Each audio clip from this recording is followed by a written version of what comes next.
Main Street. By Sinclair Lewis. Note.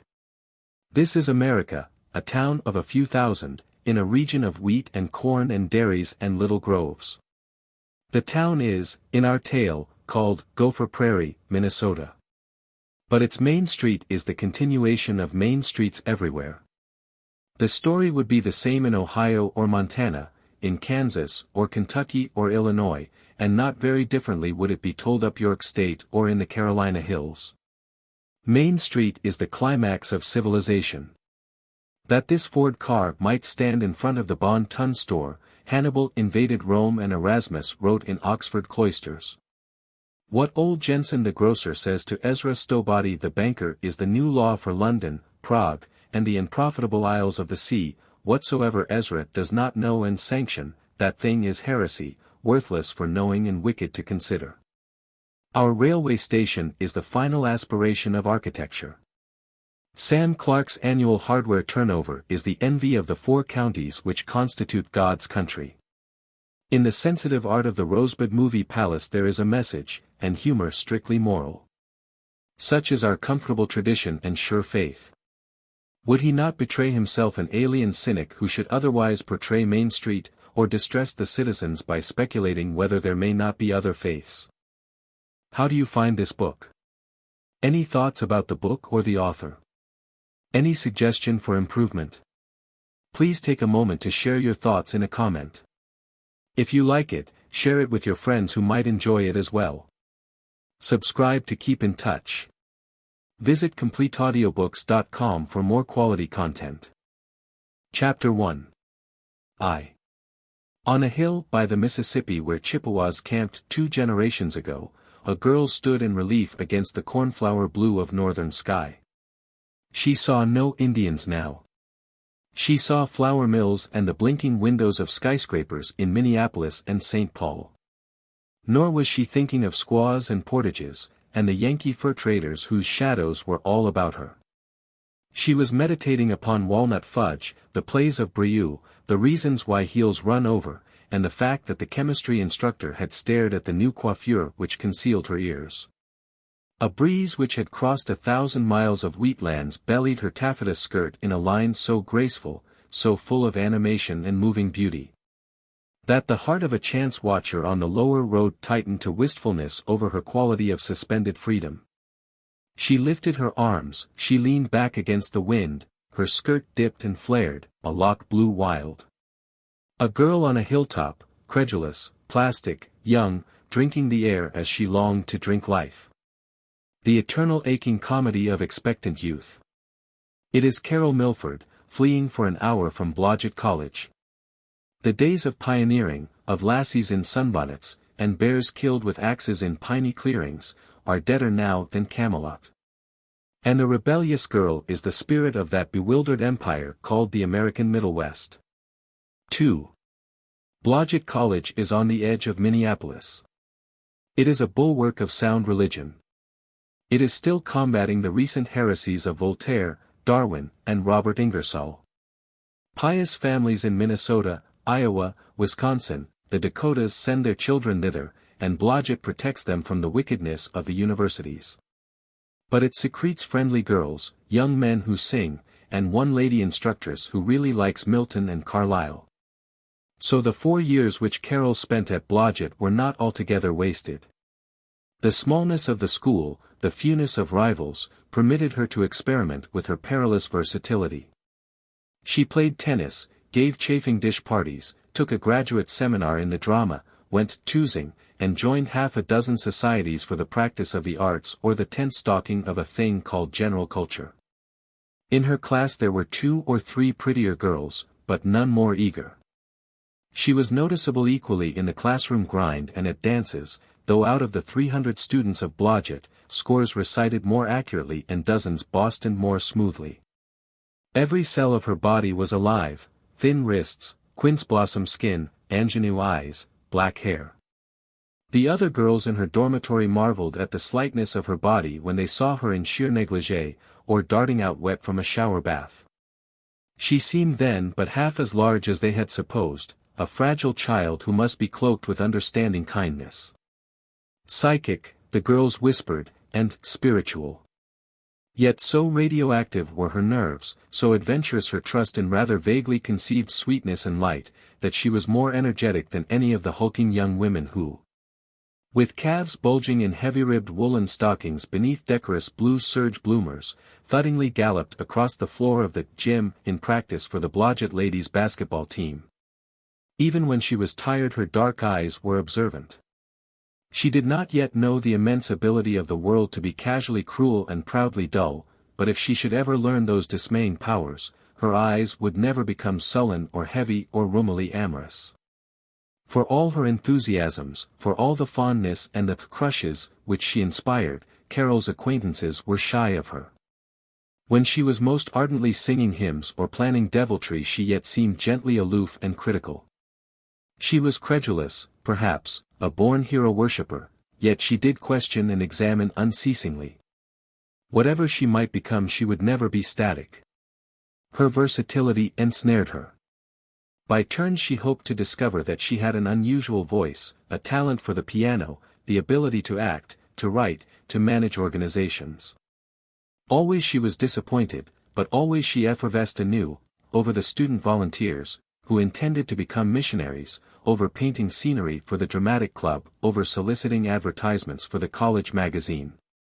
She was on the peak that Sunday afternoon when she played in chapel. Out of the dusk her violin took up the organ theme, and the candlelight revealed her in a straight golden frock, her arm arched to the bow, her lip serious. Every man fell in love then with religion and Carol. Throughout senior year she anxiously related all her experiments and partial successes to a career. Daily, on the library steps or in the hall of the main building, the co-eds talked of, "What shall we do when we finish college?" Even the girls who knew that they were going to be married pretended to be considering important business positions. Even they who knew that they would have to work hinted about fabulous suitors. As for Carol, she was an orphan, her only near relative was a vanilla-flavored sister married to an optician in St. Paul. She had used most of the money from her father's estate. She was not in love, that is, not often, nor ever long at a time. She would earn her living. But how she was to earn it, how she was to conquer the world, almost entirely for the world's own good, she did not see. Most of the girls who were not betrothed meant to be teachers. Of these there were two sorts: careless young women who admitted that they intended to leave the beastly classroom and grubby children the minute they had a chance to marry.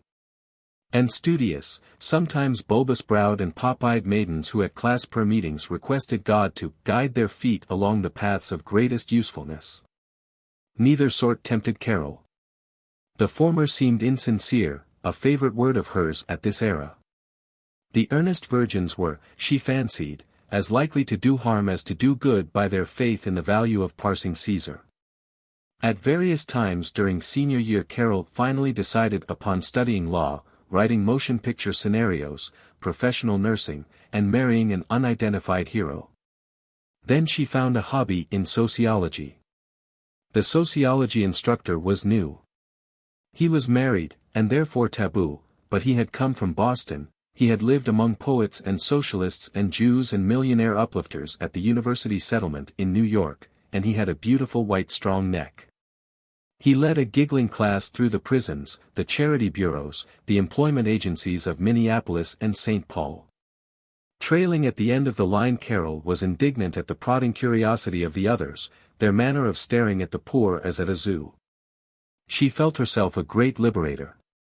She put her hand to her mouth, her forefinger and thumb quite painfully pinching her lower lip, and frowned, and enjoyed being aloof.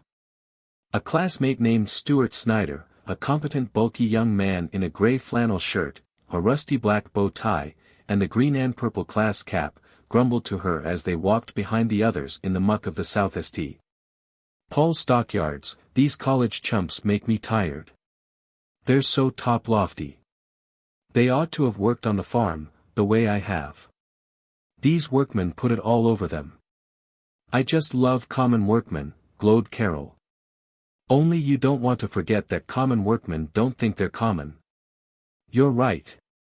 I apologize." Carol's brows lifted in the astonishment of emotion, in a glory of abasement. Her eyes mothered the world. Stuart Snyder peered at her.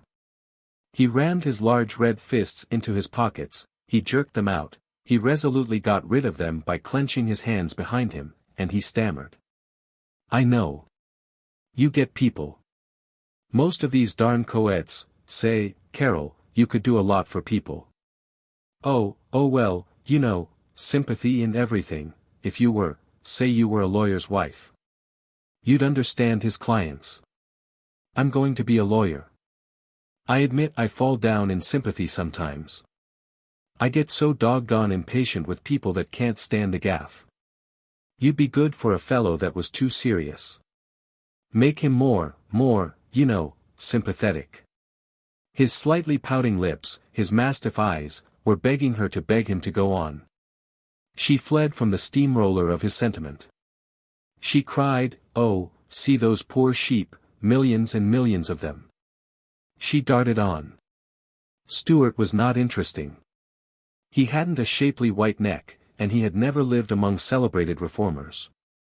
She wanted, just now, to have a cell in a settlement house, like a nun without the bother of a black robe, and be kind, and read Bernard Shaw, and enormously improve a horde of grateful poor. The supplementary reading in sociology led her to a book on village improvement, tree planting, town pageants, girls' clubs. It had pictures of greens and garden walls in France, New England, Pennsylvania. She had picked it up carelessly, with a slight yawn which she patted down with her fingertips as delicately as a cat. She dipped into the book, lounging on her window seat, with her slim, well-stockinged legs crossed, and her knees up under her chin. She stroked a satin pillow while she read. About her was the clothy exuberance of a Blodgett college room, cretonne-covered window seat, photographs of girls, a carbon print of the Colosseum, a chafing dish, and a dozen pillows embroidered or beaded or pyrographed. Shockingly out of place was a miniature of the dancing Bacchante. It was the only trace of Carol in the room. She had inherited the rest from generations of girl students. It was as a part of all this commonplaceness that she regarded the treatise on village improvement. But she suddenly stopped fidgeting. She strode into the book. She had fled halfway through it before the 3 o'clock bell called her to the class in English history. She sighed, "That's what I'll do after college. I'll get my hands on one of these prairie towns and make it beautiful. Be an inspiration. I suppose I'd better become a teacher then, but I won't be that kind of a teacher. I won't drone. Why should they have all the garden suburbs on Long Island? Nobody has done anything with the ugly towns here in the Northwest except hold revivals and build libraries to contain the Elsie books. I'll make them put in a village green, and darling cottages, and a quaint main street." Thus she triumphed through the class, which was a typical Blodgett contest between a dreary teacher and unwilling children of 20, won by the teacher because his opponents had to answer his questions. While their treacherous queries he could counter by demanding, "Have you looked that up in the library? Well then, suppose you do." The history instructor was a retired minister. He was sarcastic today. He begged of sporting young Mr.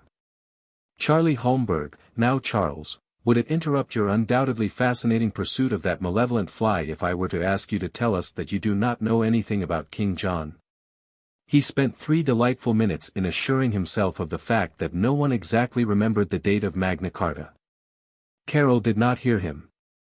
She was completing the roof of a half-timbered town hall.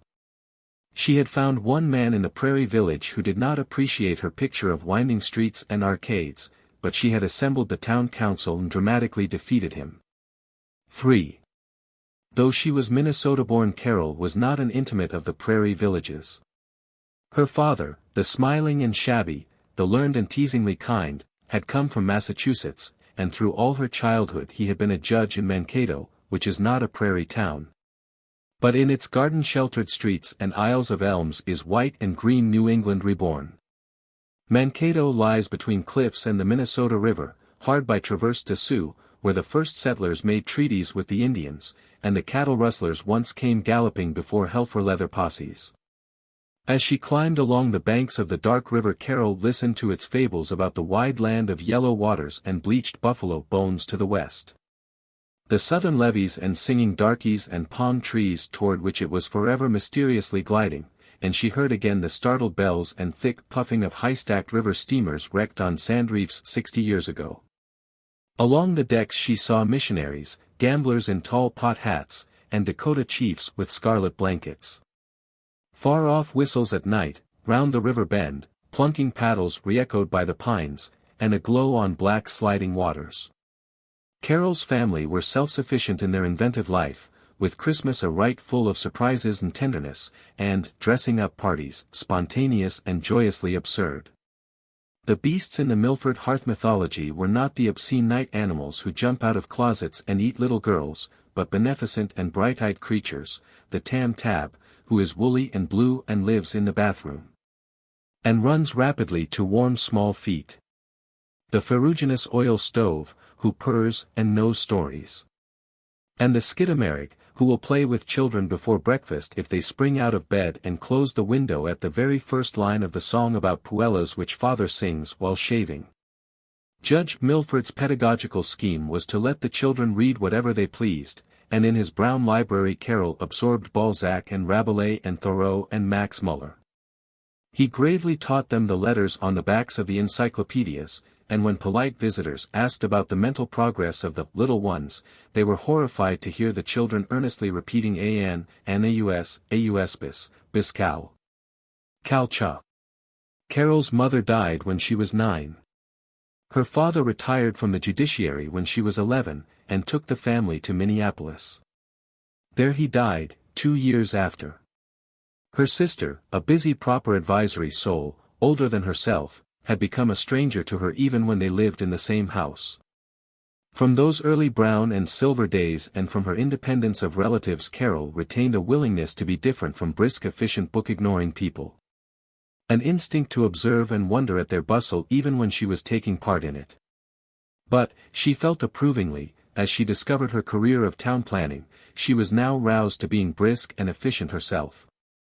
4. In a month Carol's ambition had clouded.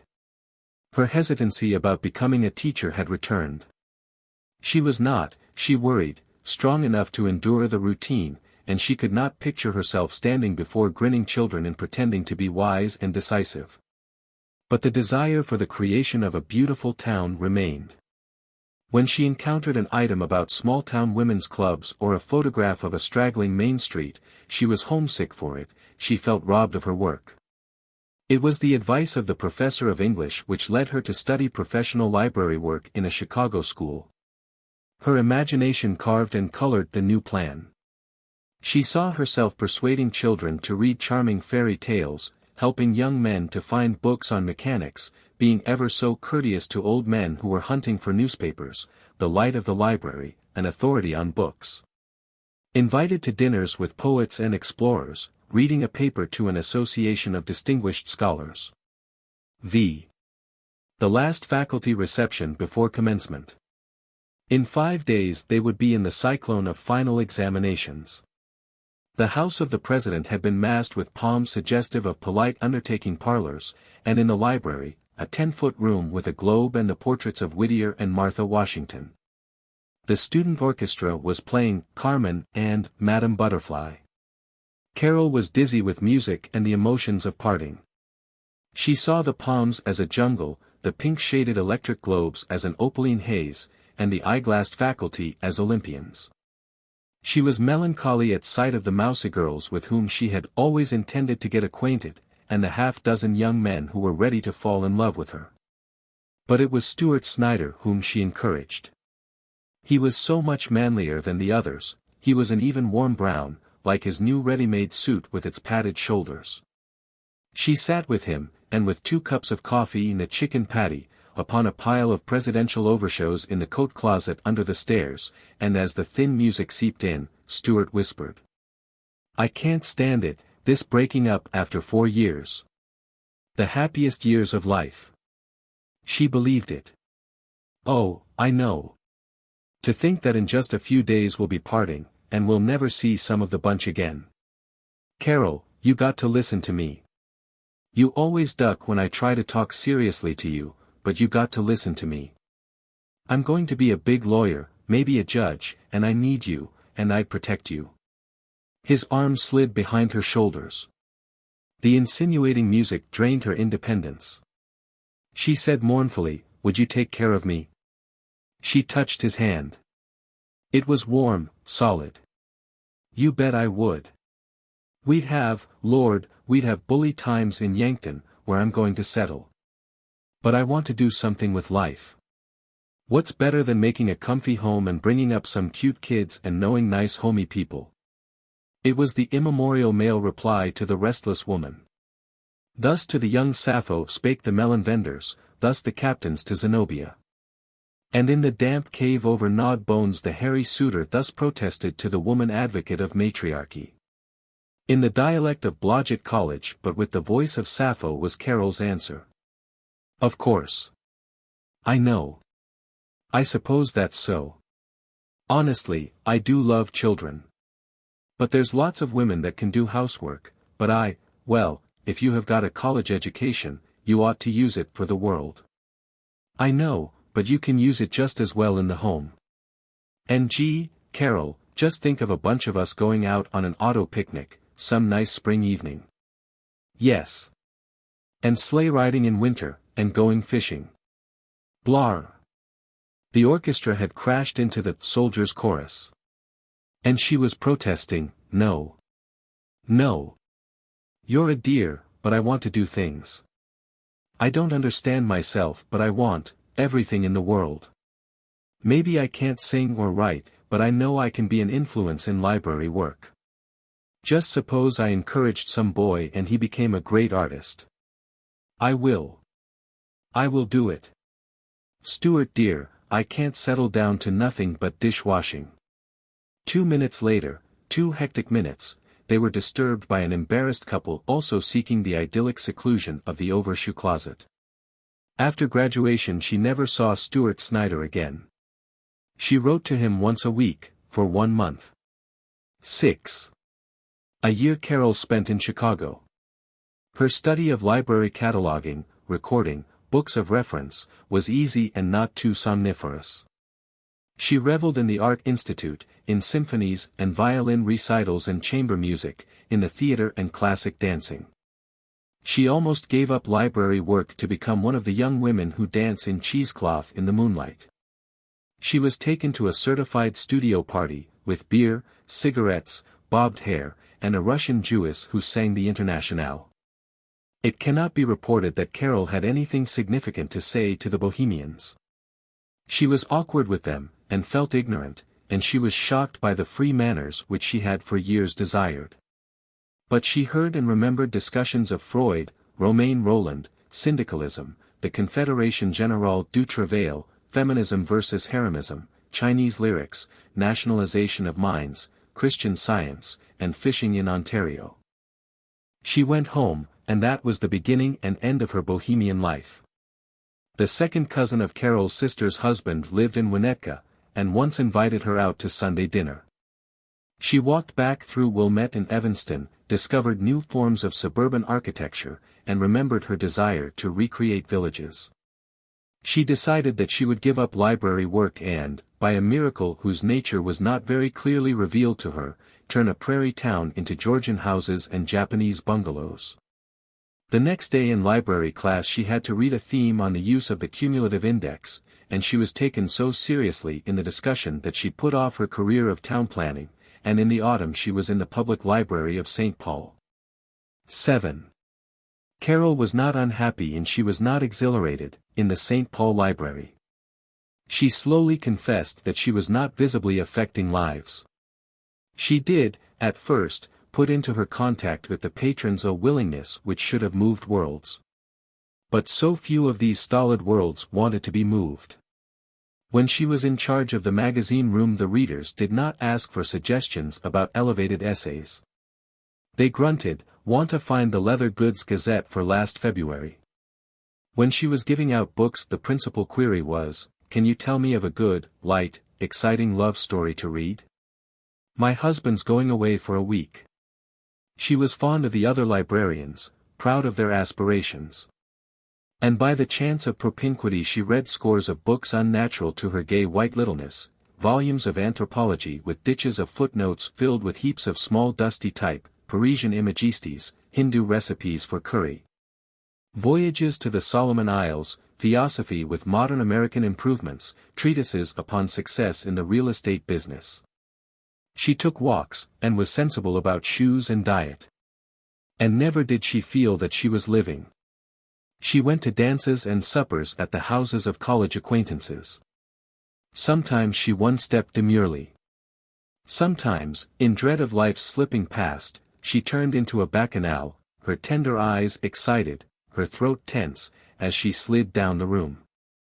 During her 3 years of library work several men showed diligent interest in her, the treasurer of a fur manufacturing firm, a teacher, a newspaper reporter, and a petty railroad official. None of them made her more than pause in thought. For months no mail emerged from the mass. Then, at the Marburys, she met Dr. Will Kennicott. Chapter 2. It was a frail and blue and lonely Carol who trotted to the flat of the Johnson Marburys for Sunday evening supper. Mrs. Marbury was a neighbor and friend of Carol's sister, Mr. Marbury, a traveling representative of an insurance company. They made a specialty of sandwich salad coffee lap suppers, and they regarded Carol as their literary and artistic representative. She was the one who could be depended upon to appreciate the Caruso phonograph record, and the Chinese lantern which Mr. Marbury had brought back as his present from San Francisco. Carol found the Marburys admiring and therefore admirable.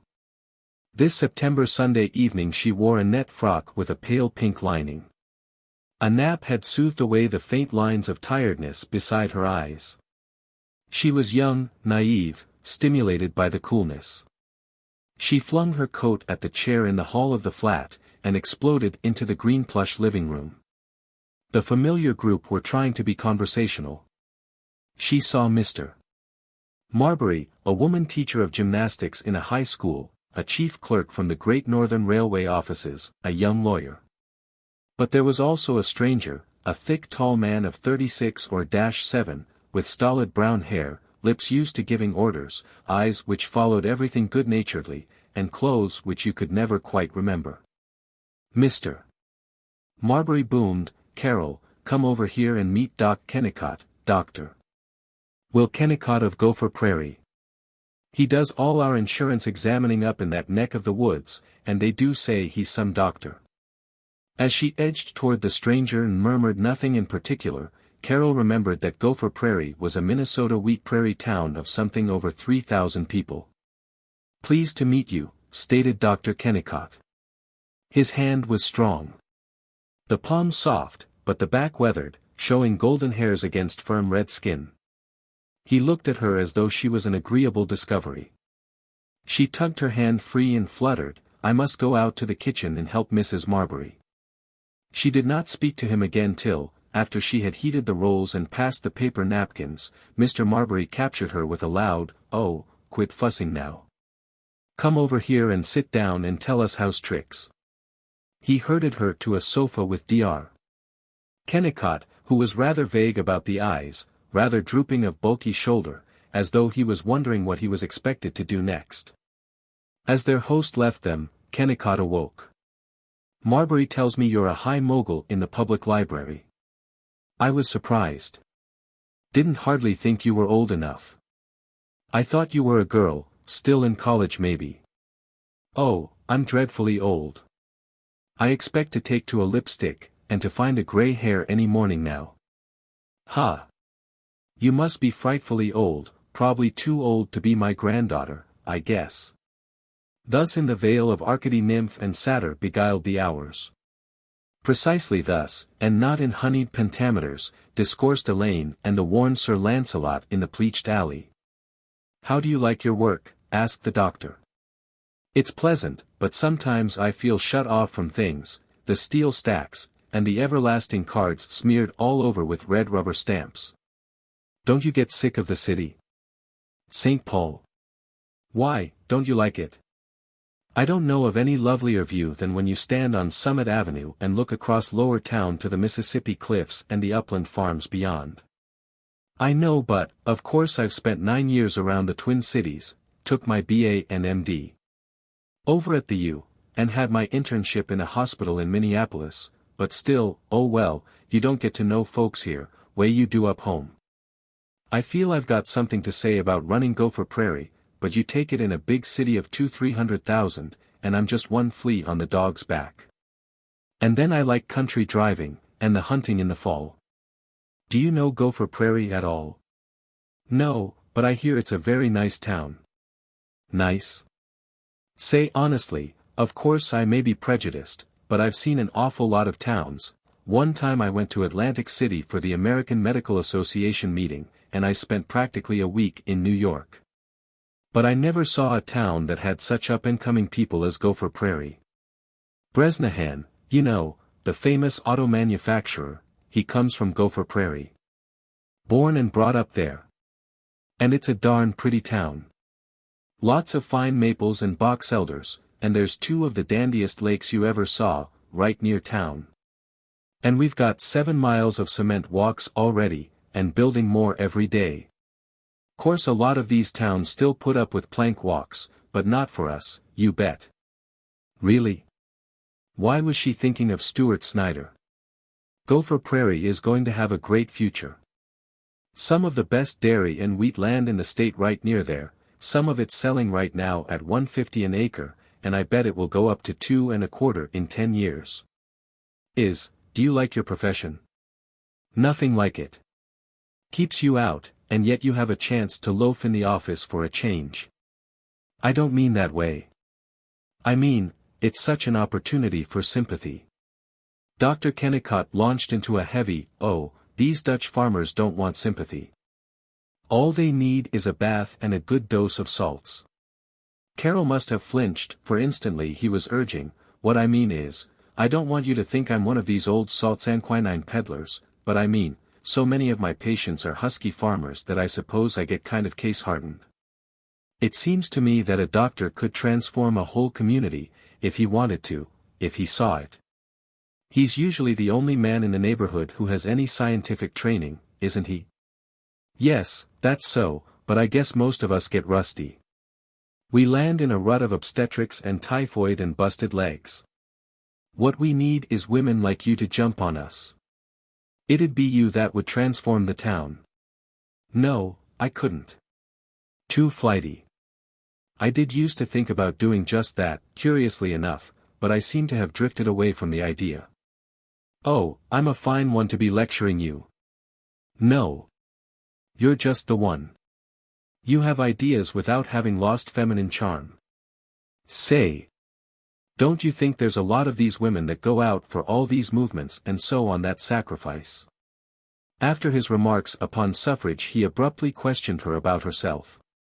His kindliness and the firmness of his personality enveloped her, and she accepted him as one who had a right to know what she thought and wore and ate and read. He was positive.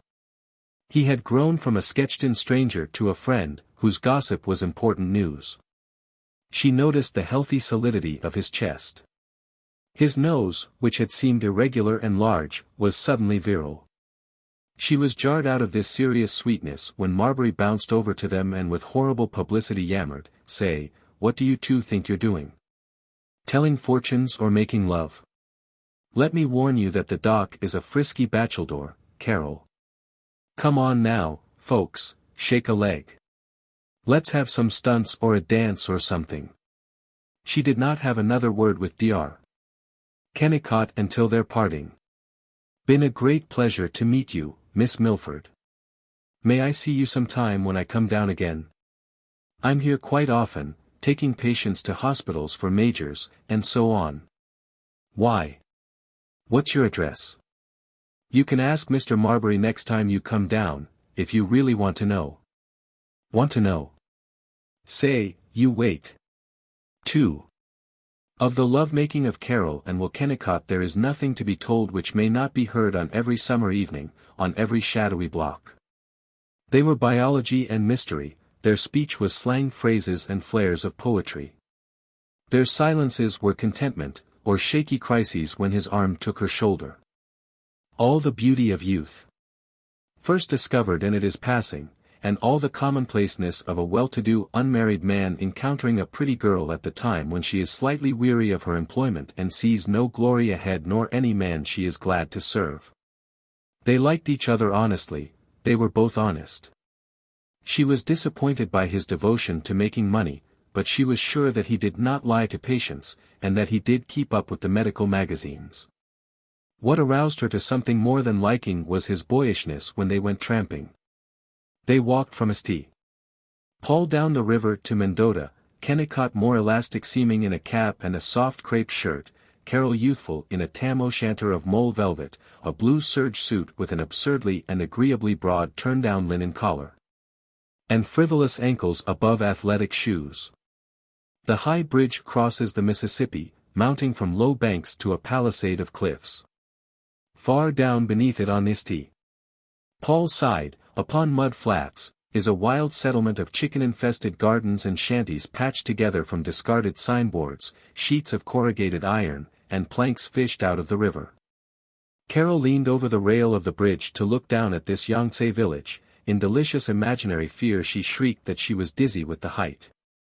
And it was an extremely human satisfaction to have a strong male snatch her back to safety, instead of having a logical woman teacher or librarian sniff, "Well, if you're scared, why don't you get away from the rail, then?" From the cliffs across the river Carol and Kennicott looked back at St. Paul on its hills, an imperial sweep from the dome of the cathedral to the dome of the state capitol. The river road led past rocky field slopes, deep glens, woods flamboyant now with September, to Mendota, white walls and a spire among trees beneath a hill, old world in its placid ease. And for this fresh land, the place is ancient. Here is the bold stone house which General Sibley, the king of fur traders, built in 1835, with plaster of river mud, and ropes of twisted grass for laths. It has an air of centuries. In its solid rooms Carol and Kennicott found prints from other days which the house had seen, tailcoats of robin's egg blue, clumsy red river carts laden with luxurious furs, whiskered Union soldiers in slant forage caps and rattling sabers. It suggested to them a common American past, and it was memorable because they had discovered it together. They talked more trustingly, more personally, as they trudged on. They crossed the Minnesota River in a rowboat ferry. They climbed the hill to the round stone tower of Fort Snelling. They saw the junction of the Mississippi in the Minnesota, and recalled the men who had come here 80 years ago, Maine lumbermen, York traders, soldiers from the Maryland hills. It's a good country, and I'm proud of it. Let's make it all that those old boys dreamed about, the unsentimental Kennicott was moved to vow. Let's. Come on. Come to Gopher Prairie. Show us. Make the town, well, make it artistic. It's mighty pretty, but I'll admit we aren't any too darn artistic. Probably the lumberyard isn't as scrumptious as all these Greek temples. But go to it. Make us change. I would like to. Some day. Now. You'd love Gopher Prairie. We've been doing a lot with lawns and gardening the past few years, and it's so homey, the big trees and the best people on earth. And keen. I bet Luke Dawson. Carol but half listened to the names. She could not fancy their ever becoming important to her. I bet Luke Dawson has got more money than most of the swells on Summit Avenue, and Miss Sherwin in the high school is a regular wonder, reads Latin like I do English. And Sam Clark, the hardware man, he's a corker, not a better man in the state to go hunting with. And if you want culture, besides Vida Sherwin there's Reverend Warren, the congregational preacher, and Professor Mott, the superintendent of schools, and Guy Pollock, the lawyer. They say he writes regular poetry and Raimy Wotherspoon. He's not such an awful boob when you get to know him, and he sings swell. And there's plenty of others. Lynn Cass. Only of course none of them have your finesse, you might call it. But they don't make them any more appreciative and so on. Come on. We're ready for you to boss us. They sat on the bank below the parapet of the old fort, hidden from observation. He circled her shoulder with his arm. Relaxed after the walk, a chill nipping her throat, conscious of his warmth and power, she leaned gratefully against him. "You know I'm in love with you, Carol." She did not answer, but she touched the back of his hand with an exploring finger. "You say I'm so darn materialistic. How can I help it, unless I have you to stir me up?" She did not answer. She could not think. "You say a doctor could cure a town the way he does a person. Well, you cure the town of whatever ails it, if anything does, and I'll be your surgical kit." She did not follow his words, only the burring resoluteness of them. She was shocked, thrilled, as he kissed her cheek and cried, "There's no use saying things and saying things and saying things. Don't my arms talk to you, now? Oh, please, please." She wondered if she ought to be angry, but it was a drifting thought, and she discovered that she was crying. Then they were sitting 6 inches apart, pretending that they had never been nearer, while she tried to be impersonal. "I would like to see Gopher Prairie. Trust me. Here she is. Brought some snapshots down to show you." Her cheek near his sleeve, she studied a dozen village pictures. They were streaky, she saw only trees, shrubbery, a porch indistinct in leafy shadows. But she exclaimed over the lakes, dark water reflecting wooded bluffs, a flight of ducks, a fisherman in shirt sleeves and a wide straw hat, holding up a string of crappies. One winter picture of the edge of Plover Lake had the air of an etching, lustrous slide of ice, snow in the crevices of a boggy bank, the mound of a muskrat house, reeds in thin black lines, arches of frosty grasses. It was an impression of cool clear vigor. How'd it be to skate there for a couple of hours, or go zinging along on a fast ice boat, and skip back home for coffee and some hot weenies? He demanded. It might be fun. But here's the picture. Here's where you come in. A photograph of a forest clearing, pathetic new furrows straggling among stumps, a clumsy log cabin chinked with mud and roofed with hay. In front of it a sagging woman with tight-drawn hair, and a baby bedraggled, smeary, glorious-eyed.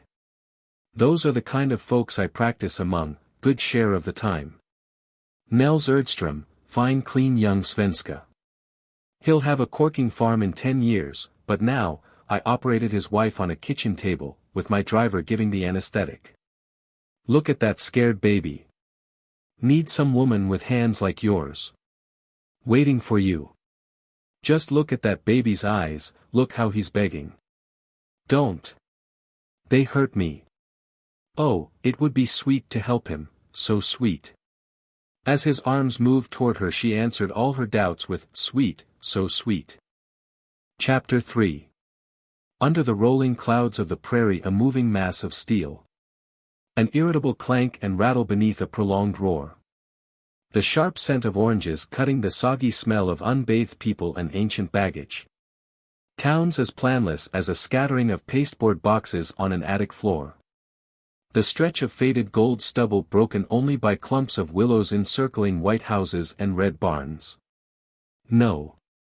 7. The way train, grumbling through Minnesota, imperceptibly climbing the giant tableland that slopes in a 1,000-mile rise from hot Mississippi bottoms to the Rockies. It is September, hot, very dusty.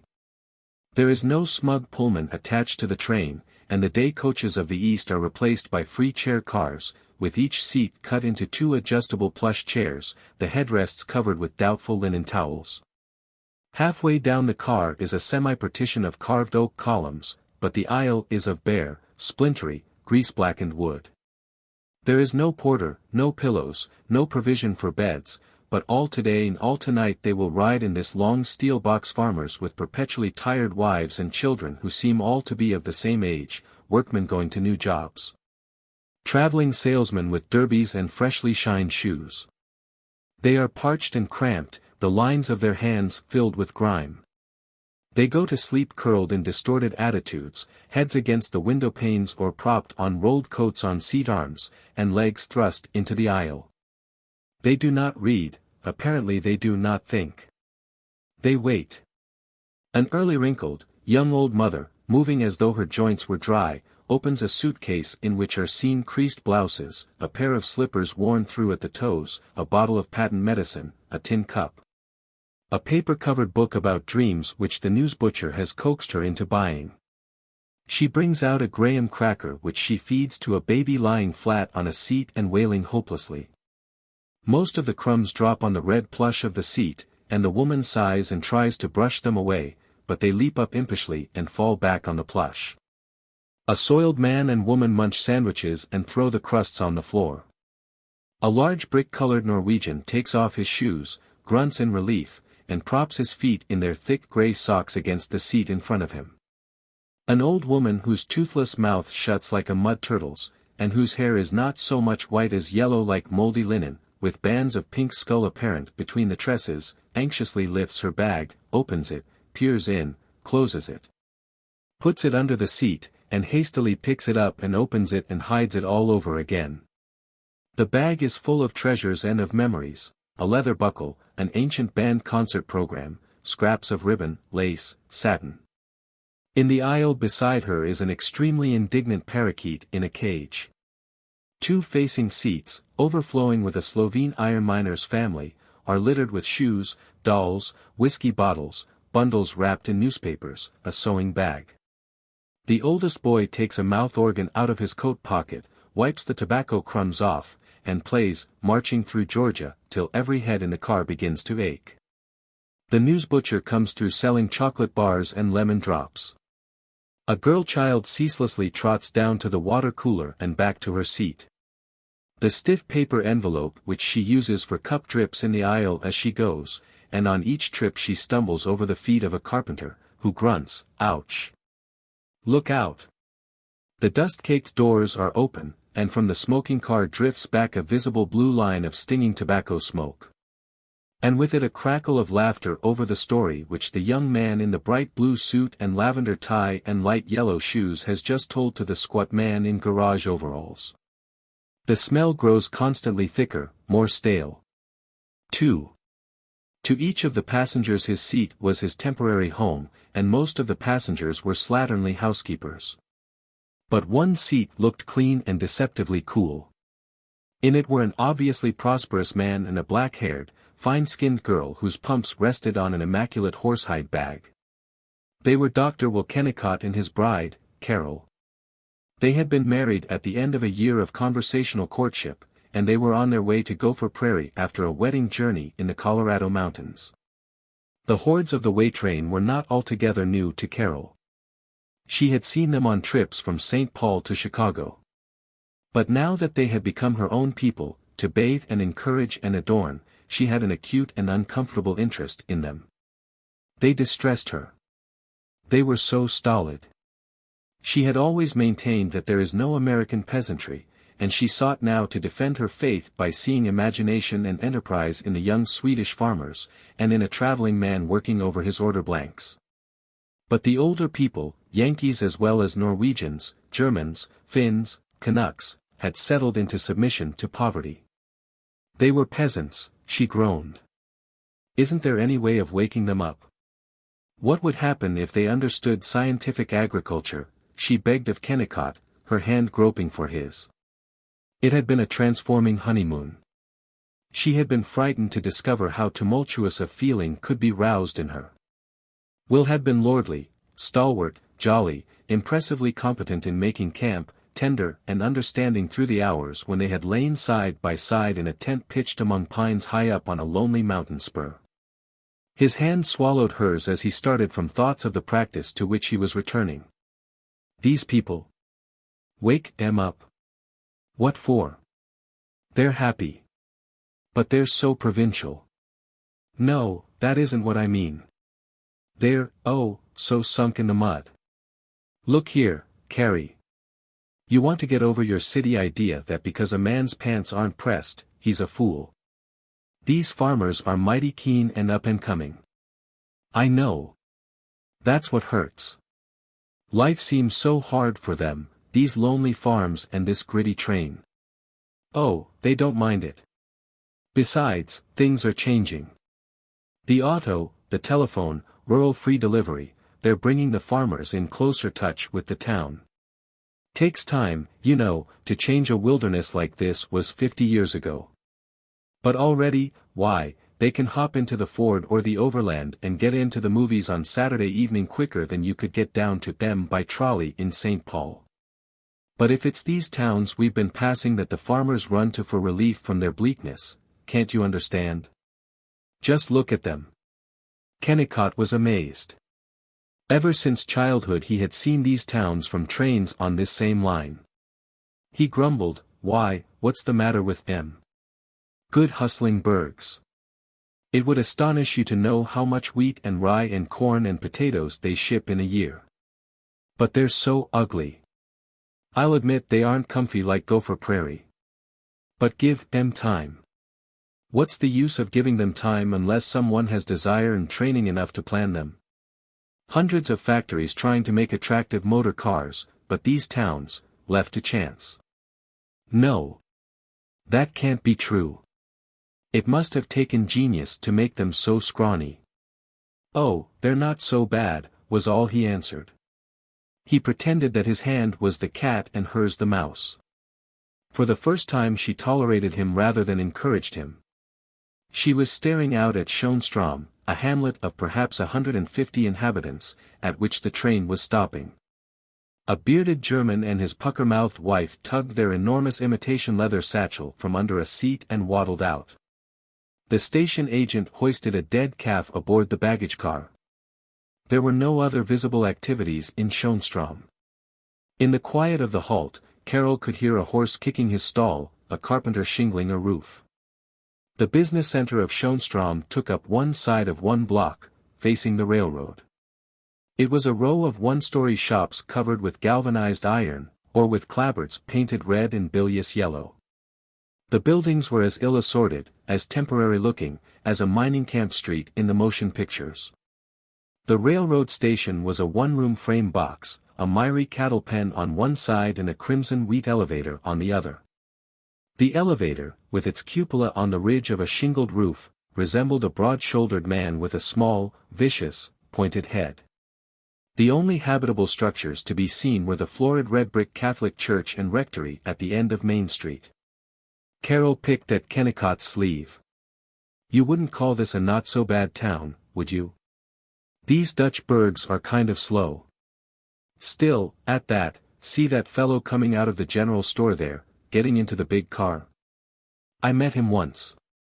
He owns about half the town, besides the store. Roskuckel, his name is. He owns a lot of mortgages, and he gambles in farmlands.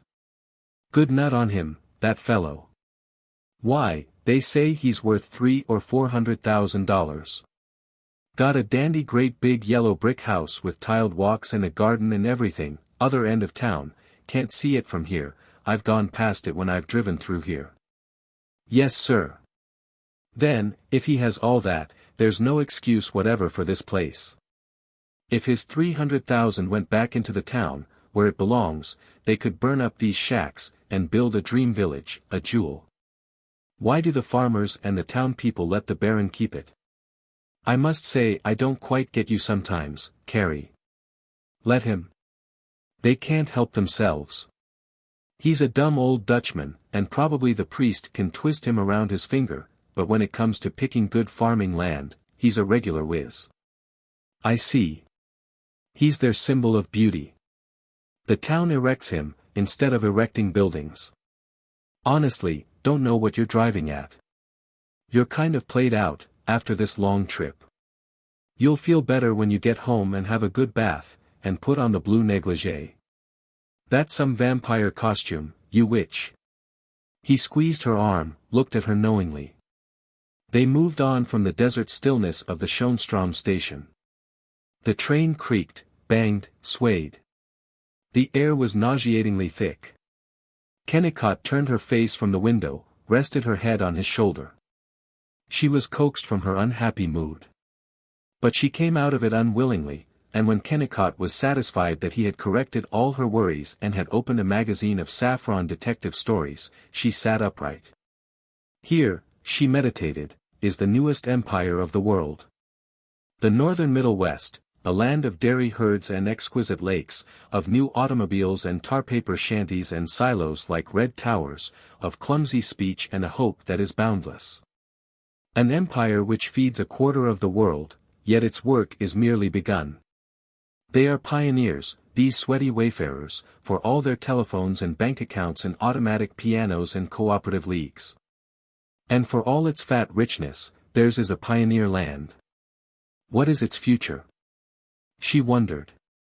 A future of cities and factory smut where now are loping empty fields. Homes universal and secure. Or placid chateaux ringed with sullen huts. Youth free to find knowledge and laughter. Willingness to sift the sanctified lies. Or creamy-skinned fat women, smeared with grease and chalk, gorgeous in the skins of beasts and the bloody feathers of slain birds, playing bridge with puffy pink-nailed jeweled fingers. Women who after much expenditure of labor and bad temper still grotesquely resemble their own flatulent lapdogs. The ancient stale inequalities, or something different in history, unlike the tedious maturity of other empires. What future and what hope? Carol's head ached with the riddle. She saw the prairie, flat in giant patches or rolling in long hummocks. The width and bigness of it, which had expanded her spirit an hour ago, began to frighten her. It spread out so, it went on so uncontrollably, she could never know it. Kennicott was closeted in his detective story. With the loneliness which comes most depressingly in the midst of many people, she tried to forget problems, to look at the prairie objectively. The grass beside the railroad had been burnt over, it was a smudge prickly with charred stalks of weeds. Beyond the undeviating barbed wire fences were clumps of goldenrod. Only this thin hedge shut them off from the plains-shorn wheatlands of autumn, 100 acres to a field, prickly and grey nearby but in the blurred distance like tawny velvet stretched over dipping hillocks. The long rows of wheat shocks marched like soldiers in worn yellow tabards. The newly ploughed fields were black banners fallen on the distant slope. It was a martial immensity, vigorous, a little harsh, unsoftened by kindly gardens. The expanse was relieved by clumps of oaks with patches of short wild grass, and every mile or two was a chain of cobalt sloughs, with the flicker of blackbirds' wings across them. All this working land was turned into exuberance by the light. The sunshine was dizzy on open stubble, shadows from immense cumulus clouds were forever sliding across low mounds, and the sky was wider and loftier and more resolutely blue than the sky of cities, she declared. It's a glorious country. A land to be big in, she crooned. Then Kennicott startled her by chuckling, you realize the town after the next is Gopher Prairie? Home. Free. That one word, home, it terrified her. Had she really bound herself to live, inescapably, in this town called Gopher Prairie? And this thick man beside her, who dared to define her future, he was a stranger. She turned in her seat, stared at him. Who was he? Why was he sitting with her? He wasn't of her kind. His neck was heavy, his speech was heavy, he was 12 or 13 years older than she, and about him was none of the magic of shared adventures and eagerness. She could not believe that she had ever slept in his arms. That was one of the dreams which you had but did not officially admit. She told herself how good he was, how dependable and understanding. She touched his ear, smoothed the plane of his solid jaw, and, turning away again, concentrated upon liking his town. It wouldn't be like these barren settlements. It couldn't be. Why, it had 3,000 population. That was a great many people. There would be 600 houses or more. And, the lakes near it would be so lovely. She'd seen them in the photographs. They had looked charming, hadn't they? As the train left Wakenian, she began nervously to watch for the lakes, the entrance to all her future life. But when she discovered them, to the left of the track, her only impression of them was that they resembled the photographs. A mile from Gopher Prairie the track mounts a curving low ridge, and she could see the town as a whole. With a passionate jerk she pushed up the window, looked out, the arched fingers of her left hand trembling on the sill, her right hand at her breast. And she saw that Gopher Prairie was merely an enlargement of all the hamlets which they had been passing. Only to the eyes of a Kennicott was it exceptional. The huddled low wooden houses broke the plain scarcely more than would a hazel thicket. The field swept up to it, past it. It was unprotected and unprotecting, there was no dignity in it nor any hope of greatness. Only the tall red grain elevator and a few tinny church steeples rose from the mass. It was a frontier camp. It was not a place to live in, not possibly, not conceivably. The people, they'd be as drab as their houses, as flat as their fields. She couldn't stay here. She would have to wrench loose from this man, and flee. She peeped at him. She was at once helpless before his mature fixity, and touched by his excitement as he sent his magazine skittering along the aisle, stooped for their bags, came up with flushed face, and gloated, "Here we are." She smiled loyally, and looked away. The train was entering town. The houses on the outskirts were dusky old red mansions with wooden frills, or gaunt frame shelters like grocery boxes, or new bungalows with concrete foundations imitating stone. Now the train was passing the elevator, the grim storage tanks for oil, a creamery, a lumberyard, a stockyard muddy and trampled and stinking. Now they were stopping at a squat red frame station, the platform crowded with unshaven farmers and with loafers, unadventurous people with dead eyes. She was here. She could not go on. It was the end of the world. She sat with closed eyes, longing to push past Kennicott, hide somewhere in the train, flee on toward the Pacific. Something large arose in her soul and commanded, "Stop it. Stop being a whining baby." She stood up quickly. She said, "Isn't it wonderful to be here at last?" He trusted her so. She would make herself like the place. And she was going to do tremendous things. She followed Kennicott and the bobbing ends of the two bags which he carried. They were held back by the slow line of disembarking passengers. She reminded herself that she was actually at the dramatic moment of the bride's homecoming. She ought to feel exalted. She felt nothing at all except irritation at their slow progress toward the door. Kennicott stooped to peer through the windows. He shyly exulted. "Look! Look! There's a bunch come down to welcome us.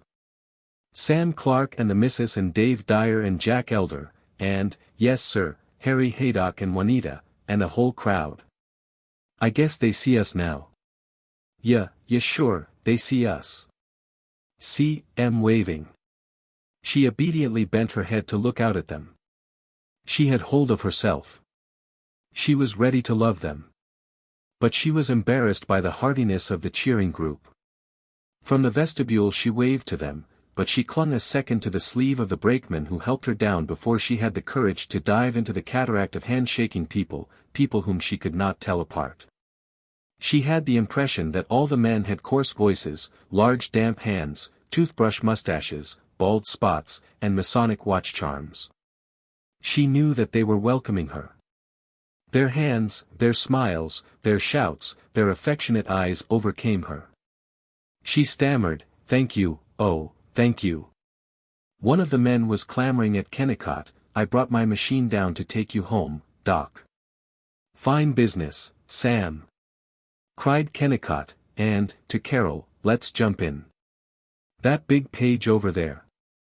Some boat, too, believe me. Sam can show speed to any of these Marmons from Minneapolis." Only when she was in the motor car did she distinguish the three people who were to accompany them. The owner, now at the wheel, was the essence of decent self-satisfaction.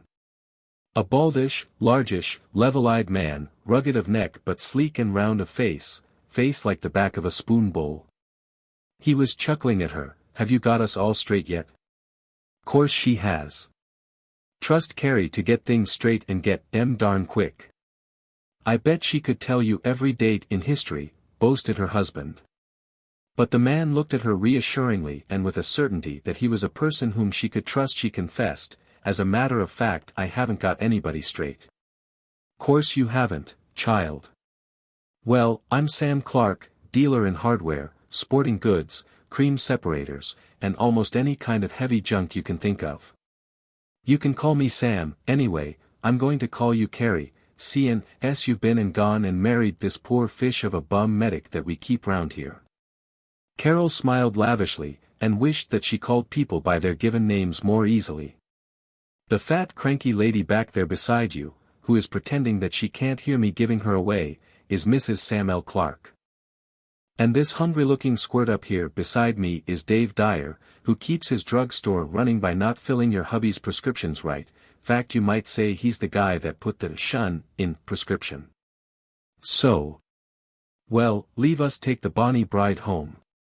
Say, Doc, I'll sell you the Candersen place for 3,000 plunks.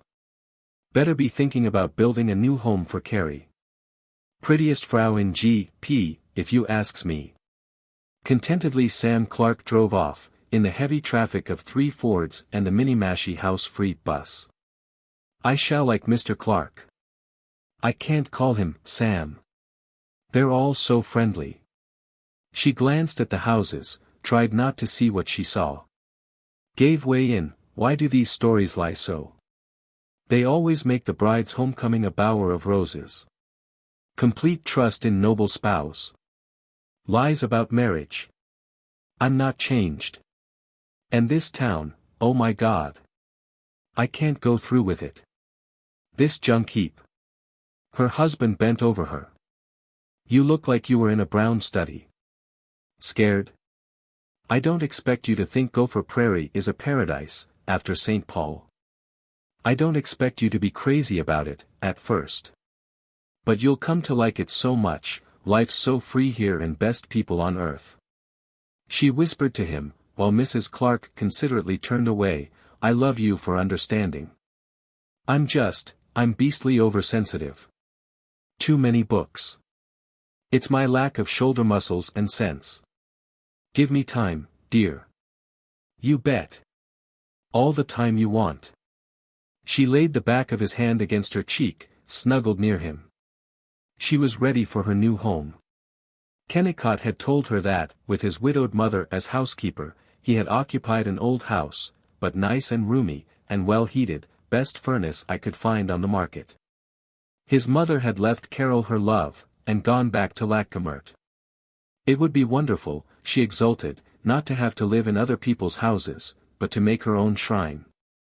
She held his hand tightly and stared ahead as the car swung round a corner and stopped in the street before a prosaic frame house in a small parched lawn. 4. A concrete sidewalk with a parking of grass and mud. A square smug brown house, rather damp. A narrow concrete walk up to it. Sickly yellow leaves in a windrow with dried wings of box elder seeds and snags of wool from the cottonwoods. A screened porch with pillars of thin painted pine surmounted by scrolls and brackets and bumps of jigsawed wood. No shrubbery to shut off the public gaze. A lugubrious bay window to the right of the porch. Window curtains of starched cheap lace revealing a pink marble table with a conch shell and a family Bible.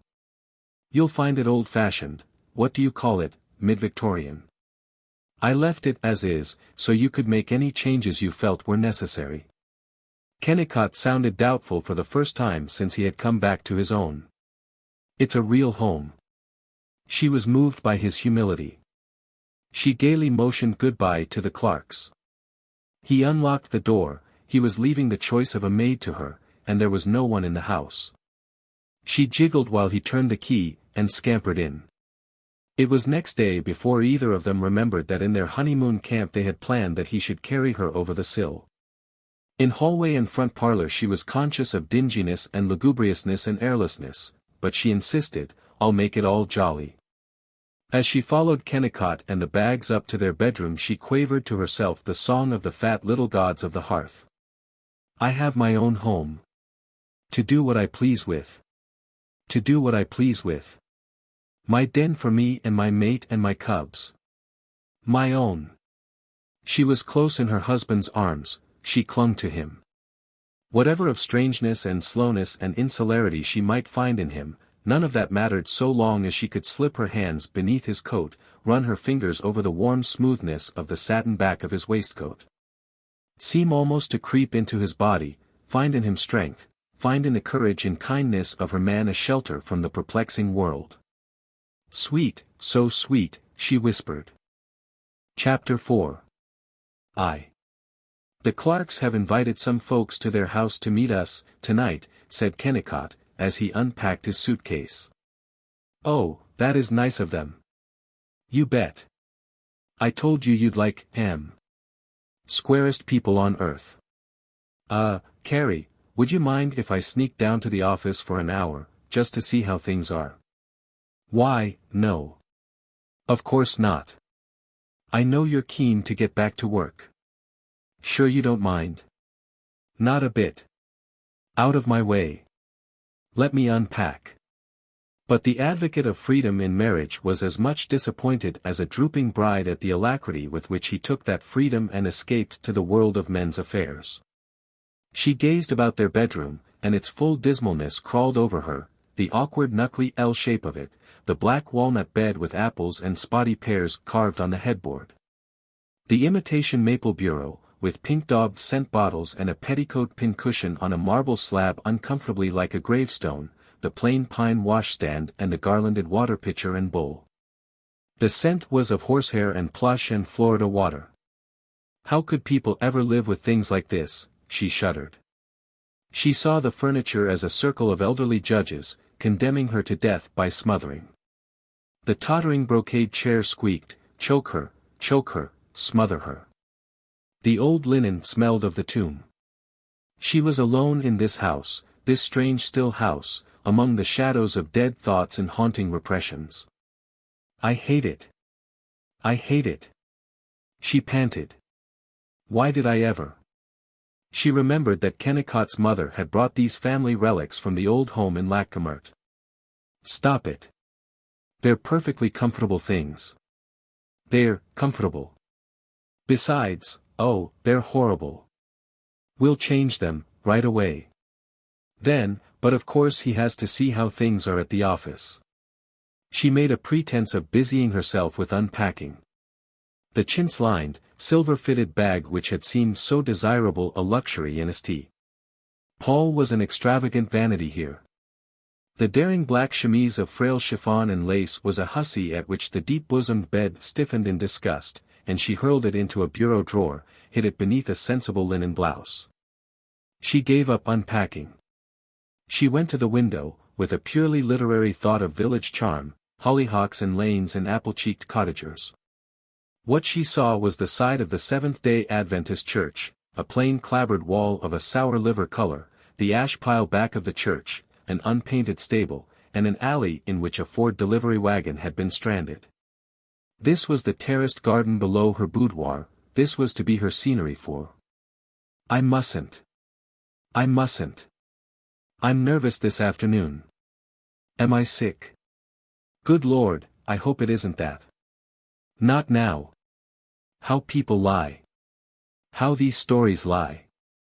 They say the bride is always so blushing and proud and happy when she finds that out, but, I'd hate it. I'd be scared to death. Some day but, please, dear nebulous Lord, not now. Bearded sniffy old men sitting demanding that we bear children. If they had to bear them. I wish they did have to. Not now. Not till I've got hold of this job of liking the ash pile out there. I must shut up. I'm mildly insane. I'm going out for a walk. I'll see the town by myself. My first view of the empire I'm going to conquer. She fled from the house. She stared with seriousness at every concrete crossing, every hitching post, every rake for leaves, and to each house she devoted all her speculation. What would they come to mean? How would they look 6 months from now? In which of them would she be dining? Which of these people whom she passed, now mere arrangements of hair and clothes, would turn into intimates, loved or dreaded, different from all the other people in the world? As she came into the small business section she inspected a broad-beamed grocer in an alpaca coat who was bending over the apples and celery on a slanted platform in front of his store. Would she ever talk to him? What would he say if she stopped and stated, I am Mrs. Dr. Kennicott. Some day I hope to confide that a heap of extremely dubious pumpkins as a window display doesn't exhilarate me much. The grocer was Mr. Frederick F. Littlemeyer, whose market is at the corner of Main Street and Lincoln Avenue. In supposing that only she was observant, Carol was ignorant, misled by the indifference of cities. She fancied that she was slipping through the streets invisible. But when she had passed, Mr. Littlemeyer puffed into the store and coughed at his clerk. "I seen a young woman, she come along the side street. I bet she is Doc Kennicott's new bride, good looker, nice legs, but she wore a hell of a plain suit, no style. I wonder will she pay cash. I bet she goes to Howland and Gould's more as she does here. What you done with the poster for Fluffed Oats?" 2. When Carol had walked for 32 minutes she had completely covered the town, east and west, north and south, and she stood at the corner of Main Street and Washington Avenue and despaired. Main Street with its 2-story brick shops, its story-and-a-half wooden residences, its muddy expanse from concrete walk to walk, its huddle of Fords and lumber wagons, was too small to absorb her. The broad, straight, unenticing gashes of the streets let in the grasping prairie on every side. She realized the vastness and the emptiness of the land. The skeleton iron windmill on the farm a few blocks away, at the north end of Main Street, was like the ribs of a dead cow. She thought of the coming of the northern winter, when the unprotected houses would crouch together in terror of storms galloping out of that wild waste. They were so small and weak, the little brown houses. They were shelters for sparrows, not homes for warm laughing people. She told herself that down the street the leaves were a splendor. The maples were orange, the oaks a solid tint of raspberry. And the lawns had been nursed with love.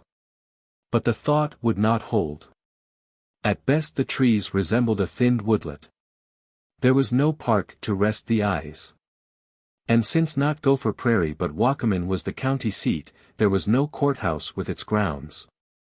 She glanced through the fly-specked windows of the most pretentious building in sight, the one place which welcomed strangers and determined their opinion of the charm and luxury of Gopher Prairie, the Minniemashie House. It was a tall, lean, shabby structure, 3 stories of yellow-streaked wood, the corners covered with sanded pine slabs purporting to symbolize stone. In the hotel office she could see a stretch of bare unclean floor, a line of rickety chairs with brass cuspidors between, a writing desk with advertisements in mother-of-pearl letters upon the glass-covered back. The dining room beyond was a jungle of stained tablecloths and catsup bottles. She looked no more at the Minniemashie House. A man in cuffless shirt sleeves with pink arm garters, wearing a linen collar but no tie, yawned his way from Dyer's drugstore across to the hotel. He leaned against the wall, scratched a while, sighed, and in a bored way gossiped with a man tilted back in a chair. A lumber wagon, its long green box filled with large spools of barbed wire fencing, creaked down the block. A Ford, in reverse, sounded as though it were shaking to pieces, then recovered and rattled away. In the Greek candy store was the whine of a peanut roaster, and the oily smell of nuts. There was no other sound nor sign of life. She wanted to run, fleeing from the encroaching prairie, demanding the security of a great city. Her dreams of creating a beautiful town were ludicrous. Oozing out from every drab wall, she felt a forbidding spirit which she could never conquer. She trailed down the street on one side, back on the other, glancing into the cross streets. It was a private seeing Main Street tour. She was within 10 minutes beholding not only the heart of a place called Gopher Prairie, but 10,000 towns from Albany to San Diego. Dyer's drugstore, a corner building of regular and unreal blocks of artificial stone.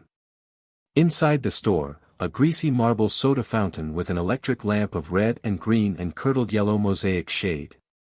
Pawed-over heaps of toothbrushes and combs and packages of shaving soap.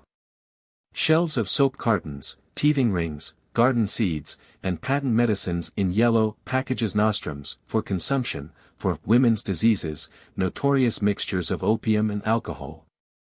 In the very shop to which her husband sent patients for the filling of prescriptions. From a second-story window the sign, W.P. Kennicott, Phys. And Surgeon, gilt on black sand. A small wooden motion picture theater called the Rosebud Movie Palace. Lithographs announcing a film called Fatty in Love. Howland and Gould's Grocery. In the display window, black, overripe bananas and lettuce on which a cat was sleeping. Shelves lined with red crepe paper which was now faded and torn and concentrically spotted. Flat against the wall of the second story the signs of lodges, the Knights of Pythias, the Maccabees, the Woodmen, the Masons. Dahl and Olson's Meat Market, a reek of blood. A jewelry shop with tinny-looking wristwatches for women. In front of it, at the curb, a huge wooden clock which did not go.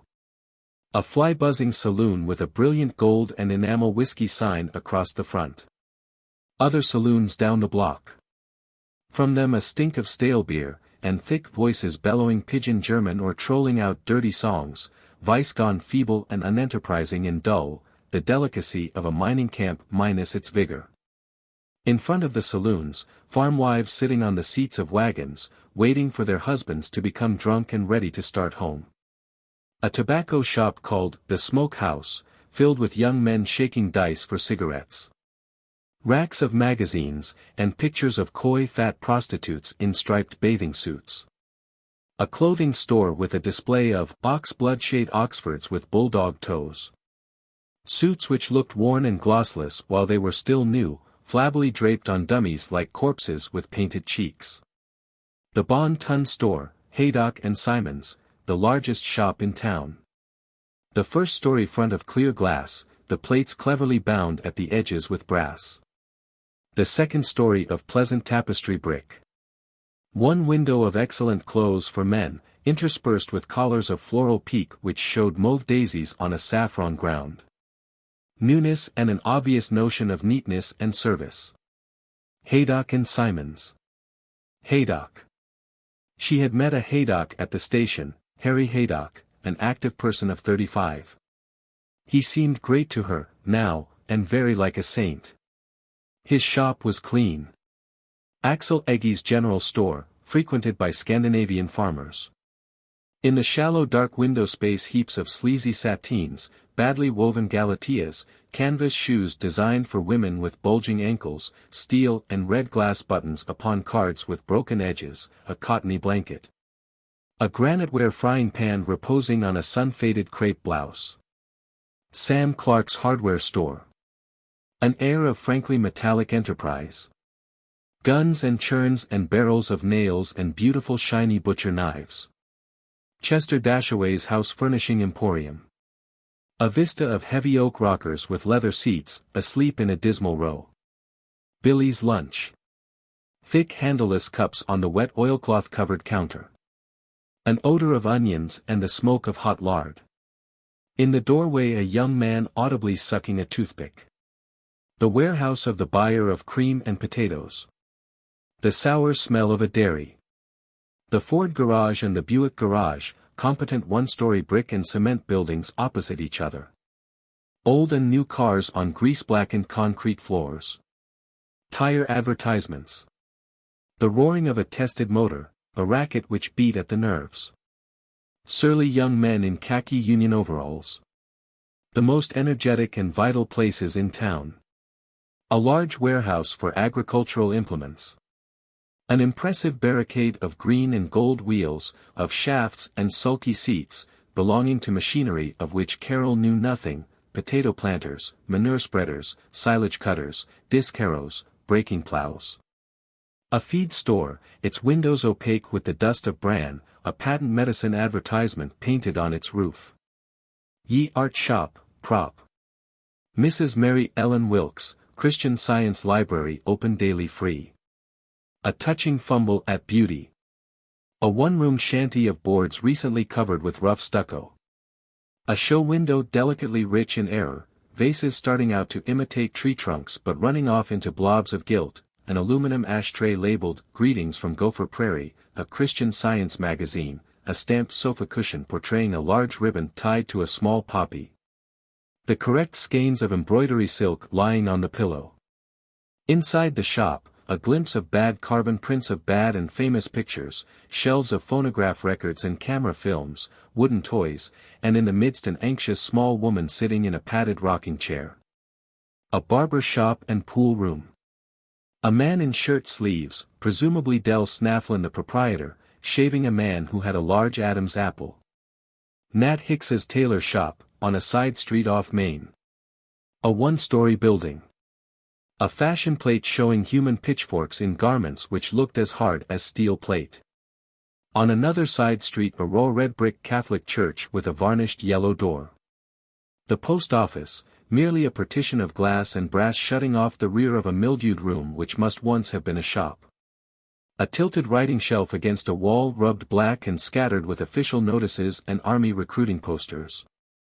The damp, yellow brick school building in its cindery grounds. The State Bank, stucco masking wood. The Farmers' National Bank. An Ionic temple of marble. Pure, exquisite, solitary. A brass plate with Ezra Stowbody, pressed. A score of similar shops and establishments. Behind them and mixed with them, the houses, meek cottages or large, comfortable, soundly uninteresting symbols of prosperity. In all the town not one building save the Ionic Bank which gave pleasure to Carol's eyes. Not a dozen buildings which suggested that, in the 50 years of Gopher Prairie's existence, the citizens had realized that it was either desirable or possible to make this, their common home, amusing or attractive. It was not only the unsparing unapologetic ugliness and the rigid straightness which overwhelmed her. It was the planlessness, the flimsy temporariness of the buildings, their faded unpleasant colors. The street was cluttered with electric light poles, telephone poles, gasoline pumps for motor cars, boxes of goods. Each man had built with the most valiant disregard of all the others. Between a large new block of two-story brick shops on one side, and the fire brick overland garage on the other side, was a one-story cottage turned into a millinery shop. The white temple of the Farmers' Bank was elbowed back by a grocery of glaring yellow brick.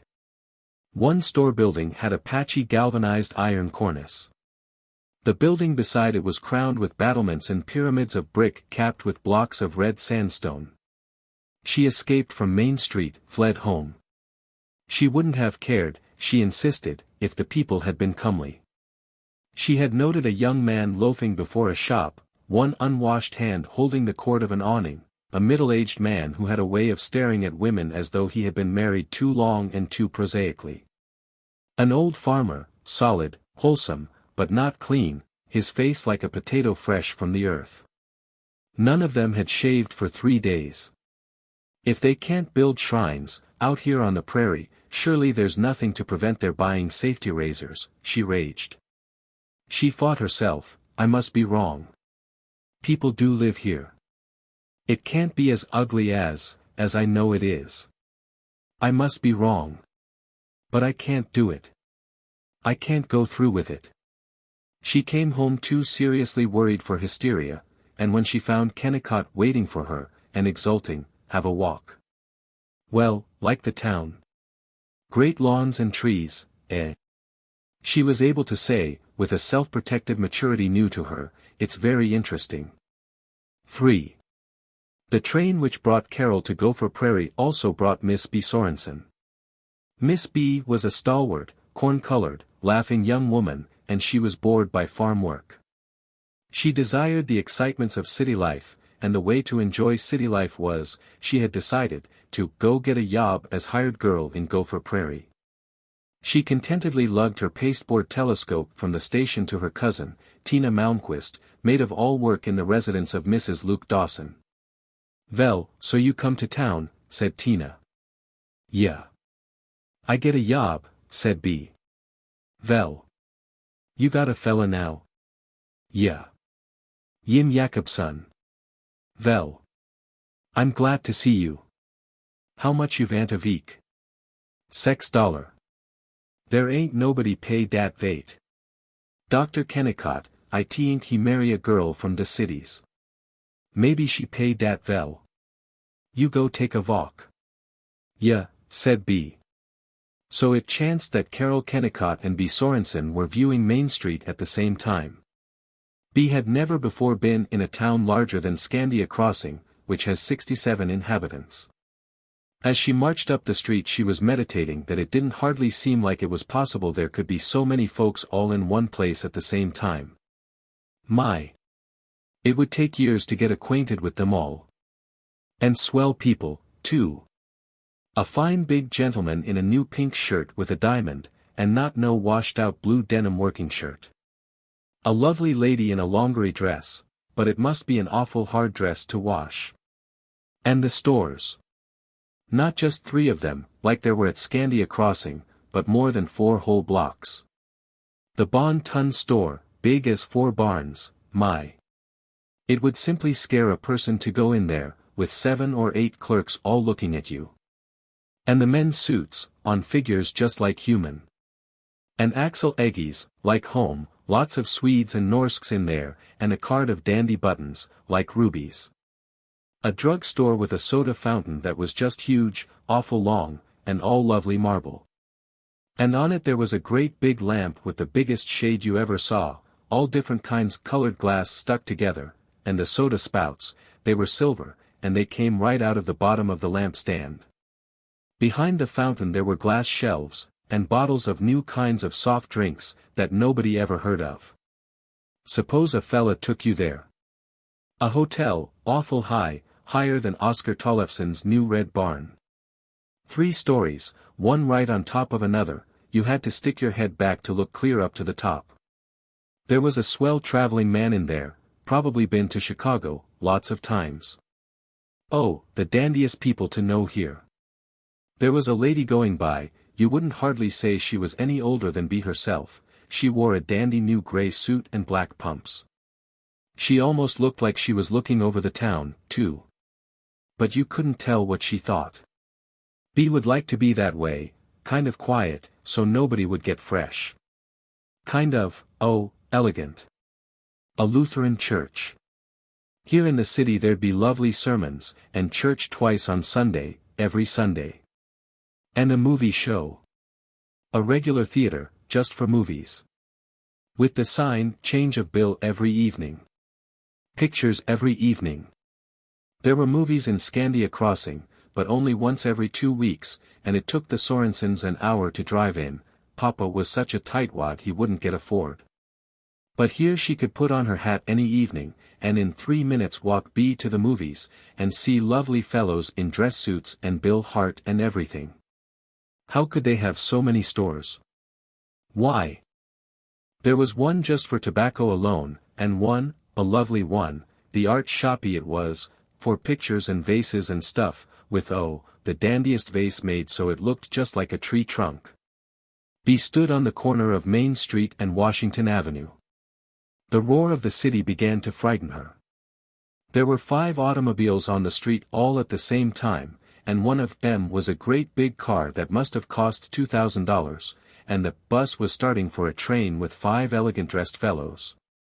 And a man was pasting up red bills with lovely pictures of washing machines on them, and the jeweler was laying out bracelets and wristwatches and everything on real velvet. What did she care if she got $6 a week? Or 2? It was worthwhile working for nothing, to be allowed to stay here. And think how it would be in the evening, all lighted up, and not with no lamps, but with electrics. And maybe a gentleman friend taking you to the movies and buying you a strawberry ice cream soda. Bea trudged back. Well. You lack it, said Tina. Yeah. I lack it. I think maybe I stay here, said Bea. 4.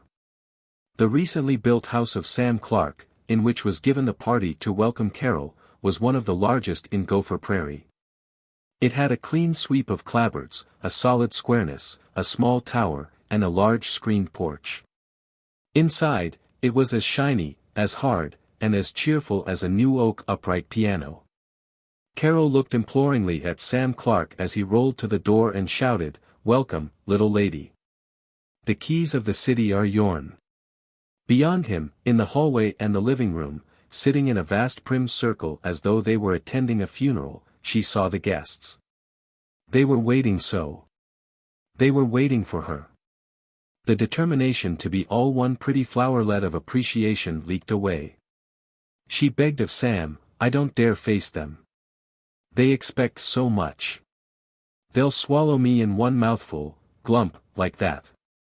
"Why, sister, they're going to love you," same as I would if I didn't think the doc here would beat me up. But, I don't dare. Faces to the right of me, faces in front of me, volley in wonder. She sounded hysterical to herself. She fancied that to Sam Clark she sounded insane. But he chuckled, now you just cuddle under Sam's wing, and if anybody rubbers at you too long, I'll shoot him off. Here we go. Watch my smoke, Sam L., the lady's delight and the bridegroom's terror. His arm about her, he led her in and bawled, ladies and worser halves, the bride. We won't introduce her round yet, because she'll never get your bum name straight anyway. Now bust up this star chamber. They tittered politely, but they did not move from the social security of their circle, and they did not cease staring. Carol had given creative energy to dressing for the event. Her hair was demure, low on her forehead with a parting and a coiled braid. Now she wished that she had piled it high. Her frock was an ingenue slip of lawn, with a wide gold sash and a low square neck, which gave a suggestion of throat and molded shoulders. But as they looked her over she was certain that it was all wrong. She wished alternately that she had worn a spinsterish high-neck dress, and that she had dared to shock them with a violent brick-red scarf which she had bought in Chicago. She was led about the circle. Her voice mechanically produced safe remarks. Oh, I'm sure I'm going to like it here ever so much, and, yes, we did have the best time in Colorado, mountains, and, yes, I lived in St. Paul several years. Euclid P. Tinker. No, I don't remember meeting him, but I'm pretty sure I've heard of him. Kennicott took her aside and whispered, now I'll introduce you to them, one at a time. Tell me about them first. Well, the nice-looking couple over there are Harry Haydock and his wife, Juanita. Harry's dad owns most of the Bon Ton, but it's Harry who runs it and gives it the pep. He's a hustler. Next to him is Dave Dyer the druggist, you met him this afternoon, mighty good duck shot. The tall husk beyond him is Jack Elder, Jackson Elder, owns the planing mill, and the Minniemashie house, and quite a share in the Farmers National Bank. Him and his wife are good sports, him and Sam and I go hunting together a lot. The old cheese there is Luke Dawson, the richest man in town. Next to him is Nat Hicks, the tailor. Really? A tailor? Sure. Why not? Maybe we're slow, but we are democratic. I go hunting with Nat same as I do with Jack Elder. I'm glad. I've never met a tailor socially. It must be charming to meet one and not have to think about what you owe him. And would you go hunting with your barber, too? No, but, no use running this democracy thing into the ground. Besides, I've known Nat for years, and besides, he's a mighty good shot and, that's the way it is, see? Next to Nat is Chet Dashaway. Great fellow for chinning. He'll talk your arm off, about religion or politics or books or anything. Carol gazed with a polite approximation to interest at Mr. Dashaway, a tan person with a wide mouth. Oh, I know. He's the furniture store man. She was much pleased with herself. Yump, and he's the undertaker. You'll like him. Come shake hands with him. Oh no, no. He doesn't do the embalming and all that, himself. I couldn't shake hands with an undertaker. Why not? You'd be proud to shake hands with a great surgeon, just after he'd been carving up people's bellies. She sought to regain her afternoon's calm of maturity. Yes. You're right. Oh, my dear, do you know how much I want to like the people you like? I want to see people as they are. Well, don't forget to see people as other folk see them as they are. They have the stuff. Did you know that Percy Bresnahan came from here? Born and brought up here. Bresnahan? Yes, you know, president of the Velvet Motor Company of Boston, Massachusetts, make the Velvet 12, biggest automobile factory in New England. I think I've heard of him. Sure you have. Why, he's a millionaire several times over.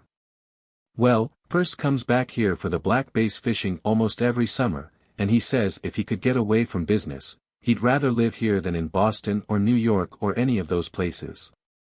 He doesn't mind Chet's undertaking. Please. I'll like everybody. I'll be the community sunbeam. He led her to the Dawsons.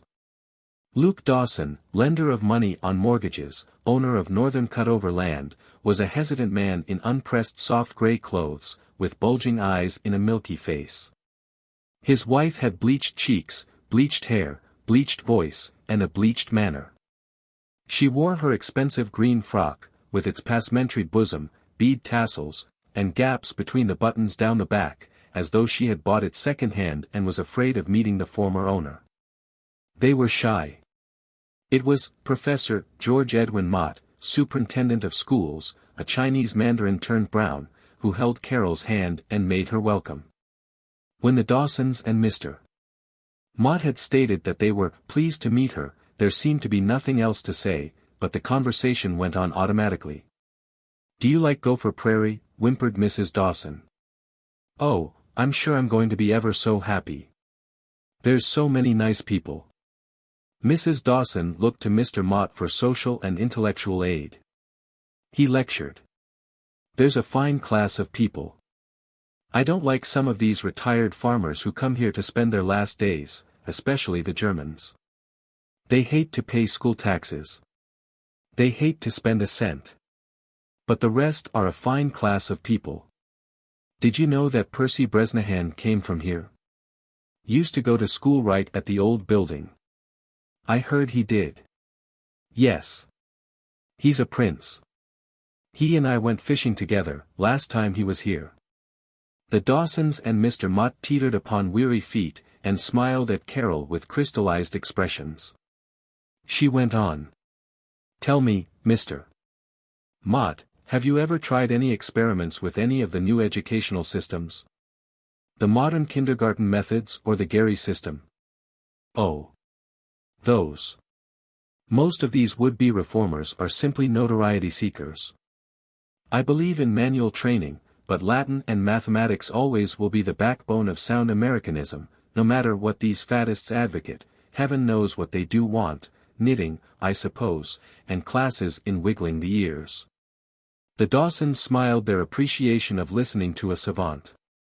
Carol waited till Kennicott should rescue her.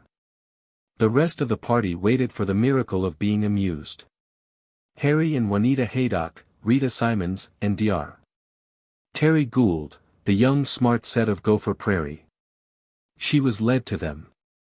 Juanita Haydock flung at her in a high, cackling, friendly voice. "Well, this is so nice to have you here.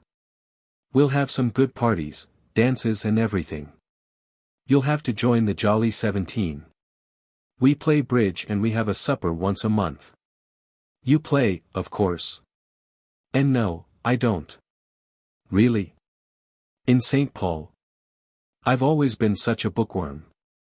We'll have to teach you. Bridge is half the fun of life." Juanita had become patronizing, and she glanced disrespectfully at Carol's golden sash, which she had previously admired. Harry Haydock said politely, "How do you think you're going to like the old burg?"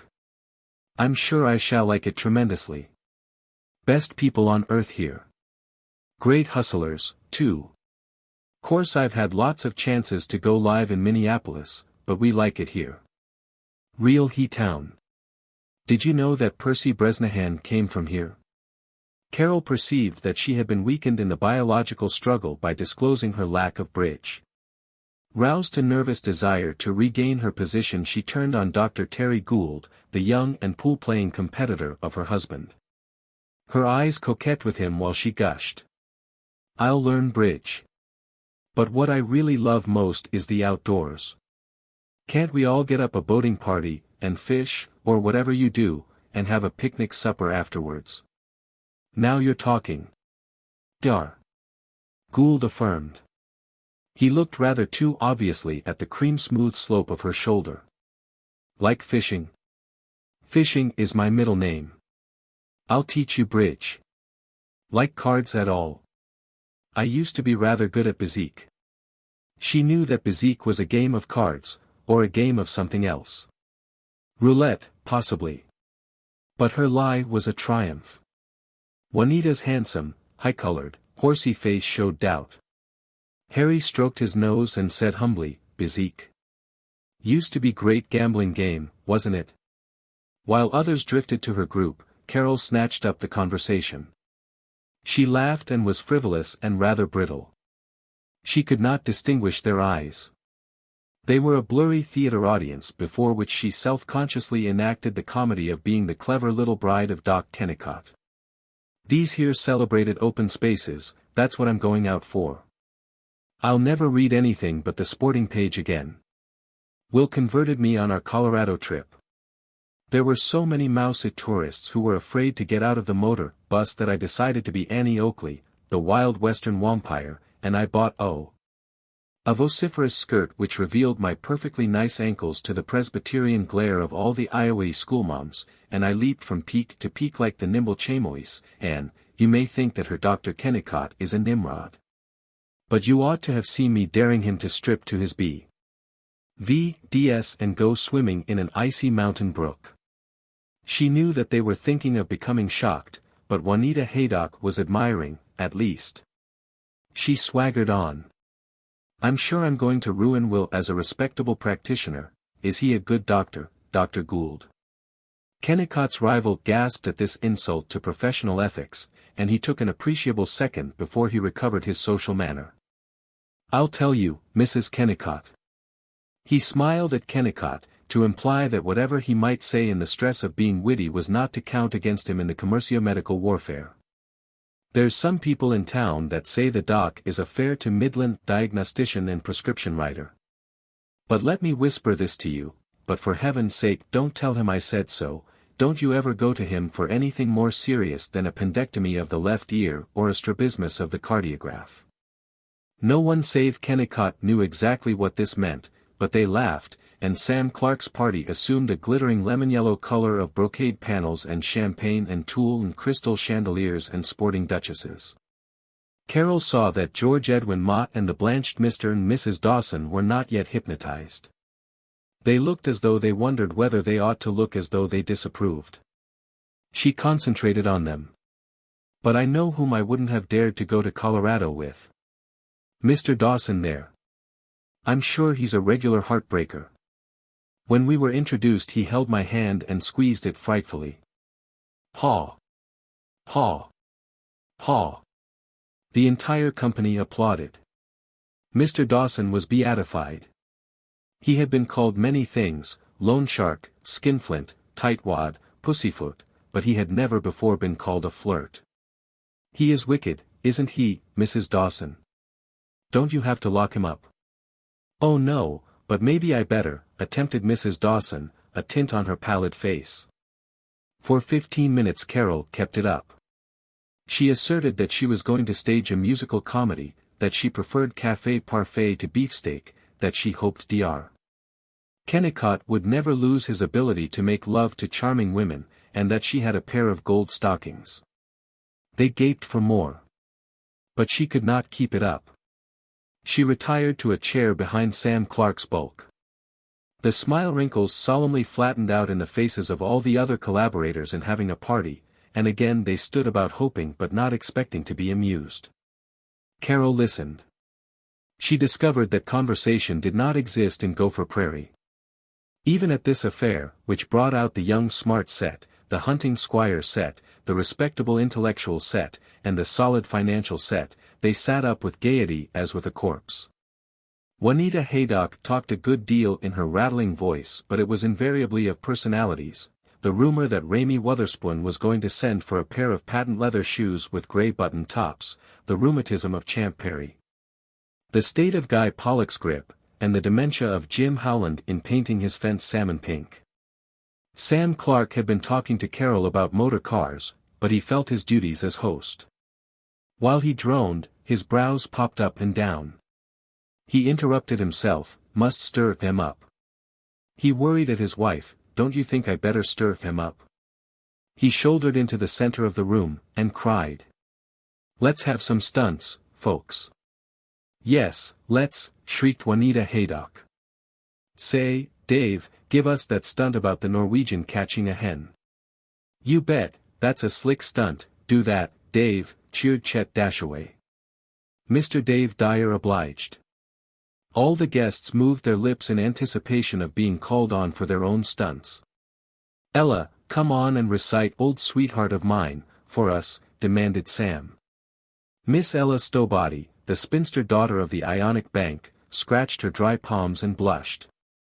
Oh, you don't want to hear that old thing again. Sure we do. You bet, asserted Sam. My voice is in terrible shape tonight. Tut. Come on. Sam loudly explained to Carol, Ella is our shark at elocuting. She's had professional training. She studied singing and oratory and dramatic art and shorthand for a year, in Milwaukee. Miss Stowbody was reciting. As encore to An Old Sweetheart of Mine, she gave a peculiarly optimistic poem regarding the value of smiles. There were 4 other stunts, 1 Jewish, 1 Irish, 1 juvenile, and Nat Hicks's parody of Mark Antony's funeral oration. During the winter Carol was to hear Dave Dyer's hen-catching impersonation 7 times, An Old Sweetheart of Mine 9 times, the Jewish story and the funeral oration twice. But now she was ardent and, because she did so want to be happy and simple-hearted, she was as disappointed as the others when the stunts were finished, and the party instantly sank back into coma. They gave up trying to be festive. They began to talk naturally, as they did at their shops and homes. The men and women divided, as they had been tending to do all evening. Carol was deserted by the men, left to a group of matrons who steadily pattered of children, sickness, and cooks, their own shop talk. She was piqued. She remembered visions of herself as a smart married woman in a drawing room, fencing with clever men. Her dejection was relieved by speculation as to what the men were discussing, in the corner between the piano and the phonograph. Did they rise from these housewifely personalities to a larger world of abstractions and affairs? She made her best curtsy to Mrs. Dawson. She twittered, I won't have my husband leaving me so soon. I'm going over and pull the wretch's ears. She rose with a jeune fille bow. She was self-absorbed and self-approving because she had attained that quality of sentimentality. She proudly dipped across the room and, to the interest and commendation of all beholders, sat on the arm of Kennicott's chair. He was gossiping with Sam Clark, Luke Dawson, Jackson Elder of the planing mill, Chet Dashaway, Dave Dyer, Harry Haydock, and Ezra Stowbody, president of the Ionic Bank. Ezra Stowbody was a troglodyte. He had come to Gopher Prairie in 1865. He was a distinguished bird of prey, swooping thin nose, turtle mouth, thick brows, port wine cheeks, floss of white hair, contemptuous eyes. He was not happy in the social changes of 30 years. 3 decades ago, Dr. Westlake, Julius Flickerbaugh the lawyer, Merriman Peedy the congregational pastor and himself had been the arbiters. That was as it should be, the fine arts, medicine, law, religion, and finance, recognized as aristocratic. For Yankees democratically chatting with but ruling the Ohioans and Illini and Swedes and Germans who had ventured to follow them. But Westlake was old, almost retired. Julius Flickerbaugh had lost much of his practice to livelier attorneys. Reverend, not the Reverend, Peedy was dead, and nobody was impressed in this rotten age of automobiles by the spanking grays, which Ezra still drove. The town was as heterogeneous as Chicago. Norwegians and Germans owned stores. The social leaders were common merchants. Selling nails was considered as sacred as banking. These upstarts, the Clarks, the Haydocks, had no dignity. They were sound and conservative in politics, but they talked about motor cars and pump guns and heaven only knew what newfangled fads. Mr. Stowbody felt out of place with them. But his brick house with the mansard roof was still the largest residence in town. And he held his position as squire by occasionally appearing among the younger men and reminding them by a wintry eye that without the banker none of them could carry on their vulgar businesses. As Carol defied decency by sitting down with the men, Mr. Stowbody was piping to Mr. Dawson, "Say, Luke, when was Biggins first settled in Winnebago Township?" "Wyan't it in 1879? Why no, twant. Mr. Dawson was indignant. He come out from Vermont in 1867, no, wait, in 1868, it must have been, and took a claim on the Rum River, quite a ways above Anoka. He did not, roared Mr. Stowbody. He settled first in Blue Earth County, him and his father. What's the point at issue? Carol whispered to Kennicott. Whether this old duck Biggins had an English setter or a Llewellyn. They've been arguing it all evening. Dave Dyer interrupted to give tidings. Tell you that Clara Biggins was in town couple days ago.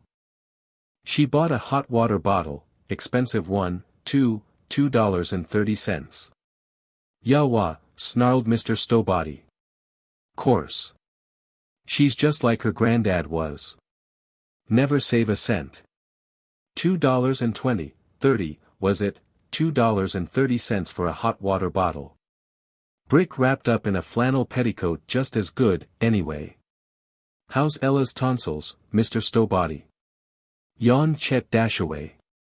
While Mr. Stowbody gave a somatic and psychic study of them, Carol reflected, are they really so terribly interested in Ella's tonsils, or even in Ella's esophagus? I wonder if I could get them away from personalities. Let's risk damnation and try. There hasn't been much labor trouble around here, has there, Mr. Stowbody? She asked innocently. No, ma'am, thank God, we've been free from that, except maybe with hired girls and farm hands. Trouble enough with these foreign farmers, if you don't watch these Swedes they turn socialist or populist or some fool thing on you in a minute. Of course, if they have loans you can make M listen to reason. I just have M come into the bank for a talk, and tell M a few things. I don't mind their being Democrats so much, but I won't stand having socialists around. But thank God, we ain't got the labor trouble they have in these cities. Even Jack Elder here gets along pretty well, in the planing mill, don't you, Jack? Yep. Sure. Don't need so many skilled workmen in my place, and it's a lot of these cranky, wage-hogging, half-baked skilled mechanics that start trouble, reading a lot of this anarchist literature and union papers and all. Do you approve of union labor? Carol inquired of Mr. Elder. Me? I should say not. It's like this, I don't mind dealing with my men if they think they've got any grievances, though Lord knows what's come over workmen, nowadays, don't appreciate a good job. But still, if they come to me honestly, as man to man, I'll talk things over with them.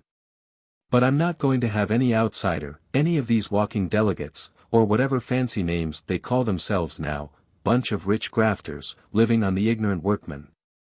Not going to have any of those fellows butting in and telling me how to run my business. Mr. Elder was growing more excited, more belligerent and patriotic. I stand for freedom and constitutional rights. If any man don't like my shop, he can get up and git. Same way, if I don't like him, he gits. And that's all there is to it. I simply can't understand all these complications and hoopty-doodles and government reports and wage scales and God knows what all that these fellows are balling up the labor situation with, when it's all perfectly simple. They like what I pay them, or they get out. That's all there is to it. What do you think of profit sharing? Carol ventured. Mr. Elder thundered his answer, while the others nodded, solemnly and in tune, like a shop window of flexible toys, comic mandarins and judges and ducks and clowns. Set quivering by a breeze from the open door. All this profit-sharing and welfare work and insurance and old-age pension is simply poppycock. Enfeebles a workman's independence, and wastes a lot of honest profit.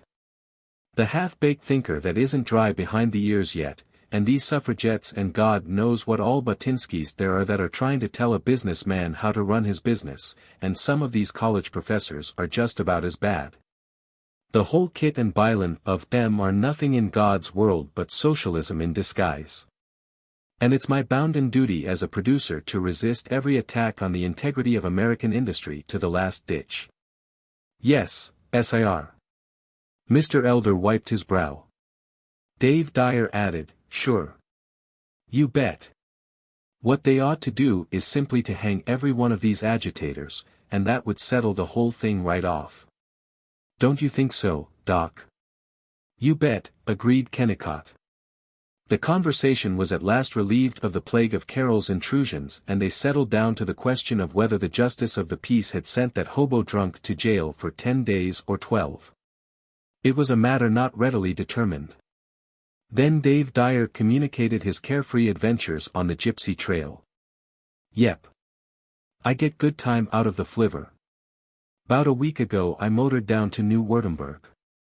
That's 43, no, let's see, it's 17 miles to Belldale, and 'bout 6 3/4, call it 7, to Torgenquist, and it's a good 19 miles from there to New Wurtemberg, 17 and 7 and 19, that makes, let me see, 17 and 7 is 24, plus 19, well say plus 20, that makes 44, well anyway, say about 43 or 4 miles from here to New Wurtemberg.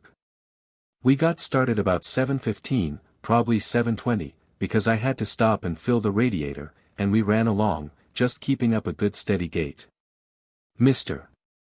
Dyer did finally, for reasons and purposes admitted and justified, attain to New Wurtemberg. Once, only once, the presence of the alien Carol was recognized. Chet Dashaway leaned over and said asthmatically, say, have you been reading this serial, 2 Out, in Tingling Tales? Corking yarn. Gosh, the fellow that wrote it certainly can sling baseball slang. The others tried to look literary. Harry Haydock offered, Juanita is a great hand for reading high-class stuff, like Mid the Magnolias by this Sarah Hetwigan Butts, and Riders of Ranch Reckless. Books. But me, he glanced about importantly, as one convinced that no other hero had ever been in so strange a plight, I'm so darn busy I don't have much time to read. I never read anything I can't check against, said Sam Clark. Thus ended the literary portion of the conversation. And for 7 minutes Jackson Elder outlined reasons for believing that the pike fishing was better on the west shore of Lake Minniemashie than on the east, though it was indeed quite true that on the east shore Nat Hicks had caught a pike altogether admirable. The talk went on. It did go on. Their voices were monotonous, thick, emphatic. They were harshly pompous, like men in the smoking compartments of Pullman cars. They did not bore Carol. They frightened her. She panted, they will be cordial to me, because my man belongs to their tribe. God help me if I were an outsider.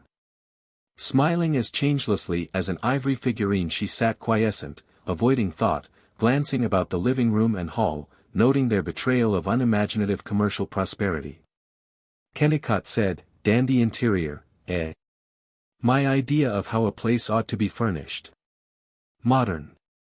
She looked polite, and observed the oiled floors, hardwood staircase, unused fireplace with tiles which resembled brown linoleum, cut-glass vases standing upon doilies, and the barred, shut, forbidding unit bookcases that were half filled with swashbuckler novels and unread-looking sets of Dickens, Kipling, O.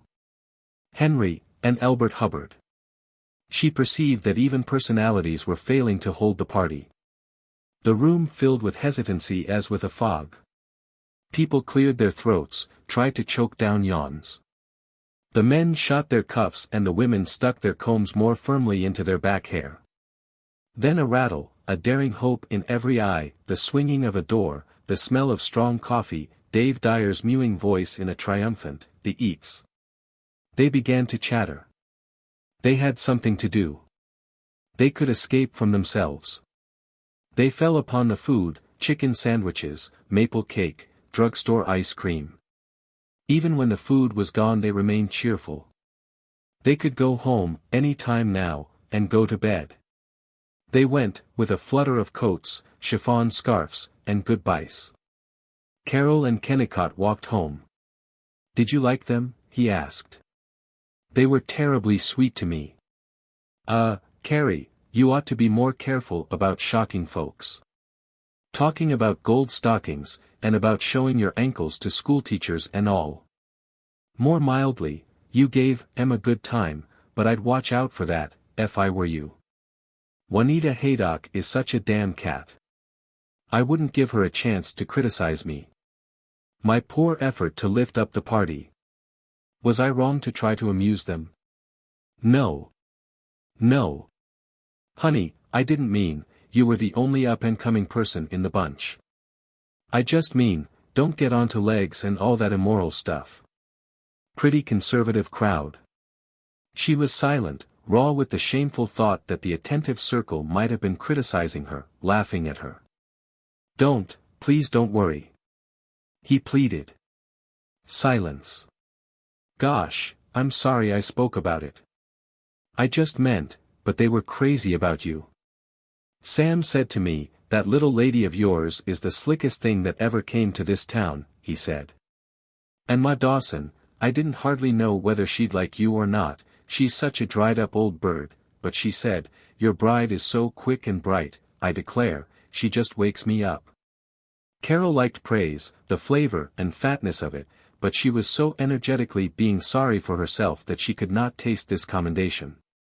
Please. Come on. Cheer up.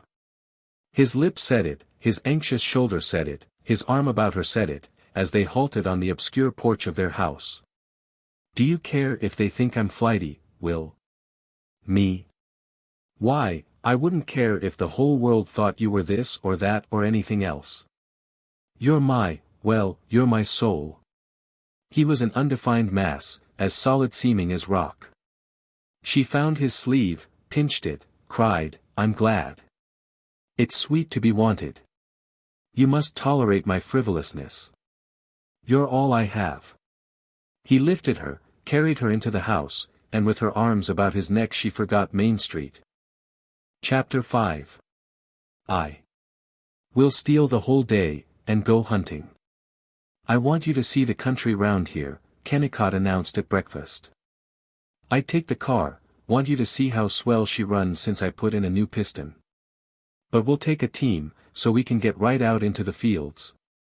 Not many prairie chickens left now, but we might just happen to run onto a small covey. He fussed over his hunting kit. He pulled his hip boots out to full length and examined them for holes. He feverishly counted his shotgun shells, lecturing her on the qualities of smokeless powder.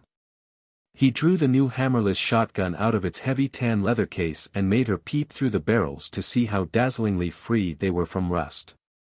The world of hunting and camping outfits and fishing tackle was unfamiliar to her, and in Kennicott's interest she found something creative and joyous. She examined the smooth stock, the carved hard rubber butt of the gun. The shells, with their brass caps and sleek green bodies and hieroglyphics on the wads, were cool and comfortably heavy in her hands. Kennicott wore a brown canvas hunting coat with vast pockets lining the inside, corduroy trousers which bulged at the wrinkles, peeled and scarred shoes, a scarecrow felt hat. In this uniform he felt virile.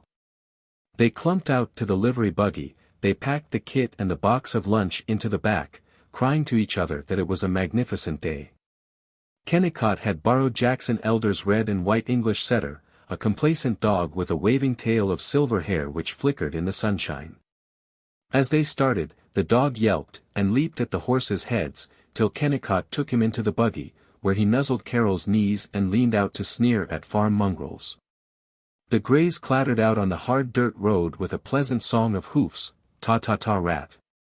Ta-ta-ta-rat. It was early and fresh, the air whistling, frost bright on the golden rod.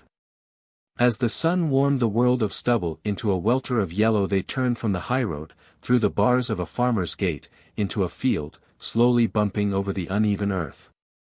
In a hollow of the rolling prairie they lost sight even of the country road.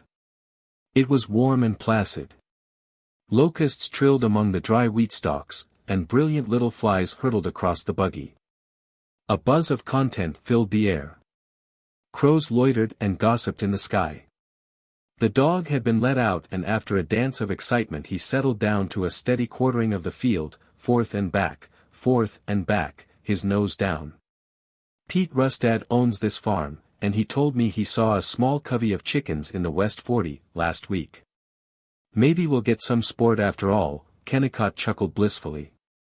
She watched the dog in suspense, breathing quickly every time he seemed to halt. She had no desire to slaughter birds, but she did desire to belong to Kennicott's world. The dog stopped, on the point, a forepaw held up. By golly! He's hit a scent. Come on, squealed Kennicott. He leaped from the buggy, twisted the reins about the whip socket, swung her out, caught up his gun, slipped in 2 shells, stalked toward the rigid dog, Carol pattering after him. The setter crawled ahead, his tail quivering, his belly close to the stubble. Carol was nervous. She expected clouds of large birds to fly up instantly. Her eyes were strained with staring. But they followed the dog for a quarter of a mile, turning, doubling, crossing 2 low hills, kicking through a swale of weeds, crawling between the strands of a barbed wire fence. The walking was hard on her pavement-trained feet. The earth was lumpy, the stubble prickly and lined with grass, thistles, abortive stumps of clover. She dragged and floundered. She heard Kennicott gasp, "Look!" 3 gray birds were starting up from the stubble. They were round, dumpy, like enormous bumblebees. Kennicott was sighting, moving the barrel. She was agitated. Why didn't he fire? The birds would be gone. Then a crash, another, and 2 birds turned somersaults in the air, plumped down. When he showed her the birds she had no sensation of blood. These heaps of feathers were so soft and unbruised, there was about them no hint of death. She watched her conquering man tuck them into his inside pocket, and trudged with him back to the buggy. They found no more prairie chickens that morning. At noon they drove into her first farmyard, a private village, a white house with no porches save a low and quite dirty stoop at the back, a crimson barn with white trimmings, a glazed brick silo, an ex-carriage shed, now the garage of a Ford. An unpainted cow stable, a chicken house, a pig pen, a corn crib, a granary, the galvanized iron skeleton tower of a windmill. The dooryard was of packed yellow clay, treeless, barren of grass, littered with rusty plowshares and wheels of discarded cultivators. Hardened trampled mud, like lava, filled the pig pen. The doors of the house were grime-rubbed, the corners and eaves were rusted with rain, and the child who stared at them from the kitchen window was smeary-faced. But beyond the barn was a clump of scarlet geraniums. The prairie breeze was sunshine in motion, the flashing metal blades of the windmill revolved with a lively hum, a horse neighed, a rooster crowed, martins flew in and out of the cow stable. A small spare woman with flaxen hair trotted from the house. She was twanging a Swedish patois, not in monotone, like English, but singing it, with a lyrical whine. "Pete he say you come pretty soon hunting, doctor. My, that's fine you come. Is dis the bride? Oh. Vi just say last night, vi hope maybe vi see her some day. My, sock a pretty lady." Mrs. Rustad was shining with welcome. "Vel, vel. I hope you lack this country. Won't you stay for dinner, doctor?" "No, but I wonder if you wouldn't like to give us a glass of milk," condescended Kennicott. "Vel I should say I will. You wait har a second and I run on the milk house." She nervously hastened to a tiny red building beside the windmill. She came back with a pitcher of milk from which Carol filled the thermos bottle. As they drove off Carol admired, "She's the dearest thing I ever saw. And she adores you. You are the lord of the manor." "Oh no, much pleased, but still they do ask my advice about things. Bully people, these Scandinavian farmers. And prosperous, too. Helga Rustad, she's still scared of America, but her kids will be doctors and lawyers and governors of the state and any darn thing they want to. I wonder," Carol was plunged back into last night's Weltschmerz. "I wonder if these farmers aren't bigger than we are. So simple and hard-working. The town lives on them. We townies are parasites, and yet we feel superior to them. Last night I heard Mr. Haydock talking about Hicks. Apparently he despises the farmers because they haven't reached the social heights of selling thread and buttons. Parasites. Us. Where'd the farmers be without the town? Who lends them money? Who? Why, we supply them with everything. Don't you find that some of the farmers think they pay too much for the services of the towns? Oh, of course there's a lot of cranks among the farmers, same as there are among any class. Listen to some of these kickers. A fellow'd think that the farmers ought to run the state and the whole shooting match. Probably if they had their way they'd fill up the legislature with a lot of farmers in manure-covered boots, yes. And they'd come tell me I was hired on a salary now, and couldn't fix my fees. That'd be fine for you, wouldn't it? But why shouldn't they? Why? That bunch of, telling me, oh, for heaven's sake, let's quit arguing. All this discussing may be all right at a party, but, let's forget it while we're hunting. I know. The wanderlust, probably it's a worse affliction than the wanderlust.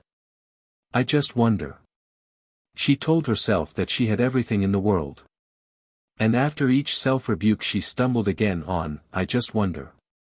They ate their sandwiches by a prairie slough, long grass reaching up out of clear water, mossy bogs, red-winged blackbirds, the scum a splash of gold-green.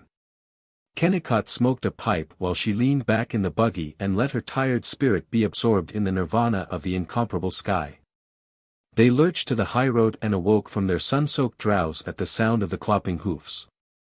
They paused to look for partridges in a rim of woods, little woods, very clean and shiny and gay, silver birches and poplars with immaculate green trunks, encircling a lake of sandy bottom, a splashing seclusion demure in the welter of hot prairie. Kennicott brought down a fat red squirrel, and at dusk he had a dramatic shot at a flight of ducks whirling down from the upper air, skimming the lake, instantly vanishing. They drove home under the sunset. Mounds of straw, and wheat stacks like beehives, stood out in startling rows and gold, and the green-tufted stubble glistened.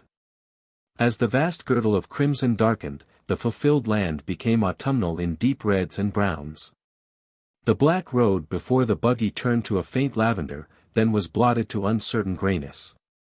Cattle came in a long line up to the barred gates of the farmyards, and over the resting land was a dark glow. Carol had found the dignity and greatness which had failed her in Main Street. 2. Till they had a maid they took noon dinner and 6 o'clock supper at Mrs. Gurry's boarding house. Mrs. Elisha Gurry, relict of Deacon Gurry the dealer in hay and grain, was a pointed-nosed, simpering woman with iron-gray hair drawn so tight that it resembled a soiled handkerchief covering her head. But she was unexpectedly cheerful, and her dining room, with its thin tablecloth on a long pine table, had the decency of clean bareness. In the line of unsmiling, methodically chewing guests, like horses at a manger, Carol came to distinguish one countenance, the pale, long, spectacled face and sandy pompadour hair of Mr. Raymond P. Wotherspoon, known as Ramey, professional bachelor, manager and one-half the sales force in the shoe department of the Bon Ton store. You will enjoy Gopher Prairie very much, Mrs. Kennicott, petitioned Ramey. His eyes were like those of a dog waiting to be let in out of the cold. He passed the stewed apricots effusively. There are a great many bright cultured people here. Mrs. Wilkes, the Christian Science reader, is a very bright woman, though I am not a scientist myself, in fact I sing in the Episcopal choir. And Miss Sherwin of the high school, she is such a pleasing, bright girl, I was fitting her to a pair of tan gaiters yesterday, I declare, it really was a pleasure. Gimme the butter, Carrie, was Kennicott's comment. She defied him by encouraging Ramey. Do you have amateur dramatics and so on here? Oh yes. The town's just full of talent. The Knights of Pythias put on a dandy minstrel show last year. It's nice you're so enthusiastic. Oh, do you really think so? Lots of folks jolly me for trying to get up shows and so on. I tell them they have more artistic gifts than they know.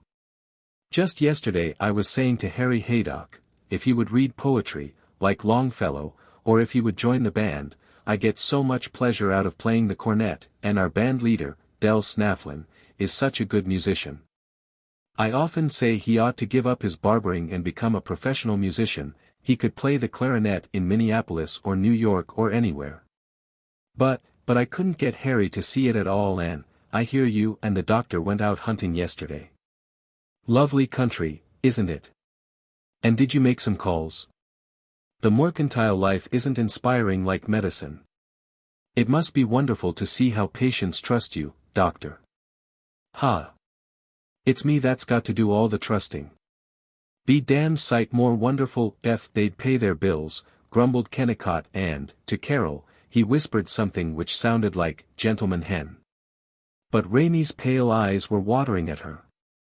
She helped him with, so you like to read poetry? Oh yes, so much, though to tell the truth, I don't get much time for reading, we're always so busy at the store and, but we had the dandiest professional reciter at the Pythian Sisters' sociable last winter. Carol thought she heard a grunt from the traveling salesman at the end of the table, and Kennicott's jerking elbow was a grunt embodied. She persisted. Do you get to see many plays, Mr. Wotherspoon? He shone at her like a dim blue March moon, and sighed, no, but I do love the movies. I'm a real fan. One trouble with books is that they're not so thoroughly safeguarded by intelligent censors as the movies are, and when you drop into the library and take out a book you never know what you're wasting your time on. What I like in books is a wholesome, really improving story, and sometimes, why, once I started a novel by this fellow Balzac that you read about, and it told how a lady wasn't living with her husband, I mean she wasn't his wife. It went into details, disgustingly. And the English was real poor. I spoke to the library about it, and they took it off the shelves. I'm not narrow, but I must say I don't see any use in this deliberately dragging in immorality. Life itself is so full of temptations that in literature one wants only that which is pure and uplifting. What's the name of that Balzac yarn? Where can I get hold of it? Giggled the traveling salesman. Ramey ignored him. But the movies, they are mostly clean, and their humor, don't you think that the most essential quality for a person to have is a sense of humor? I don't know. I really haven't much, said Carol. He shook his finger at her. Now, you're too modest. I'm sure we can all see that you have a perfectly corking sense of humor. Besides, Dr. Kennicott wouldn't marry a lady that didn't have. We all know how he loves his fun. You bet. I'm a jokey old bird. Come on, Carrie, let's beat it, remarked Kennicott. Ramey implored, and what is your chief artistic interest, Mrs. Kennicott?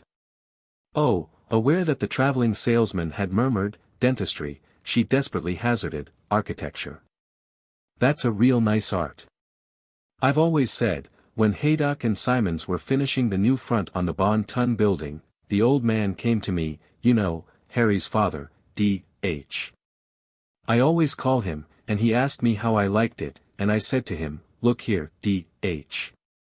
I said, you see, he was going to leave the front plain, and I said to him, it's all very well to have modern lighting in a big display space, I said, but when you get that in, you want to have some architecture, too, I said. And he laughed and said he guessed maybe I was right, and so he had M put on a cornice. Tin, observed the traveling salesman. Ramey bared his teeth like a belligerent mouse. Well, what if it is tin? That's not my fault. I told D.H. to make it polished granite. You make me tired. Leave us go. Come on, Carrie, leave us go. From Kennicott. Ramey waylaid them in the hall and secretly informed Carol that she must mind the traveling salesman's coarseness, he belonged to the Wapolwa. Kennicott chuckled, well, child, how about it? Do you prefer an artistic guy like Ramey to stupid boobs like Sam Clark and me? My dear. Let's go home, and play pinochle, and laugh, and be foolish, and slip up to bed, and sleep without dreaming. It's beautiful to be just a solid sightizedness. 3. From the Gopher Prairie Weekly Dauntless. One of the most charming affairs of the season was held Tuesday evening at the handsome new residence of Sam and Mrs. Clark, when many of our most prominent citizens gathered to greet the lovely new bride of our popular local physician, Dr. Will Kennicott. All present spoke of the many charms of the bride, formerly Miss Carol Milford of St. Paul. Games and stunts were the order of the day, with merry talk and conversation. At a late hour dainty refreshments were served, and the party broke up with many expressions of pleasure at the pleasant affair. Among those present were Madame Kennicott, elder. Dr. Will Kennicott, for the past several years one of our most popular and skillful physicians and surgeons, gave the town a delightful surprise when he returned from an extended honeymoon tour in Colorado this week with his charming bride. Née Miss Carol Milford of St.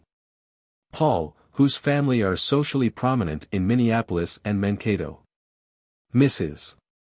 Kennicott is a lady of manifold charms. Not only of striking charm of appearance but is also a distinguished graduate of a school in the East and has for the past year been prominently connected in an important position of responsibility with the St. Paul Public Library, in which city Dr. Will had the good fortune to meet her. The city of Gopher Prairie welcomes her to our midst and prophesies for her many happy years in the energetic city of the Twin Lakes and the future.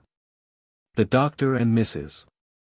Kennicott will reside for the present at the doctor's home on Poplar Street which his charming mother has been keeping for him, who has now returned to her own home at Lac Comert, leaving a host of friends who regret her absence and hope to see her soon with us again.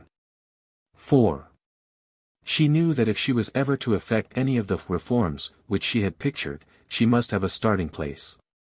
What confused her during the 3 or 4 months after her marriage was not lack of perception that she must be definite, but sheer careless happiness of her first home. In the pride of being a housewife she loved every detail, the brocade armchair with the weak back, even the brass watercock on the hot water reservoir, when she had become familiar with it by trying to scour it to brilliance. She found a maid, plump radiant B. Sorensen from Scandia Crossing. B. was droll in her attempt to be at once a respectful servant and a bosom friend.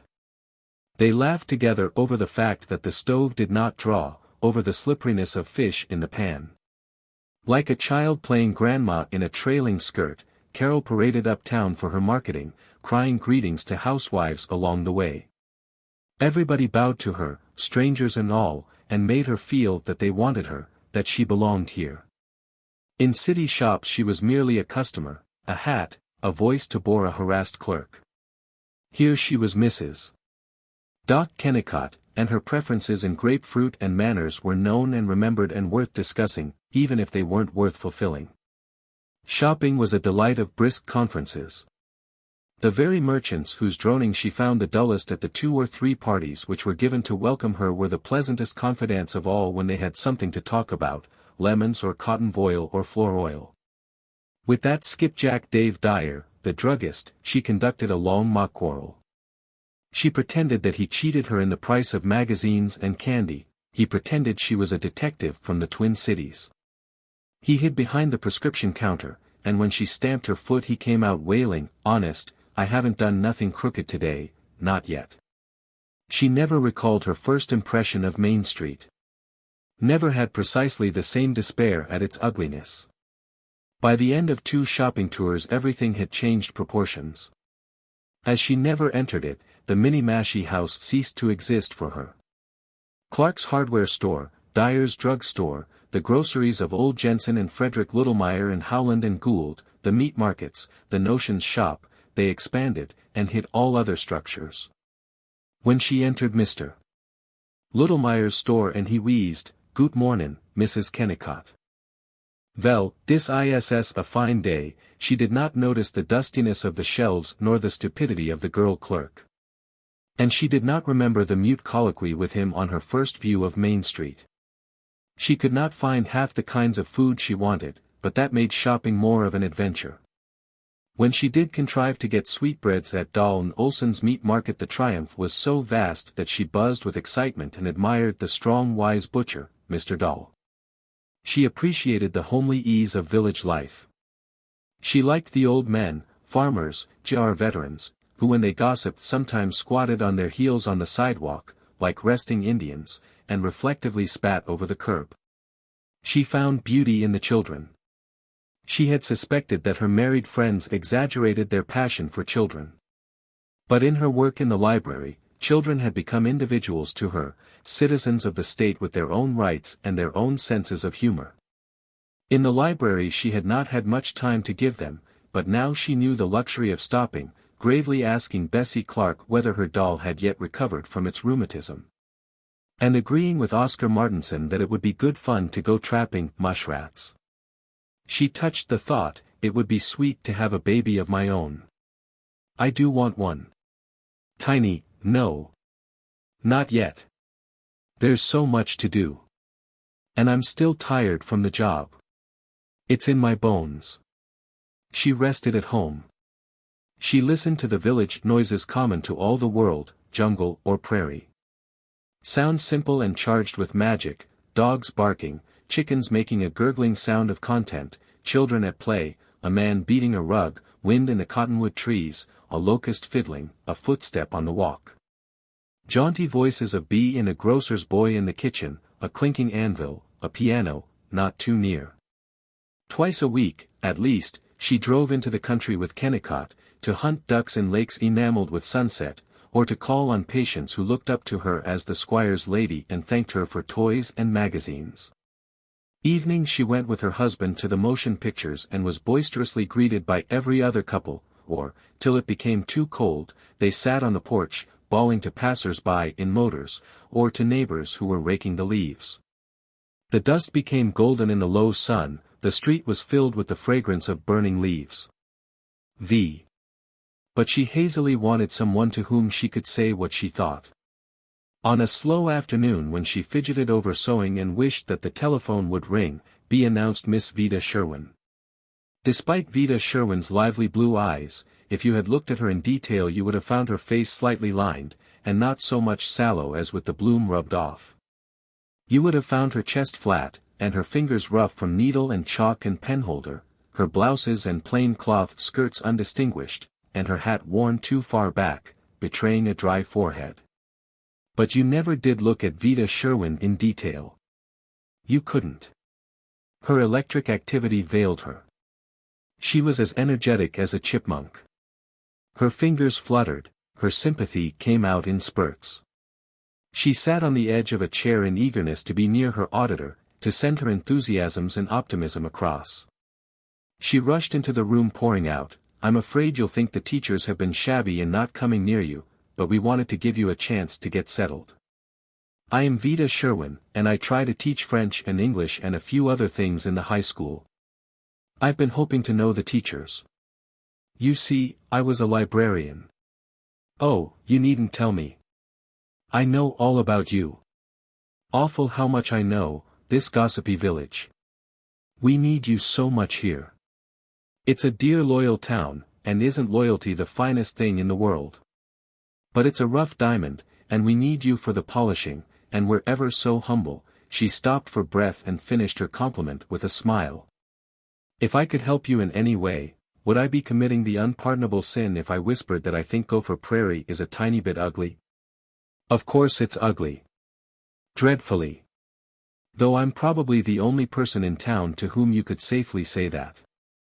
Except perhaps Guy Pollock the lawyer. Have you met him? Oh, you must, he's simply a darling, intelligence and culture and so gentle. But I don't care so much about the ugliness. That will change.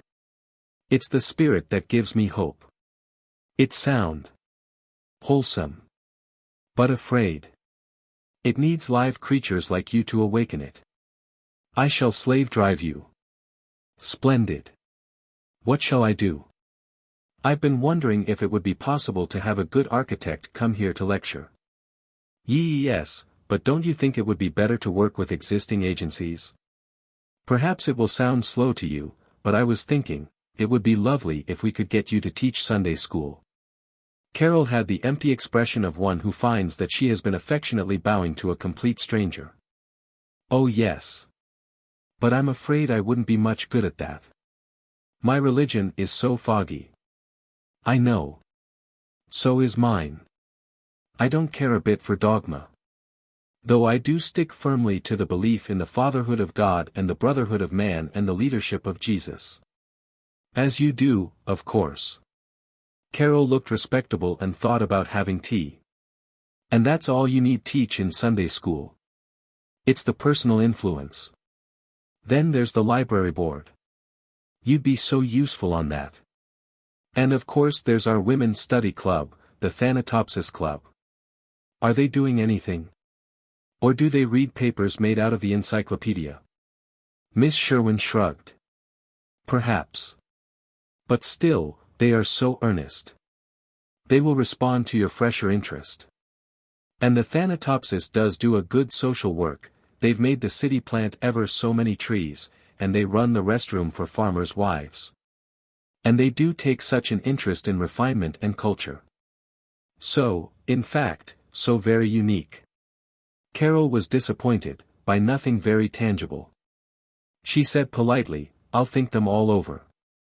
I must have a while to look around first. Miss Sherwin darted to her, smoothed her hair, peered at her. Oh, my dear, don't you suppose I know? These first tender days of marriage, they're sacred to me. Home, and children that need you, and depend on you to keep them alive, and turn to you with their wrinkly little smiles. And the hearth Anne, she hid her face from Carol as she made an activity of patting the cushion of her chair, but she went on with her former briskness. I mean, you must help us when you're ready. I'm afraid you'll think I'm conservative. I am. So much to conserve. All this treasure of American ideals. Sturdiness and democracy and opportunity. Maybe not at Palm Beach. But, thank heaven, we're free from such social distinctions in Gopher Prairie. I have only one good quality, overwhelming belief in the brains and hearts of our nation, our state, our town. It's so strong that sometimes I do have a tiny effect on the haughty 10,000-ayers. I shake 'em up and make 'em believe in ideals, yes, in themselves. But I get into a rut of teaching. I need young critical things like you to punch me up. Tell me, what are you reading? I've been rereading The Damnation of Theron Ware. Do you know it? Yes. It was clever. But hard. Man wanted to tear down, not build up. Cynical. Oh, I do hope I'm not a sentimentalist. But I can't see any use in this high art stuff that doesn't encourage us day laborers to plod on. Ensued a 15-minute argument about the oldest topic in the world, it's art but is it pretty?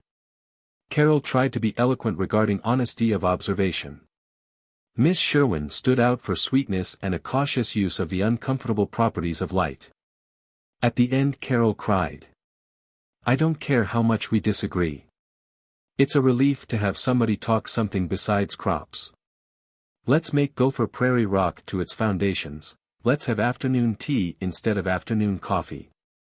The delighted bee helped her bring out the ancestral folding sewing table, whose yellow and black top was scarred with dotted lines from a dressmaker's tracing wheel, and to set it with an embroidered lunchcloth.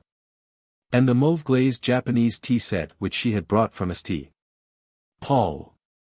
Miss Sherwin confided her latest scheme, moral motion pictures for country districts, with light from a portable dynamo hitched to a Ford engine.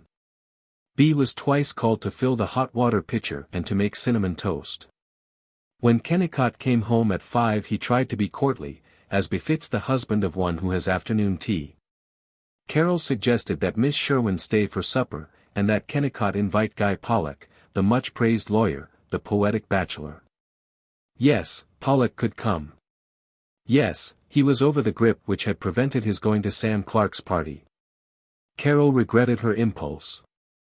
The man would be an opinionated politician, heavily jocular about the bride. But at the entrance of Guy Pollock she discovered a personality. Pollock was a man of perhaps 38, slender, still, deferential. His voice was low. It was very good of you to want me, he said, and he offered no humorous remarks, and did not ask her if she didn't think Gopher Prairie was the livest little burg in the state. She fancied that his even grayness might reveal 1,000 tints of lavender and blue and silver. At supper he hinted his love for Sir Thomas Browne, Thoreau, Agnes Repplier, Arthur Symons, Claude Washburn, Charles Flandreau.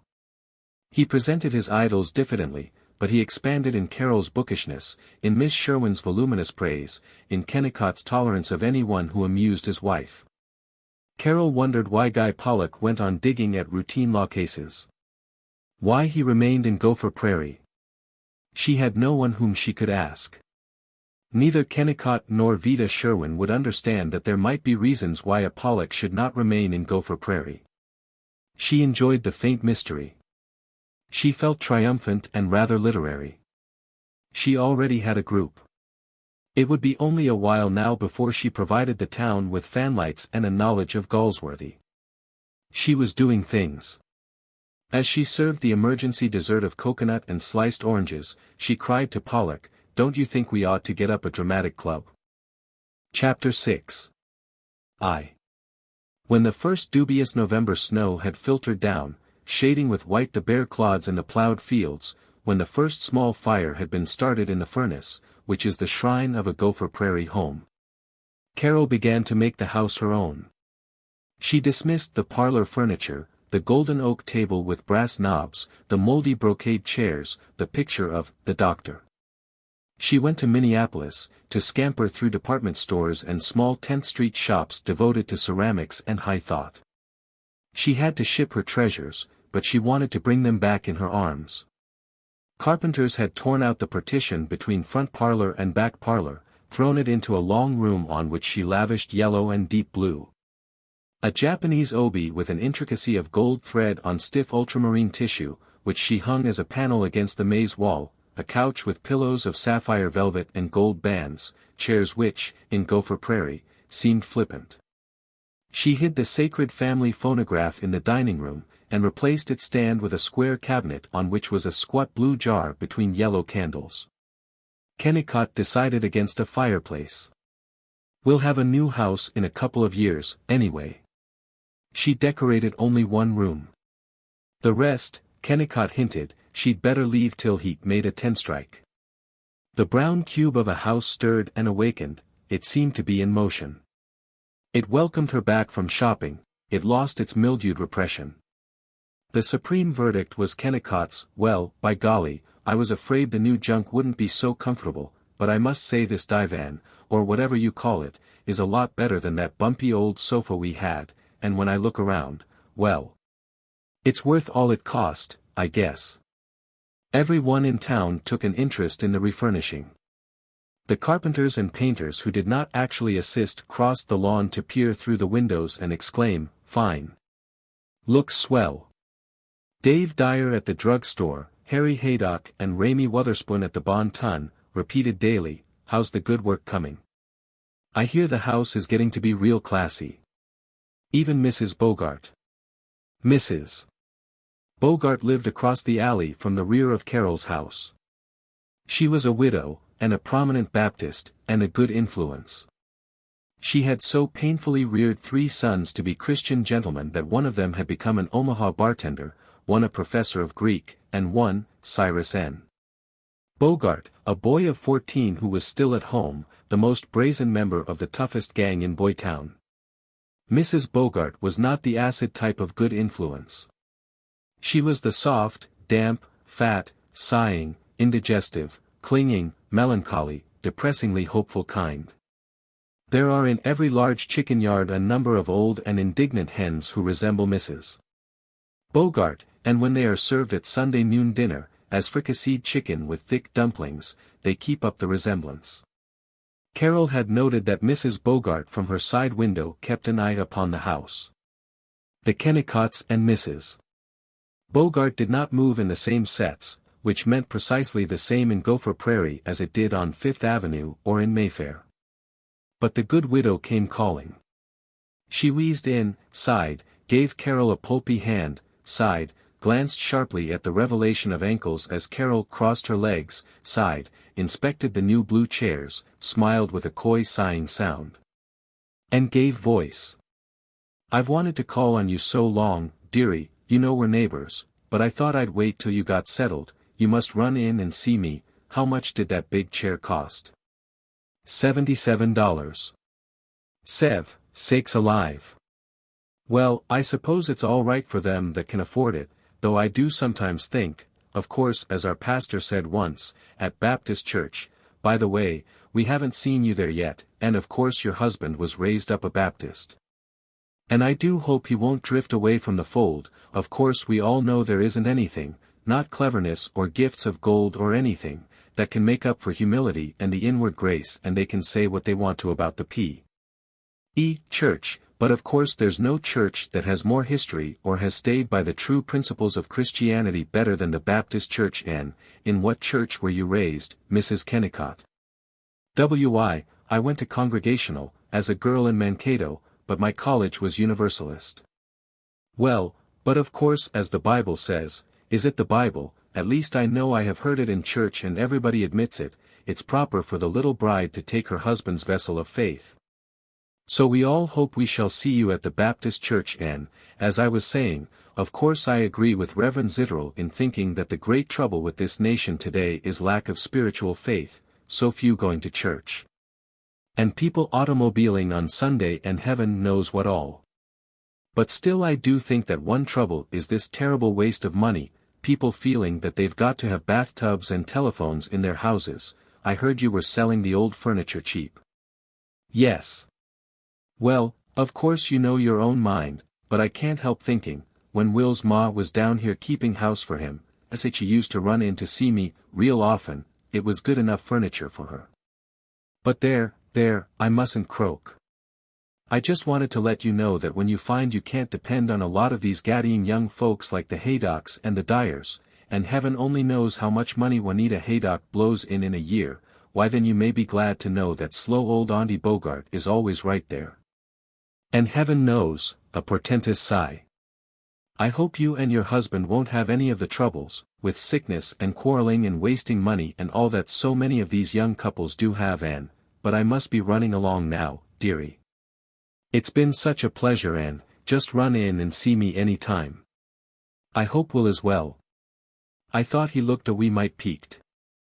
It was 20 minutes later when Mrs. Bogart finally oozed out of the front door.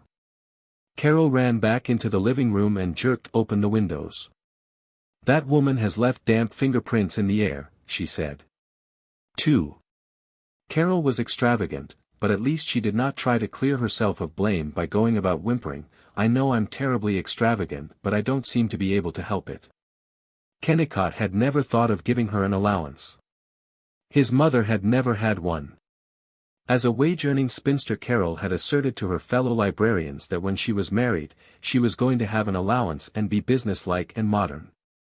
But it was too much trouble to explain to Kennicott's kindly stubbornness that she was a practical housekeeper as well as a flighty playmate. She bought a budget plan account book and made her budgets as exact as budgets are likely to be when they lack budgets. For the first month it was a honeymoon jest to beg prettily, to confess, I haven't a cent in the house, dear, and to be told, you're an extravagant little rabbit. But the budget book made her realize how inexact were her finances. She became self-conscious, occasionally she was indignant that she should always have to petition him for the money with which to buy his food.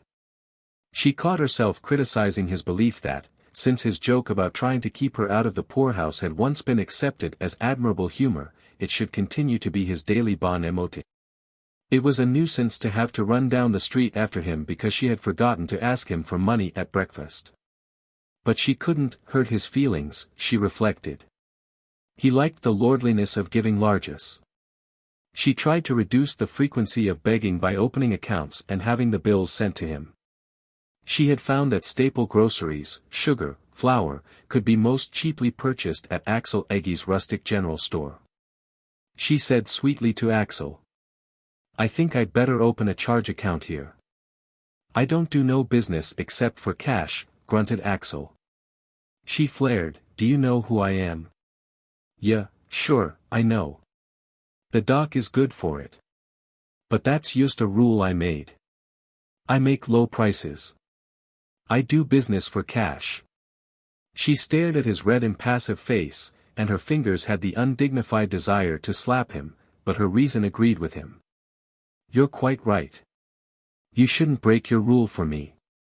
Her rage had not been lost. It had been transferred to her husband. She wanted 10 pounds of sugar in a hurry, but she had no money. She ran up the stairs to Kennicott's office. On the door was a sign advertising a headache cure and stating, the doctor is out, back at, naturally, the blank space was not filled out. She stamped her foot. She ran down to the drug store, the doctor's club. As she entered she heard Mrs. Dyer demanding, "Dave, I've got to have some money." Carol saw that her husband was there, and two other men, all listening in amusement. Dave Dyer snapped, "How much do you want? $1 be enough?" "No, it won't. I've got to get some underclothes for the kids." "Why, good Lord, they got enough now to fill the closet so I couldn't find my hunting boots, last time I wanted them." "I don't care. They're all in rags. You got to give me $10. Carol perceived that Mrs. Dyer was accustomed to this indignity. She perceived that the men, particularly Dave, regarded it as an excellent jest. She waited, she knew what would come, it did. Dave yelped, "Where's that $10 I gave you last year?" and he looked to the other men to laugh. They laughed. Cold and still, Carol walked up to Kennicott and commanded, "I want to see you upstairs." "Why, something the matter?" "Yes." He clumped after her, up the stairs, into his barren office. Before he could get out a query she stated. "Yesterday, in front of a saloon, I heard a German farm wife beg her husband for a quarter, to get a toy for the baby, and he refused. Just now I've heard Mrs. Dyer going through the same humiliation. And I'm in the same position. I have to beg you for money. Daily. I have just been informed that I couldn't have any sugar because I hadn't the money to pay for it." "Who said that?" "By God, I'll kill any." "Tut. It wasn't his fault. It was yours. And mine. I now humbly beg you to give me the money with which to buy meals for you to eat. And hereafter to remember it. The next time, I shan't beg. I shall simply starve. Do you understand? I can't go on being a slave." Her defiance, her enjoyment of the role, ran out. She was sobbing against his overcoat, "How can you shame me so?" And he was blubbering, "Doggone it, I meant to give you some, and I forgot it. I swear I won't again. By golly I won't." He pressed $50 upon her, and after that he remembered to give her money regularly, sometimes. Daily she determined, "But I must have a stated amount, be businesslike. System. I must do something about it." And daily she didn't do anything about it. 3. Mrs. Bogart had, by the simpering viciousness of her comments on the new furniture, stirred Carol to economy. She spoke judiciously to be about leftovers. She read the cookbook again and, like a child with a picture book, she studied the diagram of the beef which gallantly continues to browse though it is divided into cuts. But she was a deliberate and joyous spendthrift in her preparations for her first party, the housewarming. She made lists on every envelope and laundry slip in her desk. She sent orders to Minneapolis fancy grocers. She pinned patterns and sewed. She was irritated when Kennicott was jocular about "these frightful big doings that are going on." She regarded the affair as an attack on Gopher Prairie's timidity in pleasure. "I'll make M lively, if nothing else.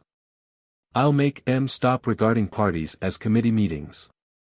Kennicott usually considered himself the master of the house.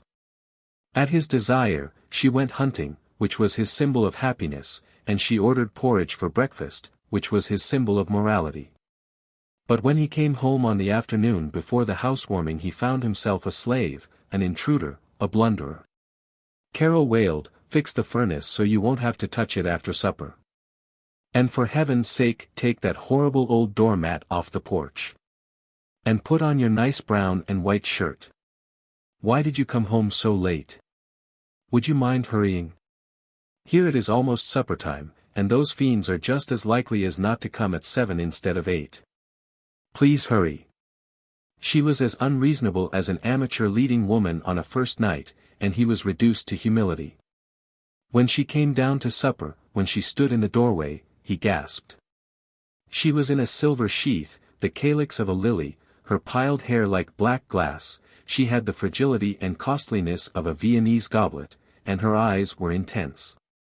He was stirred to rise from the table and to hold the chair for her, and all through supper he ate his bread dry because he felt that she would think him common if he said, "Will you hand me the butter?" 4. She had reached the calmness of not caring whether her guests liked the party or not, and a state of satisfied suspense in regard to BEA's technique in serving, before Kennicott cried from the bay window in the living room, "Here comes somebody." And Mr. and Mrs. Luke Dawson faltered in, at 7:45. Then in a shy avalanche arrived the entire aristocracy of Gopher Prairie, all persons engaged in a profession, or earning more than $2,500 a year, or possessed of grandparents born in America. Even while they were removing their overshoes they were peeping at the new decorations. Carol saw Dave Dyer secretively turn over the gold pillows to find a price tag, and heard Mr. Julius Flickerbaugh, the attorney, gasp, "Well, I'll be switched," as he viewed the vermilion print hanging against the Japanese obi. She was amused. But her high spirits slackened as she beheld them form in dress parade, in a long, silent, uneasy circle clear round the living room. She felt that she had been magically whisked back to her first party, at Sam Clark's. Have I got to lift them, like so many pigs of iron? I don't know that I can make them happy, but I'll make them hectic. A silver flame in the darkling circle, she whirled around, drew them with her smile, and sang, "I want my party to be noisy and undignified. This is the christening of my house, and I want you to help me have a bad influence on it, so that it will be a giddy house. For me, won't you all join in an old-fashioned square dance? And Mr. Dyer will call." She had a record on the phonograph. Dave Dyer was capering in the center of the floor, loose-jointed, lean, small, rusty-headed, pointed of nose, clapping his hands and shouting, "Swing white, partners, all among left." Even the millionaire Dawsons and Ezra Stowbody and Professor George Edwin Mott danced, looking only slightly foolish. And by rushing about the room and being coy and coaxing to all persons over 45, Carol got them into a waltz and a Virginia reel. But when she left them to disenjoy themselves in their own way, Harry Haydock put a one-step record on the phonograph, the younger people took the floor, and all the elders sneaked back to their chairs, with crystallized smiles which meant, "Don't believe I'll try this one myself, but I do enjoy watching the youngsters dance." Half of them were silent, half resumed the discussions of that afternoon in the store. Ezra Stowbody hunted for something to say, hid a yawn, and offered to Lyman Cass, the owner of the flour mill, "Howdy, you folks like the new furnace, Lim?" "Huh. So. Oh, let them alone. Don't pester them. They must like it, or they wouldn't do it," Carol warned herself. But they gazed at her so expectantly when she flickered past that she was reconvinced that in their debauches of respectability they had lost the power of play as well as the power of impersonal thought. Even the dancers were gradually crushed by the invisible force of 50 perfectly pure and well-behaved and negative minds, and they sat down, 2 by 2. In 20 minutes the party was again elevated to the decorum of a prayer meeting. "We're going to do something exciting," Carol exclaimed to her new confidante, Vida Sherwin. She saw that in the growing quiet her voice had carried across the room. Nat Hicks, Ella Stowbody, and Dave Dyer were abstracted, fingers and lips slightly moving. She knew with a cold certainty that Dave was rehearsing his stunt about the Norwegian catching the hen, Ella running over the first lines of "An Old Sweetheart of Mine," and Nat thinking of his popular parody on Mark Antony's oration. "But I will not have anybody use the word stunt in my house," she whispered to Miss Sherwin. "That's good. I tell you, why not have Raymond Wotherspoon sing?" "Ramy? Why, my dear, he's the most sentimental yearner in town. See here, child. Your opinions on house decorating are sound, but your opinions of people are rotten. Ramy does wag his tail. But the poor dear, longing for what he calls self-expression, and no training in anything except selling shoes. But he can sing. And some day when he gets away from Harry Haydock's patronage and ridicule, he'll do something fine." Carol apologized for her superciliousness. She urged Ramy, and warned the planners of stunts, "We all want you to sing, Mr. Wotherspoon. You're the only famous actor I'm going to let appear on the stage tonight. While Raimi blushed and admitted, "Oh, they don't want to hear me," he was clearing his throat, pulling his clean handkerchief farther out of his breast pocket, and thrusting his fingers between the buttons of his vest. In her affection for Raimi's defender, in her desire to discover artistic talent, Carol prepared to be delighted by the recital. Raimi sang, "Fly as a bird, thou art my dove," and, "When the little swallow leaves its tiny nest," all in a reasonably bad offertory tenor. Carol was shuddering with the vicarious shame which sensitive people feel when they listen to an elocutionist being humorous, or to a precocious child publicly doing badly what no child should do at all. She wanted to laugh at the gratified importance in Raimi's half-shut eyes, she wanted to weep over the meek ambitiousness which clouded like an aura his pale face, flap ears, and sandy pompadour. She tried to look admiring, for the benefit of Miss Sherwin, that trusting admirer of all that was or conceivably could be the good, the true, and the beautiful. At the end of the third ornithological lyric Miss Sherwin roused from her attitude of inspired vision and breathed to Carol, "My. That was sweet. Of course Raymond hasn't an unusually good voice, but don't you think he puts such a lot of feeling into it?" Carol lied blackly and magnificently, but without originality, "Oh yes, I do think he has so much feeling." She saw that after the strain of listening in a cultured manner the audience had collapsed, had given up their last hope of being amused. She cried, "Now we're going to play an idiotic game which I learned in Chicago. You will have to take off your shoes, for a starter. After that you will probably break your knees and shoulder blades." Much attention and incredulity. A few eyebrows indicating a verdict that Doc Kennicott's bride was noisy and improper.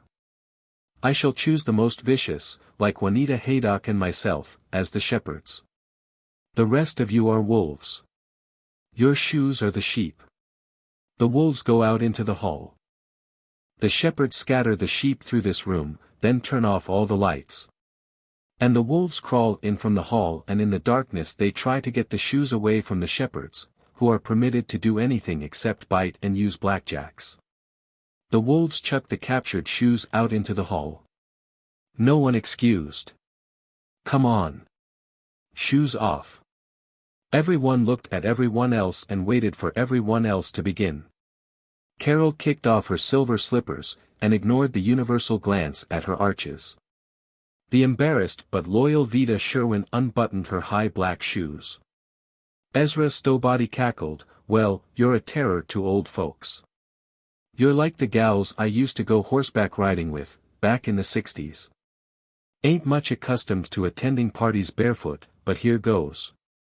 With a whoop and a gallant jerk Ezra snatched off his elastic-sided Congress shoes. The others giggled and followed. When the sheep had been penned up, in the darkness the timorous wolves crept into the living room, squealing, halting, thrown out of their habit of stolidity by the strangeness of advancing through nothingness toward a waiting foe. A mysterious foe which expanded and grew more menacing. The wolves peered to make out landmarks, they touched gliding arms which did not seem to be attached to a body, they quivered with a rapture of fear. Reality had vanished.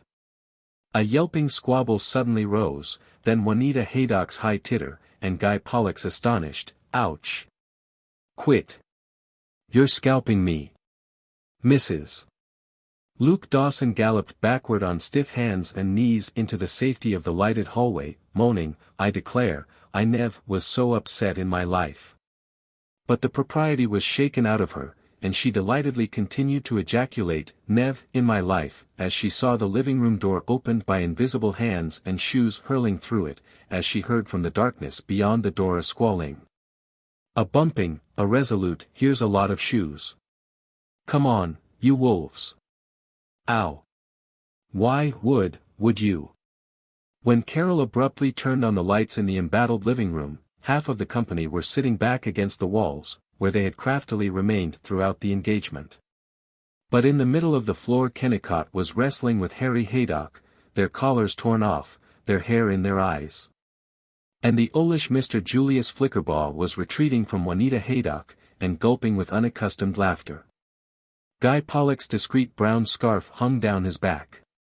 Young Rita Simons's net blouse had lost 2 buttons, and betrayed more of her delicious plump shoulder than was regarded as pure in Gopher Prairie. Whether by shock, disgust, joy of combat, or physical activity, all the party were freed from their years of social decorum. George Edwin Mott giggled, Luke Dawson twisted his beard, Mrs. Clark insisted, I did too, Sam, I got a shoe, I never knew I could fight so terrible.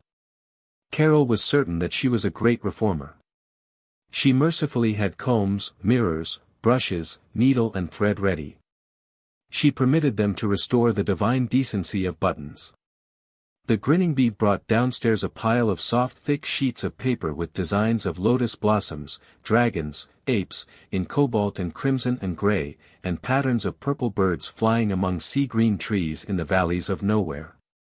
These, Carol announced, are real Chinese masquerade costumes. I got them from an importing shop in Minneapolis. You are to put them on over your clothes, and please forget that you are Minnesotans, and turn into mandarins and coolies and samurai, isn't it, and anything else you can think of. While they were shyly rustling the paper costumes she disappeared.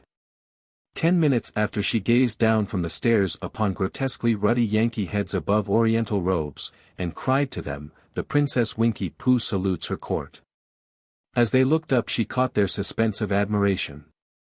They saw an airy figure in trousers and coat of green brocade edged with gold, a high gold collar under a proud chin, black hair pierced with jade pins. A languid peacock fan in an outstretched hand, eyes uplifted to a vision of pagoda towers. When she dropped her pose and smiled down she discovered Kennicott apoplectic with domestic pride, and grey Guy Pollock staring beseechingly. For a second she saw nothing in all the pink and brown mass of their faces save the hunger of the 2 men. She shook off the spell and ran down. We're going to have a real Chinese concert. Messrs.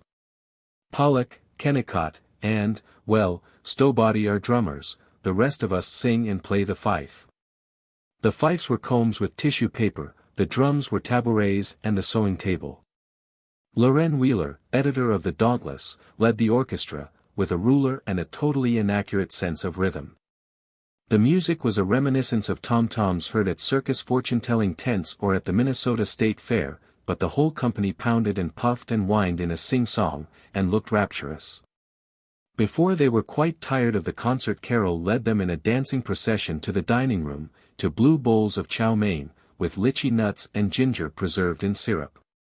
None of them save that city-rounder Harry Haydock had heard of any Chinese dish except chop suey. With agreeable doubt they ventured through the bamboo shoots into the golden fried noodles of the chow mein. And Dave Dyer did a not very humorous Chinese dance with Nat Hicks, and there was hubbub and contentment. Carol relaxed, and found that she was shockingly tired. She had carried them on her thin shoulders. She could not keep it up. She longed for her father, that artist at creating hysterical parties. She thought of smoking a cigarette, to shock them, and dismissed the obscene thought before it was quite formed. She wondered whether they could for 5 minutes be coaxed to talk about something besides the winter top of Newt Stamquist's Ford, and what Al Tingley had said about his mother-in-law. She sighed, oh, let em alone. I've done enough. She crossed her trousered legs, and snuggled luxuriously above her saucer of ginger. She caught Pollock's congratulatory still smile, and thought well of herself for having thrown a rose light on the pallid lawyer. Repented the heretical supposition that any male save her husband existed, jumped up to find Kennicott and whisper, happy, my lord? No, it didn't cost much. Best party this town ever saw. Only, don't cross your legs in that costume. Shows your knees too plain. She was vexed. She resented his clumsiness. She returned to Guy Pollock and talked of Chinese religions, not that she knew anything whatever about Chinese religions, but he had read a book on the subject on lonely evenings in his office. He had read at least one book on every subject in the world. Guy's thin maturity was changing in her vision to flushed youth and they were roaming an island in the yellow sea of chatter when she realized that the guests were beginning that cough which indicated, in the universal instinctive language, that they desired to go home and go to bed. While they asserted that it had been the nicest party they'd ever seen, so clever and original, she smiled tremendously, shook hands, and cried many suitable things regarding children, and being sure to wrap up warmly, and Ramey's singing and Juanita Haydock's prowess at games. Then she turned wearily to Kennicott in a house filled with quiet and crumbs and shreds of Chinese costumes. He was gurgling, "I tell you, Carrie, you certainly are a wonder, and guess you're right about waking folks up. Now you've showed them how, they won't go on having the same old kind of parties and stunts and everything. Here. Don't touch a thing. Done enough. Pop up to bed, and I'll clear up." His wise surgeon's hands stroked her shoulder, and her irritation at his clumsiness was lost in his strength. From the Weekly Dauntless. One of the most delightful social events of recent months was held Wednesday evening in the housewarming of Dr. and Mrs. Kennicott, who have completely redecorated their charming home on Poplar Street, and is now extremely nifty in modern color scheme. The doctor and his bride were at home to their numerous friends, and a number of novelties in diversions were held, including a Chinese orchestra in original and genuine Oriental costumes, of which the editor was leader. Dainty refreshments were served in true Oriental style, and one and all voted a delightful time. 6. The week after, the Chet Dashaways gave a party. The circle of mourners kept its place all evening, and Dave Dyer did the stunt of the Norwegian and the hen. Chapter 7. Gopher Prairie was digging in for the winter. Through late November and all December it snowed daily, the thermometer was at 0 and might drop to 20 below, or 30. Winter is not a season in the North Middle West. It is an industry. Storm sheds were erected at every door. In every block the householders, Sam Clark, the wealthy Mr. Dawson, all save asthmatic Ezra Stowbody who extravagantly hired a boy, were seen perilously staggering up ladders, carrying storm windows and screwing them to second-story jambs. While Kennicott put up his windows, Carol danced inside the bedrooms and begged him not to swallow the screws, which he held in his mouth like an extraordinary set of external false teeth. The universal sign of winter was the town handyman, Miles Bjornstam, a tall, thick, red-mustached bachelor, opinionated atheist, general store arguer, cynical Santa Claus. Children loved him, and he sneaked away from work to tell them improbable stories of seafaring and horse trading and bears. The children's parents either laughed at him or hated him. He was the one Democrat in town. He called both Lyman Cass the miller and the Finn homesteader from Lost Lake by their first names. He was known as the Red Swede, and considered slightly insane. Bjornstam could do anything with his hands: solder a pan, weld an automobile spring, soothe a frightened filly, tinker a clock, carve a Gloucester schooner which magically went into a bottle. Now, for a week, he was Commissioner General of Gopher Prairie. He was the only person besides the repairman at Sam Clark's who understood plumbing. Everybody begged him to look over the furnace and the water pipes. He rushed from house to house till after bedtime, 10 o'clock. Icicles from burst water pipes hung along the skirt of his brown dogskin overcoat. His plush cap, which he never took off in the house, was a pulp of ice and coal dust. His red hands were cracked to rawness. He chewed the stub of a cigar. But he was courtly to Carol. He stooped to examine the furnace flues, he straightened, glanced down at her, and hemmed, "Got to fix your furnace, no matter what else I do." The poorer houses of Gopher Prairie, where the services of Miles Bjornstam were a luxury, which included the shanty of Miles Bjornstam, were banked to the lower windows with earth and manure. Along the railroad the sections of snow fence, which had been stacked all summer in romantic wooden tents occupied by roving small boys, were set up to prevent drifts from covering the track. The farmers came into town in homemade sleighs, with bed quilts and hay piled in the rough boxes. Fur coats, fur caps, fur mittens, overshoes buckling almost to the knees, gray knitted scarfs 10 feet long, thick woolen socks, canvas jackets lined with fluffy yellow wool like the plumage of ducklings, moccasins. Red flannel wristlets for the blazing chapped wrists of boys, these protections against winter were busily dug out of mothball-sprinkled drawers and tar bags in closets, and all over town small boys were squealing, "Oh, there's my mittens," or "Look at my shoe packs." There is so sharp a division between the panting summer and the stinging winter of the northern plains that they rediscovered with surprise and a feeling of heroism this armor of an Arctic explorer. Winter garments surpassed even personal gossip as the topic at parties. It was good form to ask, "Put on your heavies yet?" There were as many distinctions in wraps as in motor cars. The lesser sort appeared in yellow and black dogskin coats, but Kennicott was lordly in a long raccoon ulster and a new seal cap. When the snow was too deep for his motor he went off on country calls in a shiny, floral, steel-tipped cutter, only his ruddy nose and his cigar emerging from the fur. Carol herself stirred Main Street by a loose coat of nutria. Her fingertips loved the silken fur. Her liveliest activity now was organizing outdoor sports in the motor-paralyzed town. The automobile and bridge whist had not only made more evident the social divisions in Gopher Prairie but they had also enfeebled the love of activity. It was so rich-looking to sit and drive, and so easy. Skiing and sliding were stupid and old-fashioned. In fact, the village longed for the elegance of city recreations almost as much as the cities longed for village sports, and Gopher Prairie took as much pride in neglecting coasting as St. Paul, or New York, in going coasting. Carol did inspire a successful skating party in mid-November. Plover Lake glistened in clear sweeps of gray-green ice, ringing to the skates. On shore the ice-tipped reeds clattered in the wind, and oak twigs with stubborn last leaves hung against a milky sky. Harry Haydock did figure-eights, and Carol was certain that she had found the perfect life. But when snow had ended the skating and she tried to get up a moonlight sliding party, the matrons hesitated to stir away from their radiators and their daily bridge whist imitations of the city. She had to nag them. They scooted down a long hill on a bobsled, they upset and got snow down their necks. They shrieked that they would do it again immediately, and they did not do it again at all. She badgered another group into going skiing. They shouted and threw snowballs, and informed her that it was such fun, and they'd have another skiing expedition right away, and they jollily returned home and never thereafter left their manuals of bridge. Carol was discouraged. She was grateful when Kennicott invited her to go rabbit hunting in the woods.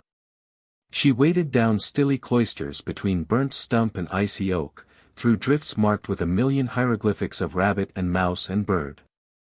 She squealed as he leaped on a pile of brush and fired at the rabbit which ran out. He belonged there, masculine in reefer and sweater and high-laced boots. That night she ate prodigiously of steak and fried potatoes. She produced electric sparks by touching his ear with her fingertip. She slept 12 hours, and awoke to think how glorious was this brave land. She rose to a radiance of sun on snow. Snug in her furs she trotted uptown. Frosted shingles smoked against a sky colored like flax blossoms, sleigh bells clinked, shouts of greeting were loud in the thin bright air, and everywhere was a rhythmic sound of wood sawing. It was Saturday, and the neighbors' sons were getting up the winter fuel. Behind walls of corded wood in backyards their sawbucks stood in depressions scattered with canary yellow flakes of sawdust. The frames of their bucksaws were cherry red, the blades blued steel, and the fresh cut ends of the sticks, poplar, maple, ironwood, birch, were marked with engraved rings of growth. The boys wore shoe packs, blue flannel shirts with enormous pearl buttons, and mackinaws of crimson, lemon yellow, and foxy brown. Carol cried, "Fine day," to the boys. She came in a glow to Howland and Gould's grocery, her collar white with frost from her breath. She bought a can of tomatoes as though it were Orient fruit, and returned home planning to surprise Kennicott with an omelette creole for dinner. So brilliant was the snow glare that when she entered the house she saw the doorknobs, the newspaper on the table, every white surface as dazzling mauve, and her head was dizzy in the pyrotechnic dimness. When her eyes had recovered she felt expanded, drunk with health, mistress of life. The world was so luminous that she sat down at her rickety little desk in the living room to make a poem. She got no farther than, "The sky is bright, the sun is warm, there ne'er will be another storm." In the mid-afternoon of this same day Kennicott was called into the country. It was Bea's evening out, her evening for the Lutheran dance. Carol was alone from 3 till midnight. She wearied of reading pure love stories in the magazines and sat by a radiator, beginning to brood. Thus she chanced to discover that she had nothing to do. 2. She meditated, passed through the novelty of seeing the town and meeting people, of skating and sliding and hunting. B was competent, there was no household labor except sewing and darning and gossipy assistance to be in bed making. She couldn't satisfy her ingenuity in planning meals. At Dahl and Olson's meat market you didn't give orders, you woefully inquired whether there was anything today besides steak and pork and ham. The cuts of beef were not cuts. They were hacks. Lamb chops were as exotic as shark's fins. The meat dealers shipped their best to the city, with its higher prices. In all the shops there was the same lack of choice. She could not find a glass-headed picture nail in town. She did not hunt for the sort of veiling she wanted, she took what she could get, and only at Howland and Gould's was there such a luxury as canned asparagus. Routine care was all she could devote to the house. Only by such fussing as the widow Bogart's could she make it fill her time. She could not have outside employment. To the village doctor's wife it was taboo. She was a woman with a working brain and no work. There were only 3 things which she could do: have children, start her career of reforming, or become so definitely a part of the town that she would be fulfilled by the activities of church and study club and bridge parties. Children, yes, she wanted them, but she was not quite ready. She had been embarrassed by Kennicott's frankness, but she agreed with him that in the insane condition of civilization, which made the rearing of citizens more costly and perilous than any other crime, it was inadvisable to have children till he had made more money. She was sorry, perhaps he had made all the mystery of love a mechanical cautiousness, but she fled from the thought with a dubious, some day.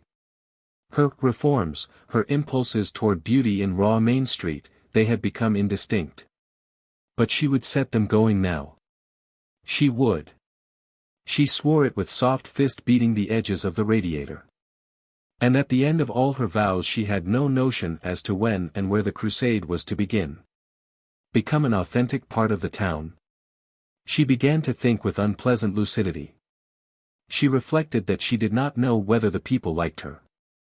She had gone to the women at afternoon coffees, to the merchants in their stores, with so many outpouring comments and whimsies that she hadn't given them a chance to betray their opinions of her.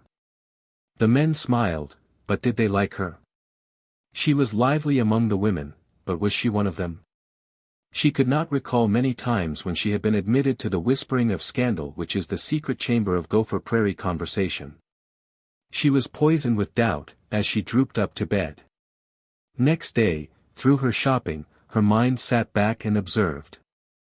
Dave Dyer and Sam Clark were as cordial as she had been fancying, but wasn't there an impersonal abruptness in the XVIII of Chet Dashaway?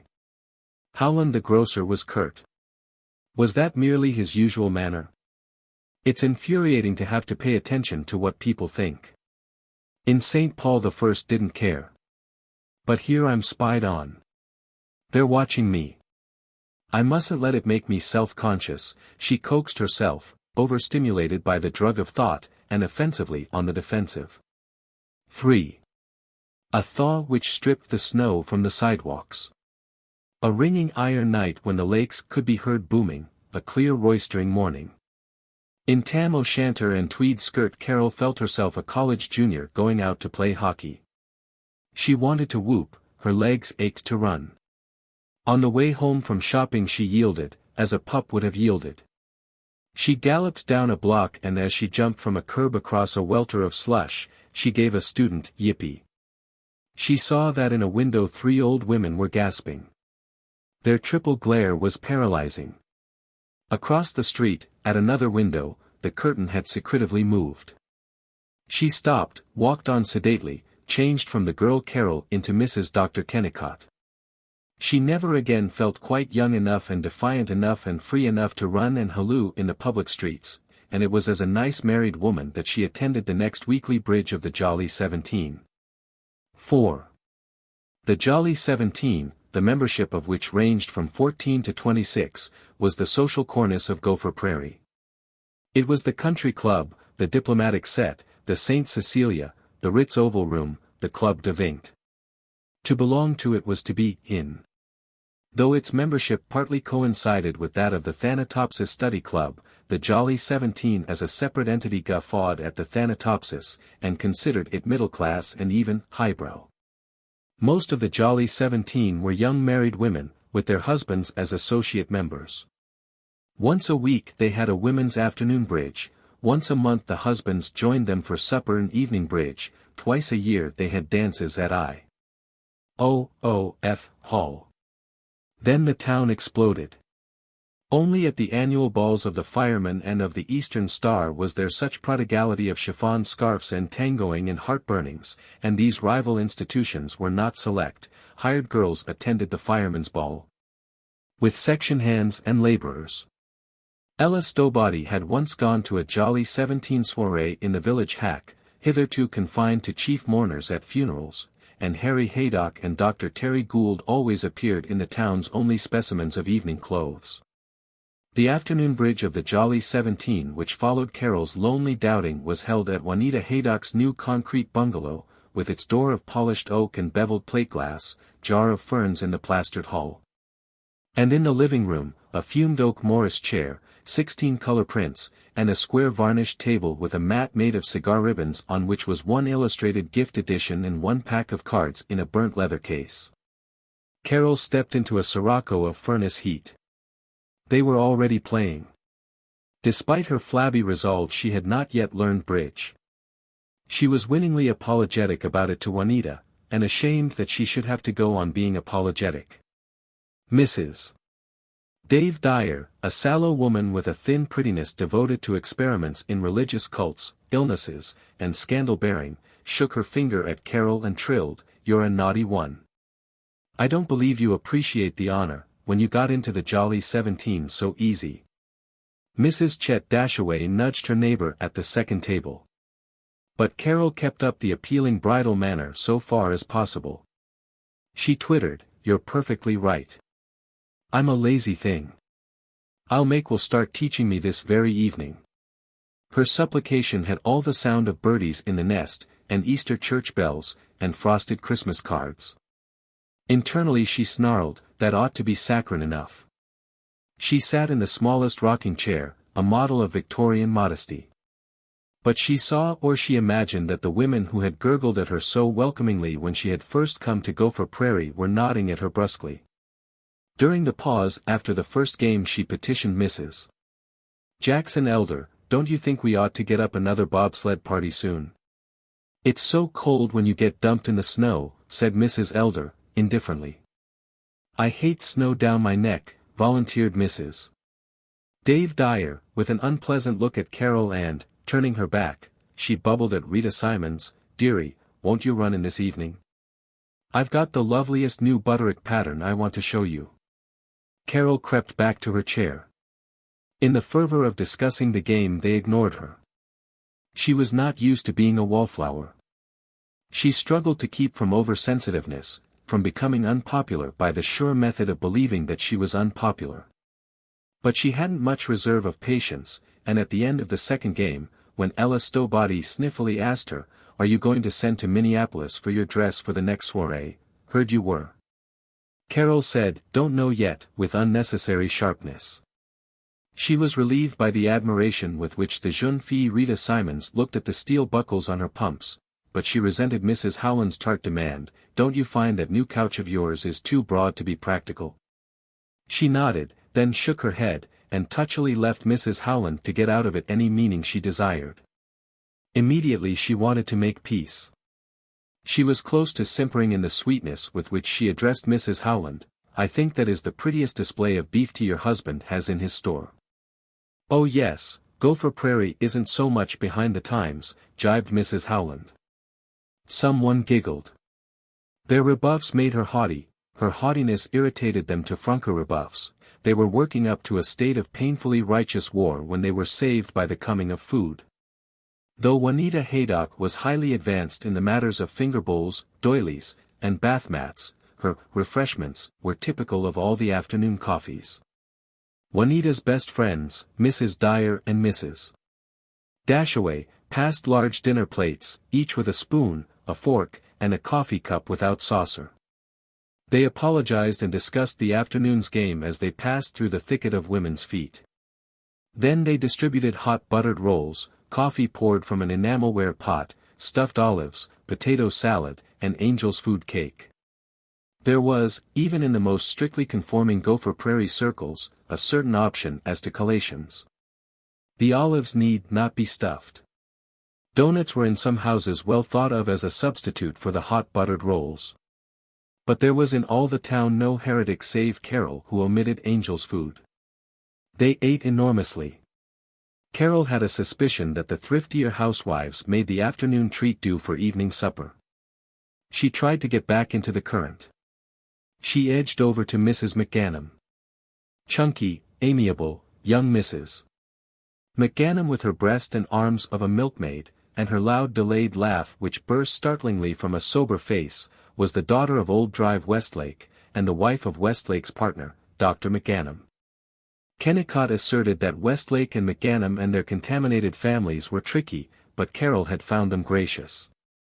She asked for friendliness by crying to Mrs. McGanum, "How is the baby's throat now?" and she was attentive while Mrs. McGanum rocked and knitted and placidly described symptoms. Vida Sherwin came in after school, with Miss Ethel Villets, the town librarian. Miss Sherwin's optimistic presence gave Carol more confidence. She talked. She informed the circle, "I drove almost down to Wakenian with Will, a few days ago. Isn't the country lovely? And I do admire the Scandinavian farmers down there so, their big red barns and silos and milking machines and everything. Do you all know that lonely Lutheran church, with the tin-covered spire, that stands out alone on a hill? It's so bleak, somehow it seems so brave. I do think the Scandinavians are the hardiest and best people." "Oh, do you think so?" protested Mrs. Jackson Elder. "My husband says the Svenskas that work in the planing mill are perfectly terrible, so silent and cranky, and so selfish, the way they keep demanding raises. If they had their way they'd simply ruin the business." "Yes, and they're simply ghastly hired girls," wailed Mrs. Dave Dyer. "I swear, I work myself to skin and bone trying to please my hired girls, when I can get them. I do everything in the world for them. They can have their gentlemen friends call on them in the kitchen any time, and they get just the same to eat as we do, if there's any left over, and I practically never jump on them." Juanita Haydock rattled, "They're ungrateful, all that class of people. I do think the domestic problem is simply becoming awful. I don't know what the country's coming to, with these Scandahoofian clodhoppers demanding every cent you can save, and so ignorant and impertinent, and on my word. Demanding bathtubs and everything, as if they weren't mighty good and lucky at home if they got a bath in the washtub. They were off, riding hard." Carol thought of B and waylaid them. "But isn't it possibly the fault of the mistresses if the maids are ungrateful? For generations we've given them the leavings of food, and holes to live in. I don't want to boast, but I must say I don't have much trouble with B. She's so friendly. The Scandinavians are sturdy and honest." Mrs. Dave Dyer snapped, "Honest? Do you call it honest to hold us up for every cent of pay they can get? I can't say that I've had any of them steal anything, though you might call it stealing to eat so much that a roast of beef hardly lasts 3 days, but just the same I don't intend to let them think they can put anything over on me.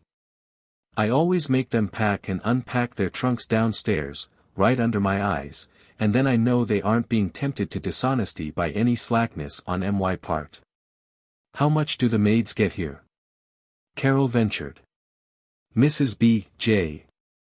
Gougerling, wife of the banker, stated in a shocked manner, "Any place from $3.50 to $5.50 a week.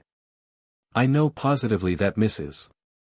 Clark, after swearing that she wouldn't weaken and encourage them in their outrageous demands, went and paid $5.50, think of it. Practically $1 a day for unskilled work and, of course, her food and room and a chance to do her own washing right in with the rest of the wash. How much do you pay, Mrs. Kennicott? Yes. How much do you pay? Insisted half a dozen. I pay $6 a week, she feebly confessed. They gasped. Juanita protested, don't you think it's hard on the rest of us when you pay so much? Juanita's demand was reinforced by the universal glower. Carol was angry. I don't care. A maid has one of the hardest jobs on earth. She works from 10 to 18 hours a day. She has to wash slimy dishes and dirty clothes. She tends the children and runs to the door with wet chapped hands and Mrs. Dave Dyer broke into Carol's peroration with a furious, that's all very well, but believe me, I do those things myself when I'm without a maid, and that's a good share of the time for a person that isn't willing to yield and pay exorbitant wages. Carol was retorting, but a maid does it for strangers, and all she gets out of it is the pay. Their eyes were hostile. 4 of them were talking at once. Vida Sherwin's dictatorial voice cut through, took control of the revolution. Tut, tut, tut, tut. What angry passions, and what an idiotic discussion. All of you getting too serious. Stop it. Carol Kennicott, you're probably right, but you're too much ahead of the times. Juanita, quit looking so belligerent. What is this, a card party or a hen fight? Carol, you stop admiring yourself as the Joan of Arc of the hired girls, or I'll spank you. You come over here and talk libraries with Ethel Villets. Boo. If there's any more pecking, I'll take charge of the hen roost myself. They all laughed artificially, and Carol obediently talked libraries. A small-town bungalow, the wives of a village doctor and a village dry goods merchant, a provincial teacher, a colloquial brawl over paying a servant $1 more a week. Yet this insignificance echoed cellar plots and cabinet meetings and labor conferences in Persia and Prussia, Rome and Boston. And the orators who deemed themselves international leaders were but the raised voices of 1 billion Juanitas denouncing 1 million Carols, with 100,000 Vida Sherwins trying to shoo away the storm. Carol felt guilty. She devoted herself to admiring the spinsterish Miss Villets, and immediately committed another offense against the laws of decency. We haven't seen you at the library yet, Miss Villets reproved. I've wanted to run in so much but I've been getting settled and, I'll probably come in so often you'll get tired of me. I hear you have such a nice library. There are many who like it. We have 2,000 more books than Wakamin. Isn't that fine? I'm sure you are largely responsible. I've had some experience, in St. Paul. So I have been informed. Not that I entirely approve of library methods in these large cities. So careless, letting tramps and all sorts of dirty persons practically sleep in the reading rooms. I know, but the poor souls, well, I'm sure you will agree with me in one thing, the chief task of a librarian is to get people to read. You feel so? My feeling, Mrs. Kennicott, and I am merely quoting the librarian of a very large college, is that the first duty of the conscientious librarian is to preserve the books. Oh. Carol repented her, oh. Miss Villets stiffened, and attacked. It may be all very well in cities, where they have unlimited funds, to let nasty children ruin books and just deliberately tear them up. And fresh young men take more books out than they are entitled to by the regulations, but I'm never going to permit it in this library. What if some children are destructive? They learn to read. Books are cheaper than minds. Nothing is cheaper than the minds of some of these children that come in and bother me simply because their mothers don't keep them home where they belong. Some librarians may choose to be so wishy-washy and turn their libraries into nursing homes and kindergartens, but as long as I'm in charge, the Gopher Prairie Library is going to be quiet and decent, and the books well kept. Carol saw that the others were listening, waiting for her to be objectionable. She flinched before their dislike. She hastened to smile in agreement with Miss Villets, to glance publicly at her wristwatch, to warble that it was so late, have to hurry home, husband, such nice party, maybe you were right about maids. Prejudiced because be so nice, such perfectly divine angel's food, Mrs. Haydock must give me the recipe, goodbye, such happy party. She walked home. She reflected, it was my fault. I was touchy. And I opposed them so much. Only, I can't. I can't be one of them if I must damn all the maids toiling in filthy kitchens, all the ragged hungry children. And these women are to be my arbiters, the rest of my life. She ignored Bea's call from the kitchen. She ran upstairs to the unfrequented guest room, she wept in terror, her body a pale arc as she knelt beside a cumbrous black walnut bed, beside a puffy mattress covered with a red quilt, in a shuttered and airless room. Chapter 8. Don't I, in looking for things to do, show that I'm not attentive enough to Will? Am I impressed enough by his work? I will be. Oh, I will be. If I can't be one of the town, if I must be an outcast. When Kennicott came home she bustled, dear, you must tell me a lot more about your cases. I want to know. I want to understand. Sure. You bet. And he went down to fix the furnace. At supper she asked, for instance, what did you do today? Do today? How do you mean? Medically. I want to understand. Today. Oh, there wasn't much of anything, couple chumps with bellyaches, and a sprained wrist, and a fool woman that thinks she wants to kill herself because her husband doesn't like her and, just routine work. But the unhappy woman doesn't sound routine. Her. Just case of nerves. You can't do much with these marriage mix-ups. But dear, please, will you tell me about the next case that you do think is interesting? Sure. You bet. Tell you about anything that, say that's pretty good salmon. Get it at Howland's? 2. For days after the Jolly 17 debacle Vida Sherwin called and casually blew Carol's world to pieces. May I come in and gossip a while? She said, with such excess of bright innocence that Carol was uneasy.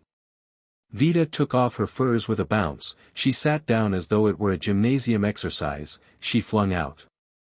Feel disgracefully good, this weather. Raymond Wotherspoon says if he had my energy he'd be a grand opera singer. I always think this climate is the finest in the world, and my friends are the dearest people in the world, and my work is the most essential thing in the world. Probably I fool myself. But I know one thing for certain, you're the pluckiest little idiot in the world. And so you are about to flay me alive. Carol was cheerful about it. Am I? Perhaps. I've been wondering, I know that the third party to a squabble is often the most to blame, the one who runs between A and B having a beautiful time telling each of them what the other has said. But I want you to take a big part in vitalizing Gopher Prairie and so, such a very unique opportunity and, am I silly? I know what you mean. I was too abrupt at the Jolly 17. It isn't that. Matter of fact, I'm glad you told them some wholesome truths about servants. Though perhaps you were just a bit tactless. It's bigger than that. I wonder if you understand that in a secluded community like this every newcomer is on test. People cordial to her but watching her all the time. I remember when a Latin teacher came here from Wellesley, they resented her broad A, were sure it was affected. Of course they have discussed you. Have they talked about me much? My dear. I always feel as though I walked around in a cloud, looking out at others but not being seen. I feel so inconspicuous and so normal that there's nothing about me to discuss. I can't realize that Mr. and Mrs. Haydock must gossip about me. Carol was working up a small passion of distaste. And I don't like it. It makes me crawly to think of their daring to talk over all I do and say. Pawing me over. I resent it. I hate. Wait, child. Perhaps they resent some things in you. I want you to try and be impersonal. They'd paw over anybody who came in new. Didn't you, with newcomers in college? Yes. Well then. Will you be impersonal? I'm paying you the compliment of supposing that you can be. I want you to be big enough to help me make this town worthwhile. I'll be as impersonal as cold-boiled potatoes. Not that I shall ever be able to help you make the town worthwhile. What do they say about me? Really? I want to know. Of course the illiterate ones resent your references to anything farther away than Minneapolis. They're so suspicious, that's it, suspicious. And some think you dress too well. Oh, they do they? Shall I dress in gunny sacking to suit them? Please. Are you going to be a baby? I'll be good, sulkily.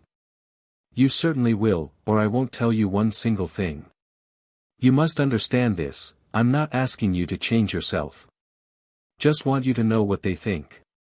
You must do that, no matter how absurd their prejudices are, if you're going to handle them. Is it your ambition to make this a better town, or isn't it? I don't know whether it is or not. Why, tut, now, of course it is. Why, I depend on you. You're a born reformer. I am not any more. Of course you are. Oh, if I really could help, so they think I'm affected?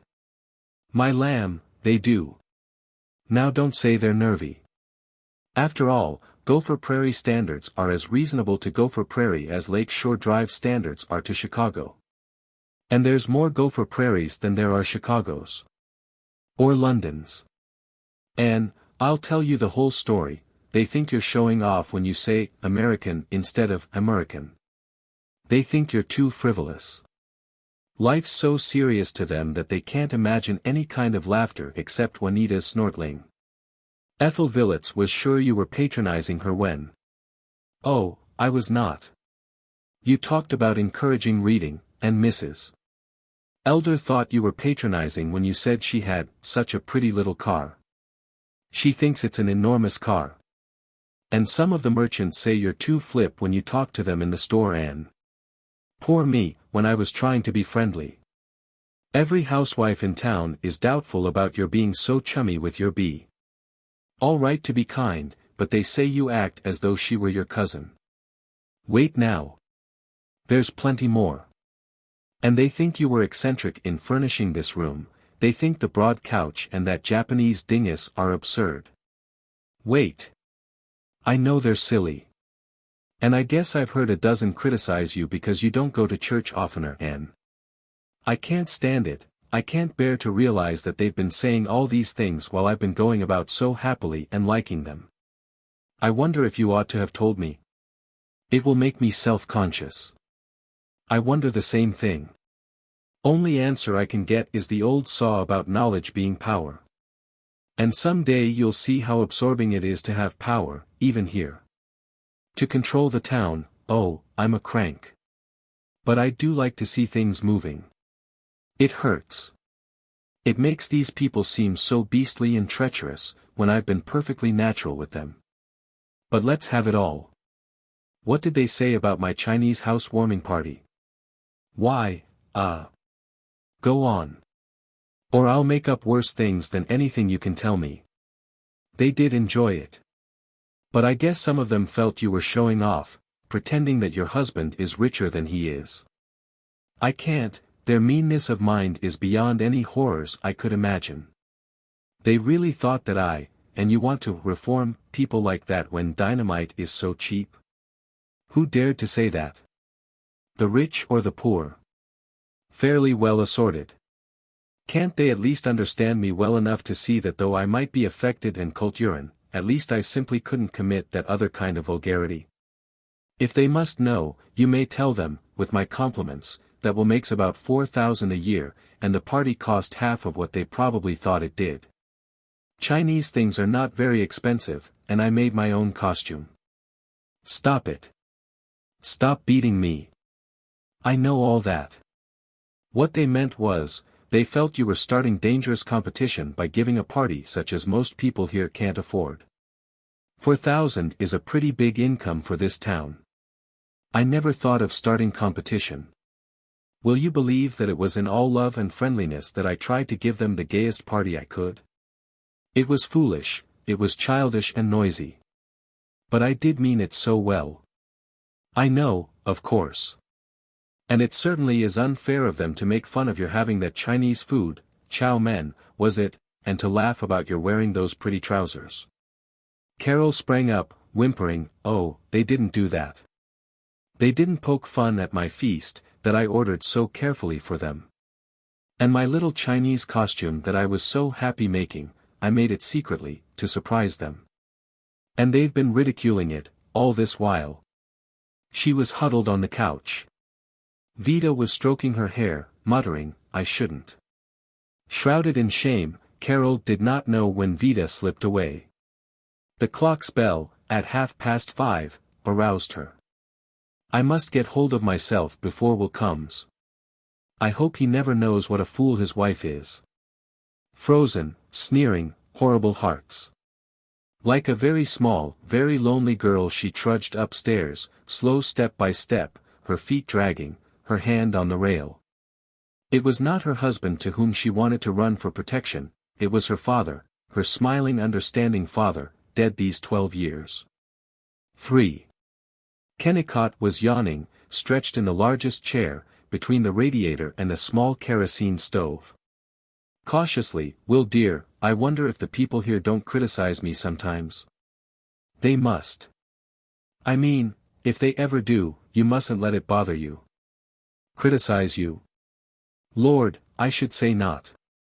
They all keep telling me you're the swellest girl they ever saw." "Well, I've just fancied, the merchants probably think I'm too fussy about shopping. I'm afraid I bore Mr. Dashaway and Mr. Howland and Mr. Littlemeyer. I can tell you how that is. I didn't want to speak of it, but since you've brought it up, Chet Dashaway probably resents the fact that you got this new furniture down in the cities instead of here. I didn't want to raise any objection at the time, but, after all, I make my money here and they naturally expect me to spend it here. If Mr. Dashaway will kindly tell me how any civilized person can furnish a room out of the mortuary pieces that he calls," she remembered. She said meekly, "But I understand. And Howland and Littlemeyer, oh, you've probably handed 'em a few roasts for the bum stocks they carry, when you just meant to jolly 'em. But rats, what do we care? This is an independent town, not like these eastern holes where you have to watch your step all the time, and live up to fool demands and social customs, and a lot of old tabbies always busy criticizing. Everybody's free here to do what he wants to."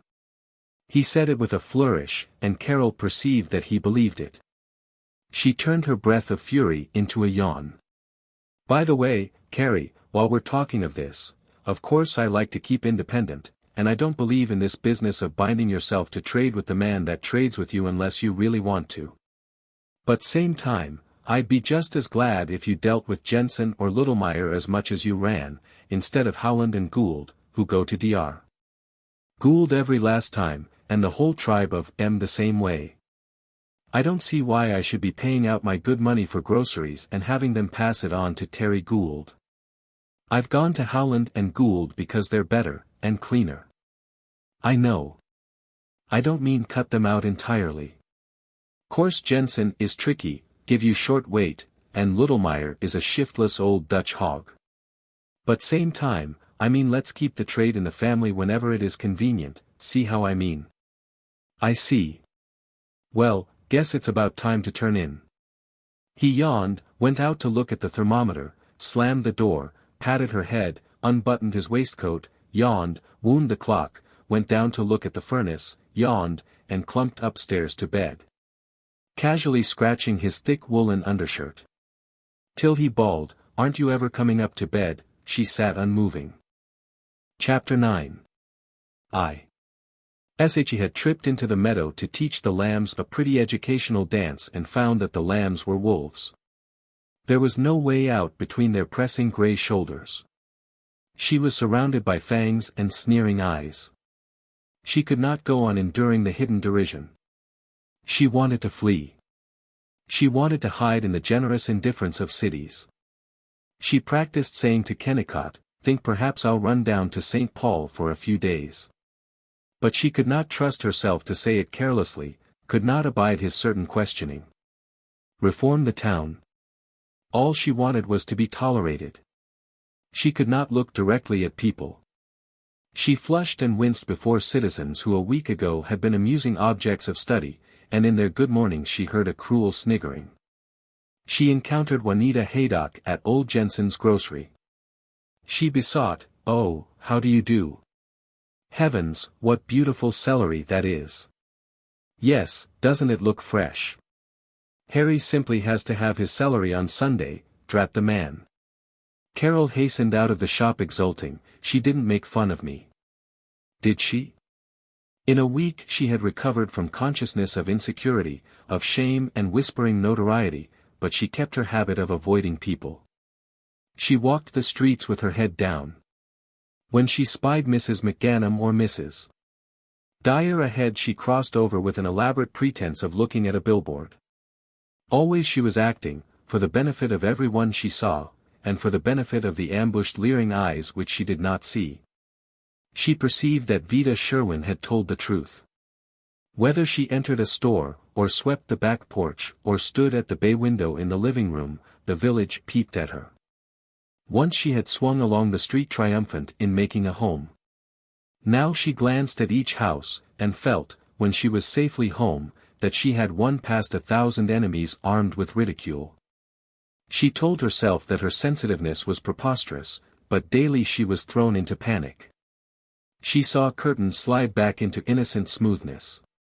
Old women who had been entering their houses slipped out again to stare at her. In the wintry quiet she could hear them tiptoeing on their porches. When she had for a blessed hour forgotten the searchlight, when she was scampering through a chill dusk, happy in yellow windows against grey night. Her heart checked as she realized that a head covered with a shawl was thrust up over a snow-tipped bush to watch her. She admitted that she was taking herself too seriously, that villagers gape at every one. She became placid, and thought well of her philosophy. But next morning she had a shock of shame as she entered Littlemeyer's. The grocer, his clerk, and neurotic Mrs. Dave Dyer had been giggling about something. They halted, looked embarrassed, babbled about onions. Carol felt guilty. That evening when Kennicott took her to call on the Crochet Lyman Cassas, their host seemed flustered at their arrival. Kennicott jovially hooted, "What makes you so hangdog, Lim?" The Cassas tittered feebly. Except Dave Dyer, Sam Clark, and Raymie Wotherspoon, there were no merchants of whose welcome Carol was certain. She knew that she read mockery into greetings, but she could not control her suspicion, could not rise from her psychic collapse. She alternately raged and flinched at the superiority of the merchants. They did not know that they were being rude, but they meant to have it understood that they were prosperous and not scared of no doctor's wife. They often said, "One man's as good as another, and a darn sight better." This motto, however, they did not commend to farmer customers who had had crop failures. The Yankee merchants were crabbed. And old Jensen, Littlemeyer, and Gus Dahl, from the "old country," wished to be taken for Yankees. James Madison Howland, born in New Hampshire, and old Jensen, born in Sweden, both proved that they were free American citizens by grunting, "I don't know whether I got any or not," or, "Well, you can't expect me to get it delivered by noon." It was good form for the customers to fight back. Juanita Haydock cheerfully jabbered, "You have it there by 12 or I'll snatch that fresh delivery boy bald-headed." But Carol had never been able to play the game of friendly rudeness. And now she was certain that she never would learn it. She formed the cowardly habit of going to Axel Egge's. Axel was not respectable and rude. He was still a foreigner, and he expected to remain one. His manner was heavy and uninterrogative. His establishment was more fantastic than any crossroads store. No one save Axel himself could find anything. A part of the assortment of children's stockings was under a blanket on a shelf, a part in a tin ginger snap box, the rest heaped like a nest of black cotton snakes upon a flour barrel which was surrounded by brooms, Norwegian Bibles.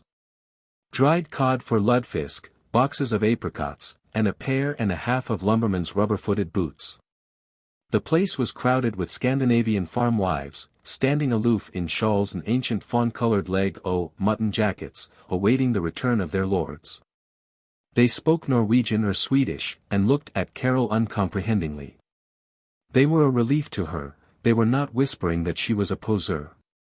But what she told herself was that XVIII was so picturesque and romantic. It was in the matter of clothes that she was most self-conscious. When she dared to go shopping in her new checked suit with the black embroidered sulphur collar. She had as good as invited all of Gopher Prairie, which interested itself in nothing so intimately as in new clothes and the cost thereof, to investigate her. It was a smart suit with lines unfamiliar to the dragging yellow and pink frocks of the town.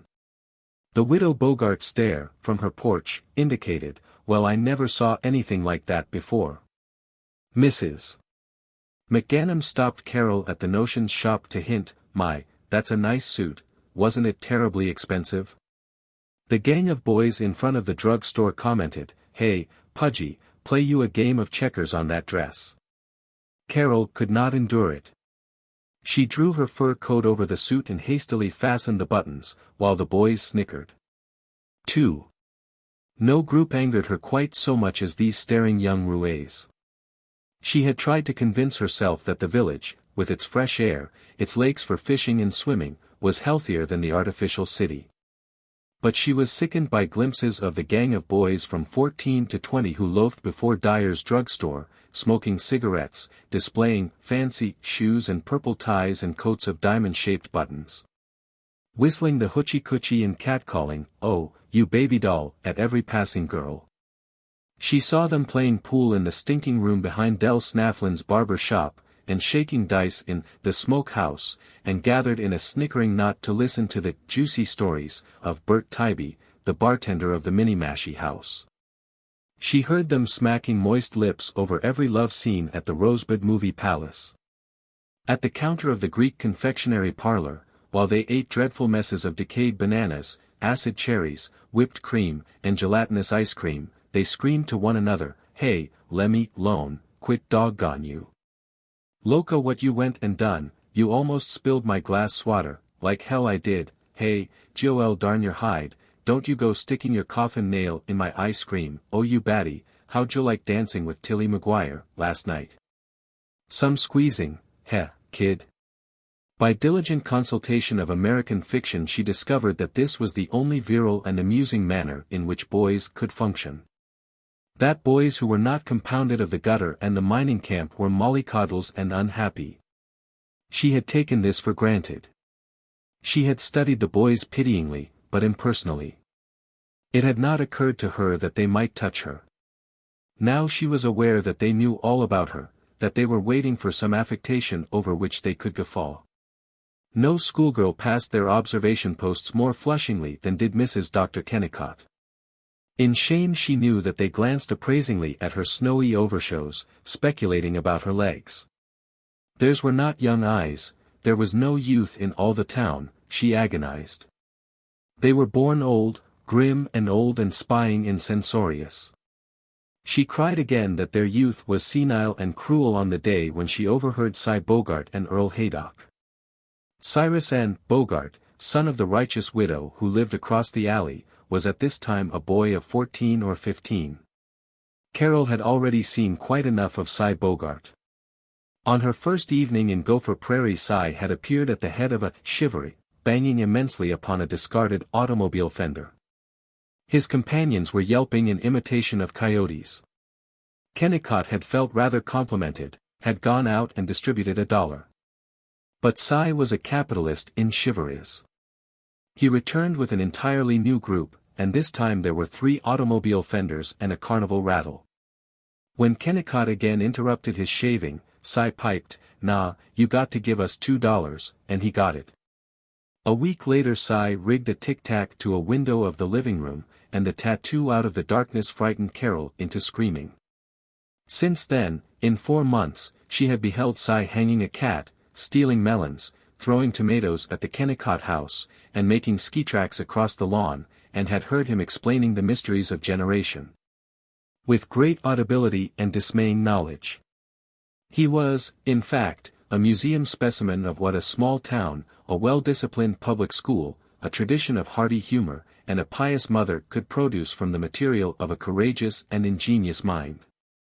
Carol was afraid of him. Far from protesting when he set his mongrel on a kitten, she worked hard at not seeing him. The Kennicott garage was a shed littered with paint cans, tools, a lawn mower, and ancient wisps of hay. Above it was a loft which Cy Bogart and Earl Haydock, young brother of Harry, used as a den, for smoking, hiding from whippings, and planning secret societies. They climbed to it by a ladder on the alley side of the shed. This morning of late January, 2 or 3 weeks after Vida's revelations, Carol had gone into the stable garage to find a hammer. Snow softened her step. She heard voices in the loft above her. "Ah gee, Les, oh, let's go down the lake and swipe some mushrats out of somebody's traps," Cy was yawning. "And get our ears beat off," grumbled Earl Haydock. "Gosh, these cigarettes are dandy. 'Member when we were just kids, and used to smoke corn silk and hayseed?" "Yup. Gosh.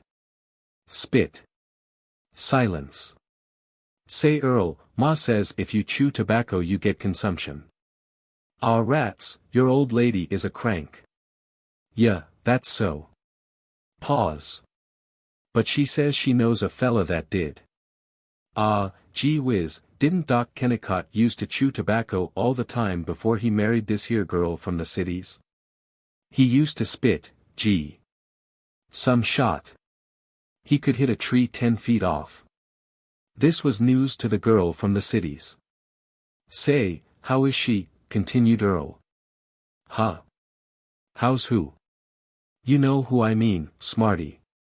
A tussle, a thumping of loose boards, silence, weary narration from Cy. "Mrs. Kennicott?" "Oh, she's all right, I guess." Relief to Carol, below. "She gimme a hunk o' cake, one time. But Ma says she's stuck up as hell. Ma's always talking about her. Ma says if Mrs. Kennicott thought as much about the doc as she does about her clothes, the doc wouldn't look so peaked." Spit. Silence.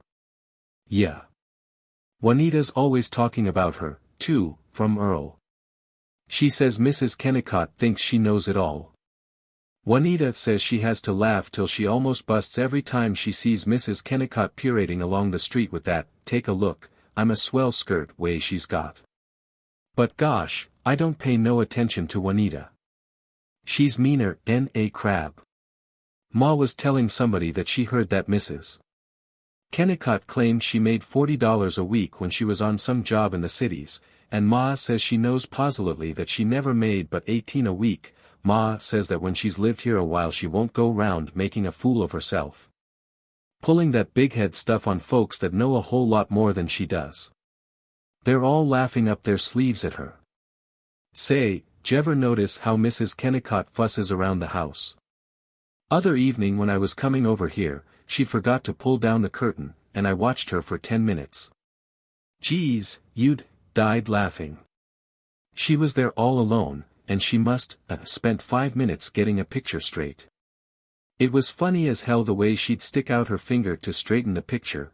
Deedle-dee, see my tunnin' it'll finger, oh my, ain't I cute, what a fine long tail my cat's got. But say, Earl, she's some good looker, just the same, and oh Ignatz. The glad rags she must have bought for her wedding. J'ever notice these low-cut dresses and these thin shimmy shirts she wears? I had a good squint at them when they were out on the line with the wash. And some ankles she's got, heh. Then Carol fled. In her innocence she had not known that the whole town could discuss even her garments, her body. She felt that she was being dragged naked down Main Street.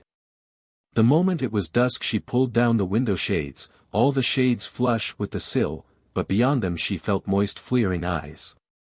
3. She remembered, and tried to forget, and remembered more sharply the vulgar detail of her husband's having observed the ancient customs of the land by chewing tobacco. She would have preferred a prettier vice, gambling or a mistress. For these she might have found a luxury of forgiveness. She could not remember any fascinatingly wicked hero of fiction who chewed tobacco. She asserted that it proved him to be a man of the bold free West. She tried to align him with the hairy-chested heroes of the motion pictures. She curled on the couch a pallid softness in the twilight, and fought herself, and lost the battle. Spitting did not identify him with rangers riding the buttes. It merely bound him to Gopher Prairie, to Nat Hicks the tailor and Bert Tybee the bartender. But he gave it up for me. Oh, what does it matter? We're all filthy in some things. I think of myself as so superior, but I do eat and digest, I do wash my dirty paws and scratch. I'm not a cool slim goddess on a column. There aren't any. He gave it up for me. He stands by me, believing that everyone loves me. He's the rock of ages, in a storm of meanness that's driving me mad, it will drive me mad. All evening she sang Scotch ballads to Kennicott, and when she noticed that he was chewing an unlighted cigar she smiled maternally at his secret. She could not escape asking, in the exact words and mental intonations which 1,000,000,000 women, dairy wenches and mischief-making queens, had used before her, and which 1,000,000,000 women will know hereafter. Was it all a horrible mistake, my marrying him? She quieted the doubt, without answering it. 4. Kennicott had taken her north to Lackemert, in the big woods. It was the entrance to a Chippewa Indian reservation, a sandy settlement among Norway pines on the shore of a huge snow-glaring lake. She had her first sight of his mother, except the glimpse at the wedding. Mrs. Kennicott had a hushed and delicate breeding which dignified her Wadini over-scrubbed cottage with its worn hard cushions in heavy rockers.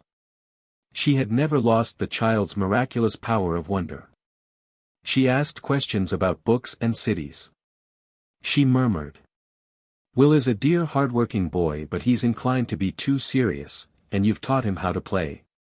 Last night I heard you both laughing about the old Indian basket seller, and I just lay in bed and enjoyed your happiness." Carol forgot her misery hunting in this solidarity of family life. She could depend upon them, she was not battling alone. Watching Mrs. Kennicott flit about the kitchen she was better able to translate Kennicott himself. He was matter-of-fact, yes, and incurably mature. He didn't really play, he let Carol play with him. But he had his mother's genius for trusting, her disdain for prying, her sure integrity. From the 2 days at Lackemert Carol drew confidence in herself, and she returned to Gopher Prairie in a throbbing calm like those golden drugged seconds when, because he is for an instant free from pain, a sick man revels in living. A bright hard winter day, the wind shrill, black and silver clouds booming across the sky, everything in panicky motion during the brief light. They struggled against the surf of wind, through deep snow. Kennicott was cheerful. He hailed Loren Wheeler, "Behave yourself while I've been away." The editor bellowed, "Beat gosh, you stayed so long that all your patients have got well," and importantly took notes for the Dauntless about their journey. Jackson Elder cried, "Hey, folks. How's tricks up north?" Mrs. McGanum waved to them from her porch. "They're glad to see us. We mean something here. These people are satisfied. Why can't I be? But can I sit back all my life and be satisfied with, hey, folks? They want shouts on Main Street, and I want violins in a paneled room. Why?" Vida Sherwin ran in after school a dozen times. She was tactful, torrentially anecdotal. She had scuttled about town and plucked compliments, Mrs. Dr. Westlake had pronounced Carol a very sweet, bright, cultured young woman, and Brad Bemis, the tinsmith at Clark's hardware store, had declared that she was easy to work for and awful easy to look at. But Carol could not yet take her in. She resented this outsider's knowledge of her shame. Vida was not too long tolerant. She hinted, "You're a great brooder, child. Buck up now. The town's quit criticizing you, almost entirely. Come with me to the Thanatopsis Club. They have some of the best papers, and current events discussions, so interesting. In Vida's demands Carol felt a compulsion, but she was too listless to obey. It was B. Sorensen who was really her confidant. However charitable toward the lower classes she may have thought herself, Carol had been reared to assume that servants belonged to a distinct and inferior species. But she discovered that B was extraordinarily like girls she had loved in college, and as a companion altogether superior to the young matrons of the Jolly 17. Daily they became more frankly two girls playing at housework. B artlessly considered Carol the most beautiful and accomplished lady in the country. She was always shrieking, "My, that's a swell hat," or, "I think all these ladies just die when they see how elegant you do your hair." But it was not the humbleness of a servant, nor the hypocrisy of a slave, it was the admiration of freshmen for junior. They made out the day's menus together. Though they began with propriety, Carol sitting by the kitchen table and B at the sink or blacking the stove, the conference was likely to end with both of them by the table, while B gurgled over the iceman's attempt to kiss her.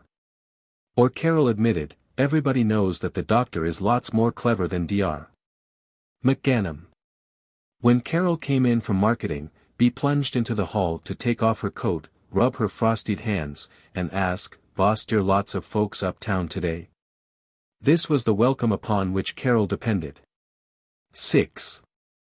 Through her weeks of cowering there was no change in her surface life. No one save Vida was aware of her agonizing. On her most despairing days she chatted to women on the street, in stores. But without the protection of Kennicott's presence she did not go to the Jolly 17, she delivered herself to the judgment of the town only when she went shopping and on the ritualistic occasions of formal afternoon calls, when Mrs. Lyman Cass or Mrs. George Edwin Mott, with clean gloves and minute handkerchiefs and sealskin card cases and countenances of frozen approbation, sat on the edges of chairs and inquired, "Do you find Gopher Prairie pleasing?" When they spent evenings of social profit and loss at the Haydocks or the Dyers she hid behind Kennicott, playing the simple bride. Now she was unprotected. Kennicott had taken a patient to Rochester for an operation. He would be away for 2 or 3 days. She had not minded, she would loosen the matrimonial tension and be a fanciful girl for a time. But now that he was gone the house was listeningly empty. B was out this afternoon, presumably drinking coffee and talking about "fellows" with her cousin Tina. It was the day for the monthly supper and evening bridge of the Jolly 17, but Carol dared not go. She sat alone. Chapter 10. The house was haunted, long before evening. Shadows slipped down the walls and waited behind every chair. Did that door move? No. She wouldn't go to the Jolly 17. She hadn't energy enough to caper before them, to smile blandly at Juanita's rudeness. Not today. But she did want a party. Now. If someone would come in this afternoon, someone who liked her, Vida or Mrs. Sam Clark or old Mrs. Champ Perry or gentle Mrs. Drive Westlake. Or Guy Pollock. She'd telephone. No. That wouldn't be it. They must come of themselves. Perhaps they would. Why not? She'd have tea ready, anyway. If they came, splendid. If not, what did she care? She wasn't going to yield to the village and let down, she was going to keep up a belief in the right of tea, to which she had always looked forward as the symbol of a leisurely fine existence. And it would be just as much fun, even if it was so babyish, to have tea by herself and pretend that she was entertaining clever men. It would. She turned the shining thought into action. She bustled to the kitchen, stoked the wood range, sang Schumann while she boiled the kettle, warmed up raisin cookies on a newspaper spread on the rack in the oven. She scampered upstairs to bring down her filmiest tea-cloth. She arranged a silver tray. She proudly carried it into the living room and set it on the long cherrywood table, pushing aside a hoop of embroidery, a volume of Conrad from the library, copies of the Saturday Evening Post, the Literary Digest, and Kennicott's National Geographic magazine. She moved the tray back and forth and regarded the effect. She shook her head. She busily unfolded the sewing table, set it in the bay window, patted the tea-cloth to smoothness, moved the tray. "Sometime I'll have a mahogany tea table," she said happily. She had brought in 2 cups, 2 plates. For herself, a straight chair, but for the guest the big wing chair, which she pantingly tugged to the table. She had finished all the preparations she could think of. She sat and waited. She listened for the doorbell, the telephone. Her eagerness was stilled. Her hands drooped. Surely Vida Sherwin would hear the summons. She glanced through the bay window. Snow was sifting over the ridge of the Howland house like sprays of water from a hose. The wide yards across the street were grey with moving eddies. The black trees shivered. The roadway was gashed with ruts of ice. She looked at the extra cup and plate. She looked at the wing chair. It was so empty. The tea was cold in the pot. With wearily dipping fingertip she tested it. Yes. Quite cold. She couldn't wait any longer. The cup across from her was icily clean, glisteningly empty. Simply absurd to wait. She poured her own cup of tea. She sat and stared at it. What was it she was going to do now? Oh yes, how idiotic. Take a lump of sugar. She didn't want the beastly tea. She was springing up. She was on the couch, sobbing. 2. She was thinking more sharply than she had for weeks. She reverted to her resolution to change the town, awaken it, prod it, reform it. What if they were wolves instead of lambs? They'd eat her all the sooner if she was meek to them. Fight or be eaten. It was easier to change the town completely than to conciliate it. She could not take their point of view, it was a negative thing, an intellectual squalor, a swamp of prejudices and fears. She would have to make them take hers. She was not a Vincent de Paul, to govern and mold a people. What of that? The tiniest change in their distrust of beauty would be the beginning of the end, a seed to sprout and some day with thickening roots to crack their wall of mediocrity. If she could not, as she desired, do a great thing nobly and with laughter, yet she need not be content with village nothingness. She would plant one seed in the blank wall. Was she just? Was it merely a blank wall, this town which to 3,000 and more people was the center of the universe? Hadn't she, returning from Lac-Comert, felt the heartiness of their greetings? No. The 10,000 Gopher Prairies had no monopoly of greetings and friendly hands. Sam Clark was no more loyal than girl librarians she knew in St. Paul, the people she had met in Chicago. And those others had so much that Gopher Prairie complacently lacked, the world of gaiety and adventure, of music and the integrity of bronze, of remembered mists from tropic isles and Paris nights and the walls of Baghdad. Of industrial justice and a God who spake not in doggerel hymns. One seed. Which seed it was did not matter. All knowledge and freedom were one. But she had delayed so long in finding that seed. Could she do something with this Thanatopsis Club? Or should she make her house so charming that it would be an influence? She'd make Kennicott like poetry. That was it, for a beginning. She conceived so clear a picture of their bending over large fair pages by the fire, in a non-existent fireplace, that the spectral presences slipped away. Doors no longer moved, curtains were not creeping shadows but lovely dark masses in the dusk. And when became home Carol was singing at the piano which she had not touched for many days. Their supper was the feast of 2 girls. Carol was in the dining room, in a frock of black satin edged with gold, and B, in blue gingham and an apron, dined in the kitchen, but the door was open between, and Carol was inquiring, "Did you see any ducks in Doll's window?" And B chanting, "No, ma'am. Say, we have a swell time, this afternoon. Tina she have coffee and knackebrod, and her fella was dear, and we just laughed, and her fella say he was president and he going to make me queen of Finland, and I stick a feather in my hair and say I bane going to go to var, oh. We was so foolish and we laugh so. When Carol sat at the piano again she did not think of her husband but of the book-drugged hermit, Guy Pollock. She wished that Pollock would come calling. If a girl really kissed him, he'd creep out of his den and be human. If Will were as literate as Guy, or Guy were as executive as Will, I think I could endure even Gopher Prairie. It's so hard to mother Will. I could be maternal with Guy. Is that what I want, something to mother, a man or a baby or a town? I will have a baby. Some day. But to have him isolated here all his receptive years. And so to bed. Have I found my real level in bee and kitchen gossip? Oh, I do miss you, Will. But it will be pleasant to turn over in bed as often as I want to, without worrying about waking you up. Am I really this settled thing called a married woman? I feel so unmarried tonight. So free. To think that there was once a Mrs. Kennicott who let herself worry over a town called Gopher Prairie when there was a whole world outside it. Of course Will is going to like poetry. 3. A black February day. Clouds hewn of ponderous timber weighing down on the earth.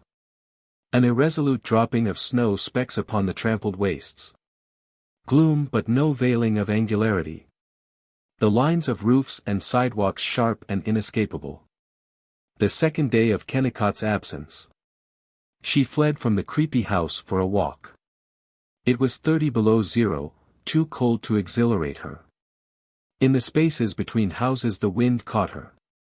It stung, it gnawed at nose and ears and aching cheeks, and she hastened from shelter to shelter, catching her breath in the lee of a barn. Grateful for the protection of a billboard covered with ragged posters showing layer under layer of paste-smeared green and streaky red. The grove of oaks at the end of the street suggested Indians, hunting, snowshoes, and she struggled past the earth-banked cottages to the open country, to a farm and a low hill corrugated with hard snow. In her loose nutria coat, seal toque, virginal cheeks unmarked by lines of village jealousies, she was as out of place on this dreary hillside as a scarlet tanager on an ice floe.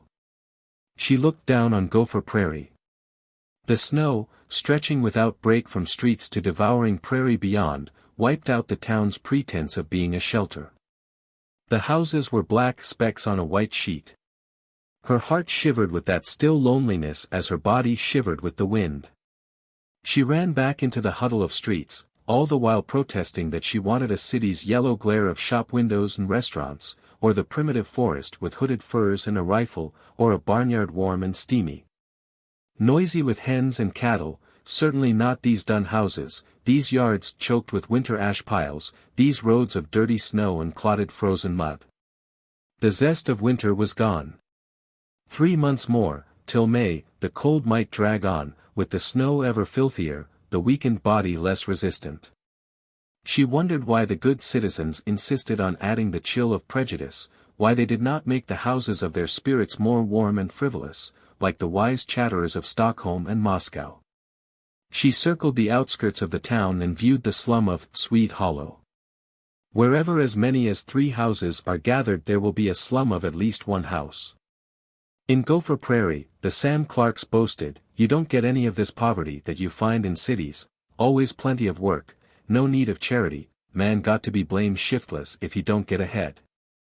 But now that the summer mask of leaves and grass was gone, Carol discovered misery in dead hope. In a shack of thin boards covered with tar paper she saw the washerwoman, Mrs. Steinhoff, working in gray steam. Outside, her 6-year-old boy chopped wood. He had a torn jacket, muffler of a blue like skimmed milk. His hands were covered with red mittens through which protruded his chapped raw knuckles. He halted to blow on them, to cry disinterestedly. A family of recently arrived Finns were camped in an abandoned stable. A man of 80 was picking up lumps of coal along the railroad. She did not know what to do about it. She felt that these independent citizens, who had been taught that they belonged to a democracy, would resent her trying to play Lady Bountiful. She lost her loneliness in the activity of the village industries, the railroad yards with a freight train switching, the wheat elevator, oil tanks, a slaughterhouse with blood marks on the snow. The creamery with the sleds of farmers and piles of milk cans, an unexplained stone hut labeled, "Danger, powder stored here."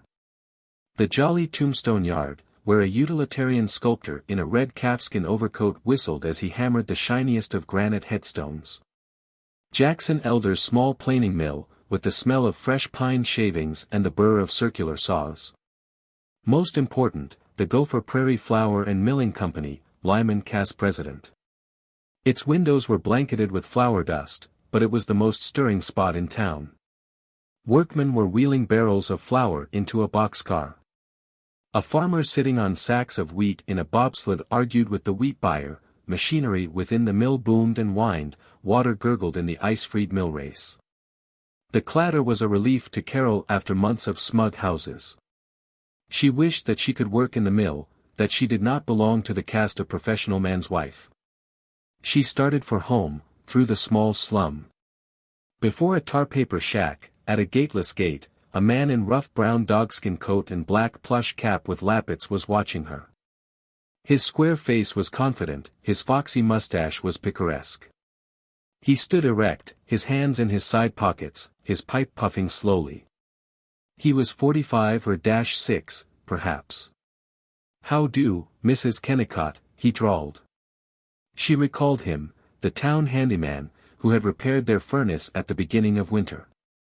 "Oh, how do you do," she fluttered. "My name, Bjornstam. The Red Swede, they call me. Remember? Always thought I'd kind of like to say howdy to you again." Yes, I've been exploring the outskirts of town." "Yump. Fine mess. No sewage, no street cleaning, and the Lutheran minister and the priest represent the arts and sciences. Well, thunder, we submerged 10th down here in Swede Hollow are no worse off than you folks. Thank God, we don't have to go and purr at Juanity Haydock at the jolly old 17. The Carol who regarded herself as completely adaptable was uncomfortable at being chosen as comrade by a pipe-reeking odd-job man. Probably he was one of her husband's patients. But she must keep her dignity. Yes, even the jolly 17 isn't always so exciting. It's very cold again today, isn't it? Well. Bjornstam was not respectfully valedictory. He showed no signs of pulling a forelock. His eyebrows moved as though they had a life of their own. With a sub-grin he went on. Maybe I hadn't ought to talk about Mrs. Haydock and her solemnly 17 in that fresh way. I suppose I'd be tickled to death if I was invited to sit in with that gang. I'm what they call a pariah, I guess. I'm the town badman, Mrs. Kennicott, town atheist, and I suppose I must be an anarchist, too. Everybody who doesn't love the bankers and the grand old Republican Party is an anarchist. Carol had unconsciously slipped from her attitude of departure into an attitude of listening, her face full toward him, her muff lowered. She fumbled. Yes, I suppose so. Her own grudges came in a flood. I don't see why you shouldn't criticize the jolly 17 if you want to. They aren't sacred. Oh yes, they are. The $sign has chased the crucifix clean off the map. But then, I've got no kick. I do what I please, and I suppose I ought to let them do the same. What do you mean by saying you're a pariah? I'm poor, and yet I don't decently envy the rich. I'm an old bach. I make enough money for a steak, and then I sit around by myself, and shake hands with myself, and have a smoke, and read history, and I don't contribute to the wealth of Brother Elder or Daddy Cass. I fancy you read a good deal. Yep. In a hit or a miss way. I'll tell you, I'm a lone wolf. I trade horses, and saw wood, and work in lumber camps. I'm a first-rate swamper. Always wished I could go to college. Though I suppose I'd find it pretty slow, and they'd probably kick me out. You really are a curious person, Mr. Bjornstam. Miles Bjornstam. Half Yank and half Swede. Usually known as, that damn lazy big-mouthed calamity howler that ain't satisfied with the way we run things. No, I ain't curious, whatever you mean by that. I'm just a bookworm. Probably too much reading for the amount of digestion I've got. Probably half-baked. I'm going to get in half-baked first and beat you to it, because it's dead sure to be handed to a radical that wears jeans. They grinned together. She demanded. You say that the Jolly 17 is stupid. What makes you think so? Oh, trust us borers into the foundation to know about your leisure class. Fact, Mrs. Kennicott, I'll say that far as I can make out, the only people in this man's town that do have any brains, I don't mean ledger-keeping brains or duck-hunting brains or baby-spanking brains, but real imaginative brains, are you and me and Guy Pollock and the foreman at the flour mill. He's a socialist, the foreman. Don't tell Lim Cass that. Lim would fire a socialist quicker than he would a horse thief. Indeed no, I shan't tell him. This foreman and I have some great set-tos.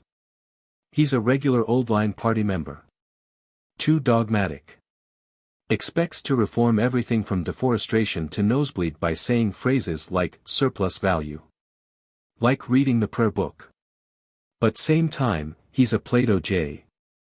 Aristotle compared with people like Esri Stowbody or Professor Mott or Julius Flickerball. It's interesting to hear about him. He dug his toe into a drift, like a schoolboy. Rats. You mean I talk too much? Well, I do, when I get hold of somebody like you. You probably want to run along and keep your nose from freezing. Yes, I must go, I suppose. But tell me, why did you leave Miss Sherwin, of the high school, out of your list of the town intelligentsia? I guess maybe she does belong in it. From all I can hear she's in everything and behind everything that looks like a reform, lot more than most folks realize. She lets Mrs. Reverend Warren, the president of this here Thanatopsis Club, think she's running the works, but Miss Sherwin is the secret boss, and nags all the easygoing dames into doing something. But way I figure it out, you see, I'm not interested in these dinky reforms. Miss Sherwin's trying to repair the holes in this barnacle-covered ship of a town by keeping busy bailing out the water. And Pollock tries to repair it by reading poetry to the crew. Me, I want to yank it up on the ways, and fire the poor bum of a shoemaker that built it so its sails crooked, and have it rebuilt right, from the keel up. Yes, that would be better. But I must run home. My poor nose is nearly frozen. Say, you better come in and get warm, and see what an old box shack is like. She looked doubtfully at him, at the low shanty, the yard that was littered with cordwood, moldy planks, a hoopless wash-tub. She was disquieted, but Bjornstam did not give her the opportunity to be delicate. He flung out his hand in a welcoming gesture which assumed that she was her own counselor, that she was not a respectable married woman but fully a human being. With a shaky, well, just a moment, to warm my nose, she glanced down the street to make sure that she was not spied on, and bolted toward the shanty. She remained for 1 hour, and never had she known a more considerate host than the Red Swede. He had but one room, bare pine floor, small workbench, wall bunk with amazingly neat bed, frying pan and ash-stippled coffee pot on the shelf behind the pot-bellied cannonball stove, backwoods chairs, one constructed from half a barrel, one from a tilted plank, and a row of books incredibly assorted. Byron and Tennyson and Stevenson, a manual of gas engines, a book by Thorstein Veblen, and a spotty treatise on the care, feeding, diseases, and breeding of poultry and cattle. There was but one picture, a magazine color plate of a steep-roofed village in the Harz Mountains which suggested kobolds and maidens with golden hair. Bjornstam did not fuss over her. He suggested, might throw open your coat and put your feet up on the box in front of the stove. He tossed his dogskin coat into the bunk, lowered himself into the barrel chair, and droned on. Yeah, I'm probably a yahoo, but by gum I do keep my independence by doing odd jobs. And that's more than these polite cusses like the clerks in the banks do. When I'm rude to some slob, it may be partly because I don't know better, and God knows I'm not no authority on trick forks and what pants you wear with a Prince Albert, but mostly it's because I mean something. I'm about the only man in Johnson County that remembers the joker in the Declaration of Independence about Americans being supposed to have the right to life, liberty, and the pursuit of happiness. I meet old Ezra Stowbody on the street. He looks at me like he wants me to remember he's a Heimuckamuck and worth $200,000, and he says, Bjornquist. Bjornstam's my name, Ezra, I says.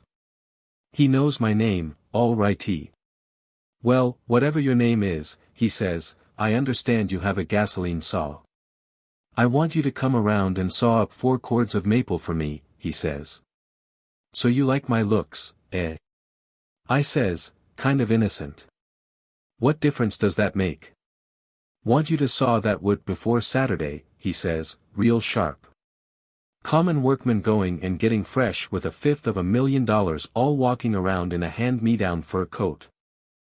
Here's the difference it makes, I says, just to devil him. How do you know I like your looks? Maybe he didn't look sore. Nope, I says, thinking it all over, I don't like your application for a loan. Take it to another bank, only there ain't any, I says, and I walks off on him. Sure. Probably I was surly, and foolish.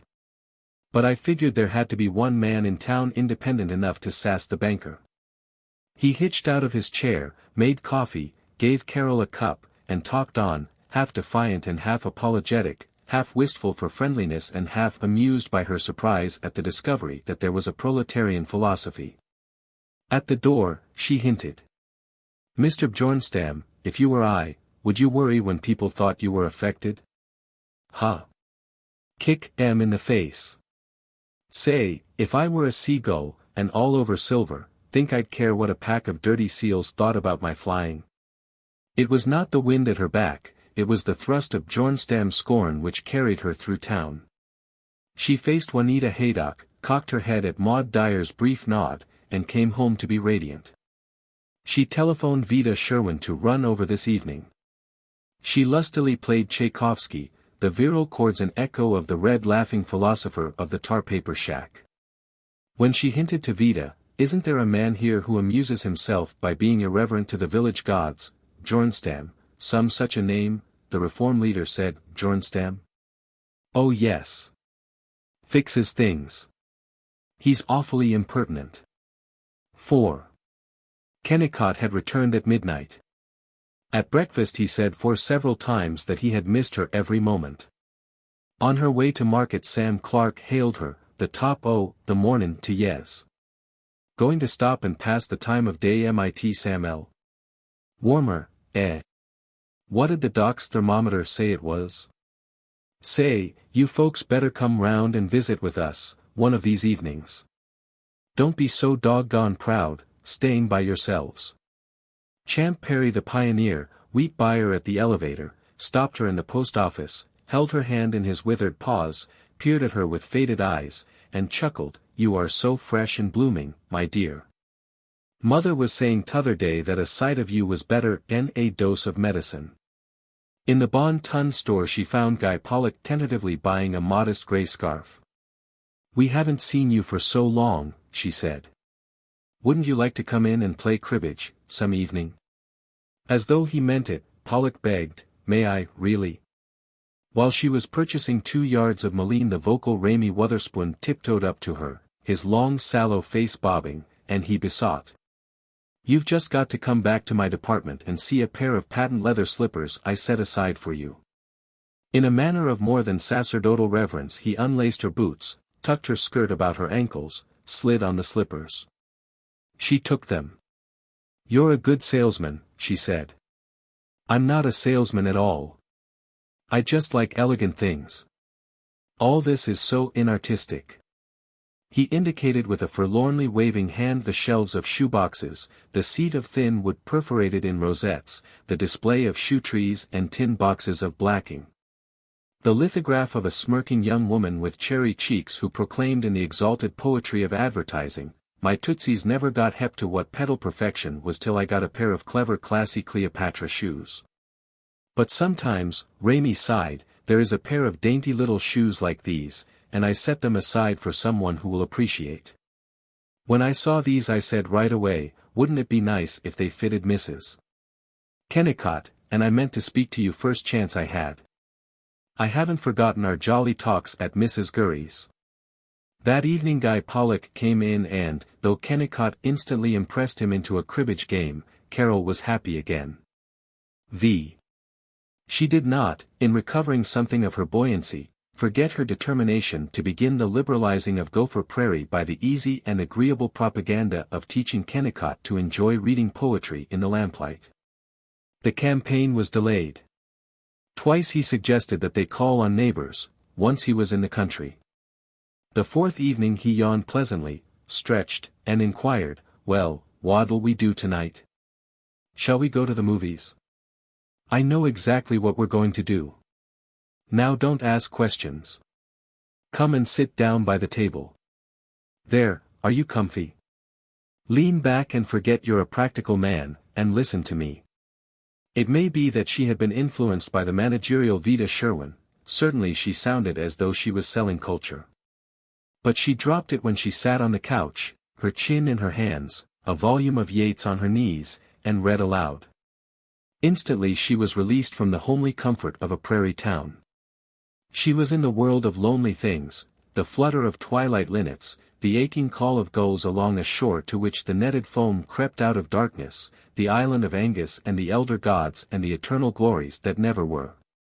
Tall kings and women girdled with crusted gold, the waffle incessant chanting and the "He-cha-cha," coughed Dr. Kennicott.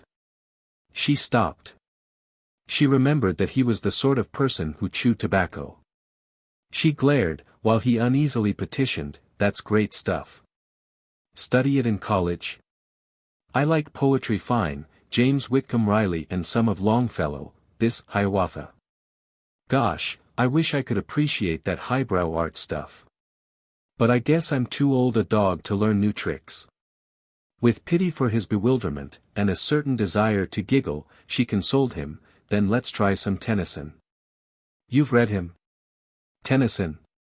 You bet. Read him in school. There's that.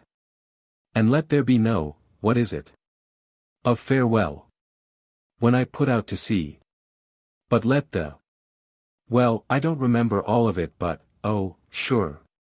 And there's that, I met a little country boy who, I don't remember exactly how it goes, but the chorus ends up, we are 7. Yes. Well, shall we try, the Idylls of the King? They're so full of color. Go to it. Shoot. But he hastened to shelter himself behind a cigar. She was not transported to Camelot. She read with an eye cocked on him, and when she saw how much he was suffering she ran to him, kissed his forehead, cried, "You poor forced tuberose that wants to be a decent turnip. Look here now, that ain't. Anyway, I shan't torture you any longer." She could not quite give up. She read Kipling, with a great deal of emphasis. "There's a regiment A coming down the Grand Trunk Road." He tapped his foot to the rhythm. He looked normal and reassured. But when he complimented her, that was fine. "I don't know but what you can elocute just as good as Ella Stowbody." She banged the book and suggested that they were not too late for the 9 o'clock show at the movies. That was her last effort to harvest the April wind, to teach divine unhappiness by a correspondence course, to buy the lilies of Avalon and the sunsets of cocaine in tin cans at old Jensen's grocery. But the fact is that at the motion pictures she discovered herself laughing as heartily as Kennicott at the humor of an actor who stuffed spaghetti down a woman's evening frock. For a second she loathed her laughter. Mourned for the day when on her hill by the Mississippi she had walked the battlements with queens. But the celebrated cinema jester's conceit of dropping toads into a soup plate flung her into unwilling tittering, and the afterglow faded, the dead queens fled through darkness. 6. She went to the jolly 17th afternoon bridge. She had learned the elements of the game from the Sam Clarks. She played quietly and reasonably badly. She had no opinions on anything more polemic than woolen union suits, a topic on which Mrs. Howland discoursed for 5 minutes. She smiled frequently, and was the complete canary bird in her manner of thanking the hostess, Mrs. Dave Dyer. Her only anxious period was during the conference on husbands. The young matrons discussed the intimacies of domesticity with a frankness and a minuteness which dismayed Carol. Juanita Haydock communicated Harry's method of shaving, and his interest in deer shooting. Mrs. Gougerling reported fully, and with some irritation, her husband's inappreciation of liver and bacon. Maud Dyer chronicled Dave's digestive disorders. Quoted a recent bedtime controversy with him in regard to Christian Science, socks and the sewing of buttons upon vests. Announced that she simply wasn't going to stand his always pawing girls when he went and got crazy jealous if a man just danced with her, and rather more than sketched Dave's varieties of kisses. So meekly did Carol give attention, so obviously was she at last desirous of being one of them, that they looked on her fondly, and encouraged her to give such details of her honeymoon as might be of interest.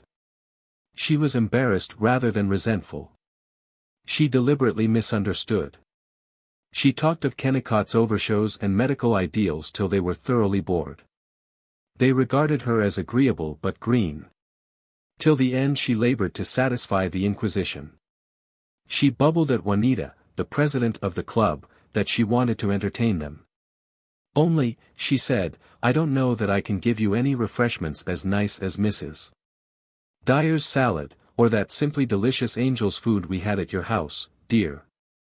Fine. We need a hostess for the 17th of March. Wouldn't it be awfully original if you made it a St. Patrick's Day bridge? I'll be tickled to death to help you with it. I'm glad you've learned to play bridge. At first I didn't hardly know if you were going to like Gopher Prairie. Isn't it dandy that you've settled down to being homey with us? Maybe we aren't as highbrow as the cities, but we do have the daisiest times and, oh, we go swimming in summer, and dances and, oh, lots of good times. If folks will just take us as we are, I think we're a pretty good bunch. I'm sure of it. Thank you so much for the idea about having a St. Patrick's Day bridge. Oh, that's nothing. I always think the Jolly 17 are so good at original ideas. If you knew these other towns Wakamin and Joralemon and all, you'd find out and realize that G.P. is the liveliest, smartest town in the state. Did you know that Percy Bresnahan, the famous auto manufacturer, came from here and, yes, I think that a St. Patrick's Day party would be awfully cunning and original, and yet not too queer or freaky or anything. Chapter 11. XXIII had often been invited to the weekly meetings of the Thanatopsis, the women's study club, but she had put it off. The Thanatopsis was, Vida Sherwin promised, such a cozy group, and yet it puts you in touch with all the intellectual thoughts that are going on everywhere. Early in March Mrs. Westlake, wife of the veteran physician, marched into Carol's living room like an amiable old pussy and suggested, My dear, you really must come to the Thanatopsis this afternoon. Mrs. Dawson is going to be leader and the poor soul is frightened to death. She wanted me to get you to come. She says she's sure you will brighten up the meeting with your knowledge of books and writings. English poetry is our topic today. So shoo. Put on your coat. English poetry. Really? I'd love to go. I didn't realize you were reading poetry. Oh, we're not so slow. Mrs. Luke Dawson, wife of the richest man in town, gaped at them piteously when they appeared. Her expensive frock of beaver-colored satin with rose, plasters, and pendants of solemn brown beads was intended for a woman twice her size. She stood wringing her hands in front of 19 folding chairs, in her front parlor with its faded photograph of Minnehaha Falls in 1890, its colored enlargement of Mr. Dawson, its bulbous lamp painted with sepia cows and mountains and standing on a mortuary marble column. She creaked, Oh Mrs. Kennicott, I'm in such a fix.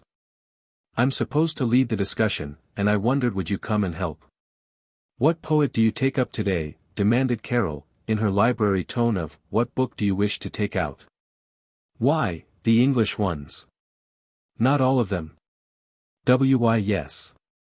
We're learning all of European literature this year. The club gets such a nice magazine, Culture Hints, and we follow its programs. Last year our subject was Men and Women of the Bible, and next year we'll probably take up furnishings and china. It does make a body hustle to keep up with all these new culture subjects, but it is improving. So will you help us with the discussion today? On her way over, Carol had decided to use the Thanatopsis as the tool with which to liberalize the town. She had immediately conceived enormous enthusiasm. She had chanted, "These are the real people." When the housewives, who bear the burdens, are interested in poetry, it means something. I'll work with them, for them, anything. Her enthusiasm had become watery even before 13 women resolutely removed their overshoes, sat down meadily, ate peppermints, dusted their fingers, folded their hands, composed their lower thoughts, and invited the naked muse of poetry to deliver her most improving message. They had greeted Carol affectionately, and she tried to be a daughter to them. But she felt insecure. Her chair was out in the open, exposed to their gaze, and it was a hard-slatted, quivery, slippery church parlor chair, likely to collapse publicly and without warning. It was impossible to sit on it without folding the hands and listening piously. She wanted to kick the chair and run. It would make a magnificent clatter. She saw that Vida Sherwin was watching her. She pinched her wrist, as though she were a noisy child in church, and when she was decent and cramped again, she listened. Mrs.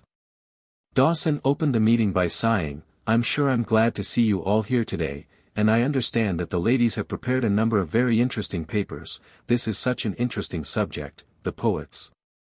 They have been an inspiration for higher thought. In fact, wasn't it Reverend Benlick who said that some of the poets have been as much an inspiration as a good many of the ministers? And so we shall be glad to hear."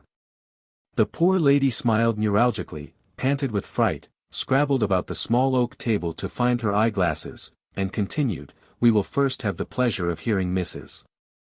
Jensen on the subject, Shakespeare and Milton." Mrs. Ole Jensen said that Shakespeare was born in 1564 and died 1616. He lived in London, England, and in Stratford-on-Avon, which many American tourists love to visit, a lovely town with many curios and old houses well worth examination. Many people believe that Shakespeare was the greatest playwright who ever lived, also a fine poet. Not much was known about his life, but after all that did not really make so much difference, because they loved to read his numerous plays, several of the best known of which she would now criticize. Perhaps the best known of his plays was The Merchant of Venice, having a beautiful love story and a fine appreciation of a woman's brains, which a woman's club, even those who did not care to commit themselves on the question of suffrage, ought to appreciate. Laughter. Mrs. Jensen was sure that she, for one, would love to be like Portia. The play was about a Jew named Shylock, and he didn't want his daughter to marry a Venice gentleman named Antonio. Mrs. Leonard Warren, a slender, gray, nervous woman, president of the Thanatopsis and wife of the Congregational pastor, reported the birth and death dates of Byron, Scott, Moore, Burns, and wound up. Burns was quite a poor boy and he did not enjoy the advantages we enjoy today. Except for the advantages of the fine old Scotch kirk where he heard the word of God preached more fearlessly than even in the finest big brick churches in the big and so-called advanced cities of today. But he did not have our educational advantages and Latin and the other treasures of the mind so richly strewn before the, alas, too ofttimes inattentive feet of our youth who do not always sufficiently appreciate the privileges freely granted to every American boy rich or poor. Burns had to work hard and was sometimes led by evil companionship into low habits. But it is morally instructive to know that he was a good student and educated himself, in striking contrast to the loose ways and so-called aristocratic society life of Lord Byron, on which I have just spoken. And certainly though the lords and earls of his day may have looked down upon Burns as a humble person, many of us have greatly enjoyed his pieces about the mouse and other rustic subjects. With their message of humble beauty, I am so sorry I have not got the time to quote some of them. Mrs. George Edwin Mott gave 10 minutes to Tennyson and Browning. Mrs. Nat Hicks, a wry-faced, curiously sweet woman, so awed by her betters that Carol wanted to kiss her, completed the day's grim task by a paper on other poets. The other poets worthy of consideration were Coleridge, Wordsworth, Shelley, Gray, Mrs. Hemans, and Kipling. Miss Ella Stowbody obliged with a recital of The Recessional and extracts from Lalla Rookh. By request, she gave An Old Sweetheart of Mine as encore. Gopher Prairie had finished the poets. It was ready for the next week's labor, English fiction and essays. Mrs. Dawson besought, "Now we will have a discussion of the papers, and I am sure we shall all enjoy hearing from one who we hope to have as a new member, Mrs. Kennicott, who with her splendid literary training and all should be able to give us many pointers and many helpful pointers." Carol had warned herself not to be so beastly supercilious. She had insisted that in the belated quest of these work-stained women was an aspiration which ought to stir her tears. But they're so self-satisfied. They think they're doing Burns a favor. They don't believe they have a belated quest. They're sure that they have culture salted and hung up. It was out of this stupor of doubt that Mrs. Dawson's summons roused her. She was in a panic. How could she speak without hurting them? Mrs. Champ Perry leaned over to stroke her hand and whisper, "You look tired, dearie. Don't you talk unless you want to." Affection flooded Carol. She was on her feet, searching for words and courtesies. "The only thing in the way of suggestion, I know you are following a definite program, but I do wish that now you've had such a splendid introduction. Instead of going on with some other subject next year you could return and take up the poets more in detail.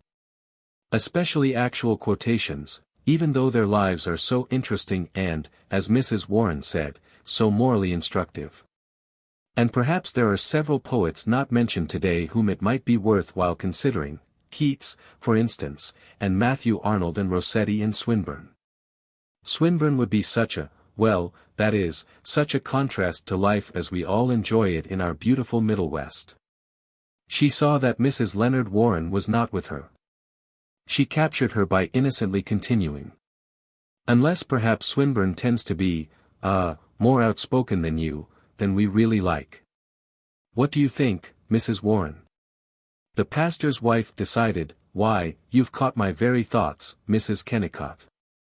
Of course I have never read Swinburne, but years ago, when he was in vogue, I remember Mr. Warren saying that Swinburne, or was it Oscar Wilde?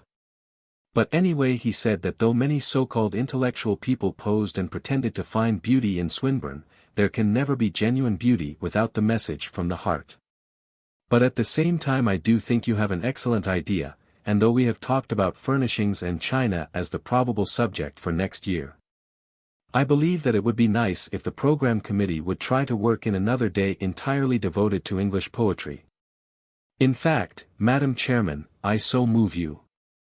When Mrs. Dawson's coffee and Angel's food had helped them to recover from the depression caused by thoughts of Shakespeare's death, they all told Carol that it was a pleasure to have her with them. The membership committee retired to the sitting room for 3 minutes and elected her a member. And she stopped being patronizing. She wanted to be one of them. They were so loyal and kind. It was they who would carry out her aspiration. Her campaign against village sloth was actually begun. On what specific reform should she first loose her army? During the gossip after the meeting, Mrs. George Edwin Mott remarked that the City Hall seemed inadequate for the splendid modern Gopher Prairie. Mrs. Nat Hicks timidly wished that the young people could have free dances there, the lodge dances were so exclusive. The City Hall. That was it. Carol hurried home. She had not realized that Gopher Prairie was a city. From Kennicott she discovered that it was legally organized with a mayor and city council and wards. She was delighted by the simplicity of voting oneself a metropolis. Why not? She was a proud and patriotic citizen, all evening. 2. She examined the City Hall, next morning. She had remembered it only as a bleak inconspicuousness. She found it a liver-colored frame coupe half a block from Main Street. The front was an unrelieved wall of clapboards and dirty windows. It had an unobstructed view of a vacant lot and Nat Hicks's tailor shop. It was larger than the carpenter shop beside it, but not so well built. No one was about. She walked into the corridor. On one side was the municipal court, like a country school. On the other, the room of the volunteer fire company, with a Ford hosecart and the ornamental helmets used in parades. At the end of the hall, a filthy two-cell jail, now empty but smelling of ammonia and ancient sweat. The whole second story was a large unfinished room littered with piles of folding chairs, a lime-crusted mortar-mixing box, and the skeletons of 4th of July floats covered with decomposing plaster shields and faded red, white, and blue bunting. At the end was an abortive stage. The room was large enough for the community dances which Mrs. Nat Hicks advocated. But Carol was after something bigger than dances. In the afternoon she scampered to the public library. The library was open 3 afternoons and 4 evenings a week. It was housed in an old dwelling, sufficient but unattractive. Carol caught herself picturing pleasanter reading rooms, chairs for children, an art collection, a librarian young enough to experiment. She berated herself, "Stop this fever of reforming everything. I will be satisfied with the library. The city hall is enough for a beginning. And it's really an excellent library. It isn't so bad. Is it possible that I am to find dishonesties and stupidity in every human activity I encounter? In schools and business and government and everything? Is there never any contentment, never any rest?" She shook her head as though she were shaking off water, and hastened into the library, a young, light, amiable presence, modest in unbuttoned fur coat, blue suit, fresh organdy collar, and tan boots roughened from scuffling snow. Miss Villett stared at her, and Carol purred, "I was so sorry not to see you at the Thanatopsis yesterday. Vida said you might come." "Oh. You went to the Thanatopsis. Did you enjoy it?" "So much. Such good papers on the poets." Carol lied resolutely. "But I did think they should have had you give one of the papers on poetry." "Well, of course I'm not one of the bunch that seem to have the time to take and run the club, and if they prefer to have papers on literature by other ladies who have no literary training, after all, why should I complain? What am I but a city employee?" "You're not. You're the one person that does, oh, you do so much. Tell me, is there, who are the people who control the club?" Miss Villets emphatically stamped a date in the front of Frank on the lower Mississippi, for a small flaxen boy, glowered at him as though she were stamping a warning on his brain. And sighed.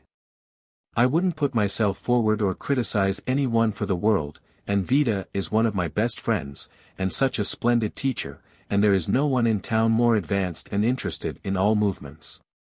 But I must say that no matter who the president or the committees are, Vida Sherwin seems to be behind them all the time, and though she is always telling me about what she is pleased to call my fine work in the library. I notice that I'm not often called on for papers, though Mrs. Lyman Cass once volunteered and told me that she thought my paper on the Cathedrals of England was the most interesting paper we had, the year we took up English and French travel and architecture. And of course Mrs. Mott and Mrs. Warren are very important in the club, as you might expect of the wives of the superintendent of schools and the congregational pastor, and indeed they are both very cultured, but, no, you may regard me as entirely unimportant. I'm sure what I say doesn't matter a bit. You're much too modest, and I'm going to tell Vida so, and, I wonder if you can give me just a teeny bit of your time and show me where the magazine files are kept?" She had one. She was profusely escorted to a room like a grandmother's attic, where she discovered periodicals devoted to house decoration and town planning, with a 6-year file of the National Geographic. Miss Villets blessedly left her alone. Humming, fluttering pages with delighted fingers, Carol sat cross-legged on the floor, the magazines in heaps about her. She found pictures of New England streets, the dignity of Falmouth, the charm of Concord, Stockbridge and Farmington and Hillhouse Avenue. The fairy book suburb of Forest Hills on Long Island. Devonshire cottages and Essex manors and a Yorkshire high street and port sunlight. The Arab village of Jeddah, an intricately chased jewel box. A town in California which had changed itself from the barren brick fronts and slatternly frame sheds of a main street to a way which led the eye down a vista of arcades and gardens. Assured that she was not quite mad in her belief that a small American town might be lovely, as well as useful in buying wheat and selling plows, she sat brooding, her thin fingers playing a tattoo on her cheeks. She saw in Gopher Prairie a Georgian city hall, warm brick walls with white shutters, a fanlight, a wide hall and curving stair. She saw it the common home and inspiration not only of the town but of the country about. It should contain the courtroom, she couldn't get herself to put in a jail, public library, a collection of excellent prints, restroom and model kitchen for farm wives, theater, lecture room, free community ballroom, farm bureau, gymnasium.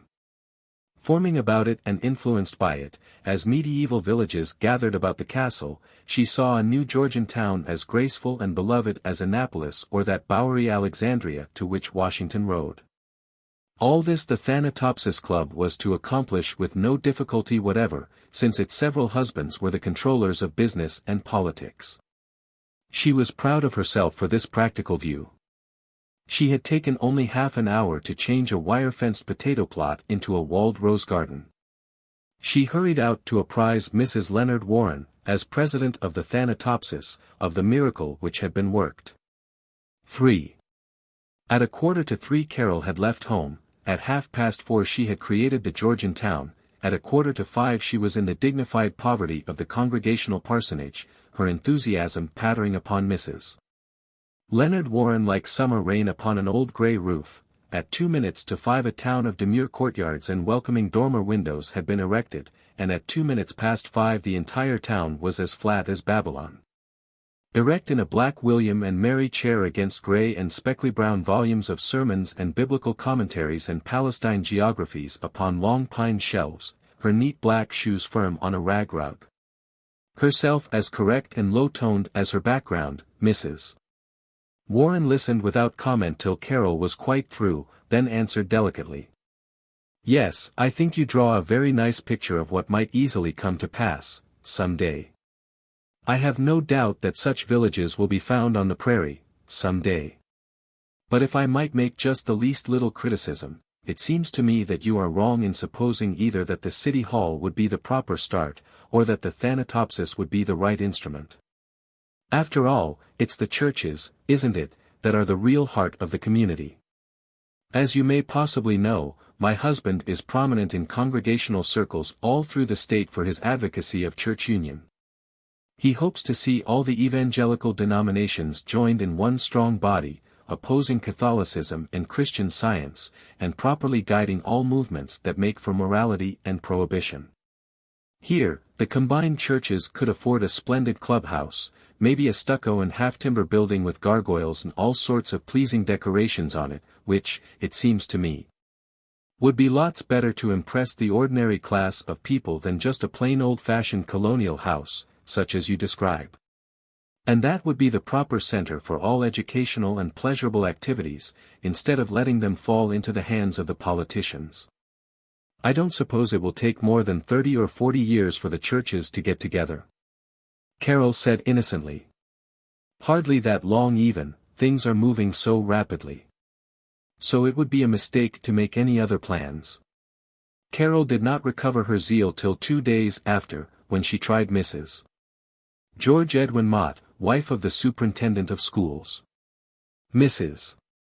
Mott commented, "Personally, I am terribly busy with dressmaking and having the seamstress in the house and all, but it would be splendid to have the other members of the Thanatopsis take up the question. Except for one thing, first and foremost, we must have a new school building. Mr.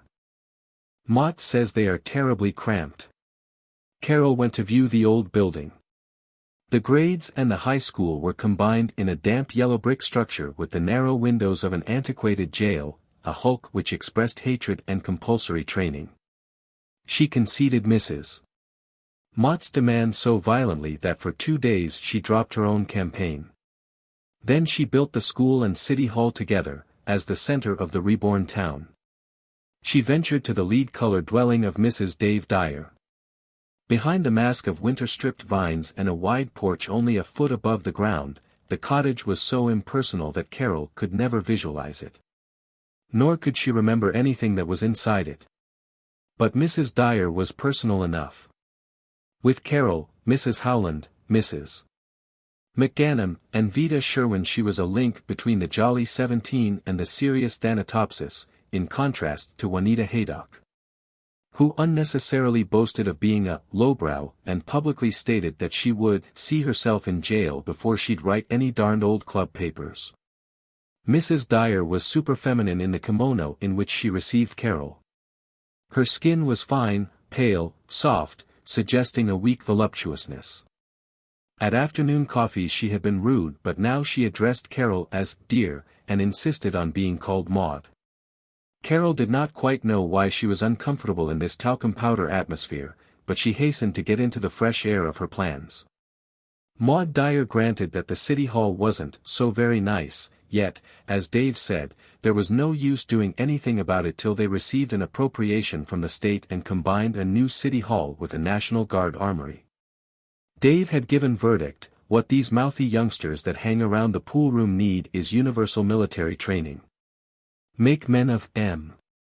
Mrs. Dyer removed the new school building from the city hall. Oh, so Mrs. Mott has got you going on her school craze. She's been dinging at that till everybody's sick and tired.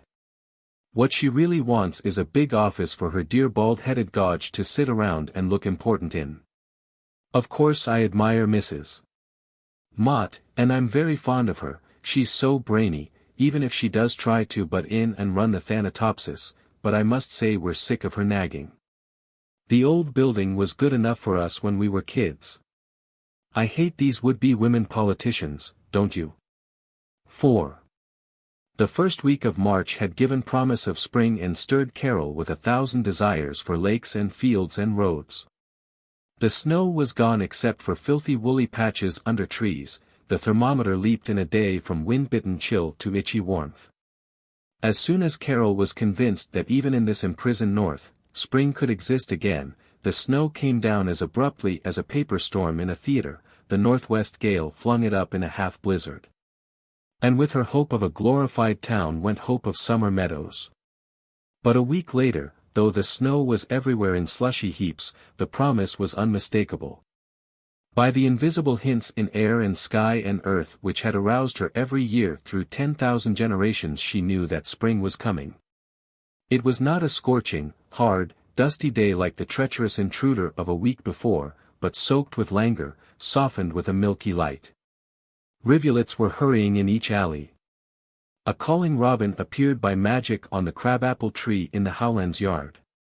Everybody chuckled, looks like winter is going. And this LL bring the frost out of the roads, have the autos out pretty soon now, wonder what kind of bass fishing we'll get this summer, ought to be good crops this year. Each evening Kennicott repeated, we better not take off our heavy underwear or the storm windows too soon, might be another spell of cold, got to be careful, 'bout catching cold, wonder if the cold will last through. The expanding forces of life within her choked the desire for reforming. She trotted through the house, planning the spring cleaning with B. When she attended her second meeting of the Thanatopsis she said nothing about remaking the town. She listened respectably to statistics on Dickens, Thackeray, Jane Austen, George Eliot, Scott, Hardy, Lamb, De Quincey, and Mrs. Humphrey Ward, who, it seemed, constituted the writers of English fiction and essays. Not till she inspected the restroom did she again become a fanatic. She had often glanced at the store building which had been turned into a refuge in which farm wives could wait while their husbands transacted business. She had heard Vida Sherwin and Mrs. Warren caress the virtue of the Thanatopsis in establishing the restroom and in sharing with the city council the expense of maintaining it. But she had never entered it till this March day. She went in impulsively, nodded at the matron, a plump worthy widow named Nodelquist, and at a couple of farm women who were meekly rocking. The restroom resembled a second-hand store. It was furnished with discarded patent rockers, lopsided reed chairs, a scratched pine table, a gritty straw mat, old steel engravings of milkmaids being morally amorous under willow trees, faded chromos of roses and fish. And a kerosene stove for warming lunches. The front window was darkened by torn net curtains and by a mound of geraniums and rubber plants. While she was listening to Mrs. Nodelquist's account of how many thousands of farmers' wives used the restroom every year, and how much they appreciated the kindness of the ladies in providing them with this lovely place, and all free, she thought, kindness nothing. The kind ladies' husbands get the farmer's trade. This is mere commercial accommodation. And it's horrible. It ought to be the most charming room in town, to comfort women sick of prairie kitchens. Certainly it ought to have a clear window, so that they can see the metropolitan life go by. Some day I'm going to make a better rest room, a club room. Why? I've already planned that as part of my Georgian town hall. So it chanced that she was plotting against the piece of the Thanatopsis at her third meeting, which covered Scandinavian, Russian, and Polish literature, with remarks by Mrs. Leonard Warren on the sinful paganism of the Russian so-called church. Even before the entrance of the coffee and hot rolls, Carol seized on Mrs. Champ Perry, the kind and ample-bosomed pioneer woman who gave historic dignity to the modern matrons of the Thanatopsis. She poured out her plans. Mrs. Perry nodded and stroked Carol's hand, but at the end she sighed. I wish I could agree with you, dearie. I'm sure you're one of the Lord's anointed, even if we don't see you at the Baptist church as often as we'd like to. But I'm afraid you're too tender-hearted. When Champ and I came here we teamed it with an ox cart from Sauk Center to Gopher Prairie, and there was nothing here then but a stockade and a few soldiers and some log cabins. When we wanted salt pork and gunpowder, we sent out a man on horseback, and probably he was shot dead by the Injuns before he got back. We ladies, of course we were all farmers at first, we didn't expect any restroom in those days. We'd have thought the one they have now was simply elegant. My house was roofed with hay and it leaked something terrible when it rained, only dry place was under a shelf. And when the town grew up we thought the new city hall was real fine. And I don't see any need for dance halls. Dancing isn't what it was, anyway. We used to dance modest, and we had just as much fun as all these young folks do now with their terrible turkey trots and hugging and all. But if they must neglect the Lord's injunction that young girls ought to be modest, then I guess they manage pretty well at the K.P. Hall and the Oddfellows, even if some of Thai lodges don't always welcome a lot of these foreigners and hired help to all their dances. And I certainly don't see any need of a farm bureau or this domestic science demonstration you talk about. In my day the boys learned to farm by honest sweating, and every gal could cook, or her ma learned her how across her knee. Besides, ain't there a county agent at Wakaman? He comes here once a fortnight, maybe. That's enough monkeying with this scientific farming. Champ says there's nothing to it anyway. And as for a lecture hall, haven't we got the churches? Good deal better to listen to a good old-fashioned sermon than a lot of geography and books and things that nobody needs to know, more and enough heathen learning right here in the Thanatopsis. And as for trying to make a whole town in this colonial architecture you talk about, I do love nice things. To this day I run ribbons into my petticoats, even if Champ Perry does laugh at me, the old villain. But just the same I don't believe any of us old-timers would like to see the town that we worked so hard to build being tore down to make a place that wouldn't look like nothing but some Dutch storybook and not a bit like the place we loved. And don't you think it's sweet now? All the trees and lawns. And such comfy houses, and hot water heat and electric lights and telephones and cement walks and everything. Why, I thought everybody from the Twin Cities always said it was such a beautiful town. Carol forswore herself, declared that Gopher Prairie had the color of Algiers and the gaiety of Mardi Gras. Yet the next afternoon she was pouncing on Mrs. Lyman Cass, the hook-nosed consort of the owner of the flour mill. Mrs. Cass's parlor belonged to the Cran Victorian School, as Mrs. Luke Dawson's belonged to the Bear Victorian. It was furnished on two principles. First, everything must resemble something else. A rocker had a back like a lyre, a near leather seat imitating tufted cloth, and arms like Scotch Presbyterian lions. With knobs, scrolls, shields, and spear points on unexpected portions of the chair. The second principle of the Creme Victorian school was that every inch of the interior must be filled with useless objects. The walls of Mrs. Cass's parlor were plastered with hand-painted pictures, Buckeye pictures, of birch trees, newsboys, puppies, and church steeples on Christmas Eve. With a plaque depicting the Exposition Building in Minneapolis, burnt wood portraits of Indian chiefs of no tribe in particular, a pansy-decked poetic motto, a yard of roses. And the banners of the educational institutions attended by the Cass's two sons, Chicopee Falls Business College and McGillicuddy University. One small square table contained a card receiver of painted china with a rim of wrought and gilded lead, a family Bible, Grant's Memoirs, the latest novel by Mrs. Jean Stratton Porter, a wooden model of a Swiss chalet which was also a bank for dimes, a polished abalone shell holding one black-headed pin and one empty spool, a velvet pin cushion in a gilded metal slipper with Souvenir of Troy, N.Y. stamped on the toe, and an unexplained red glass dish which had warts. Mrs. Cass's first remark was, "I must show you all my pretty things and art objects." She piped, after Carol's appeal. "I see. You think the New England villages and colonial houses are so much more cunning than these Middle-Western towns. I'm glad you feel that way. You'll be interested to know I was born in Vermont. And don't you think we ought to try to make Gopher Prairie? My gracious no. We can't afford it.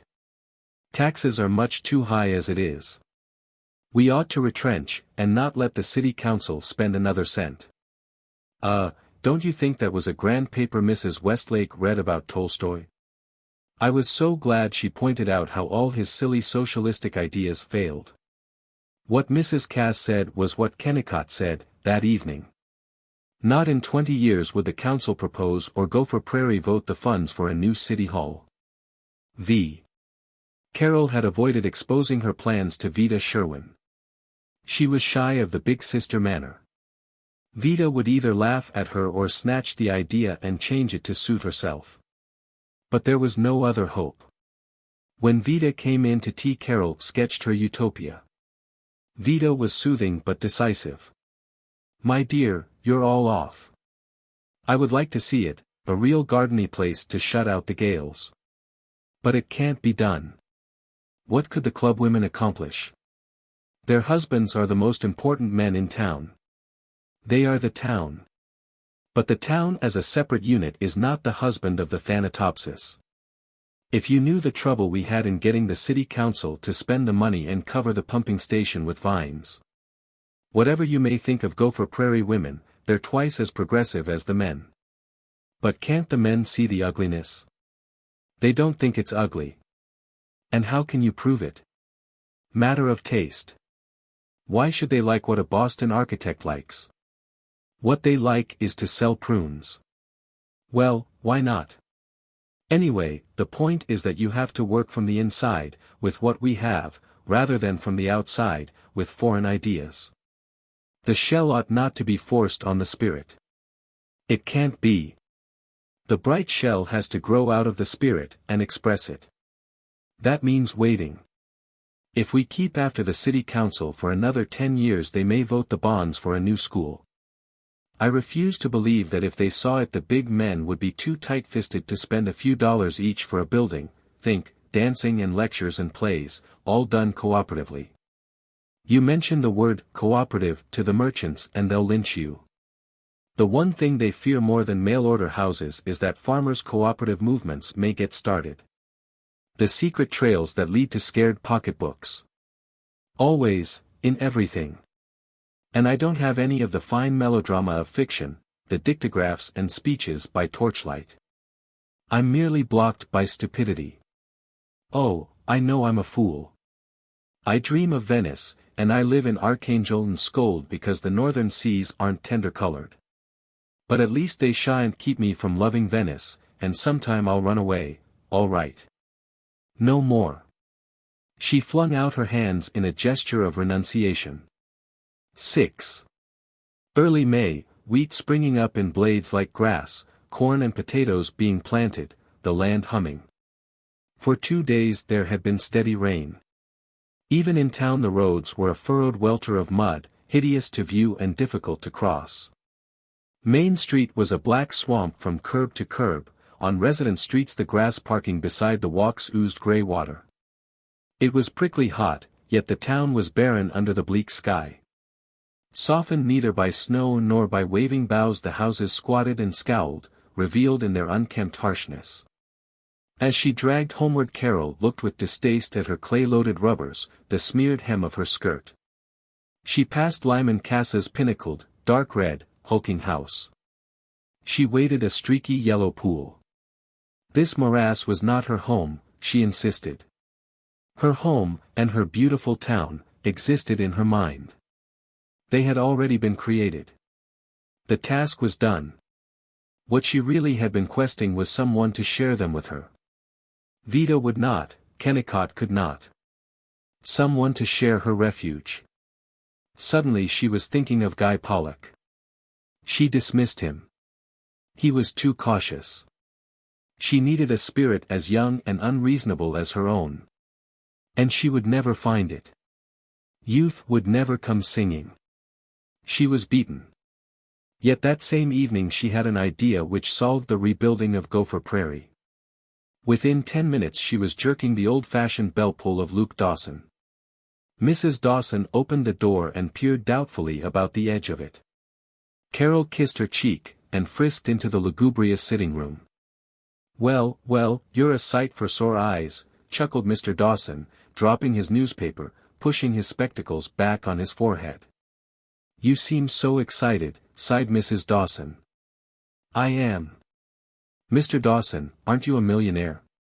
He cocked his head, and purred, "Well, I guess if I cashed in on all my securities and farm holdings and my interests in iron on the Mesaba and in northern timber and cut-over lands, I could push $2 million pretty close.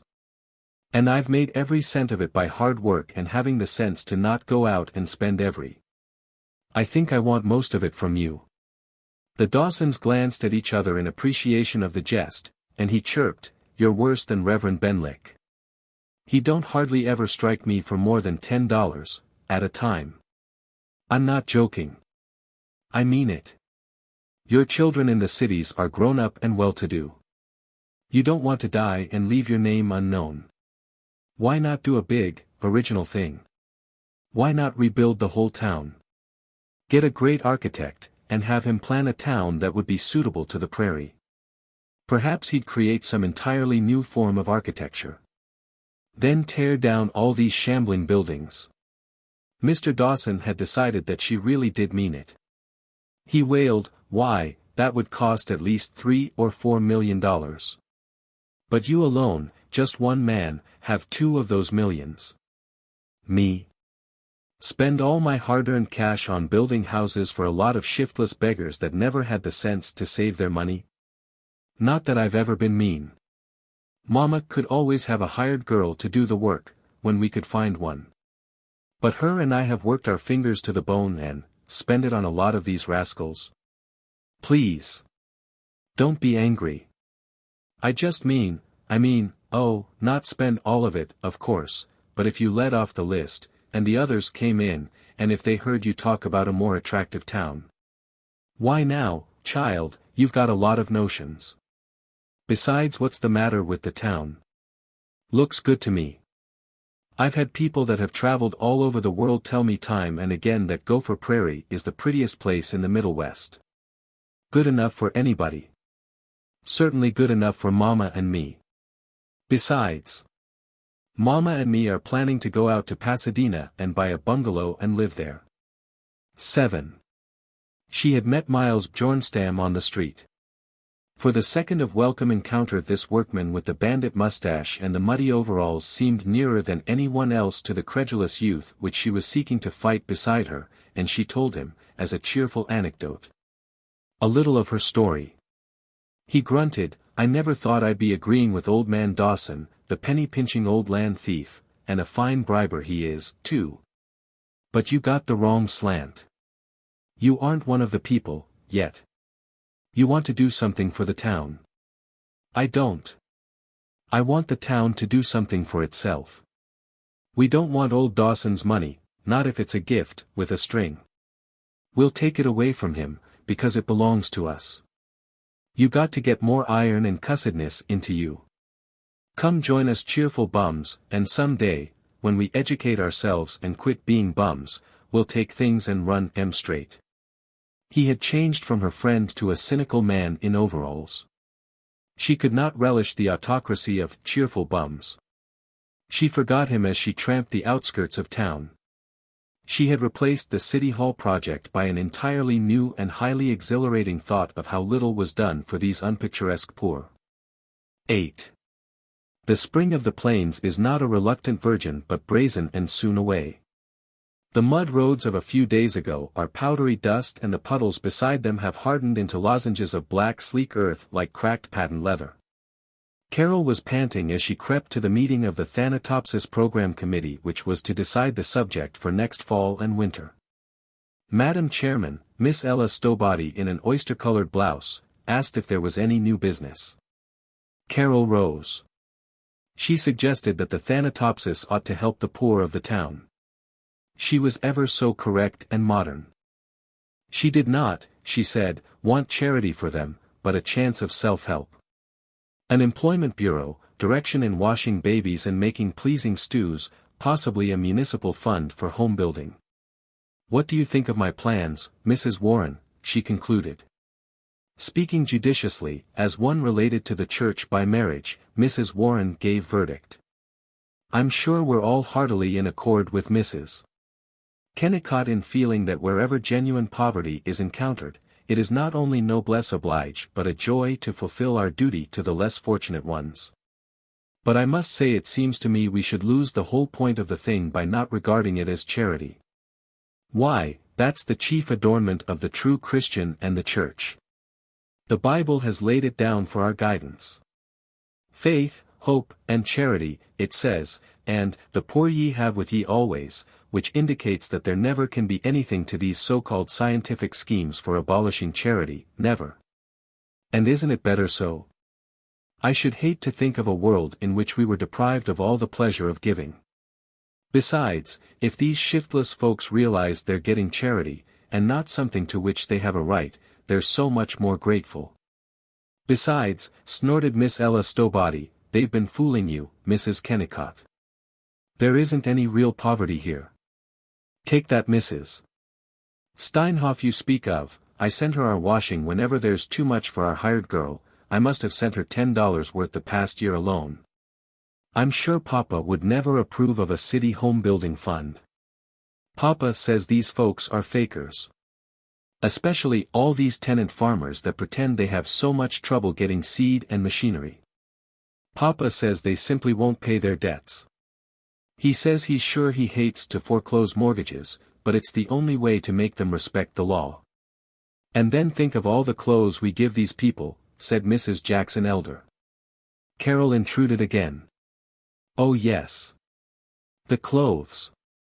I was going to speak of that. Don't you think that when we give clothes to the poor, if we do give them old ones, we ought to mend them first and make them as presentable as we can?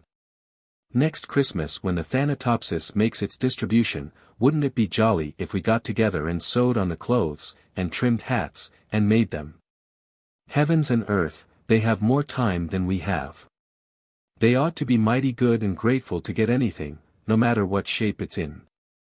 I know I'm not going to sit and sew for that lazy Mrs. Vopney, with all I've got to do, snapped Ella Stowbody. They were glaring at Carol. She reflected that Mrs. Vopney, whose husband had been killed by a train, had 10 children. But Mrs. Mary Ellen Wilkes was smiling. Mrs. Wilkes was the proprietor of Ye Art Shop and Magazine and Bookstore, and the reader of the small Christian Science Church. She made it all clear. If this class of people had an understanding of science and that we are the children of God and nothing can harm us, they wouldn't be in error and poverty. Mrs. Jackson Elder confirmed, besides, it strikes me the club is already doing enough. With tree planting and the anti-fly campaign and the responsibility for the restroom, to say nothing of the fact that we've talked of trying to get the railroad to put in a park at the station. I think so too, said Madam Chairman. She glanced uneasily at Miss Sherwin. But what do you think, Vida? Vida smiled tactfully at each of the committee, and announced, well, I don't believe we'd better start anything more right now. But it's been a privilege to hear Carol's dear generous ideas, hasn't it? Oh. There is one thing we must decide on at once. We must get together and oppose any move on the part of the Minneapolis clubs to elect another state federation president from the Twin Cities. And this Mrs. Edgar Potberry they're putting forward. I know there are people who think she's a bright interesting speaker, but I regard her as very shallow. What do you say to my writing to the Lake Ojibwasha Club, telling them that if their district will support Mrs. Warren for second vice president, will support their Mrs. Hagelton, and such a dear, lovely, cultivated woman, too, for president? Yes. We ought to show up those Minneapolis folks. Ella Stowbody said acidly. And oh, by the way, we must oppose this movement of Mrs. Potbury's to have the state clubs come out definitely in favor of woman suffrage. Women haven't any place in politics. They would lose all their daintiness and charm if they became involved in these horrid plots and log rolling and all this awful political stuff about scandal and personalities and so on. All, save one, nodded. They interrupted the formal business meeting to discuss Mrs. Edgar Potbury's husband, Mrs. Potbury's income, Mrs. Potbury's sedan, Mrs. Potbury's residence, Mrs. Potbury's oratorical style, Mrs. Potbury's Mandarin evening coat, Mrs. Potbury's coiffure, and Mrs. Potbury's altogether reprehensible influence on the State Federation of Women's Clubs. Before the program committee adjourned, they took 3 minutes to decide which of the subjects suggested by the magazine Culture Hints, Furnishings and China, or the Bible as Literature, would be better for the coming year. There was one annoying incident. Mrs. Dr. Kennicott interfered and showed off again. She commented, "Don't you think that we already get enough of the Bible in our churches and Sunday schools?" Mrs. Leonard Warren, somewhat out of order but much more out of temper, cried, "Well, upon my word. I didn't suppose there was anyone who felt that we could get enough of the Bible. I guess if the grand old book has withstood the attacks of infidels for these 2,000 years, it is worth our slight consideration." "Oh, I didn't mean," Carol begged. Inasmuch as she did mean, it was hard to be extremely lucid. "But I wish, instead of limiting ourselves either to the Bible, or to anecdotes about the brothers Adams' wigs, which Culture Hints seems to regard as the significant point about furniture, we could study some of the really stirring ideas that are springing up today, whether it's chemistry or anthropology or labor problems, the things that are going to mean so terribly much." Everybody cleared her polite throat. Madam Chairman inquired, "Is there any other discussion? Will someone make a motion to adopt the suggestion of Vida Sherwin, to take up Furnishings and China?" It was adopted, unanimously. "Checkmate," murmured Carol, as she held up her hand. Had she actually believed that she could plant a seed of liberalism in the blank wall of mediocrity? How had she fallen into the folly of trying to plant anything whatever in a wall so smooth and sun-glazed, and so satisfying to the happy sleepers within? Chapter 12. 1 week of authentic spring, 1 rare sweet week of May, 1 tranquil moment between the blast of winter and the charge of summer. Daily Carol walked from town into flashing country hysteric with new life. 1 enchanted hour when she returned to youth and a belief in the possibility of beauty. She had walked northward toward the upper shore of Plover Lake, taking to the railroad track, whose directness and dryness make it the natural highway for pedestrians on the plains. She stepped from tie to tie, in long strides. At each road crossing she had to crawl over a cattle guard of sharpened timbers.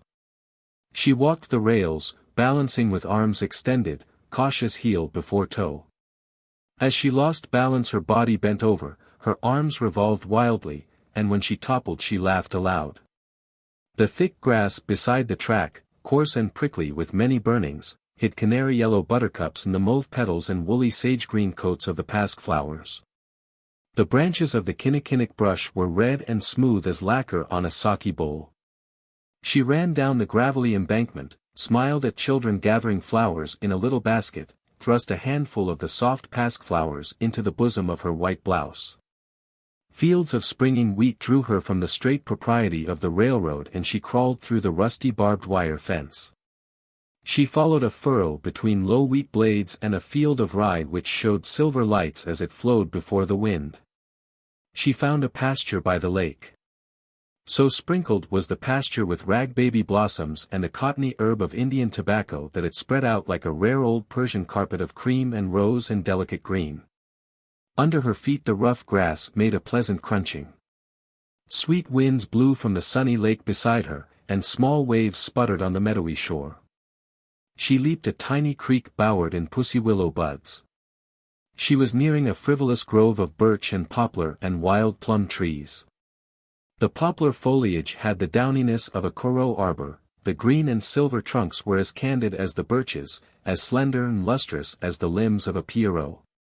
The cloudy white blossoms of the plum trees filled the grove with a springtime mistiness which gave an illusion of distance. She ran into the wood, crying out for joy of freedom regained after winter.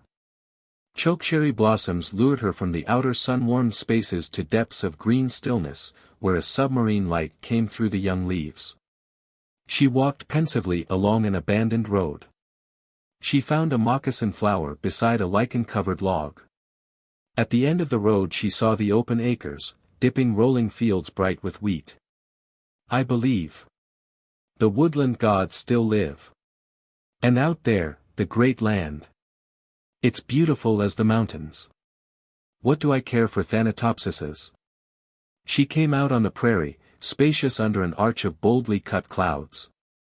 Small pools glittered. Above a marsh red-winged blackbirds chased a crow in a swift melodrama of the air. On a hill was silhouetted a man following a drag. His horse bent its neck and plodded, content. A path took her to the Corinth road, leading back to town. Dandelions glowed in patches amidst the wild grass by the way. A stream galloped through a concrete culvert beneath the road. She trudged in healthy weariness. A man in a bumping Ford rattled up beside her, hailed, "Give you a lift, Mrs. Kennicott?" "Thank you. It's awfully good of you, but I'm enjoying the walk." "Great day, by golly.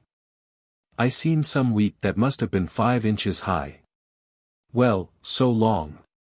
She hadn't the dimmest notion who he was, but his greeting warmed her. This countryman gave her a companionship which she had never, whether by her fault or theirs or neither, been able to find in the matrons and commercial lords of the town. Half a mile from town, in a hollow between hazelnut bushes and a brook, she discovered a gypsy encampment, a covered wagon, a tent, a bunch of pegged-out horses.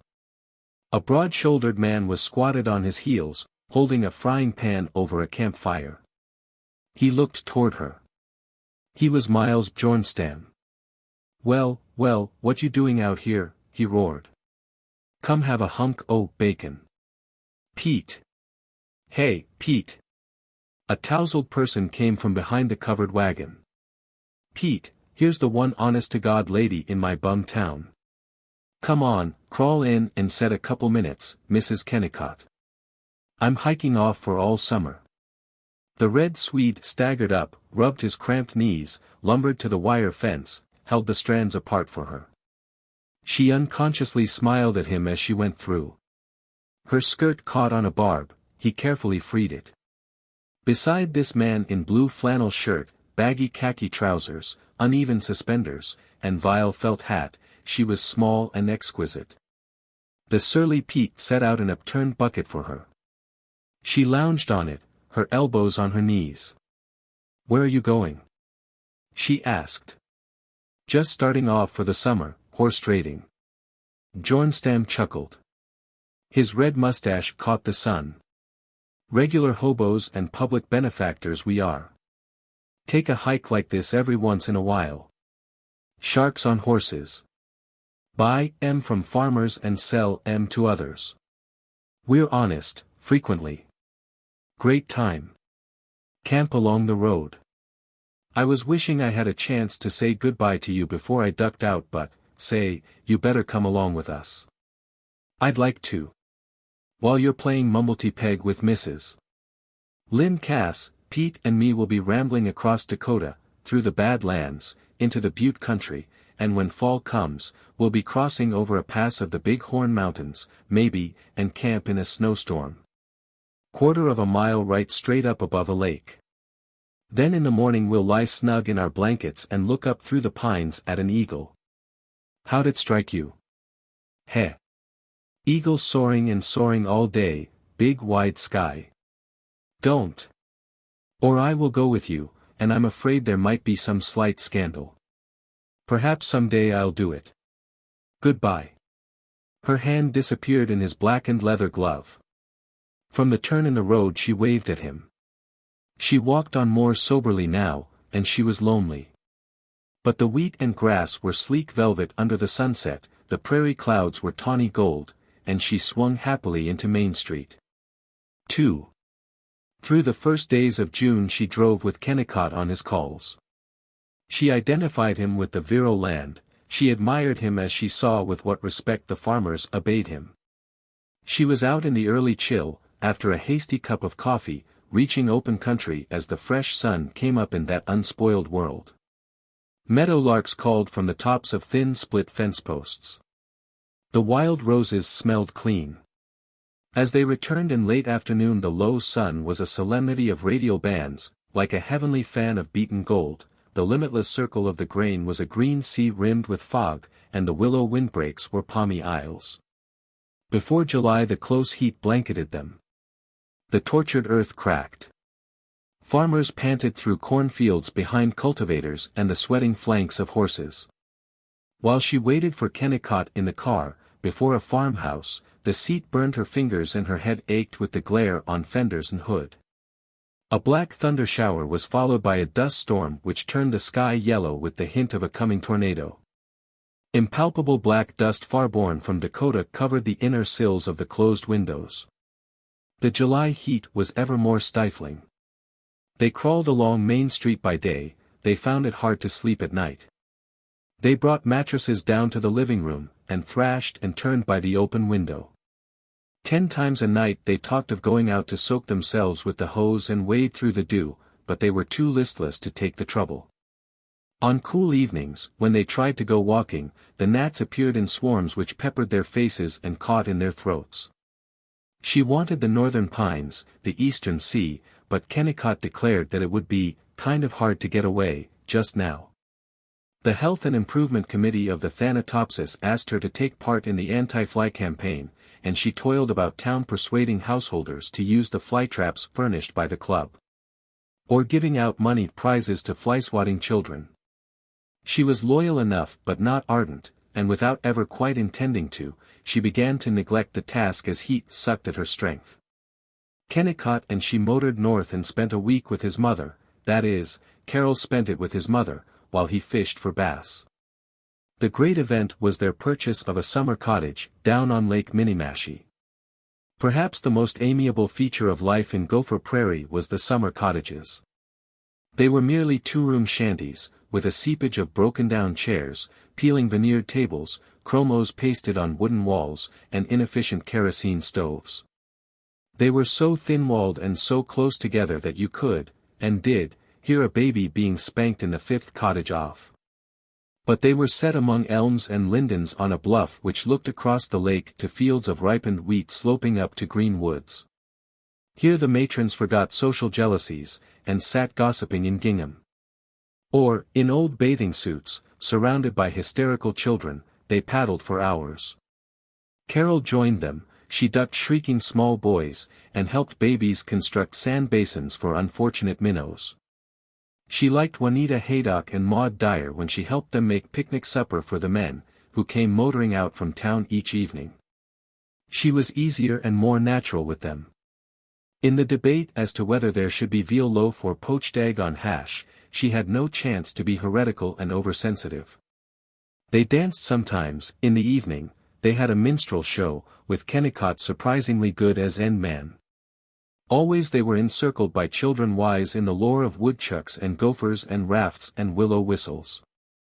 If they could have continued this normal barbaric life, Carol would have been the most enthusiastic citizen of Gopher Prairie.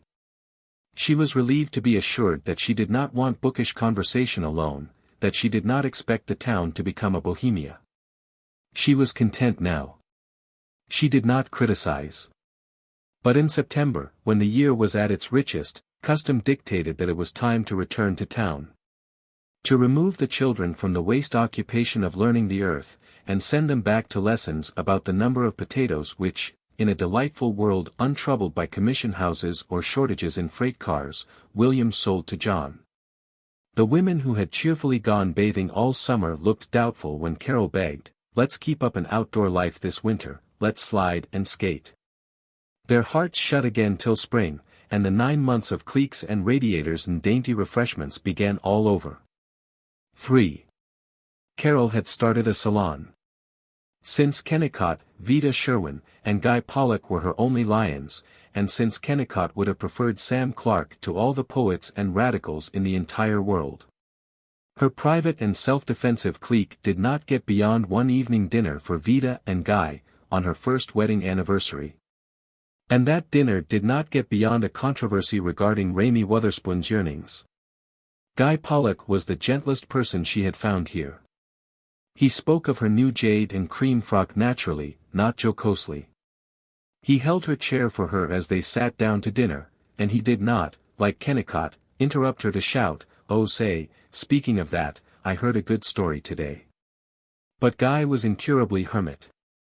He sat late and talked hard, and did not come again. Then she met Champ Perry in the post office, and decided that in the history of the pioneers was the panacea for Gopher Prairie, for all of America. "We have lost their sturdiness," she told herself. "We must restore the last of the veterans to power and follow them on the backward path to the integrity of Lincoln, to the gaiety of settlers dancing in a sawmill." She read in the records of the Minnesota Territorial Pioneers that only 60 years ago, not so far back as the birth of her own father, 4 cabins had composed Gopher Prairie. The log stockade which Mrs. Champ Perry was to find when she trekked in was built afterward by the soldiers as a defense against the Sioux. The 4 cabins were inhabited by Maine Yankees who had come up the Mississippi to St. Paul and driven north over virgin prairie into virgin woods. They ground their own corn, the menfolks shot ducks and pigeons and prairie chickens. The new breakings yielded the turnip-like rutabagas, which they ate raw and boiled and baked and raw again. For treat they had wild plums and crab apples and tiny wild strawberries. Grasshoppers came darkening the sky, and in an hour ate the farmwife's garden and the farmer's coat. Precious horses painfully brought from Illinois, were drowned in bogs or stampeded by the fear of blizzards. Snow blew through the chinks of new-made cabins, and Eastern children, with flowery muslin dresses, shivered all winter and in summer were red and black with mosquito bites. Indians were everywhere.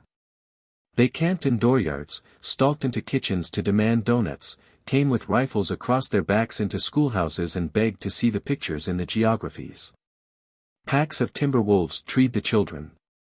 And the settlers found dens of rattlesnakes, killed 50, 100, in a day. Yet it was a buoyant life. Carol read enviously in the admirable Minnesota Chronicles called Old Rail Fence Corners, the reminiscence of Mrs. Mahlon Black, who settled in Stillwater in 1848. There was nothing to parade over in those days. We took it as it came and had happy lives. We would all gather together and in about 2 minutes would be having a good time, playing cards or dancing. We used to waltz and dance contra dances. None of these new jigs and not wear any clothes to speak of. We covered our hides in those days, no tight skirts like now. You could take 3 or 4 steps inside our skirts and then not reach the edge. One of the boys would fiddle a while and then someone would spell him and he could get a dance. Sometimes they would dance and fiddle too. She reflected that if she could not have ballrooms of gray and rose and crystal, she wanted to be swinging across a puncheon floor with a dancing fiddler. This smug in-between town, which had exchanged money musk for phonographs grinding out ragtime, it was neither the heroic old nor the sophisticated new. Couldn't she somehow, some yet unimagined how, turn it back to simplicity. She herself knew two of the pioneers, the Parries. Champ Parry was the buyer at the grain elevator. He weighed wagons of wheat on a rough platform scale, in the cracks of which the kernels sprouted every spring. Between times he napped in the dusty piece of his office. She called on the Parries at their rooms above Howland and Gould's grocery. When they were already old they had lost the money, which they had invested in an elevator. They had given up their beloved yellow brick house and moved into these rooms over a store, which were the Gopher Prairie equivalent of a flat. A broad stairway led from the street to the upper hall, along which were the doors of a lawyer's office, a dentist's, a photographer's studio, the lodge rooms of the affiliated Order of Spartans and, at the back, the Parry's apartment. They received her, their first caller in a month, with aged fluttering tenderness. Mrs. Parry confided, "It's a shame we got to entertain you in such a cramped place. And there ain't any water except that old iron sink outside in the hall, but still, as I say to Champ, beggars can't be choosers. Sides, the brick house was too big for me to sweep, and it was way out, and it's nice to be living down here among folks. Yes, we're glad to be here. But, some day, maybe we can have a house of our own again. We're saving up, oh, dear, if we could have our own home. But these rooms are real nice, ain't they?" As old people will, the world over, they had moved as much as possible of their familiar furniture into this small space. Carol had none of the superiority she felt toward Mrs. Lyman Cass's plutocratic parlor. She was at home here. She noted with tenderness all the makeshifts, the darned chair arms, the patent rocker covered with sleazy cretonne, the pasted strips of paper mending the birch-bark napkin rings labeled Papa and Mama. She hinted of her new enthusiasm. To find one of the young folks who took them seriously, heartened the Parries, and she easily drew from them the principles by which Gopher Prairie should be born again, should again become amusing to live in. This was their philosophy complete. In the era of aeroplanes and syndicalism, the Baptist Church, and, somewhat less, the Methodist, Congregational, and Presbyterian churches, is the perfect, the divinely ordained standard in music, oratory, philanthropy, and ethics. We don't need all this newfangled science, or this terrible higher criticism that's ruining our young men in colleges. What we need is to get back to the true Word of God, and a good sound belief in hell, like we used to have it preached to us. The Republican Party, the grand old party of Blaine and McKinley, is the agent of the Lord and of the Baptist Church in temporal affairs. All socialists ought to be hanged. Harold Bell Wright is a lovely writer, and he teaches such good morals in his novels, and folks say he's made near $1 million out of M. People who make more than 10,000 a year or less than 800 are wicked. Europeans are still wickeder. It doesn't hurt any to drink a glass of beer on a warm day, but anybody who touches wine is headed straight for hell. Virgins are not so virginal as they used to be. Nobody needs drugstore ice cream. Pie is good enough for anybody. The farmers want too much for their wheat. The owners of the elevator company expect too much for the salaries they pay.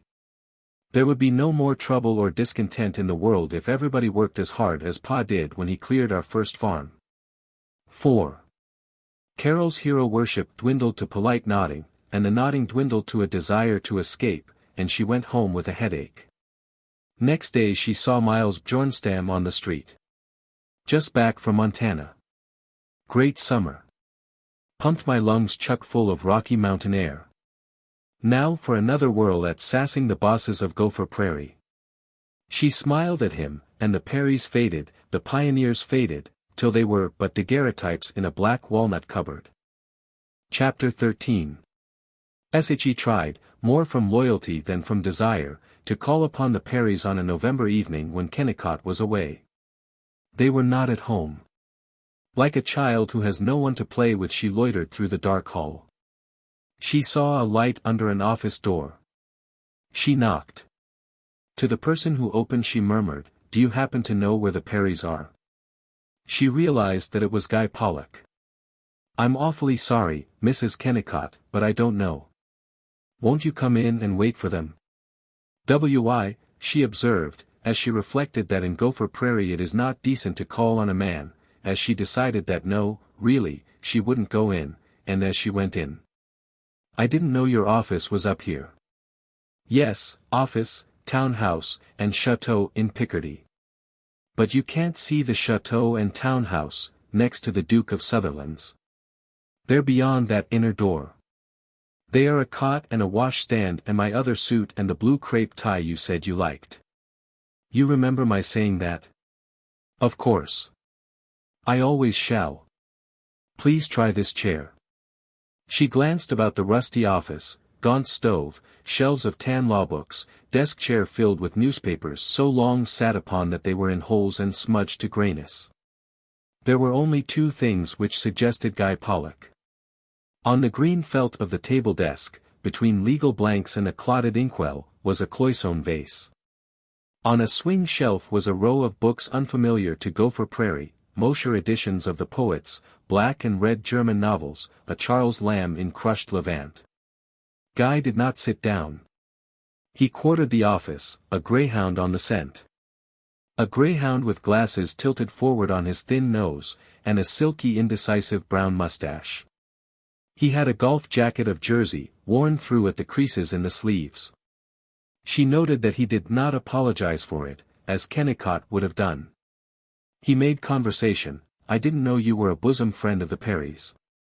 Champ is the salt of the earth, but somehow I can't imagine him joining you in symbolic dancing, or making improvements on the diesel engine. No. He's a dear soul, bless him, but he belongs in the National Museum, along with General Grant's sword, and I suppose I'm seeking for a gospel that will evangelize Gopher Prairie.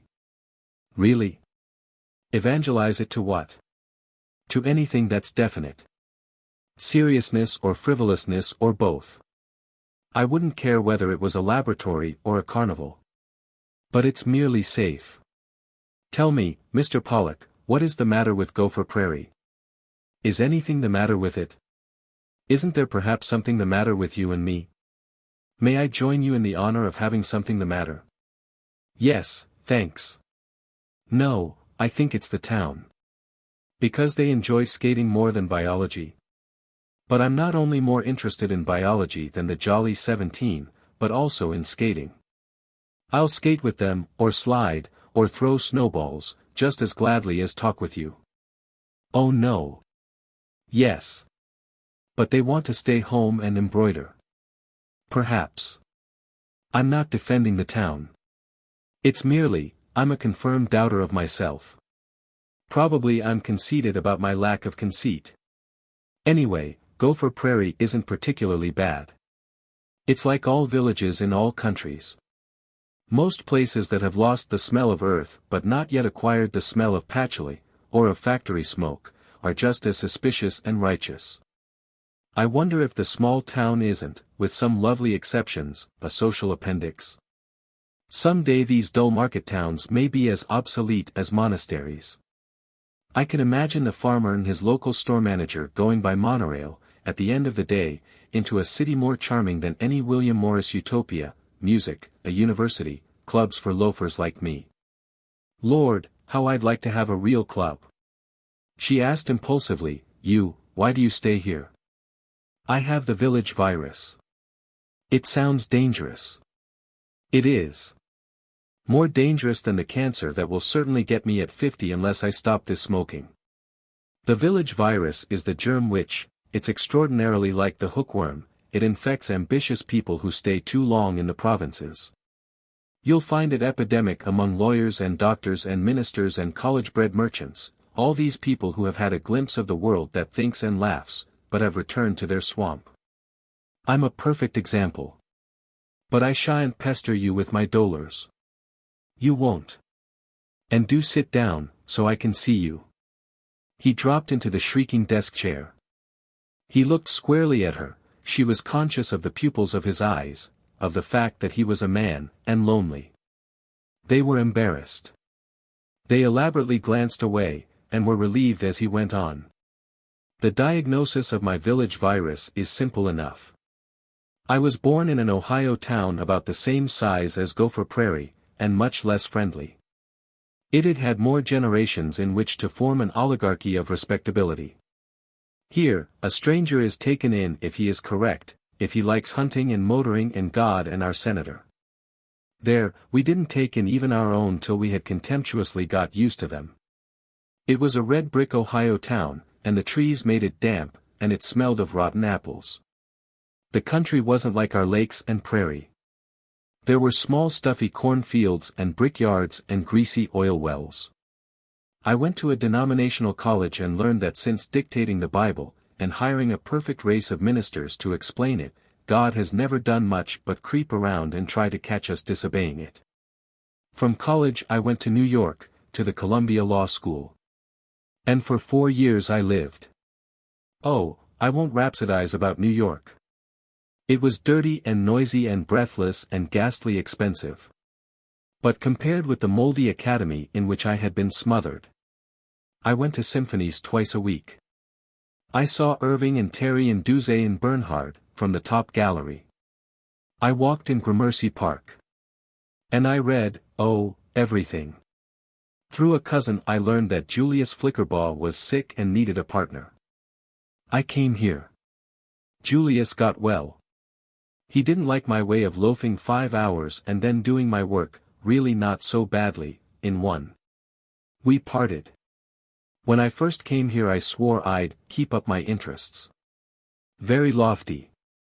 I read Browning, and went to Minneapolis for the theaters. I thought I was keeping up. But I guess the village virus had me already. I was reading 4 copies of cheap fiction magazines to 1 poem. I'd put off the Minneapolis trips till I simply had to go there on a lot of legal matters. A few years ago I was talking to a patent lawyer from Chicago, and I realized that, I'd always felt so superior to people like Julius Flickerbaugh, but I saw that I was as provincial and behind the times as Julius. Worse. Julius plows through the Literary Digest and the Outlook faithfully, while I'm turning over pages of a book by Charles Flandrau that I already know by heart. I decided to leave here. Stern resolution. Grasp the world. Then I found that the village virus had me, absolute. I didn't want to face new streets and younger men, real competition. It was too easy to go on making out conveyances and arguing ditching cases. So, that's all of the biography of a living dead man, except the diverting last chapter, the lies about my having been a tower of strength and legal wisdom, which someday a preacher will spin over my lean dry body. He looked down at his table desk, fingering the starry enameled vase. She could not comment. She pictured herself running across the room to pat his hair. She saw that his lips were firm, under his soft faded mustache. She sat still and maundered, I know. The village virus. Perhaps it will get me. Some day I'm going, no matter. At least, I am making you talk. Usually you have to be polite to my garrulousness, but now I'm sitting at your feet. It would be rather nice to have you literally sitting at my feet, by a fire. Would you have a fireplace for me? Naturally. Please don't snub me now. Let the old man rave. How old are you, Carol? 26, Guy. 26. I was just leaving New York, at 26. I heard Patti sing, at 26. And now I'm 47. I feel like a child, yet I'm old enough to be your father. So it's decently paternal to imagine you curled at my feet. Of course I hope it isn't, but we'll reflect the morals of Gopher Prairie by officially announcing that it is. These standards that you and I live up to. There's one thing that's the matter with Gopher Prairie, at least with the ruling class. There is a ruling class, despite all our professions of democracy. And the penalty we tribal rulers pay is that our subjects watch us every minute. We can't get wholesomely drunk and relax. We have to be so correct about sex morals, and inconspicuous clothes, and doing our commercial trickery only in the traditional ways, that none of us can live up to it, and we become horribly hypocritical. Unavoidably. The widow-robbing deacon of fiction can't help being hypocritical. The widows themselves demand it. They admire his unctuousness. And look at me. Suppose I did dare to make love to some exquisite married woman. I wouldn't admit it to myself. I giggle with the most revolting salaciousness over la vie parisienne, when I get hold of one in Chicago, yet I shouldn't even try to hold your hand. I'm broken. It's the historical Anglo-Saxon way of making life miserable. Oh, my dear, I haven't talked to anybody about myself and all ourselves for years. Guy. Can't we do something with the town? Really? No, we can't. He disposed of it like a judge ruling out an improper objection, returned to matters less uncomfortably energetic, curious. Most troubles are unnecessary. We have nature beaten, we can make her grow wheat, we can keep warm when she sends blizzards. So we raise the devil just for pleasure, wars, politics, race hatreds, labor disputes. Here in Gopher Prairie we've cleared the fields, and become soft, so we make ourselves unhappy artificially, at great expense and exertion, Methodists disliking Episcopalians, the man with the Hudson laughing at the man with the flivver. The worst is the commercial hatred, the grosser feeling that any man who doesn't deal with him is robbing him. What hurts me is that it applies to lawyers and doctors, and decidedly to their wives, as much as to grocers. The doctors, you know about that, how your husband and Westlake and Gould dislike one another. No. I won't admit it. He grinned. Oh, maybe once or twice, when Will has positively known of a case where one of the others has continued to call on patients longer than necessary, he has laughed about it, but... He still grinned. No, really. And when you say the wives of the doctors share these jealousies, Mrs. McGanum and I haven't any particular crush on each other, she's so stolid. But her mother, Mrs. Westlake, nobody could be sweeter. Yes, I'm sure she's very bland. But I wouldn't tell her my heart's secrets if I were you, my dear. I insist that there's only one professional man's wife in this town who doesn't plot, and that is you, you blessed, credulous outsider. I won't be cajoled. I won't believe that medicine, the priesthood of healing, can be turned into a penny-picking business. See here, hasn't Kennicott ever hinted to you that you'd better be nice to some old woman because she tells her friends which doctor to call in? But I oughtn't to. She remembered certain remarks which Kennicott had offered regarding the widow Bogart. She flinched, looked at Guy beseechingly. He sprang up, strode to her with a nervous step, smoothed her hand. She wondered if she ought to be offended by his caress. Then she wondered if he liked her hat, the new oriental turban of rose and silver brocade. He dropped her hand. His elbow brushed her shoulder. He flitted over to the desk chair, his thin back stooped. He picked up the cloisonné vase. Across it he peered at her with such loneliness that she was startled. But his eyes faded into impersonality as he talked of the jealousies of Gopher Prairie. He stopped himself with a sharp, "Good Lord, Carol, you're not a jury. You are within your legal rights in refusing to be subjected to this summing up. I'm a tedious old fool analyzing the obvious, while you're the spirit of rebellion. Tell me your side. What is Gopher Prairie to you? A bore. Can I help? How could you? I don't know. Perhaps by listening. I haven't done that tonight.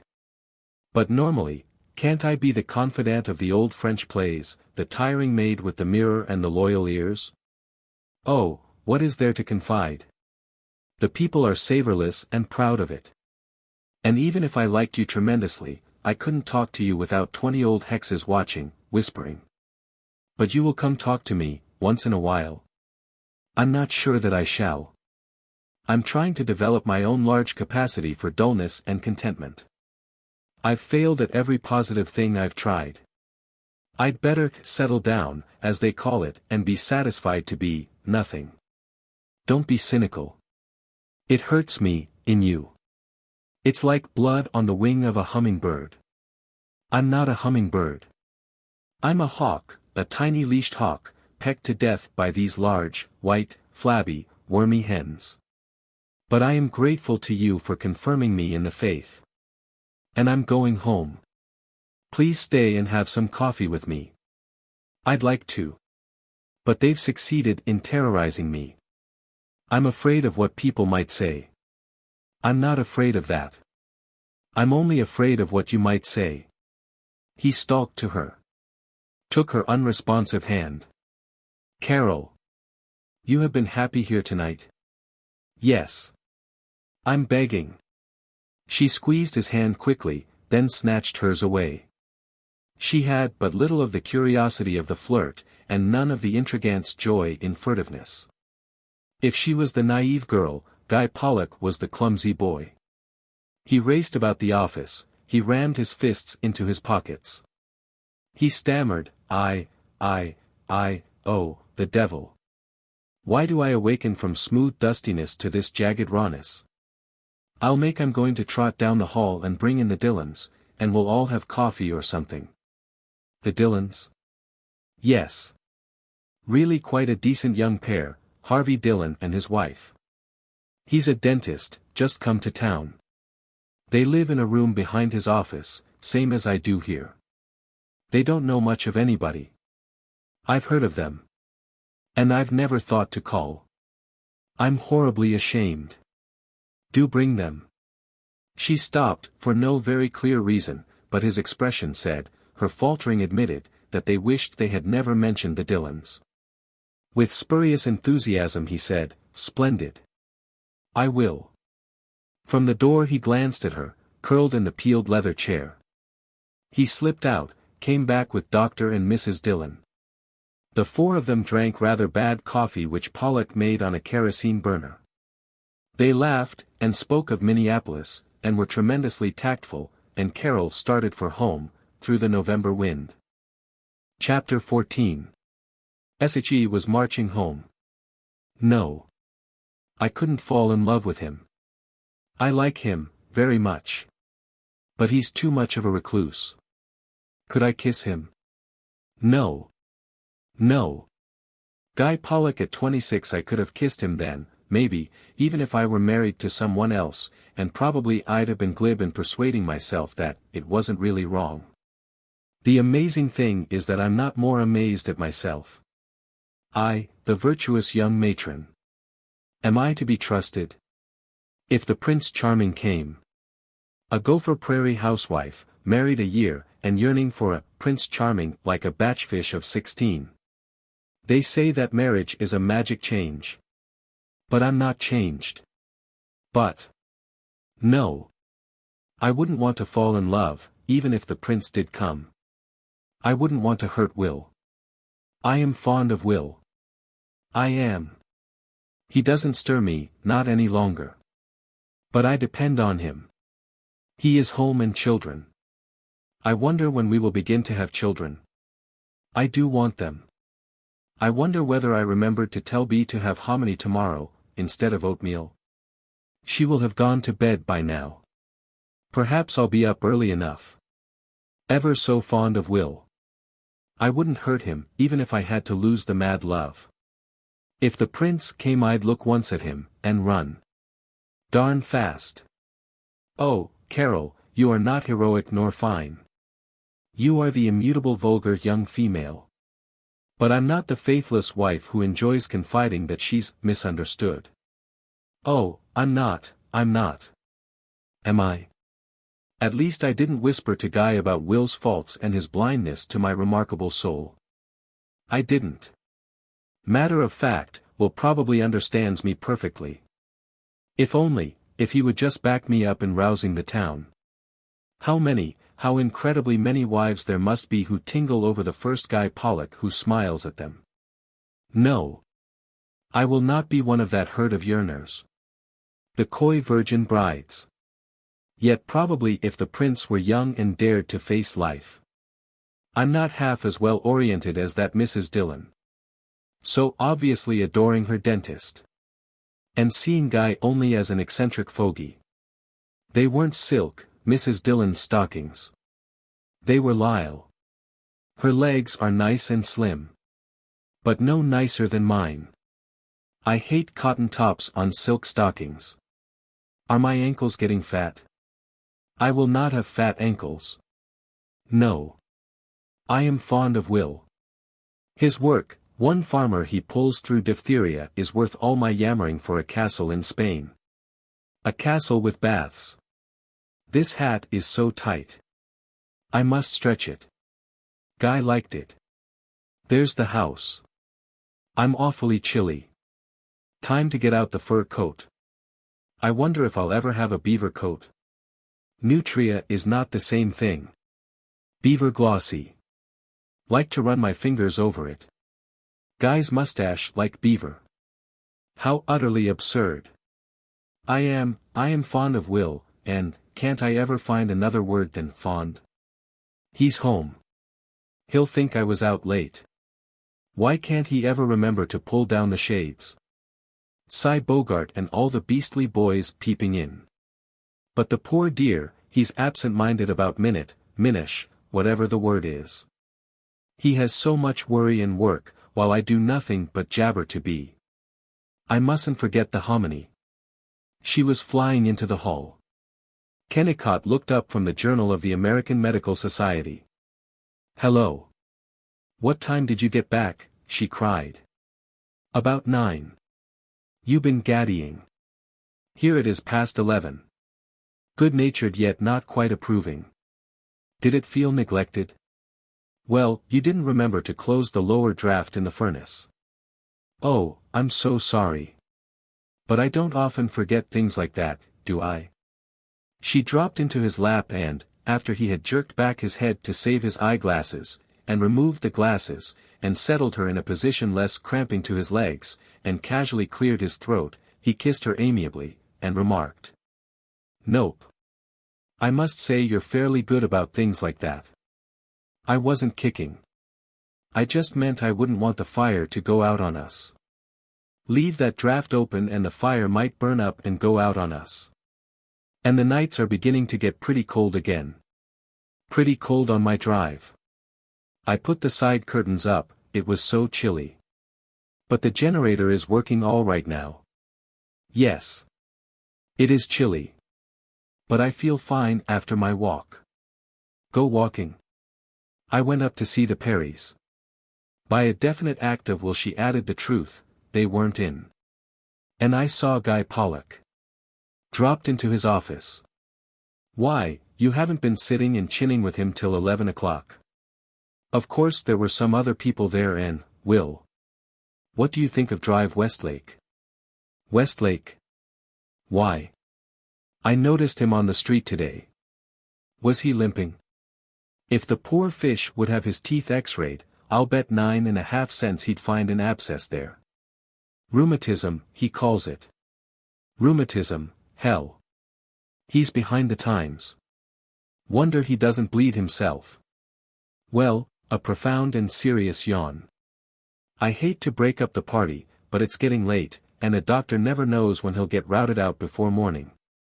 She remembered that he had given this explanation, in these words, not less than 30 times in the year. I guess we better be trotting up to bed. I've wound the clock and looked at the furnace.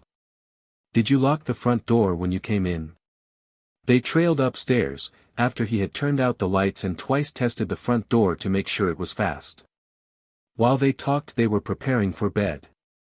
Carol still sought to maintain privacy by undressing behind the screen of the closet door. Kennicott was not so reticent. Tonight, as every night, she was irritated by having to push the old plush chair out of the way before she could open the closet door. Every time she opened the door she shoved the chair. 10 times an hour. But Kennicott liked to have the chair in the room, and there was no place for it except in front of the closet. She pushed it, felt angry, hid her anger. Kennicott was yawning, more portentously. The room smelled stale. She shrugged and became chatty. You were speaking of Drive Westlake. Tell me, you've never summed him up, is he really a good doctor? Oh yes, he's a wise old coot. There. You see there is no medical rivalry. Not in my house. She said triumphantly to Guy Pollock. She hung her silk petticoat on a closet hook, and went on, "Drive Westlake is so gentle and scholarly." Well, I don't know as I'd say he was such a whale of a scholar.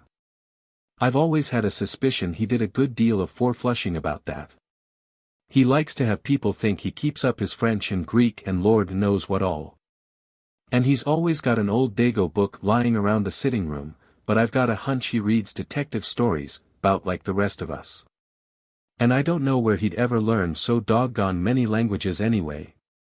He kind of lets people assume he went to Harvard or Berlin or Oxford or somewhere, but I looked him up in the medical register, and he graduated from a hick college in Pennsylvania, way back in 1861. But this is the important thing, is he an honest doctor? How do you mean honest? Depends on what you mean. Suppose you were sick. Would you call him in? Would you let me call him in? Not if I were well enough to cuss and bite, I wouldn't. No, sir. I wouldn't have the old fake in the house. Makes me tired, his everlasting palavering and soft soaping. He's all right for an ordinary bellyache or holding some fool woman's hand, but I wouldn't call him in for an honest-to-God illness, not much I wouldn't, no sir. You know I don't do much backbiting, but same time, I'll tell you, Carrie, I've never got over being sore at Westlake for the way he treated Mrs. Jonderquist. Nothing the matter with her, what she really needed was a rest, but Westlake kept calling on her for weeks, almost every day, and he sent her a good big fat bill, too, you can bet. I never did forgive him for that. Nice decent hard-working people like the Jonderquists. In her batiste nightgown she was standing at the bureau engaged in the invariable rites of wishing that she had a real dressing table with a triple mirror. Of bending toward the streaky glass and raising her chin to inspect a pinhead mole on her throat, and finally of brushing her hair. In rhythm to the strokes she went on. But, Will, there isn't any of what you might call financial rivalry between you and the partners, Westlake and McGanum, is there? He flipped into bed with a solemn back somersault and a ludicrous kick of his heels as he tucked his legs under the blankets. He snorted, Lord no. I never begrudge any man a nickel he can get away from me, fairly. But is Westlake fair? Isn't he sly? Sly is the word. He's a fox, that boy. She saw Guy Pollock's grin in the mirror. She flushed. Kennicott, with his arms behind his head, was yawning. Yump. He's smooth, too smooth. But I bet I make Pret near as much as Westlake and McGanum both together, though I've never wanted to grab more than my just share. If anybody wants to go to the partners instead of to me, that's his business. Though I must say it makes me tired when Westlake gets hold of the Dawsons. Here Luke Dawson had been coming to me for every toe-ache and headache and a lot of little things that just wasted my time, and then when his grandchild was here last summer and had summer complaint, I suppose, or something like that. Probably, you know, the time you and I drove up to Lac Comert, why, Westlake got hold of Ma Dawson, and scared her to death, and made her think the kid had appendicitis, and, by golly, if he and McGanum didn't operate. And holler their heads off about the terrible adhesions they found, and what a regular Charlie and Wilmeo they were for classy surgery. They let on that if they'd waited 2 hours more the kid would have developed peritonitis, and God knows what all, and then they collected a nice fat $150. And probably they'd have charged $300, if they hadn't been afraid of me. I'm no hog, but I certainly do hate to give old Luke $10 worth of advice for $1.50, and then see $150 go glimmering. And if I can't do a better pendectomy than either Westlake or McGanum, I'll eat my hat. As she crept into bed she was dazzled by Guy's blazing grin. She experimented. But Westlake is cleverer than his son-in-law, don't you think? Yes, Westlake may be old-fashioned and all that, but he's got a certain amount of intuition, while McGanum goes into everything bull-headed, and butts his way through like a damn yahoo. And tries to argue his patients into having whatever he diagnoses them as having. About the best thing Mac can do is to stick to baby snatching. He's just about on a par with this bone-pounding chiropractor female, Mrs. Mattie Gooch. Mrs. Westlake and Mrs. McGanum, though, they're nice. They've been awfully cordial to me. Well, no reason why they shouldn't be, is there? Oh, they're nice enough, though you can bet your bottom dollar they're both plugging for their husbands all the time, trying to get the business. And I don't know as I call it so damn cordial in Mrs. McGanum when I holler at her on the street and she nods back like she had a sore neck. Still, she's all right. It's Ma Westlake that makes the mischief, pussyfooting around all the time. But I wouldn't trust any Westlake out of the whole lot, and while Mrs. McGanum seems square enough, you don't never want to forget that she's Westlake's daughter. You bet. What about Dr. Gould? Don't you think he's worse than either Westlake or McGanum? He's so cheap, drinking, and playing pool, and always smoking cigars in such a cocky way. That's all right now. Terry Gould is a good deal of a tin-horn sport, but he knows a lot about medicine, and don't you forget it for 1 second. She stared down Guy's grin, and asked more cheerfully, is he honest, too? Oh. Gosh, I'm sleepy. He burrowed beneath the bedclothes in a luxurious stretch, and came up like a diver, shaking his head, as he complained, how's that? Who? Terry Gould honest? Don't start me laughing, I'm too nice and sleepy. I didn't say he was honest. I said he had savvy enough to find the index in Gray's Anatomy, which is more than McGanum can do. But I didn't say anything about his being honest. He isn't. Terry is crooked as a dog's hind leg. He's done me more than one dirty trick. He told Mrs. Glorbach, 17 miles out, that I wasn't up to date in obstetrics. Fat lot of good it did him. She came right in and told me. And Terry's lazy. He'd let a pneumonia patient choke rather than interrupt a poker game. Oh no. I can't believe. Well now, I'm telling you. Does he play much poker? Dr. Dillon told me that Dr. Gould wanted him to play. Dillon told you what? Where'd you meet Dillon? He's just come to town. He and his wife were at Mr. Pollock's tonight. Say, what did you think of them? Didn't Dillon strike you as pretty light-waisted? Why no. He seemed intelligent. I'm sure he's much more wide awake than our dentist. Well now, the old man is a good dentist. He knows his business. And Dillon, I wouldn't cuddle up to the Dillons too close, if I were you. All right for Pollock, and that's none of our business, but I think I'd just give the Dillons the glad hand and pass them up. But why? He isn't a rival. That's all right. Kennicott was aggressively awake now. He'll work right in with Westlake and McGanum. Matter of fact, I suspect they were largely responsible for his locating here. They'll be sending him patients, and he'll send all that he can get hold of to them. I don't trust anybody that's too much hand-in-glove with Westlake. You give Dillon a shot at some fellow that's just bought a farm here and drifts into town to get his teeth looked at, and after Dillon gets through with him, you'll see him edging around to Westlake and McGanum, every time. Carol reached for her blouse, which hung on a chair by the bed. She draped it about her shoulders, and sat up studying Kennicott, her chin in her hands. In the gray light from the small electric bulb down the hall she could see that he was frowning. Will, I must get this straight. Someone said to me the other day that in towns like this, even more than in cities, all the doctors hate each other, because of the money. Who said that? It doesn't matter. I'll bet a hat it was your Vida Sherwin. She's a brainy woman, but she'd be a damn sight brainier if she kept her mouth shut and didn't let so much of her brains ooze out that way. Will. Oh Will. That's horrible. Aside from the vulgarity, some ways, Vida is my best friend.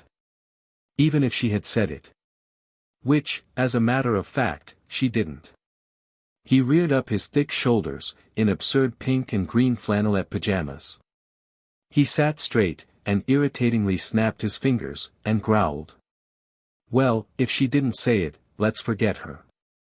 Doesn't make any difference who said it, anyway. The point is that you believe it. God. To think you don't understand me any better than that. Money. This is the first real quarrel we've ever had, she was agonizing. He thrust out his long arm and snatched his wrinkly vest from a chair. He took out a cigar, a match. He tossed the vest on the floor. He lighted the cigar and puffed savagely. He broke up the match and snapped the fragments at the footboard. She suddenly saw the footboard of the bed as the footstone of the grave of love. The room was drab-colored and ill-ventilated. Kennicott did not believe in opening the windows so darn wide that you heat all outdoors. The stale air seemed never to change. In the light from the hall they were two lumps of bedclothes with shoulders and tousled heads attached. She begged, "I didn't mean to wake you up, dear. And please don't smoke.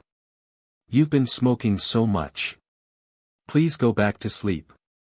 "I'm sorry." "Being sorry's all right, but I'm going to tell you one or two things. This falling for anybody's say-so about medical jealousy and competition is simply part and parcel of your usual willingness to think the worst you possibly can of us poor dubs in Gopher Prairie. Trouble with women like you is, you always want to argue. Can't take things the way they are. Got to argue. Well, I'm not going to argue about this in any way, shape, manner, or form. Trouble with you is, you don't make any effort to appreciate us. You're so damned superior, and think the city is such a hell of a lot finer place, and you want us to do what you want, all the time. That's not true. It's I who make the effort. It's you, who stand back and criticize. I have to come over to the town's opinion, I have to devote myself to their interests. They can't even see my interests, to say nothing of adopting them. I get ever so excited about their old Lake Minniemashie and the cottages, but they simply guffaw, in that lovely friendly way you advertise so much, if I speak of wanting to see Taormina also. Sure, Taormina, whatever that is, some nice expensive millionaire colony, I suppose. Sure, that's the idea. Champagne taste and beer income, and make sure that we never will have more than a beer income, too. Are you by any chance implying that I am not economical? Well, I hadn't intended to, but since you bring it up yourself, I don't mind saying the grocery bills are about twice what they ought to be. Yes, they probably are. I'm not economical. I can't be. Thanks to you. Where do you get that, thanks to you? Please don't be quite so colloquial, or shall I say vulgar? I'll be as damn colloquial as I want to. How do you get that, thanks to you? Here about a year ago you jumped me for not remembering to give you money. Well, I'm reasonable. I didn't blame you, and I said I was to blame. But have I ever forgotten it since, practically? No. You haven't, practically. But that isn't it. I ought to have an allowance. I will, too. I must have an agreement for a regular stated amount, every month. Fine idea. Of course a doctor gets a regular stated amount. Sure.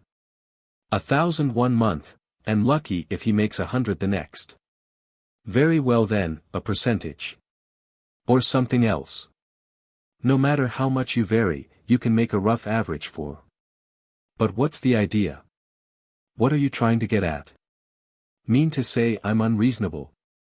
Think I'm so unreliable and tightwad that you've got to tie me down with a contract? By God, that hurts. I thought I'd been pretty generous and decent, and I took a lot of pleasure, thinks I, she'll be tickled when I hand her over this 20, or 50, or whatever it was, and now seems you've been wanting to make it a kind of alimony. Me, like a poor fool, thinking I was liberal all the while, and you. Please stop pitying yourself. You're having a beautiful time feeling injured. I admit all you say. Certainly. You've given me money both freely and amiably. Quite as if I were your mistress. Carrie. I mean it. What was a magnificent spectacle of generosity to you was humiliation to me. You gave me money, gave it to your mistress, if she was complaisant, and then you. Carrie. Don't interrupt me. Then you felt you'd discharged all obligation. Well, hereafter I'll refuse your money, as a gift. Either I'm your partner, in charge of the household department of our business, with a regular budget for it, or else I'm nothing. If I'm to be a mistress, I shall choose my lovers. Oh, I hate it, this smirking and hoping for money, and then not even spending it on jewels as a mistress has a right to, but spending it on double boilers and socks for you. Yes indeed. You're generous. You give me $1, right out, the only proviso is that I must spend it on a tie for you. And you give it when and as you wish. How can I be anything but uneconomical? Oh well, of course, looking at it that way. I can't shop around, can't buy in large quantities, have to stick to stores where I have a charge account, good deal of the time, can't plan because I don't know how much money I can depend on. That's what I pay for your charming sentimentalities about giving so generously. You make me. Wait. You know you're exaggerating. You never thought about that mistress stuff till just this minute. Matter of fact, you never have smirked and hoped for money. But all the same, you may be right. You ought to run the household as a business. I'll figure out a definite plan tomorrow, and hereafter you'll be on a regular amount or percentage, with your own checking account. Oh, that is decent of you. She turned toward him, trying to be affectionate. But his eyes were pink and unlovely in the flare of the match with which he lighted his dead and malodorous cigar. His head drooped, and a ridge of flesh scattered with pale small bristles bulged out under his chin. She sat in abeyance till he croaked. No, 'tisn't especially decent. It's just fair. And God knows I want to be fair. But I expect others to be fair, too. And you're so high and mighty about people. Take Sam Clark. Best soul that ever lived, honest and loyal and a damn good fellow. Yes, and a good shot at ducks, don't forget that. Well, and he is a good shot, too. Sam drops around in the evening to sit and visit, and by golly just because he takes a dry smoke and rolls his cigar around in his mouth, and maybe spits a few times, you look at him as if he was a hog. Oh, you didn't know I was on to you, and I certainly hope Sam hasn't noticed it, but I never miss it. I have felt that way. Spitting, ugh. But I'm sorry you caught my thoughts. I tried to be nice, I tried to hide them. Maybe I catch a whole lot more than you think I do. Yes, perhaps you do. And you know why Sam doesn't light his cigar when he's here? Why? He's so darn afraid you'll be offended if he smokes. You scare him. Every time he speaks of the weather you jump him because he ain't talking about poetry or Goethe, or some other highbrow junk. You've got him so leery he scarcely dares to come here. Oh, I am sorry. Though I'm sure it's you who are exaggerating now. Well now, I don't know as I am. And I can tell you one thing, if you keep on you'll manage to drive away every friend I've got. That would be horrible of me. You know I don't mean to will, what is it about me that frightens Sam, if I do frighten him? Oh, you do, all right. 'Stead of putting his legs up on another chair, and unbuttoning his vest, and telling a good story or maybe kidding me about something, he sits on the edge of his chair and tries to make conversation about politics, and he doesn't even cuss. And Sam's never real comfortable unless he can cuss a little. In other words, he isn't comfortable unless he can behave like a peasant in a mud hut. Now that'll be about enough of that. You want to know how you scare him? First you deliberately fire some question at him that you know darn well he can't answer, any fool could see you were experimenting with him, and then you shock him by talking of mistresses or something. Like you were doing just now. Of course the pure Samuel never speaks of such erring ladies in his private conversations. Not when there's ladies around. You can bet your life on that. So the impurity lies in failing to pretend that. Now we won't go into all that, eugenics or whatever damn fad you choose to call it. As I say, first you shock him, and then you become so darn flighty that nobody can follow you. Either you want to dance, or you bang the piano, or else you get moody as the devil and don't want to talk or anything else. If you must be temperamental, why can't you be that way by yourself? My dear man, there's nothing I'd like better than to be by myself occasionally. To have a room of my own. I suppose you expect me to sit here and dream delicately and satisfy my temperamentality, while you wander in from the bathroom with lather all over your face, and shout, "See my brown pants." Ha! He did not sound impressed. He made no answer. He turned out of bed, his feet making one solid thud on the floor. He marched from the room, a grotesque figure in baggy union pajamas. She heard him drawing a drink of water at the bathroom tap. She was furious at the contemptuousness of his exit. She snuggled down in bed, and looked away from him as he returned. He ignored her. As he flumped into bed he yawned, and casually stated, "Well, you'll have plenty of privacy when we build a new house." "When?" "Oh, I'll build it all right, don't you fret. But of course I don't expect any credit for it." Now it was she who grunted, "Huh," and ignored him, and felt independent and masterful as she shot up out of bed, turned her back on him, fished a lone and petrified chocolate out of her glove box in the top right-hand drawer of the bureau, gnawed at it.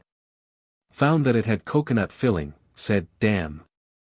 Wished that she had not said it, so that she might be superior to his colloquialism, and hurled the chocolate into the wastebasket, where it made an evil and mocking clatter among the debris of torn linen collars and toothpaste box. Then, in great dignity and self-dramatization, she returned to bed.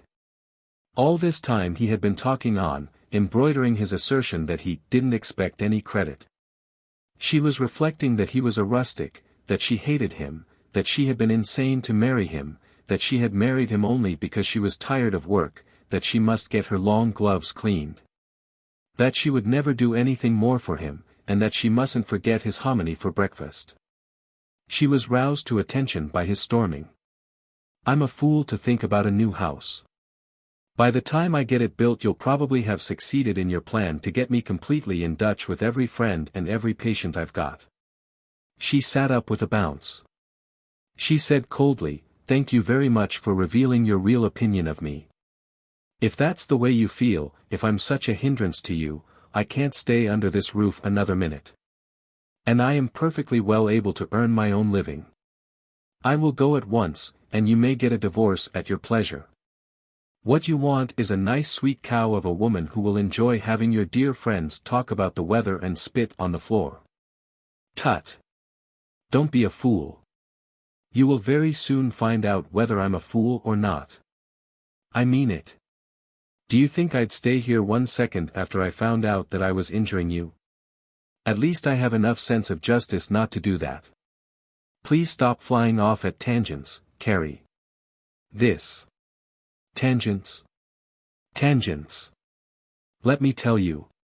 Isn't a theater play, it's a serious effort to have us get together on fundamentals. We've both been cranky, and said a lot of things we didn't mean. I wish we were a couple bloomin' poets and just talked about roses and moonshine, but we're human. All right. Let's cut out jabbing at each other. Let's admit we both do fool things. See here, you know you feel superior to folks. You're not as bad as I say, but you're not as good as you say, not by a long shot. What's the reason you're so superior? Why can't you take folks as they are? Her preparations for stalking out of the doll's house were not yet visible. She mused. I think perhaps it's my childhood. She halted. When she went on her voice had an artificial sound, her words the bookish quality of emotional meditation.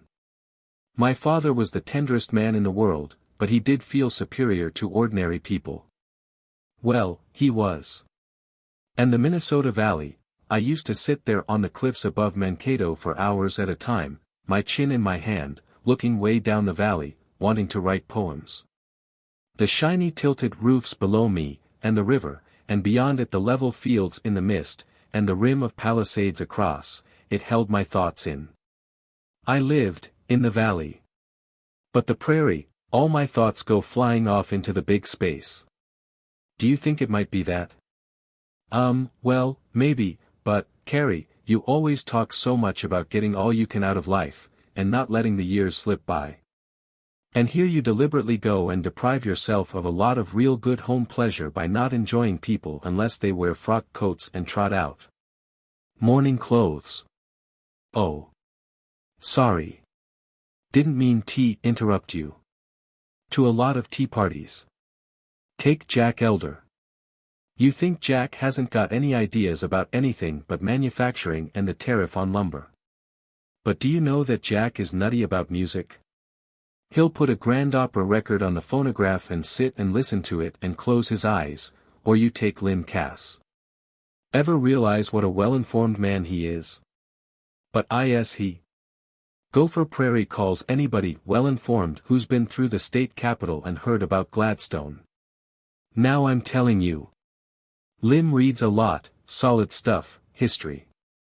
Or take Mart Mahoney, the garage man. He's got a lot of Perry prints of famous pictures in his office. Or old Bingham Playfair, that died here, 'bout a year ago, lived 7 miles out. He was a captain in the Civil War, and knew General Sherman, and they say he was a miner in Nevada right alongside of Mark Twain. You'll find these characters in all these small towns, and a pile of savvy in every single one of them, if you just dig for it. I know. And I do love them. Especially people like Champ Perry. But I can't be so very enthusiastic over the smug cits like Jack Elder. Then I'm a smug CIT, too, whatever that is. No, you're a scientist. Oh, I will try and get the music out of Mr. Elder. Only, why can't he let it come out, instead of being ashamed of it, and always talking about hunting dogs? But I will try. Is it all right now? Sure. But there's one other thing. You might give me some attention, too. That's unjust. You have everything I am. No, I haven't. You think you respect me, you always hand out some spiel about my being so useful. But you never think of me as having ambitions, just as much as you have. Perhaps not. I think of you as being perfectly satisfied. Well, I'm not by a long shot. I don't want to be a plug general practitioner all my life, like Westlake, and die in harness because I can't get out of it, and have M say, he was a good fellow, but he couldn't save a cent. Not that I care a whoop what they say, after I've kicked in and can't hear M, but I want to put enough money away so you and I can be independent someday, and not have to work unless I feel like it, and I want to have a good house, by golly. I'll have as good a house as anybody in this town. And if we want to travel and see your Tormina or whatever it is, why we can do it, with enough money in our genes so we won't have to take anything off anybody, or fret about our old age. You never worry about what might happen if we got sick and didn't have a good fat wad salted away, do you? I don't suppose I do. Well then, I have to do it for you. And if you think for one moment I want to be stuck in this burg all my life, and not have a chance to travel and see the different points of interest and all that, then you simply don't get me. I want to have a squint at the world, much as you do. Only, I'm practical about it. First place, I'm going to make the money, I'm investing in good safe farmlands.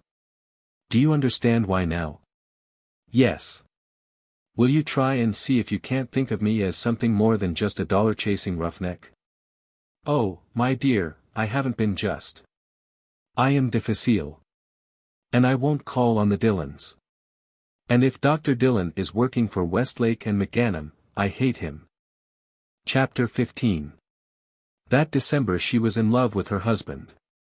She romanticized herself not as a great reformer but as the wife of a country physician. The realities of the doctor's household were colored by her pride.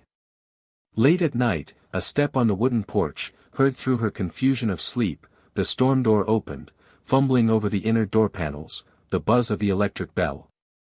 Kennicott muttering, "Gol darn it," but patiently creeping out of bed, remembering to draw the covers up to keep her warm, feeling for slippers and bathrobe, clumping downstairs. From below, half heard in her drowsiness, a colloquy in the pidgin German of the farmers who have forgotten the old country language without learning the new. Hello, Barney, was willst du? Morgen, doctor. Die Frau ist ja awful sick. All night she been having an awful pain in the belly. How long she been this way? Wie lang, eh? I dunno, maybe 2 days. Why didn't you come for me yesterday, instead of waking me up out of a sound sleep? Here it is 2 o'clock. So spat, warm, eh? None aber, I know it, but she got sock a lot worse last evening. I thought maybe all the time it go away, but it got a lot worse. Any fever? Well ja, I think she got fever. Which side is the pain on? Ha. Das Schmerz, die weh, which side is it on? Here. So. Right here it is. Any rigidity there? Ha. Is it rigid, stiff, I mean, does the belly feel hard to the fingers? I dunno. She ain't said yet. What she been eating? Well, I think about VOTVE always eat, maybe corned beef and cabbage and sausage, und so weiter. Doc, sie weint immer, all the time she holler like hell. I wish you come. Well, all right, but you call me earlier, next time. Look here, Barney, you better install a telephone haben. Some of you Dutchmen will be dying one of these days before you can fetch the doctor. The door closing. Barney's wagon, the wheels silent in the snow, but the wagon body rattling. Kennicott clicking the receiver hook to rouse the night telephone operator, giving a number, waiting, cursing mildly, waiting again, and at last growling, "Hello, Gus, this is the doctor. Say, send me up a team. Guess snow's too thick for a machine. Going 8 miles south. All right. Ha. The hell I will. Don't you go back to sleep. Ha. Well, that's all right now, you didn't wait so very darn long. All right, Gus, shoot her along. Bye." His step on the stairs, his quiet moving about the frigid room while he dressed, his abstracted and meaningless cough. She was supposed to be asleep, she was too exquisitely drowsy to break the charm by speaking. On a slip of paper laid on the bureau, she could hear the pencil grinding against the marble slab. He wrote his destination. He went out, hungry, chilly, unprotesting. And she, before she fell asleep again, loved him for his sturdiness, and saw the drama of his riding by night to the frightened household on the distant farm, pictured children standing at a window, waiting for him. He suddenly had in her eyes the heroism of a wireless operator on a ship in a collision. Of an explorer, fever-clawed, deserted by his bearers, but going on, jungle, going. At 6, when the light faltered in as through ground glass and bleakly identified the chairs as grey rectangles, she heard his step on the porch. Heard him at the furnace, the rattle of shaking the grate, the slow grinding removal of ashes, the shovel thrust into the coal bin, the abrupt clatter of the coal as it flew into the firebox. The fussy regulation of drafts, the daily sounds of a Gopher Prairie life, now first appealing to her as something brave and enduring, many-colored and free. She visioned the firebox, flames turned to lemon and metallic gold as the coal dust sifted over them, thin twisty flutters of purple, ghost flames which gave no light, slipping up between the dark banked coals. It was luxurious in bed, and the house would be warm for her when she rose, she reflected. What a worthless cat she was. What were her aspirations beside his capability? She awoke again as he dropped into bed. Seems just a few minutes ago that you started out. I've been away 4 hours. I've operated a woman for appendicitis, in a Dutch kitchen. Came awful close to losing her, too, but I pulled her through all right. Close squeak. Barney says he shot 10 rabbits last Sunday. He was instantly asleep, 1 hour of rest before he had to be up and ready for the farmers who came in early. She marveled that in what was to her but a night-blurred moment, he should have been in a distant place, have taken charge of a strange house, have slashed a woman, saved a life. What wonder he detested the lazy Westlake and McGanum. How could the easy Guy Pollock understand this skill and endurance? Then Kennicott was grumbling, 7:15. Aren't you ever going to get up for breakfast? And he was not a hero scientist but a rather irritable and commonplace man who needed a shave. They had coffee, griddle cakes, and sausages, and talked about Mrs. McGanum's atrocious alligator hide belt. Night witchery and morning disillusion were alike forgotten in the march of realities and days. 2. Familiar to the doctor's wife was the man with an injured leg, driven in from the country on a Sunday afternoon and brought to the house. He sat in a rocker in the back of a lumber wagon, his face pale from the anguish of the jolting. His leg was thrust out before him, resting on a starch box and covered with a leather-bound horse blanket. His drab courageous wife drove the wagon, and she helped Kennicott support him as he hobbled up the steps, into the house. Fellow cut his leg with an axe, pretty bad gash, Halver Nelson, 9 miles out, Kennicott observed. Carol fluttered at the back of the room, childishly excited when she was sent to fetch towels and a basin of water. Kennicott lifted the farmer into a chair and chuckled, "There we are, Halver. We'll have you out fixing fences and drinking aquavit in a month." The farm wife sat on the couch, expressionless, bulky in a man's dogskin coat and unplumbed layers of jackets. The flowery silk handkerchief which she had worn over her head now hung about her seamed neck. Her white wool gloves lay in her lap. Kennicott drew from the injured leg the thick red German sock, the innumerous other socks of grey and white wool, then the spiral bandage. The leg was of an unwholesome dead white, with the black hairs feeble and thin and flattened, and the scar a puckered line of crimson. Surely, Carol shuddered, this was not human flesh, the rosy shining tissue of the amorous poets. Kennicott examined the scar, smiled at Halver and his wife, chanted, "Fine, gosh. Couldn't be better." The Nelsons looked deprecating. The farmer nodded a cue to his wife and she mourned. "Vell, how much we going to owe you, doctor?" "I guess it'll be, let's see, 1 drive out and 2 calls. I guess it'll be about $11 in all, Lena. I dunno VE can pay you just a little while, doctor." Kennicott lumbered over to her, patted her shoulder, roared, "Why, Lord love you, sister, I won't worry if I never get it. You pay me next fall, when you get your crop. Carrie. Suppose you or B could shake up a cup of coffee and some cold lamb for the Nelsons. They got a long cold drive ahead." 3. He had been gone since morning, her eyes ached with reading, Vida Sherwin could not come to tea. She wandered through the house, empty as the bleary street without. The problem of, will the doctor be home in time for supper, or shall I sit down without him, was important in the household. 6 was the rigid, the canonical supper hour, but at 6:30 he had not come. Much speculation with B. Had the obstetrical case taken longer than he had expected? Had he been called somewhere else? Was the snow much heavier out in the country, so that he should have taken a buggy, or even a cutter, instead of the car? Here in town it had melted a lot, but still. A honking, a shout, the motor engine raced before it was shut off. She hurried to the window. The car was a monster at rest after furious adventures. The headlights blazed on the clots of ice in the road so that the tiniest lumps gave mountainous shadows, and the taillight cast a circle of ruby on the snow behind.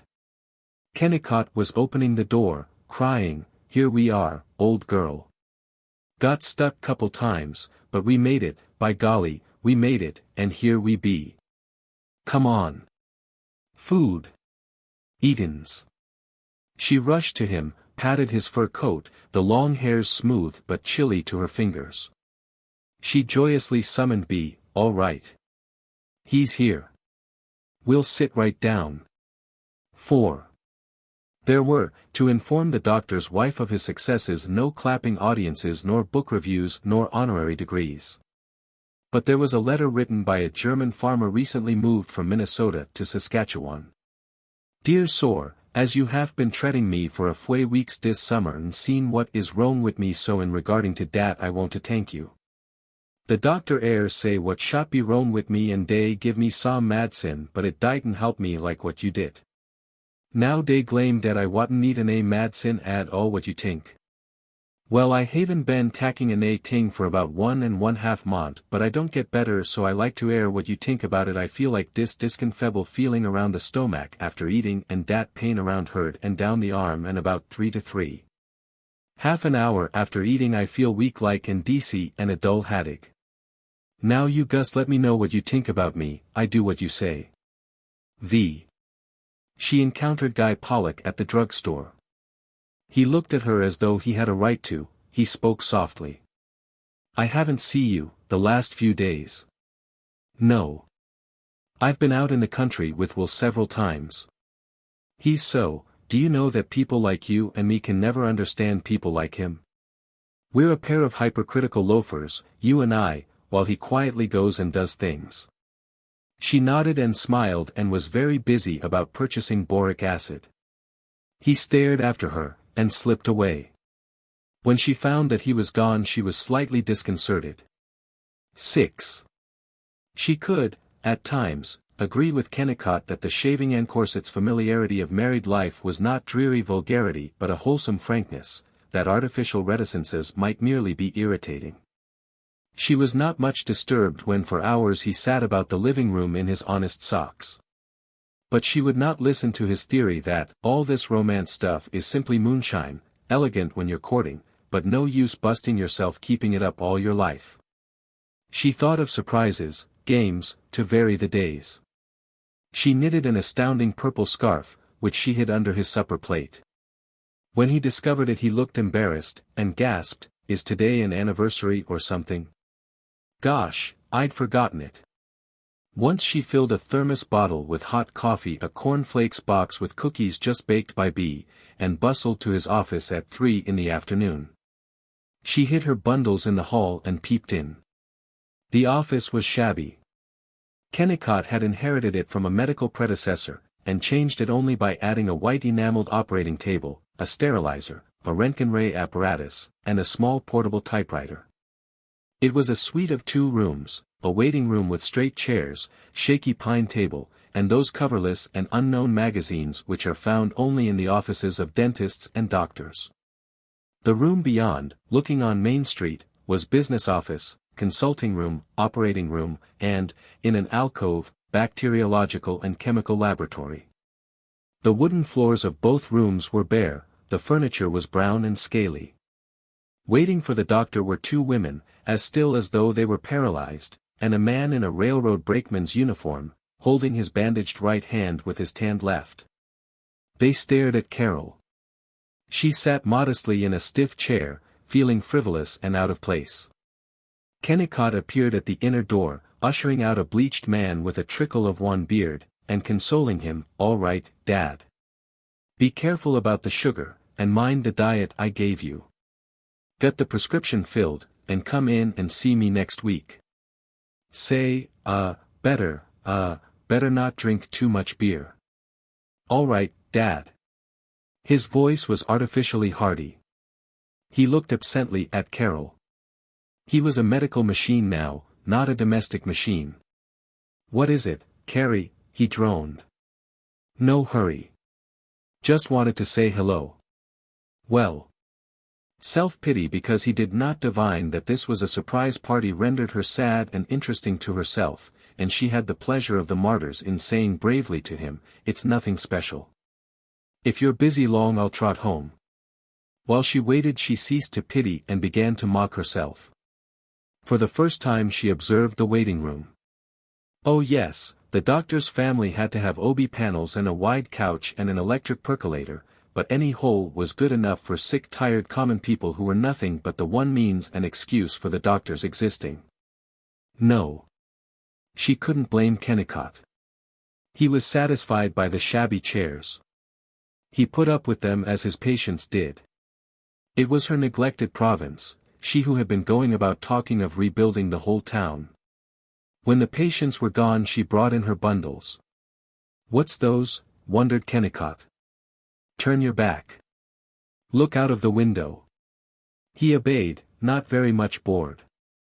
When she cried, "Now. A feast of cookies and small hard candies and hot coffee was spread on the roll-top desk in the inner room. His broad face lightened. "That's a new one on me. Never was more surprised in my life. And, by golly, I believe I am hungry. Say, this is fine." When the first exhilaration of the surprise had declined, she demanded, "Will, I'm going to refurnish your waiting room. What's the matter with it?" "It's all right." "It is not. It's hideous. We can afford to give your patients a better place. And it would be good business." She felt tremendously politic. "Rats. I don't worry about the business.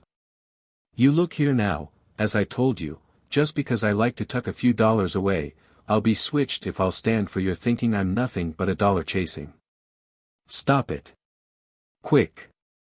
I'm not hurting your feelings. I'm not criticizing. I'm the adoring least one of thy harem. I just mean." 2 days later, with pictures, wicker chairs, a rug, she had made the waiting room habitable, and Kennicott admitted, "Does look a lot better. Never thought much about it. Guess I need being bullied." She was convinced that she was gloriously content in her career as doctor's wife. 7. She tried to free herself from the speculation and disillusionment which had been twitching at her. Sought to dismiss all the opinionation of an insurgent era. She wanted to shine upon the veal-faced bristly-bearded Lyman Cass as much as upon Miles Bjornstam or Guy Pollock. She gave a reception for the Thanatopsis Club. But her real acquiring of merit was in calling upon that Mrs. Bogart whose gossipy good opinion was so valuable to a doctor. Though the Bogart house was next door, she had entered it but 3 times. Now she put on her new moleskin cap, which made her face small and innocent, she rubbed off the traces of a lipstick, and fled across the alley before her admirable resolution should sneak away. The age of houses, like the age of men, has small relation to their years. The dull green cottage of the good widow Bogart was 20 years old, but it had the antiquity of Cheops, and the smell of mummy dust. Its neatness rebuked the street. The 2 stones by the path were painted yellow, the outhouse was so overmodestly masked with vines and lattice that it was not concealed at all, the last iron dog remaining in Gopher Prairie stood among whitewashed conch shells upon the lawn. The hallway was dismayingly scrubbed, the kitchen was an exercise in mathematics, with problems worked out in equidistant chairs. The parlor was kept for visitors. Carol suggested, "Let's sit in the kitchen. Please don't trouble to light the parlor stove." "No trouble at all. My gracious, and you coming so seldom and all, and the kitchen is a perfect sight, I try to keep it clean, but Cy will track mud all over it, I've spoken to him about it 100 times if I've spoken once." "No, you sit right there, dearie. And I'll make a fire, no trouble at all, practically no trouble at all." Mrs. Bogart groaned, rubbed her joints, and repeatedly dusted her hands while she made the fire, and when Carol tried to help she lamented, "Oh, it doesn't matter, guess I ain't good for much but toil and workin' anyway." Seems as though that's what a lot of folks think. The parlor was distinguished by an expanse of rag carpet from which, as they entered, Mrs. Bogart hastily picked one sad dead fly. In the center of the carpet was a rug depicting a red Newfoundland dog, reclining in a green and yellow daisy field and labeled "Our Friend." The parlor organ, tall and thin, was adorned with a mirror partly circular, partly square, and partly diamond-shaped, and with brackets holding a pot of geraniums, a mouth organ, and a copy of "The Old-Time Hymnal." On the center table was a Sears Roebuck mail-order catalog, a silver frame with photographs of the Baptist church and of an elderly clergyman, and an aluminum tray containing a rattlesnake's rattle and a broken spectacle lens. Mrs. Bogart spoke of the eloquence of the Reverend Mr. Zitterel, the coldness of cold days, the price of poplar wood, Dave Dyer's new haircut, and Cy Bogart's essential piety. As I said to his Sunday school teacher, Cy may be a little wild, but that's because he's got so much better brains than a lot of these boys, and this farmer that claims he caught Cy stealing beggies, is a liar, and I ought to have the law on him.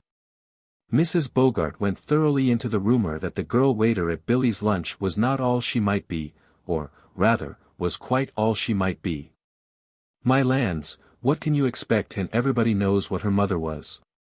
And if these traveling salesmen would let her alone she would be all right, though I certainly don't believe she ought to be allowed to think she can pull the wool over our eyes. The sooner she's sent to the school for incorrigible girls down at Sauk Centre, the better for all, and won't you just have a cup of coffee, Carol dearie? I'm sure you won't mind old Auntie Bogart calling you by your first name when you think how long I've known Will, and I was such a friend of his dear lovely mother when she lived here, and was that fur cap expensive? But, don't you think it's awful, the way folks talk in this town? Mrs. Bogart hitched her chair nearer. Her large face, with its disturbing collection of moles and lone black hairs, wrinkled cunningly. She showed her decayed teeth in a reproving smile, and in the confidential voice of one who scent stale bedroom scandal she breathed. I just don't see how folks can talk and act like they do. You don't know the things that go on under cover. This town, why it's only the religious training I've given Cy that's kept him so innocent of things. Just the other day, I never pay no attention to stories, but I heard it mighty good and straight that Harry Haydock is carrying on with a girl that clerks in a store down in Minneapolis. And poor Juanita not knowing anything about it, though maybe it's the judgment of God, because before she married Harry she acted up with more than one boy. Well, I don't like to say it, and maybe I ain't up to date, like Cy says.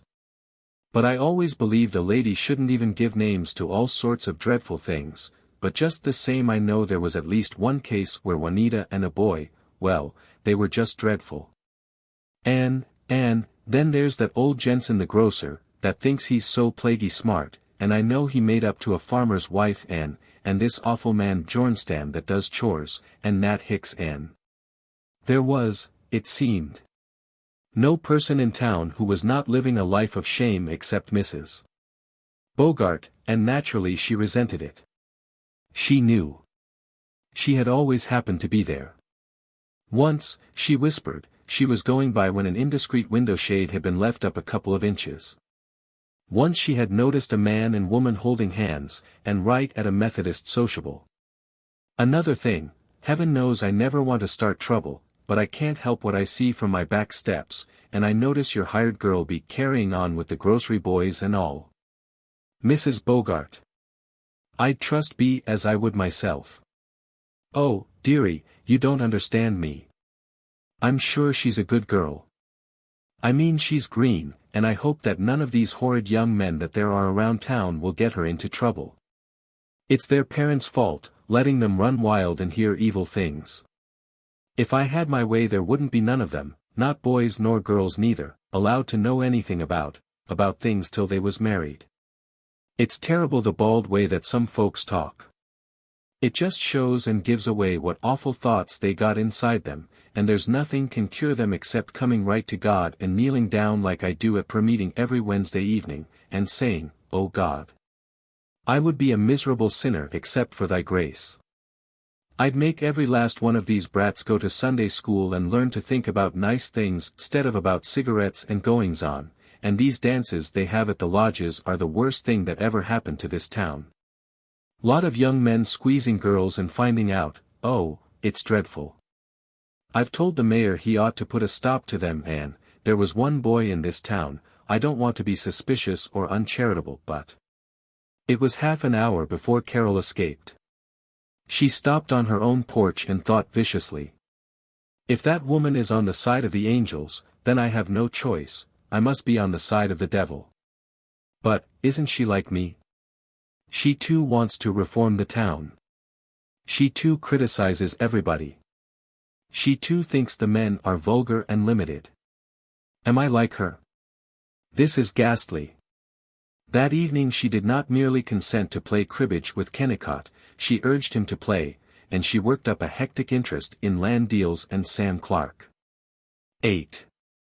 In courtship days Kennicott had shown her a photograph of Nels Erdstrom's baby log cabin, but she had never seen the Erdstroms. They had become merely patients of the doctor. Kennicott telephoned her on a mid-December afternoon, "Want to throw your coat on and drive out to Erdstrom's with me? Fairly warm. Nels got the jaundice." "Oh yes. She hastened to put on woolen stockings, high boots, sweater, muffler, cap, mittens. The snow was too thick and the ruts frozen too hard for the motor. They drove out in a clumsy high carriage. Tucked over them was a blue woolen cover, prickly to her wrists, and outside of it a buffalo robe, humble and moth-eaten now, used ever since the bison herds had streaked the prairie a few miles to the west. The scattered houses between which they passed in town were small and desolate in contrast to the expanse of huge snowy yards and wide street. They crossed the railroad tracks, and instantly were in the farm country. The big piebald horses snorted clouds of steam, and started to trot. The carriage squeaked in rhythm. Kennicott drove with clucks of, "There boy, take it easy." He was thinking. He paid no attention to Carol. Yet it was he who commented, "Pretty nice, over there," as they approached an oak grove where shifty winter sunlight quivered in the hollow between two snowdrifts. They drove from the natural prairie to a cleared district which 20 years ago had been forest.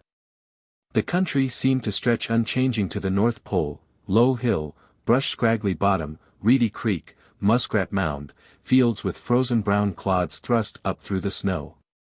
Her ears and nose were pinched, her breath frosted her collar. Her fingers ached.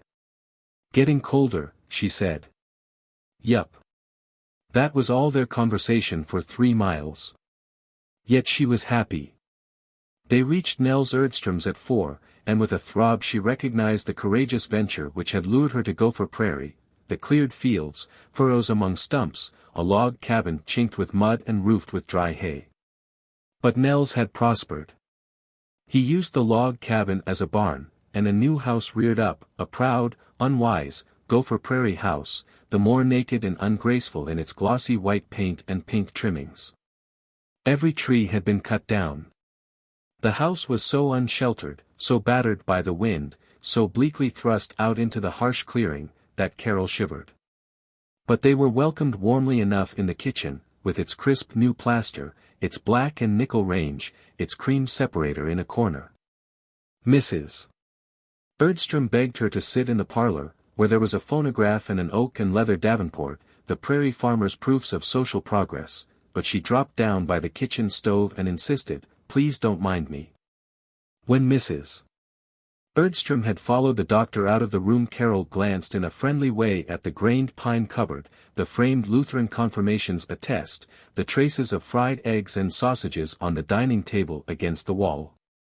And a jewel among calendars, presenting not only a lithographic young woman with cherry lips, and a Swedish advertisement of Axel Egge's grocery, but also a thermometer and a match holder.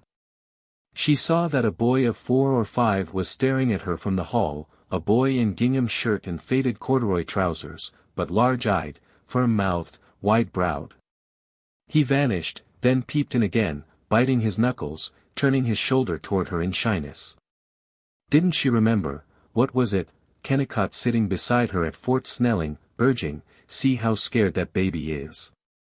Need some woman like you." Magic had fluttered about her then, magic of sunset and cool air and the curiosity of lovers. She held out her hands as much to that sanctity as to the boy. He edged into the room, doubtfully sucking his thumb. "Hello," she said. "What's your name?" He. "You're quite right. I agree with you. Silly people like me always ask children their names." He. "Come here and I'll tell you the story of, well, I don't know what it will be about, but it will have a slim heroine and a Prince Charming." He stood stoically while she spun nonsense. His giggling ceased. She was winning him. Then the telephone bell, 2 long rings, 1 short. Mrs. Erdstrom galloped into the room, shrieked into the transmitter, "Vel." Yes, this is Erdstrom's place." "Heh. Oh, you vant the doctor."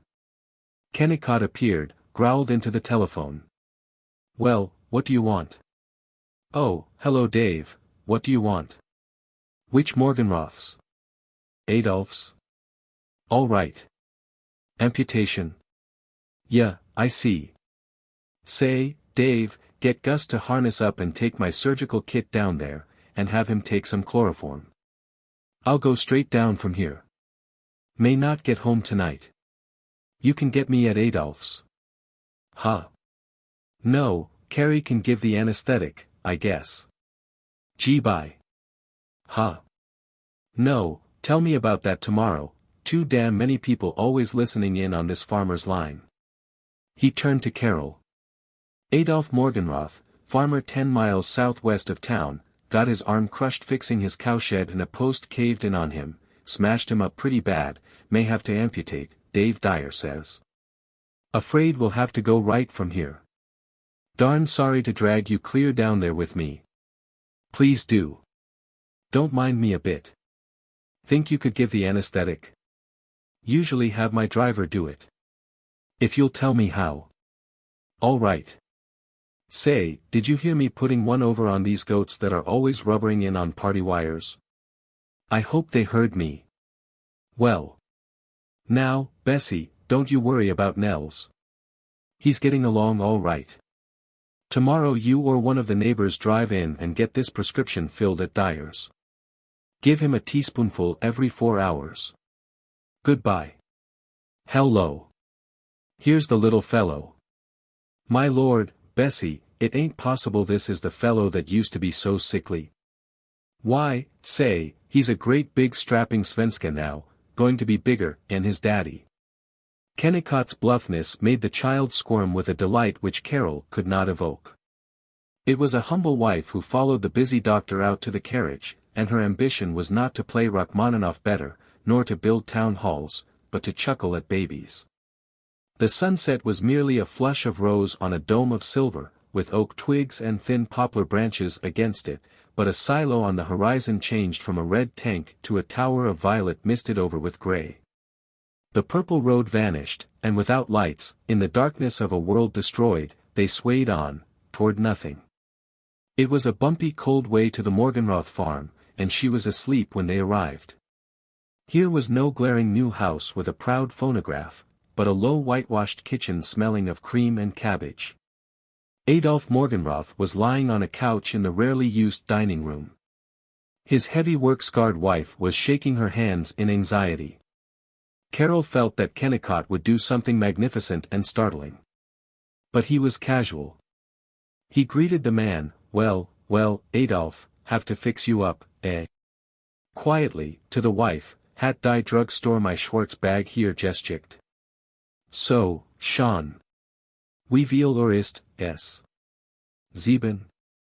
None, lassen unsein wenig Supper zuerst haben. Got any of that good beer left, es noch beer. He had supped in 4 minutes. His coat off, his sleeves rolled up, he was scrubbing his hands in a tin basin in the sink, using the bar of yellow kitchen soap. Carol had not dared to look into the farther room while she labored over the supper of beer, rye bread, moist corned beef and cabbage, set on the kitchen table. The man in there was groaning. In her one glance she had seen that his blue flannel shirt was open at a corded tobacco-brown neck, the hollows of which were sprinkled with thin black and gray hairs. He was covered with a sheet, like a corpse, and outside the sheet was his right arm, wrapped in towels stained with blood. But Kennicott strode into the other room gaily, and she followed him. With surprising delicacy in his large fingers he unwrapped the towels and revealed an arm which, below the elbow, was a mass of blood and raw flesh. The man bellowed. The room grew thick about her, she was very seasick. She fled to a chair in the kitchen.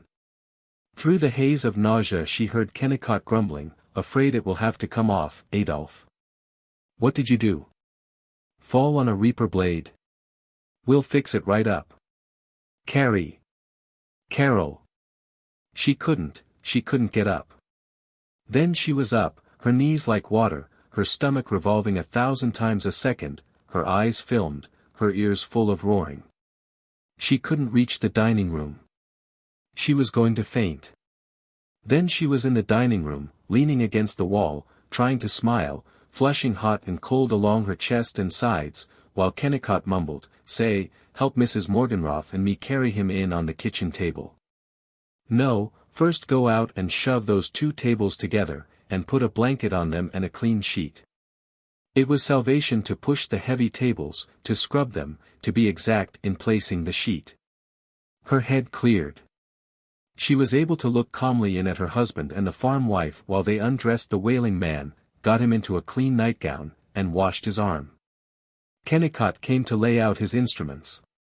She realized that, with no hospital facilities, yet with no worry about it, her husband, was going to perform a surgical operation, that miraculous boldness of which one read in stories about famous surgeons.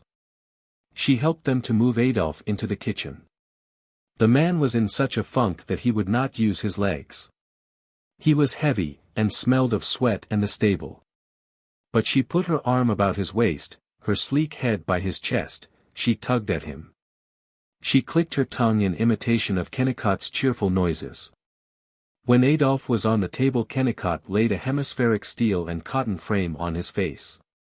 Suggested to Carol, "Now you sit here at his head and keep the ether dripping, about this fast, see? I'll watch his breathing. Look who's here. Real anesthetist. Oxner hasn't got a better one. Class, eh? Now, Adolf, take it easy. This won't hurt you a bit. Put you all nice and asleep and it won't hurt a bit. Schweig mal. Bald schlaft man grat wie ein kind. So. Bald gets besser." As she let the ether drip, nervously trying to keep the rhythm that Kennicott had indicated, Carol stared at her husband with the abandon of hero worship. He shook his head. Bad light. Here, Mrs. Morgenroth, you stand right here and hold this lamp. Here, UND diocese lamp hal 10, so. By that streaky glimmer he worked, swiftly, at ease. The room was still. Carol tried to look at him, yet not look at the seeping blood, the crimson slash, the vicious scalpel. The ether fumes were sweet, choking. Her head seemed to be floating away from her body. Her arm was feeble. It was not the blood but the grating of the surgical saw on the living bone that broke her, and she knew that she had been fighting off nausea, that she was beaten. She was lost in dizziness. She heard Kennicott's voice. Sick. Trot outdoors couple minutes. Adolf will stay under now. She was fumbling at a doorknob which whirled in insulting circles, she was on the stoop, gasping, forcing air into her chest, her head clearing. As she returned she caught the scene as a whole, the cavernous kitchen, 2 milk cans, a leaden patch by the wall, hams dangling from a beam, bats of light at the stove door, and in the center, illuminated by a small glass lamp held by a frightened stout woman, Dr. Kennicott bending over a body which was humped under a sheet, the surgeon, his bare arms daubed with blood, his hands, in pale yellow rubber gloves, loosening the tourniquet. His face without emotion save when he threw up his head and clucked at the farm wife, "Hold that light steady just a second more, knock bloss esn wenig." He speaks a vulgar, common, incorrect German of life and death and birth and the soil.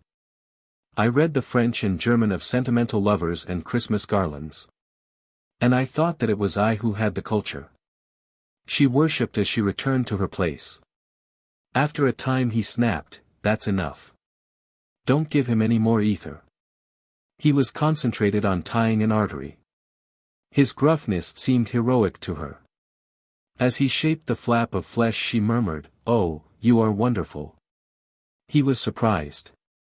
"Why, this is a cinch. Now if it had been like last week, get me some more water. Now last week I had a case with an ooze in the peritoneal cavity, and by golly if it wasn't a stomach ulcer that I hadn't suspected and, there. Say, I certainly am sleepy. Let's turn in here. Too late to drive home. And tastes to me like a storm coming." 9. They slept on a feather bed with their fur coats over them. In the morning they broke ice in the pitcher, the vast flowered and gilt pitcher. Kennicott's storm had not come. When they set out it was hazy and growing warmer. After a mile she saw that he was studying a dark cloud in the north. He urged the horses to the run. But she forgot his unusual haste in wonder at the tragic landscape. The pale snow, the prickles of old stubble, and the clumps of ragged brush faded into a grey obscurity. Under the hillocks were cold shadows. The willows about a farmhouse were agitated by the rising wind, and the patches of bare wood where the bark had peeled away were white as the flesh of a leper. The snowy sloughs were of a harsh flatness. The whole land was cruel, and a climbing cloud of slate-edged blackness dominated the sky. "Guess we're about in for a blizzard," speculated Kennicott. "We can make Ben McGonigal's, anyway." Blizzard? Really? Why, but still we used to think they were fun when I was a girl. Daddy had to stay home from court, and we'd stand at the window and watch the snow. Not much fun on the prairie. Get lost. Freeze to death. Take no chances. He chirped at the horses. They were flying now, the carriage rocking on the hard ruts. The whole air suddenly crystallized into large damp flakes. The horses and the buffalo robe were covered with snow, her face was wet. The thin butt of the whip held a white ridge. The air became colder. The snowflakes were harder, they shot in level lines, clawing at her face. She could not see 100 feet ahead. Kennicott was stern. He bent forward, the reins firm in his coonskin gauntlets. She was certain that he would get through. He always got through things. Save for his presence, the world and all normal living disappeared. They were lost in the boiling snow. He leaned close to Ball, letting the horses have their heads. "They'll get us home." With a terrifying bump they were off the road, slanting with two wheels in the ditch, but instantly they were jerked back as the horses fled on. She gasped. She tried to, and did not, feel brave as she pulled the woolen robe up about her chin. They were passing something like a dark wall on the right. "I know that barn," he yelped. He pulled at the reins. Peeping from the covers she saw his teeth pinch his lower lip, saw him scowl as he slackened and sawed and jerked sharply again at the racing horses. They stopped. "Farmhouse there. Put robe around you and come on," he cried. It was like diving into icy water to climb out of the carriage, but on the ground she smiled at him, her face little and childish and pink above the buffalo robe over her shoulders.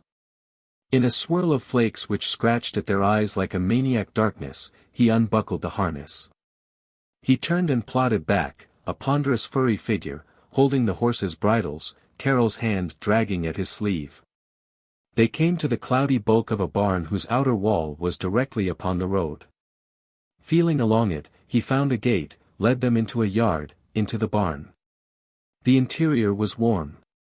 It stunned them with its languid quiet. He carefully drove the horses into stalls.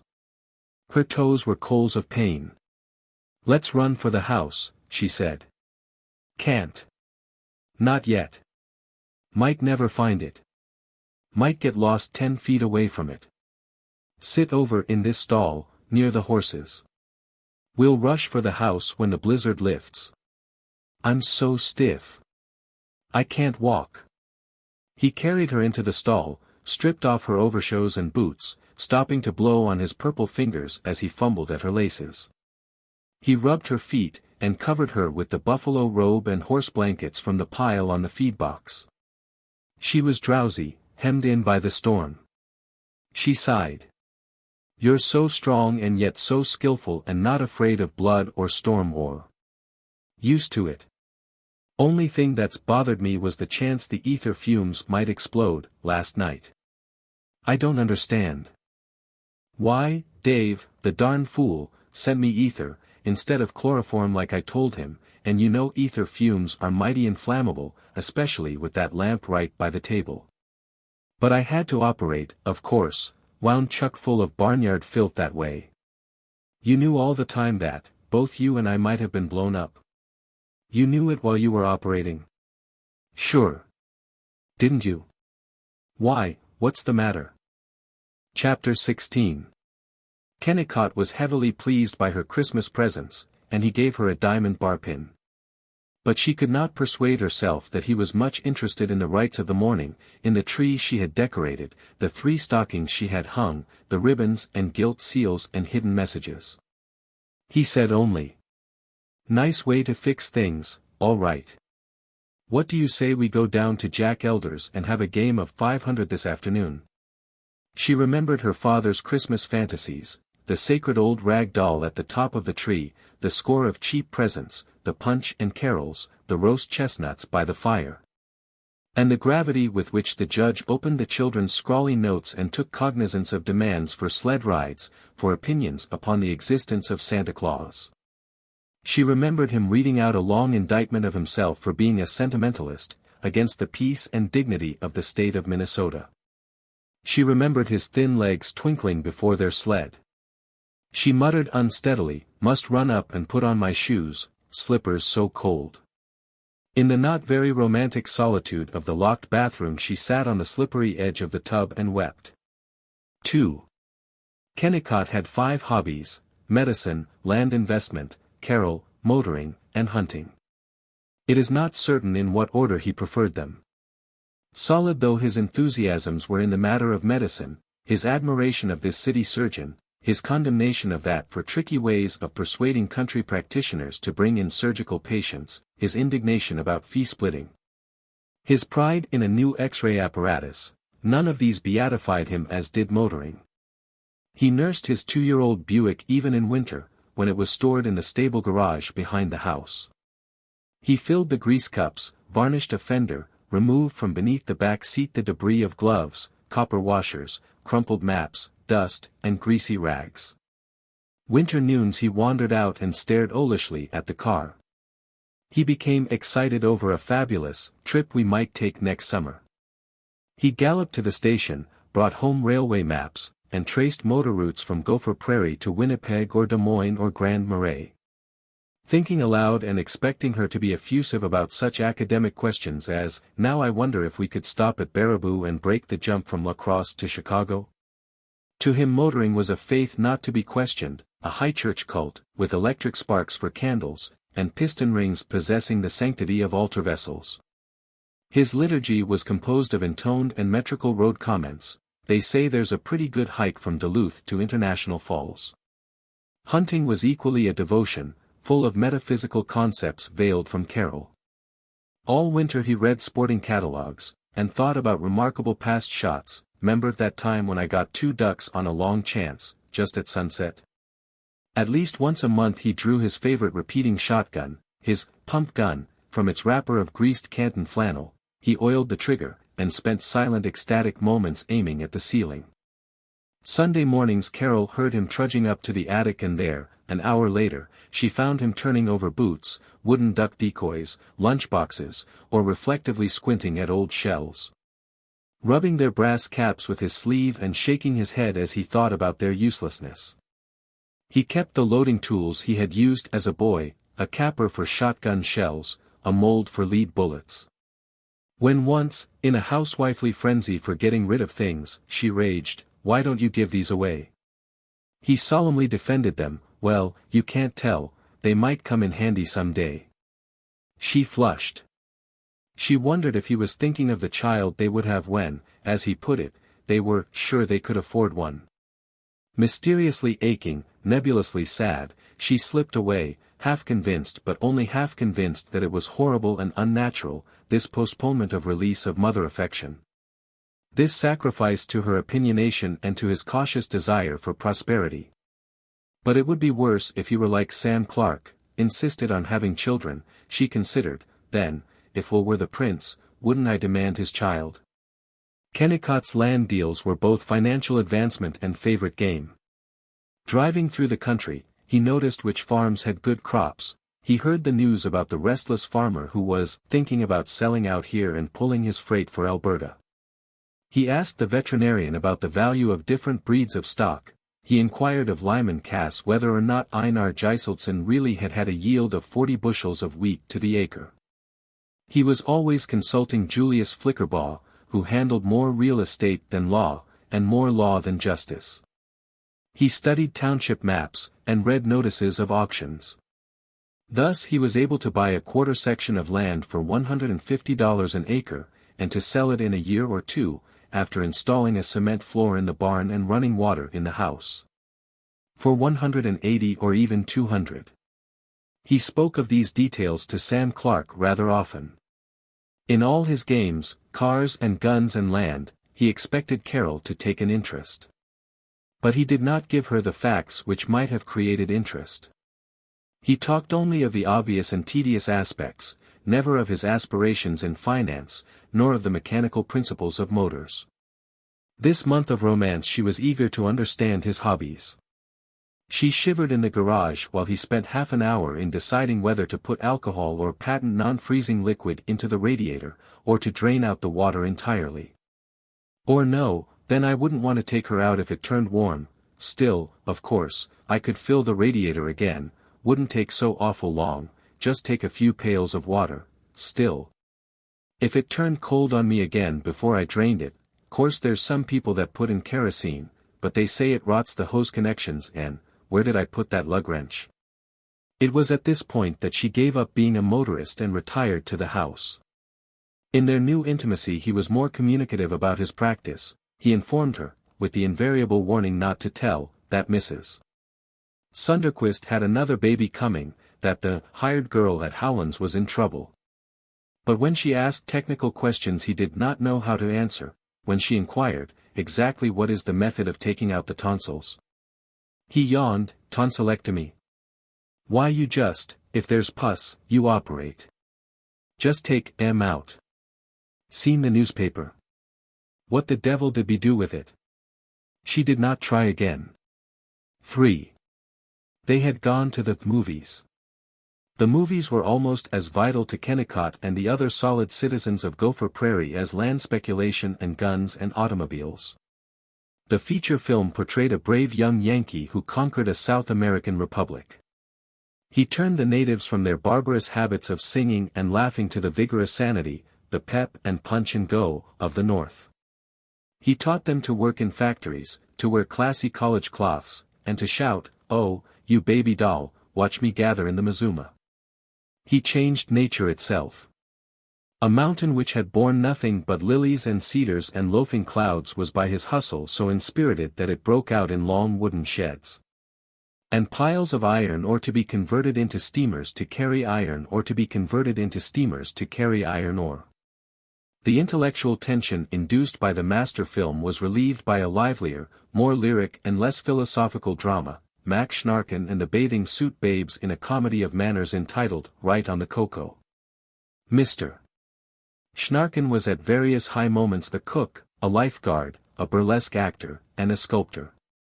There was a hotel hallway up which policemen charged, only to be stunned by plaster busts hurled upon them from the innumerous doors. If the plot lacked lucidity, the dual motif of legs and pie was clear and sure. Bathing and modeling were equally sound occasions for legs. The wedding scene was but an approach to the thunderous climax when Mr. Schnarken slipped a piece of custard pie into the clergyman's rear pocket. The audience in the Rosebud Movie Palace squealed and wiped their eyes. They scrambled under the seats for overshoes, mittens, and mufflers, while the screen announced that next week Mr. Schnarken might be seen in a new, rip-roaring, extra special super feature of the Clean Comedy Corporation entitled, Under Molly's Bed. "I'm glad," said Carol to Kennicott as they stooped before the northwest gale which was torturing the barren street, "that this is a moral country. We don't allow any of these beastly Frank novels. Yump. Vice Society and Postal Department won't stand for them. The American people don't like filth. Yes. It's fine. I'm glad we have such dainty romances as Right on the Cocoa instead. Say, what in heck do you think you're trying to do? Kid me?" He was silent. She awaited his anger. She meditated upon his gutter patois, the Boeotian dialect characteristic of Gopher Prairie. He laughed puzzlingly. When they came into the glow of the house he laughed again. He condescended. "I've got to hand it to you. You're consistent, all right. I'd have thought that after getting this look in at a lot of good decent farmers, you'd get over this high art stuff, but you hang right on. Well, to herself, he takes advantage of my trying to be good. Tell you, Carrie, there's just 3 classes of people, folks that haven't got any ideas at all, and cranks that kick about everything. And regular guys, the fellows with stick-to-itiveness, that boost and get the world's work done. Then I'm probably a crank. She smiled negligently. No. I won't admit it. You do like to talk, but at a showdown you'd prefer Sam Clark to any damn long-haired artist. Oh, well. Oh well, mockingly. My, we're just going to change everything, aren't we? Going to tell fellows that have been making movies for 10 years how to direct and tell architects how to build towns. And make the magazines publish nothing but a lot of highbrow stories about old maids, and about wives that don't know what they want. Oh, we're a terror. Come on now, Carrie, come out of it, wake up. You've got a fine nerve, kicking about a movie because it shows a few legs. Why, you're always touting these Greek dancers, or whatever they are, that don't even wear a shimmy. But, dear, the trouble with that film, it wasn't that it got in so many legs, but that it giggled coyly and promised to show more of them, and then didn't keep the promise. It was Peeping Tom's idea of humor. I don't get you. Look here now. She lay awake, while he rumbled with sleep. I must go on. My crank ideas, he calls them. I thought that adoring him, watching him operate, would be enough. It isn't. Not after the first thrill. I don't want to hurt him. But I must go on. It isn't enough, to stand by while he fills an automobile radiator and chucks me bits of information. If I stood by and admired him long enough, I would be content. I would become a nice little woman. The village virus. Already, I'm not reading anything. I haven't touched the piano for a week. I'm letting the days drown in worship of a good deal, 10 plunks more per acre. I won't. I won't succumb. How? I've failed at everything, the Thanatopsis, parties, pioneers, City Hall, Guy and Vida. But, it doesn't matter. I'm not trying to reform the town now. I'm not trying to organize Browning clubs, and sit in clean white kids yearning up at lecturers with ribbony eyeglasses. I am trying to save my soul. Will Kennicott, asleep there, trusting me, thinking he holds me. And I'm leaving him. All of me left him when he laughed at me. It wasn't enough for him that I admired him, I must change myself and grow like him. He takes advantage. No more. It's finished. I will go on. 4. Her violin lay on top of the upright piano. She picked it up. Since she had last touched it the dried strings had snapped, and upon it lay a gold and crimson cigar band. She longed to see Guy Pollock, for the confirming of the brethren in the faith. But Kennicott's dominance was heavy upon her. She could not determine whether she was checked by fear or him, or by inertia, by dislike of the emotional labor of the scenes, which would be involved in asserting independence. She was like the revolutionist at 50, not afraid of death, but bored by the probability of bad steaks and bad breaths and sitting up all night on windy barricades. The second evening after the movies she impulsively summoned Vida Sherwin and Guy to the house for popcorn and cider. In the living room Vida and Kennicott debated the value of manual training in grades below the 8th, while Carol sat beside Guy at the dining table, buttering popcorn. She was quickened by the speculation in his eyes.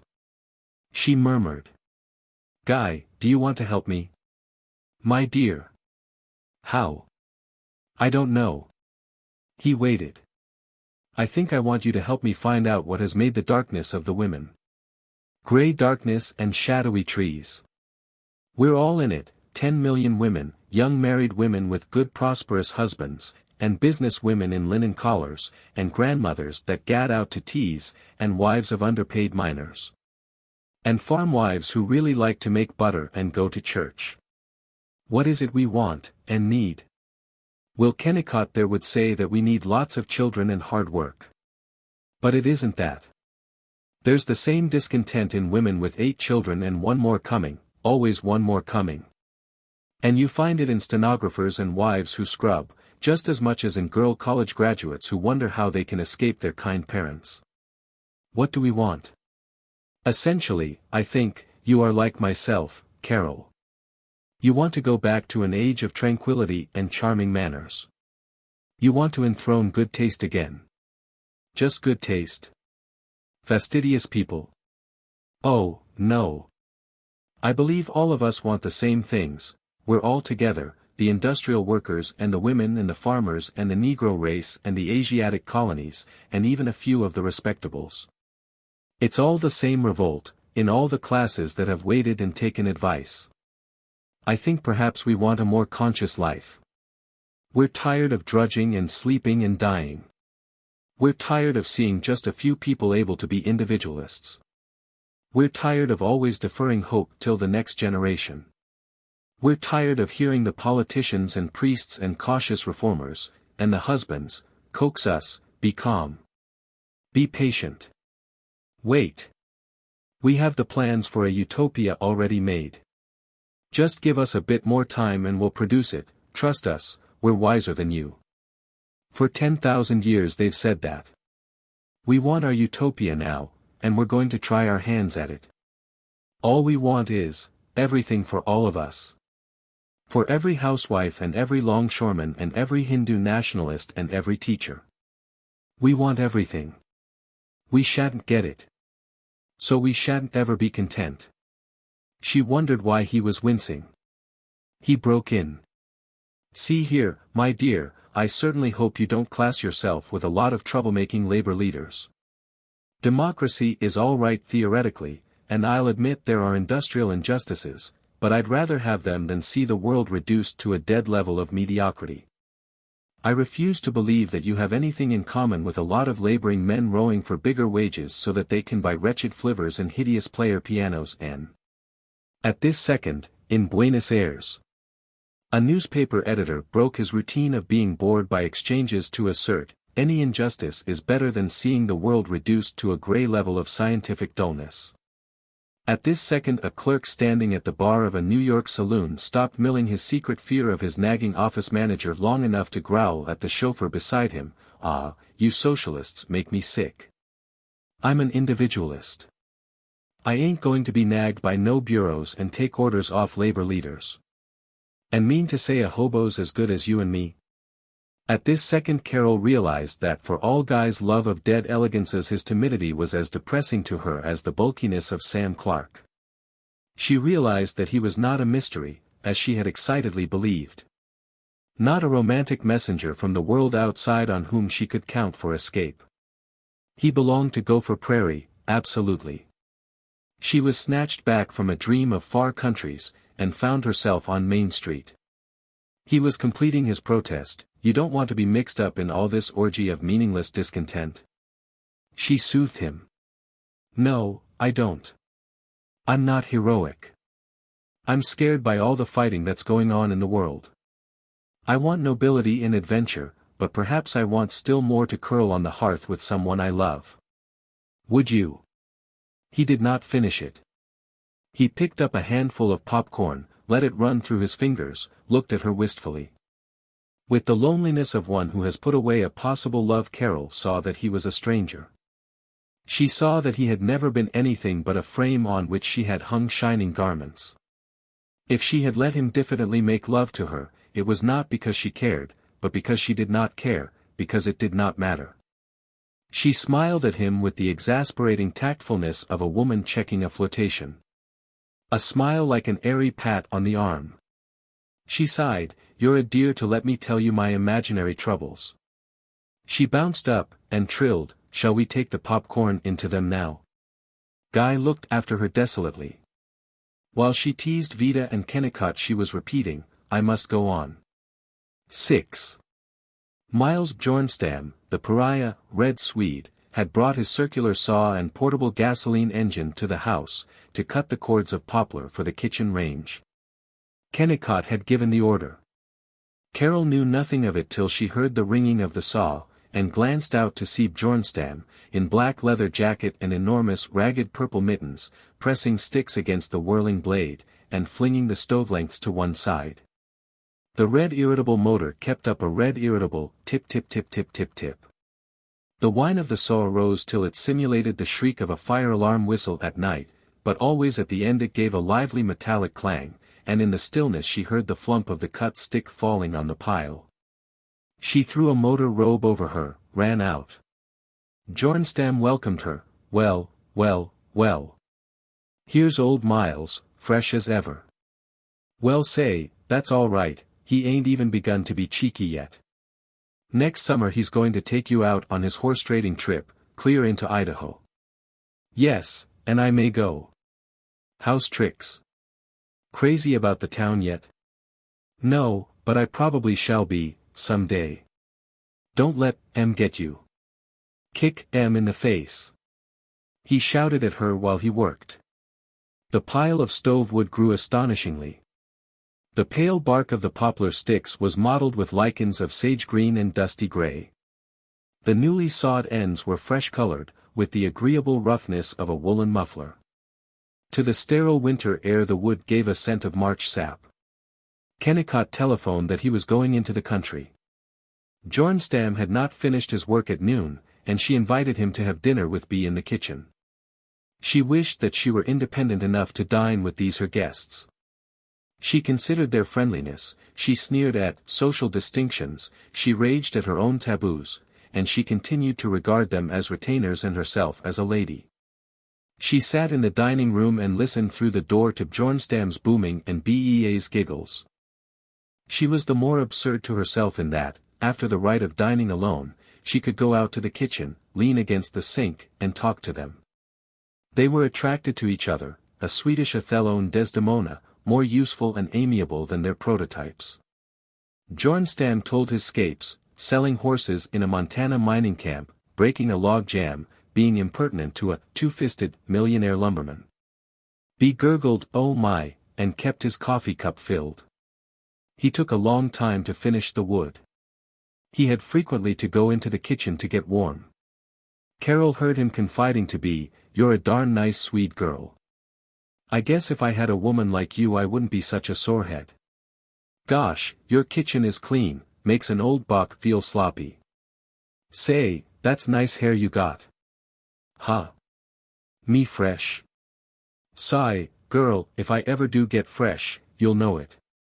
Why, I could pick you up with one finger, and hold you in the air long enough to read Robert J. Ingersoll clean through." Ingersoll? Oh, he's a religious writer. Sure. You'd like him fine. When he drove off he waved to B, and Carol, lonely at the window above, was envious of their pastoral. But I will go on. Chapter 17. They were driving down the lake to the cottages that moonlit January night, 20 of them in the bobsled. They sang "Toy Land" and "Seeing Nellie Home." They leaped from the low back of the sled to race over the slippery snow ruts, and when they were tired they climbed on the runners for a lift. The moon-tipped flakes kicked up by the horses settled over the revelers and dripped down their necks, but they laughed, yelped, beat their leather mittens against their chests. The harness rattled, the sleigh bells were frantic, Jack Elder's setter sprang beside the horses, barking. For a time Carol raced with them. The cold air gave fictive power. She felt that she could run on all night, leap 20 feet at a stride. But the excess of energy tired her, and she was glad to snuggle under the comforters which covered the hay in the sled box. In the midst of the babel she found enchanted quietude. Along the road the shadows from oak branches were inked on the snow like bars of music. Then the sled came out on the surface of Lake Minniemashie. Across the thick ice was a veritable road, a shortcut for farmers. On the glaring expanse of the lake levels of hard crust, flashes of green ice blown clear, chains of drifts ribbed like the sea beach, the moonlight was overwhelming. It stormed on the snow, it turned the woods ashore into crystals of fire. The night was tropical and voluptuous. In that drugged magic there was no difference between heavy heat and insinuating cold. Carol was dream-strayed. The turbulent voices, even Guy Pollock being connotative beside her, were nothing. She repeated. Deep on the convent roof the snows are sparkling to the moon. The words and the light blurred into one vast indefinite happiness, and she believed that some great thing was coming to her. She withdrew from the clamor into a worship of incomprehensible gods. The night expanded, she was conscious of the universe, and all mysteries stooped down to her. She was jarred out of her ecstasy as the bobsled bumped up the steep road to the bluff where stood the cottages. They dismounted at Jack Elder's shack. The interior walls of unpainted boards, which had been grateful in August, were forbidding in the chill. In fur coats and mufflers tied over caps they were a strange company, bears and walruses talking. Jack Elder lighted the shavings waiting in the belly of a cast-iron stove which was like an enlarged beanpot. They piled their wraps high on a rocker, and cheered the rocker as it solemnly tipped over backward. Mrs. Elder and Mrs. Sam Clark made coffee in an enormous blackened tin pot, Vida Sherwin and Mrs. McGanum unpacked donuts and gingerbread, Mrs. Dave Dyer warmed up hot dogs, frankfurters and rolls, Dr. Terry Gould, after announcing, "Ladies and gents, prepare to be shocked," shock line forms on the right, produced a bottle of bourbon whiskey. The others danced, muttering "ouch," as their frosted feet struck the pine planks. Carol had lost her dream. Harry Haydock lifted her by the waist and swung her. She laughed. The gravity of the people who stood apart and talked made her the more impatient for frolic. Kennicott, Sam Clark, Jackson Elder, young Dr. McGanum, and James Madison Howland, teetering on their toes near the stove, conversed with the sedate pomposity of the commercialist. In details the men were unlike, yet they said the same things in the same hearty monotonous voices. You had to look at them to see which was speaking. Well, we made pretty good time coming up, from anyone. Yump, we hit it up after we struck the good going on the lake. Seems kind of slow though, after driving an auto. Yump, it does, at that. Say, how'd you make out with that Sphinx tire you got? Seems to hold out fine. Still, I don't know's I like it any better than the Road Eater cord. Yump, nothing better than a Road Eater. Especially the cord. The cord's lots better than the fabric. Yump, you said something, Road Eater's a good tire. Say, how'd you come out with Pete Garshim on his payments? He's paying up pretty good. That's a nice piece of land he's got. Yump, that's a dandy farm. Yump, Pete's got a good place there. They glided from these serious topics into the jocose insults which are the wit of Main Street. Sam Clark was particularly apt at them. What's this wild-eyed sale of summer caps you think you're trying to pull off? He clamored at Harry Haydock. Did you steal, or are you just overcharging us, as usual? Oh say, speaking about caps, d'ye ever tell you the good one I've got on Will? The doc thinks he's a pretty good driver, fact, he thinks he's almost got human intelligence, but one time he had his machine out in the rain, and the poor fish, he hadn't put on chains, and thinks I. Carol had heard the story rather often. She fled back to the dancers, and at Dave Dyer's masterstroke of dropping an icicle down Mrs. McGanum's back she applauded hysterically. They sat on the floor, devouring the food.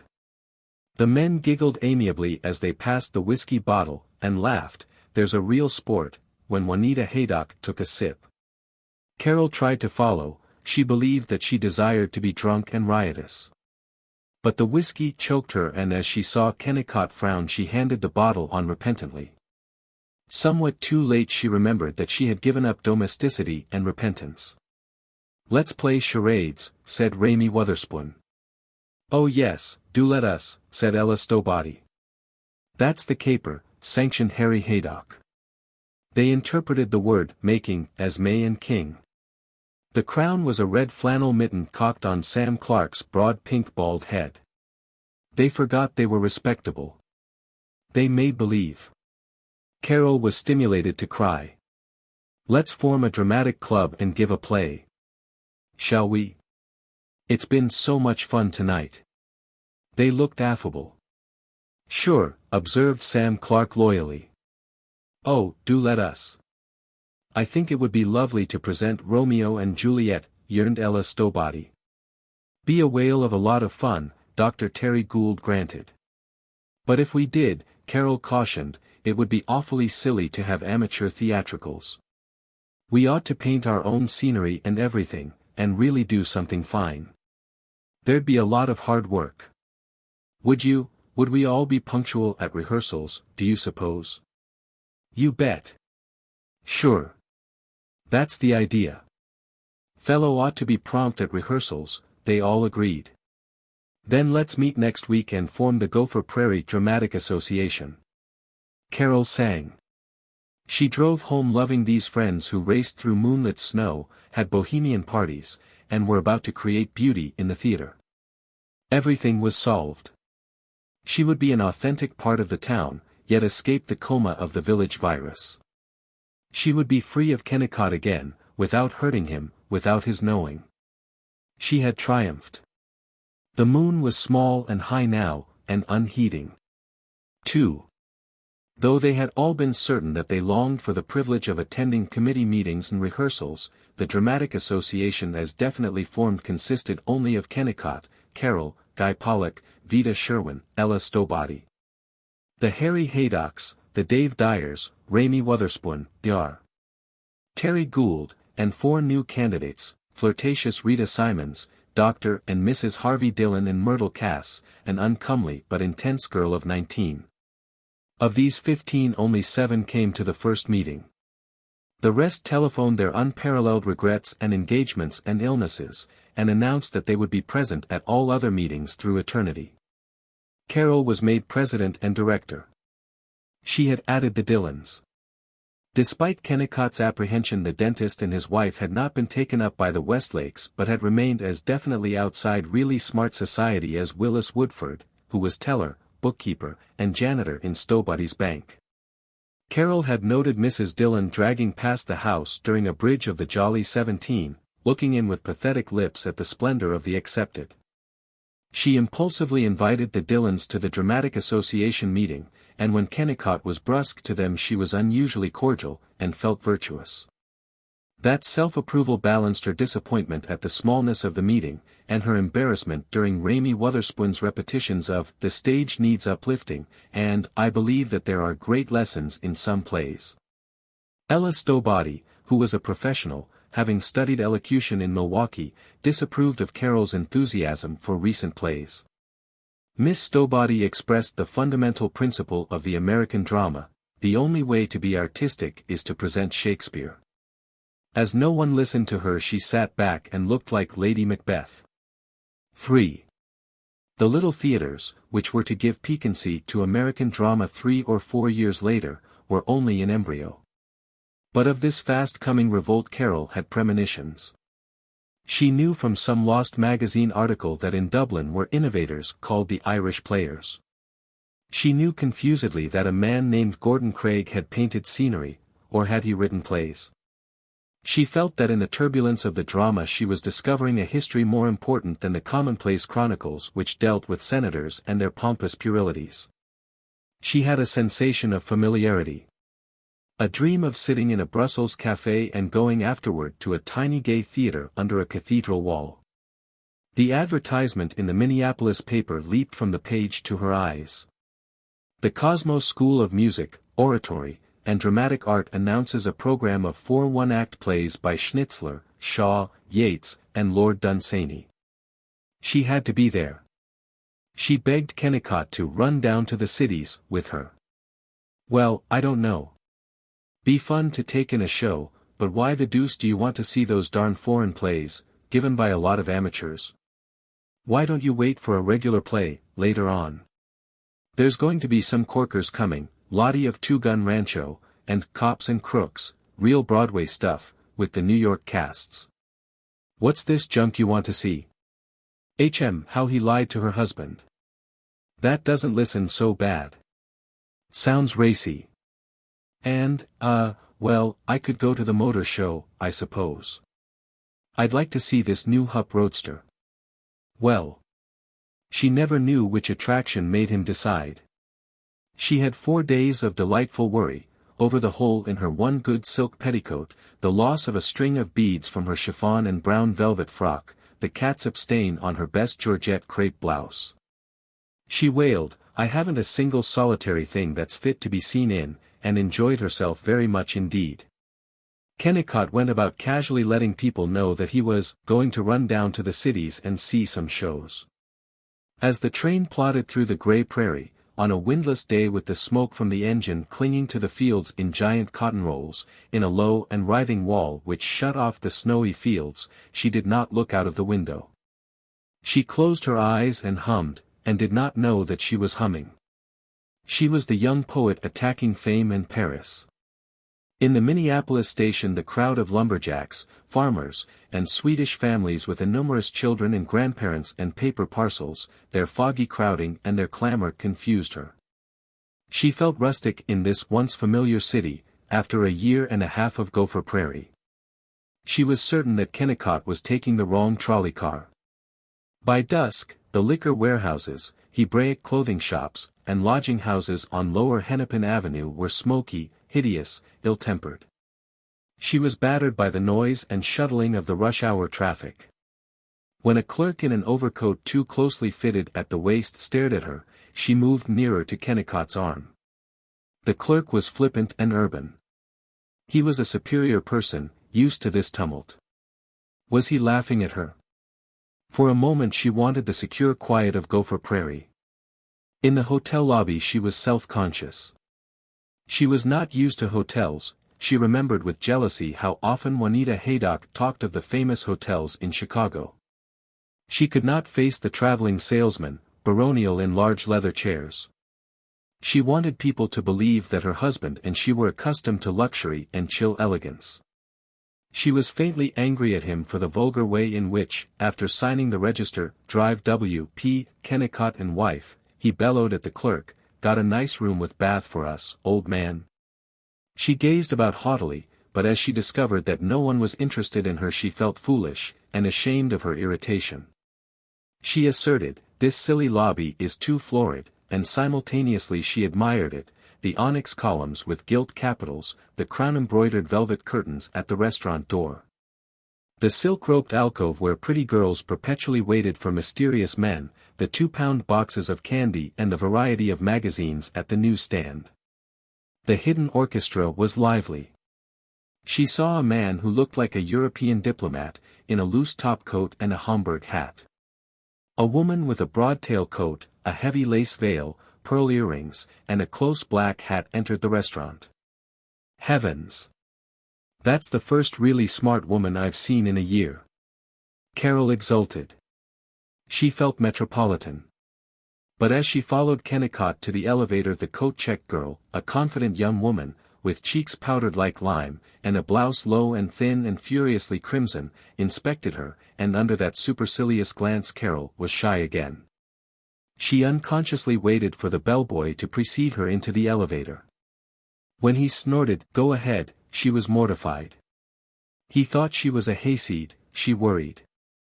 The moment she was in their room, with the bellboy safely out of the way, she looked critically at Kennicott. For the first time in months she really saw him. His clothes were too heavy and provincial. His decent gray suit, made by Nat Hicks of Gopher Prairie, might have been of sheet iron. It had no distinction of cut, no easy grace like the diplomat's Burberry. His black shoes were blunt and not well polished. His scarf was a stupid brown. He needed a shave. But she forgot her doubt as she realized the ingenuities of the room.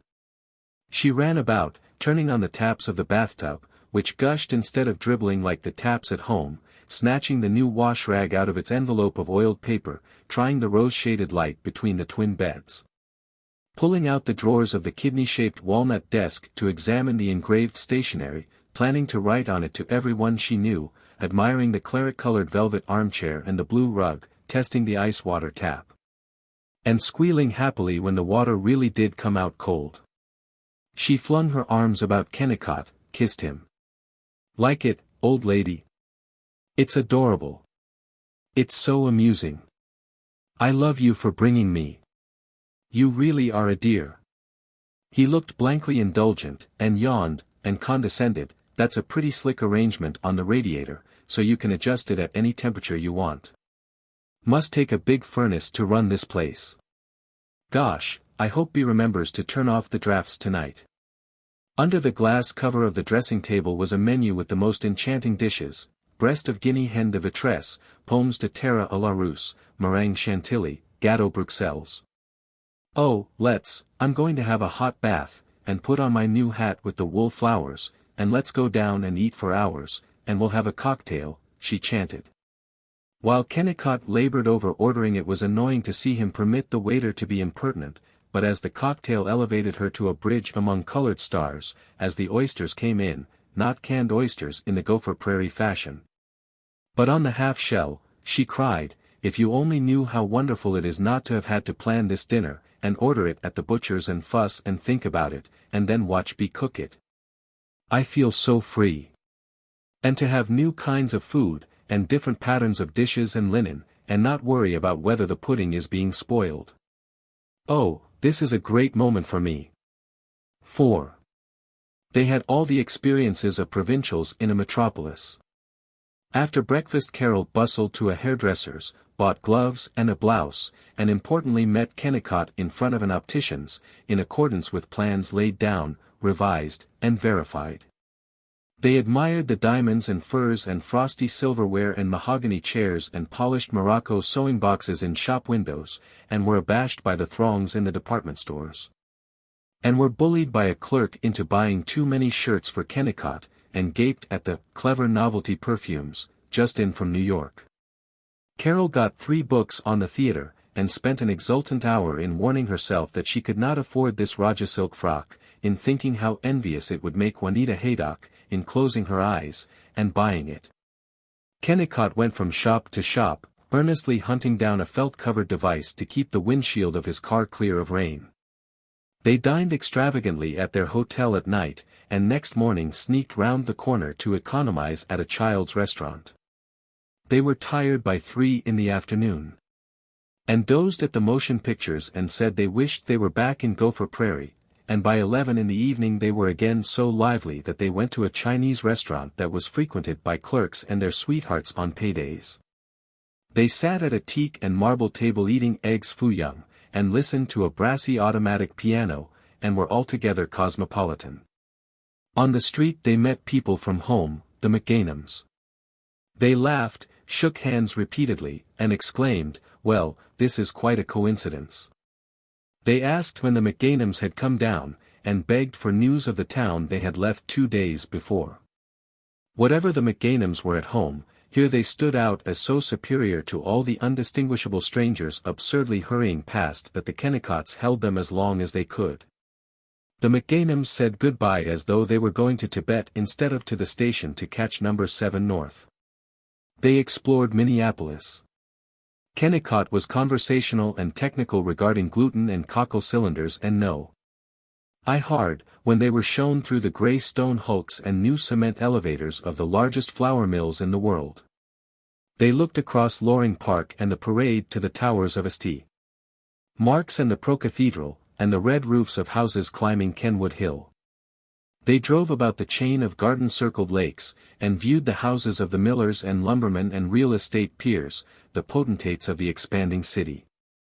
They surveyed the small eccentric bungalows with pergolas, the houses of pebble dash and tapestry brick with sleeping porches above sun parlors, and one vast incredible chateau fronting the Lake of the Isles. They tramped through a shining new section of apartment houses. Not the tall bleak apartments of eastern cities but low structures of cheerful yellow brick, in which each flat had its glass-enclosed porch with swinging couch and scarlet cushions and Russian brass bowls. Between a waste of tracks and a raw gouged hill they found poverty in staggering shanties. They saw miles of the city which they had never known in their days of absorption in college. They were distinguished explorers, and they remarked, in great mutual esteem, I bet Harry Haydock's never seen the city like this. Why, he'd never have sense enough to study the machinery in the mills, or go through all these outlying districts. Wonder folks in Gopher Prairie wouldn't use their legs and explore, the way we do. They had 2 meals with Carol's sister, and were bored, and felt that intimacy which beatifies married people when they suddenly admit that they equally dislike a relative of either of them. So it was with affection but also with weariness that they approached the evening on which Carol was to see the plays at the dramatic school. Kennicott suggested not going. "So darned tired from all this walking. Don't know but what we better turn in early and get rested up." It was only from duty that Carol dragged him and herself out of the warm hotel, into a stinking trolley, up the brownstone steps of the converted residence which lugubriously housed the dramatic school. They were in a long whitewashed hall with a clumsy draw curtain across the front. The folding chairs were filled with people who looked washed and ironed, parents of the pupils, girl students, dutiful teachers. "Strikes me it's going to be punk. If the first play isn't good, let's beat it," said Kennicott hopefully. "All right," she yawned. With hazy eyes she tried to read the lists of characters, which were hidden among lifeless advertisements of pianos, music dealers, restaurants, candy. She regarded the Schnitzler play with no vast interest. The actors moved and spoke stiffly. Just as its cynicism was beginning to rouse her village-dulled frivolity, it was over. "Don't think a whale of a lot of that." "How about taking a sneak?" petitioned Kennicott. "Oh, let's try the next one, how he lied to her husband." The Shaw conceit amused her, and perplexed Kennicott. "Strikes me it's darn fresh. Thought it would be racy. Don't know as I think much of a play where a husband actually claims he wants a fellow to make love to his wife. No husband ever did that. Shall we shake a leg? I want to see this Yeats thing, Land of Heart's Desire. I used to love it in college." She was awake now, and urgent. "I know you didn't care so much for Yeats when I read him aloud to you, but you just see if you don't adore him on the stage." Most of the cast were as unwieldy as oak chairs marching, and the setting was an arty arrangement of batik scarfs and heavy tables, but Mayor Bruin was slim as Carol, and larger-eyed, and her voice was a morning bell. In her, Carol lived, and on her lifting voice was transported from this sleepy small-town husband and all the rows of polite parents to the stilly loft of a thatched cottage where in a green dimness, beside a window caressed by linden branches. She bent over a chronicle of twilight women and the ancient gods. "Well, gosh, nice kid played that girl, good looker," said Kennicott. "Want to stay for the last piece?" "Heh." She shivered. She did not answer. The curtain was again drawn aside. On the stage they saw nothing but long green curtains and a leather chair.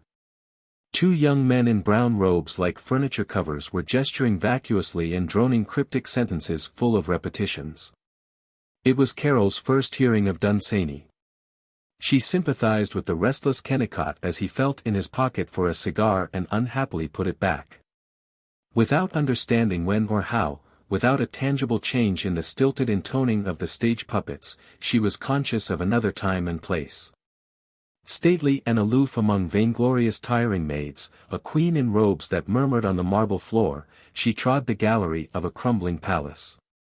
In the courtyard, elephants trumpeted, and swart men with beards dyed crimson stood with blood-stained hands folded upon their hilts, guarding the caravan from El Sharnak, the camels with Tyrian stuffs of topaz and cinnabar.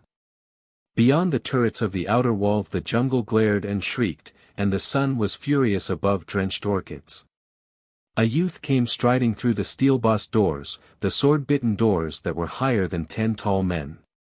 He was inflexible male, and under the rim of his plainished morion were amorous curls. His hand was out to her, before she touched it she could feel its warmth. "Gosh all hemlock. What the dickens is all this stuff about, Carrie?" She was no Syrian queen. She was Mrs. Dr. Kennicott. She fell with a jolt into a whitewashed hall and sat looking at 2 scared girls and a young man in wrinkled tights. Kennicott fondly rambled as they left the hall. What the deuce did that last spiel mean? Couldn't make head or tail of it. If that's highbrow drama, give me a cowpuncher movie, every time. Thank God, that's over, and we can get to bed. Wonder if we wouldn't make time by walking over to Nicolette to take a car. One thing I will say for that dump, they had it warm enough. Must have a big hot air furnace, I guess. Wonder how much coal it takes to run them through the winter. In the car he affectionately patted her knee, and he was for a second the striding youth in armor, then he was Doc Kennicott of Gopher Prairie, and she was recaptured by Main Street. Never, not all her life, would she behold jungles and the tombs of kings. There were strange things in the world, they really existed, but she would never see them. She would recreate them in plays. She would make the dramatic association understand her aspiration. They would, surely they would. She looked doubtfully at the impenetrable reality of yawning trolley conductor and sleepy passengers and placards advertising soap and underwear. Chapter 18. XXIII hurried to the first meeting of the play-reading committee. Her jungle romance had faded, but she retained a religious fervor, a surge of half-formed thought about the creation of beauty by suggestion. A Dunsany play would be too difficult for the Gopher Prairie Association. She would let them compromise on Shaw, on Androcles and the Lion, which had just been published. The committee was composed of Carol, Vida Sherwin, Guy Pollock, Raymie Wutherspoon, and Juanita Haydock.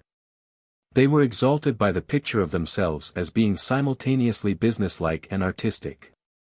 They were entertained by Vida in the parlor of Mrs. Elisha Gurrey's boarding house, with its steel engraving of Grant at Appomattox, its basket of stereoscopic views, and its mysterious stains on the gritty carpet. Vida was an advocate of culture buying and efficiency systems. She hinted that they ought to have, as at the committee meetings of the Thanatopsis, a regular order of business, and the reading of the minutes, but as there were no minutes to read. And as no one knew exactly what was the regular order of the business of being literary, they had to give up efficiency. Carol, as chairman, said politely, "Have you any ideas about what play we'd better give first?" She waited for them to look abashed and vacant, so that she might suggest Androcles. Guy Pollock answered with disconcerting readiness, "I'll tell you, since we're going to try to do something artistic, and not simply fool around, I believe we ought to give something classic. How about The School for Scandal? Why, don't you think that has been done a good deal?" "Yes, perhaps it has." Carol was ready to say, "How about Bernard Shaw?" when he treacherously went on, "How would it be then to give a Greek drama, say, Oedipus Tyrannus?" "Why, I don't believe." Vida Sherwin intruded, "I'm sure that would be too hard for us. Now I've brought something that I think would be awfully jolly." She held out, and Carol incredulously took, a thin grey pamphlet entitled McGinnerty's Mother-in-Law. It was the sort of farce which is advertised in school entertainment catalogues as rip-roaring knockout, 5M, 3F, time 2 hours. Interior set, popular with churches and all high-class occasions. Carol glanced from the scabrous object to Vida, and realized that she was not joking. "But this is, why, it's just why, Vida, I thought you appreciated art." Vida snorted, "Oh. Art. Oh yes. I do like art. It's very nice. But after all, what does it matter what kind of play we give as long as we get the association started? The thing that matters is something that none of you have spoken of, that is, what are we going to do with the money, if we make any? I think it would be awfully nice if we presented the high school with a full set of Stoddard's travel lectures." Carol moaned, "Oh, but Vida dear, do forgive me but this farce, now what I'd like us to give is something distinguished. Say Shaw's Androcles. Have any of you read it?" "Yes." "Good play," said Guy Pollock. Then Raymie Wutherspoon astoundingly spoke up. "So have I. I read through all the plays in the public library, so's to be ready for this meeting. But I don't believe you grasp the irreligious ideas in this Androcles, Mrs. Kennicott. I guess the feminine mind is too innocent to understand all these immoral writers. I'm sure I don't want to criticize Bernard Shaw.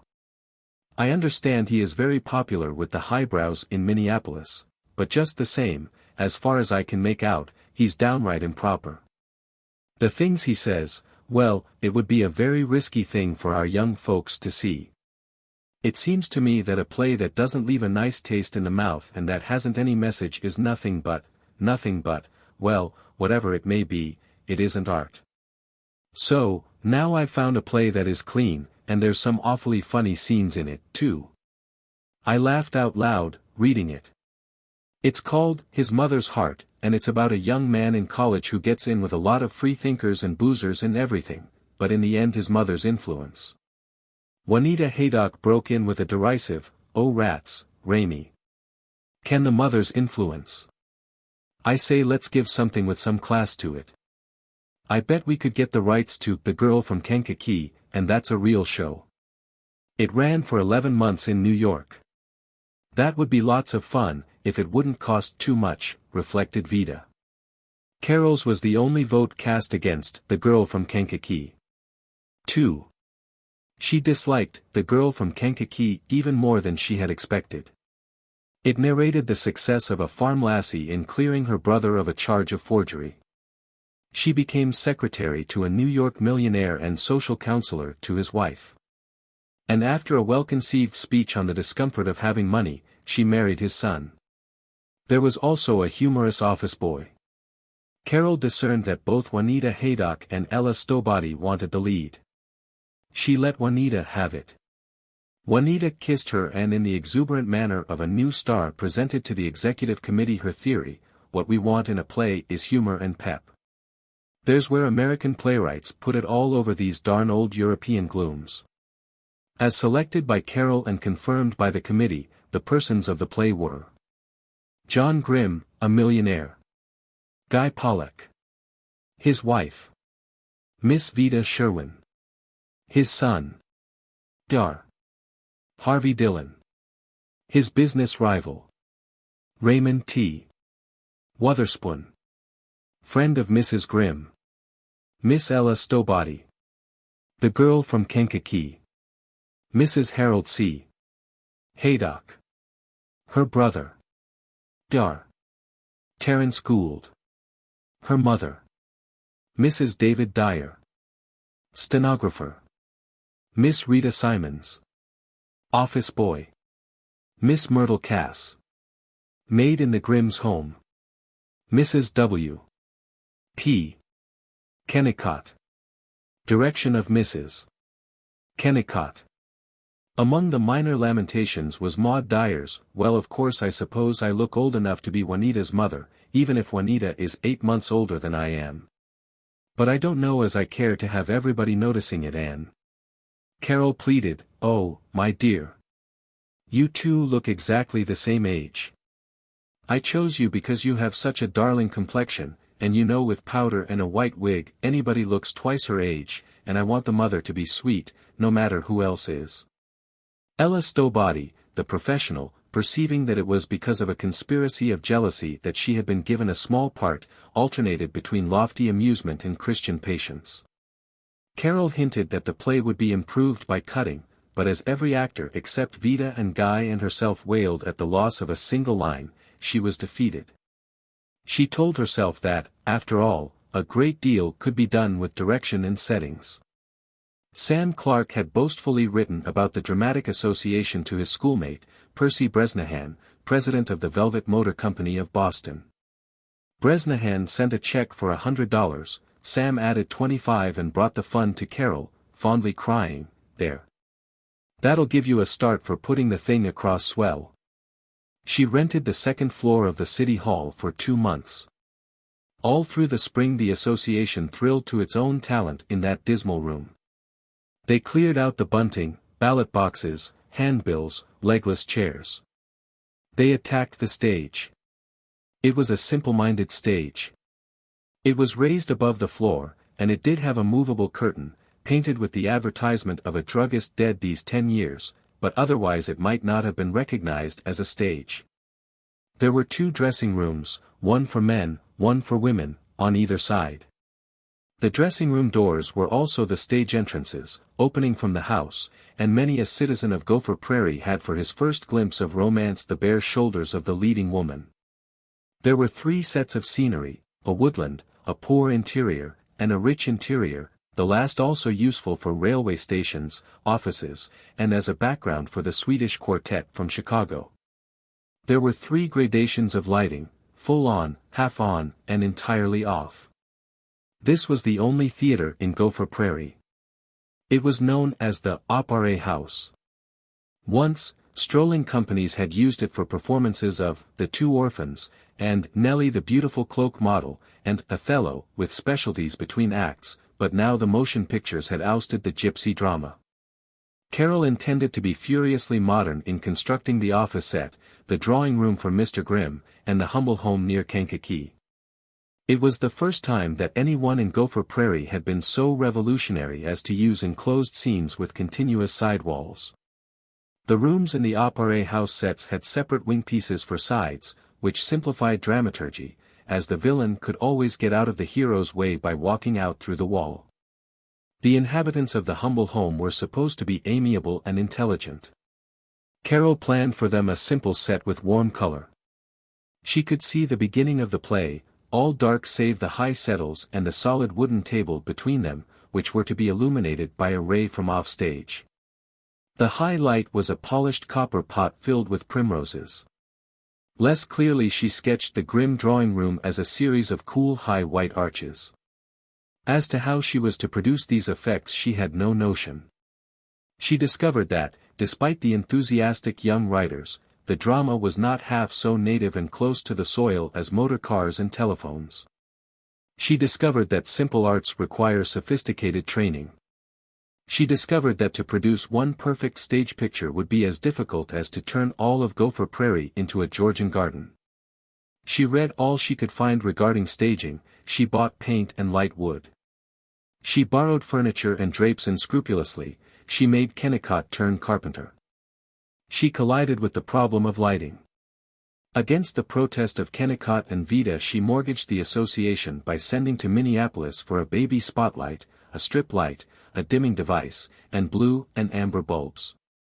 And with the gloating rapture of a born painter first turned loose among colors, she spent absorbed evenings in grouping, dimming painting with lights. Only Kennicott, Guy, and Vida helped her. They speculated as to how flats could be lashed together to form a wall, they hung crocus yellow curtains at the windows, they blacked the sheet iron stove, they put on aprons and swept. The rest of the association dropped into the theater every evening, and were literary and superior. They had borrowed Carol's manuals of play production and had become extremely stagey in vocabulary. Juanita Haydock, Rita Simons, and Raymie Wotherspoon sat on a sawhorse, watching Carol try to get the right position for a picture on the wall in the first scene. "I don't want to hand myself anything but I believe I'll give a swell performance in this first act," confided Juanita. "I wish Carol wasn't so bossy though. She doesn't understand clothes. I want to wear, oh, a dandy dress I have, all scarlet," and I said to her, "When I enter wouldn't it knock their eyes out if I just stood there at the door in this straight scarlet thing?" But she wouldn't let me. Young Rita agreed, "She's so much taken up with her old details and carpentering and everything that she can't see the picture as a whole. Now I thought it would be lovely if we had an office scene like the one in Little, but oh my. Because I saw that, in Duluth. But she simply wouldn't listen at all." Juanita sighed, "I wanted to give one speech like Ethel Barrymore would, if she was in a play like this. Harry and I heard her one time in Minneapolis, we had dandy seats, in the orchestra, I just know I could imitate her." Carol didn't pay any attention to my suggestion. "I don't want to criticize but I guess Ethel knows more about acting than Carol does. Say, do you think Carol has the right dope about using a strip light behind the fireplace in the second act?" "I told her I thought we ought to use a bunch," offered Raymie. "And I suggested it would be lovely if we used a cyclorama outside the window in the first act, and what do you think she said?" "Yes, and it would be lovely to have Eleonora Duse play the lead," she said, "and aside from the fact that it's evening in the first act, you're a great technician," she said. I must say I think she was pretty sarcastic. I've been reading up, and I know I could build a cyclorama, if she didn't want to run everything. Yes, and another thing, I think the entrance in the first act ought to be L-U-E, not L-3-E, from Juanita. And why does she just use plain white tormentors? What's a tormentor? Blurted Rita Simons. The savant stared at her ignorance. 3. Carol did not resent their criticisms, she didn't very much resent their sudden knowledge, so long as they let her make pictures. It was at rehearsals that the quarrels broke.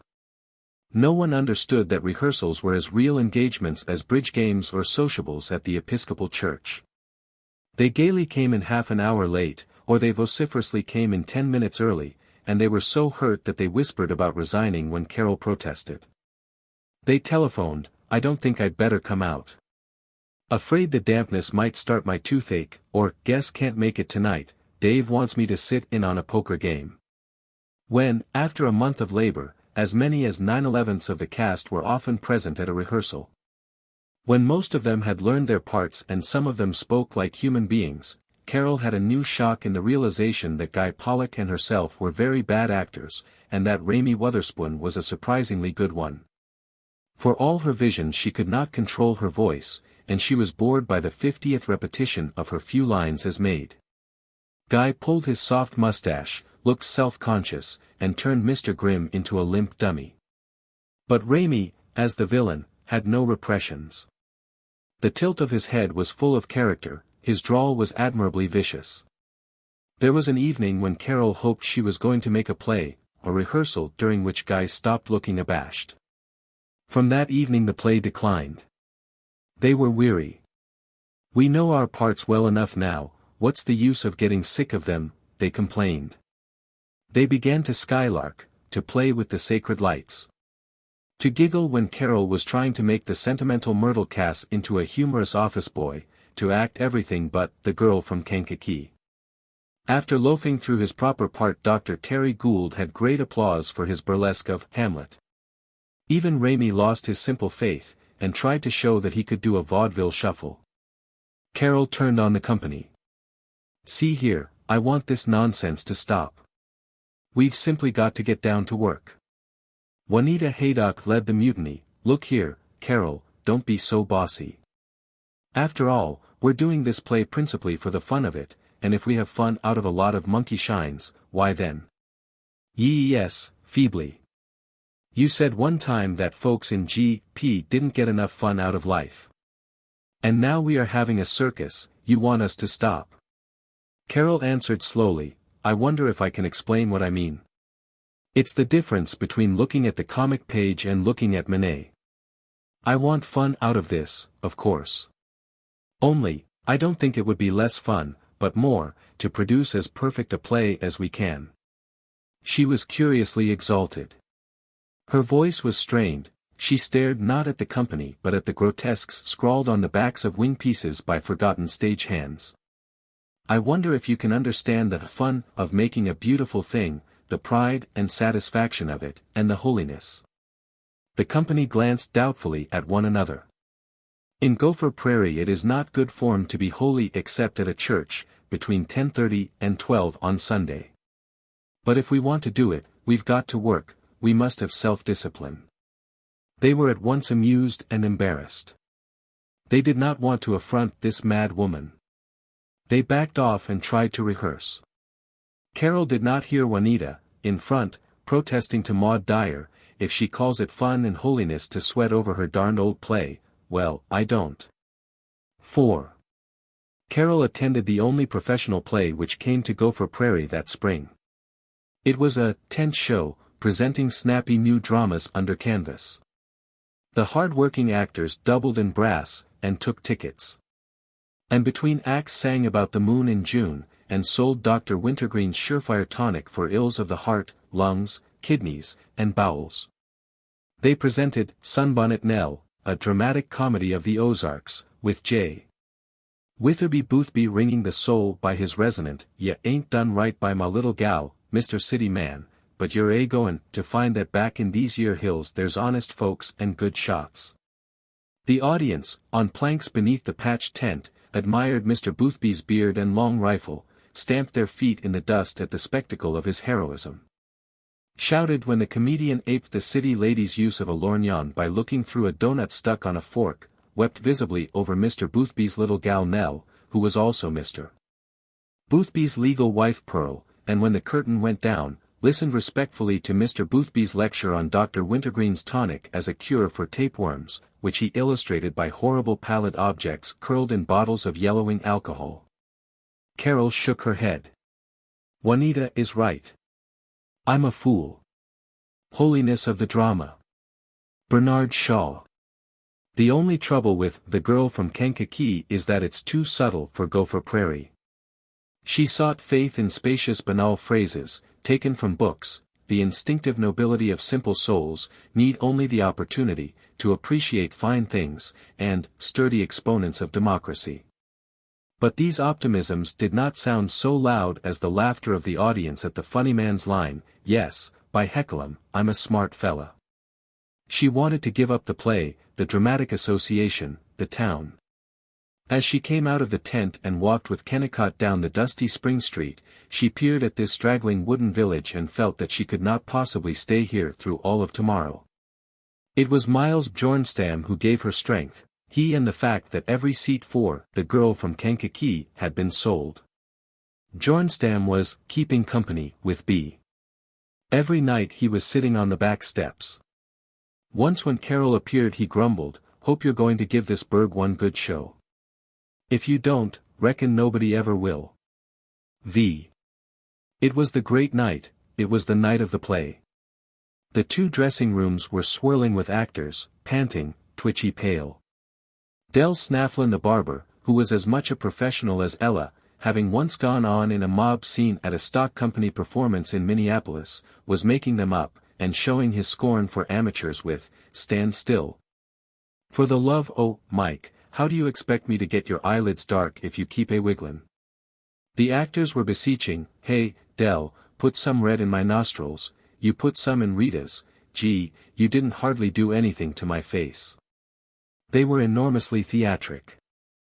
They examined Del's makeup box, they sniffed the scent of grease paint, every minute they ran out to peep through the hole in the curtain, they came back to inspect their wigs and costumes.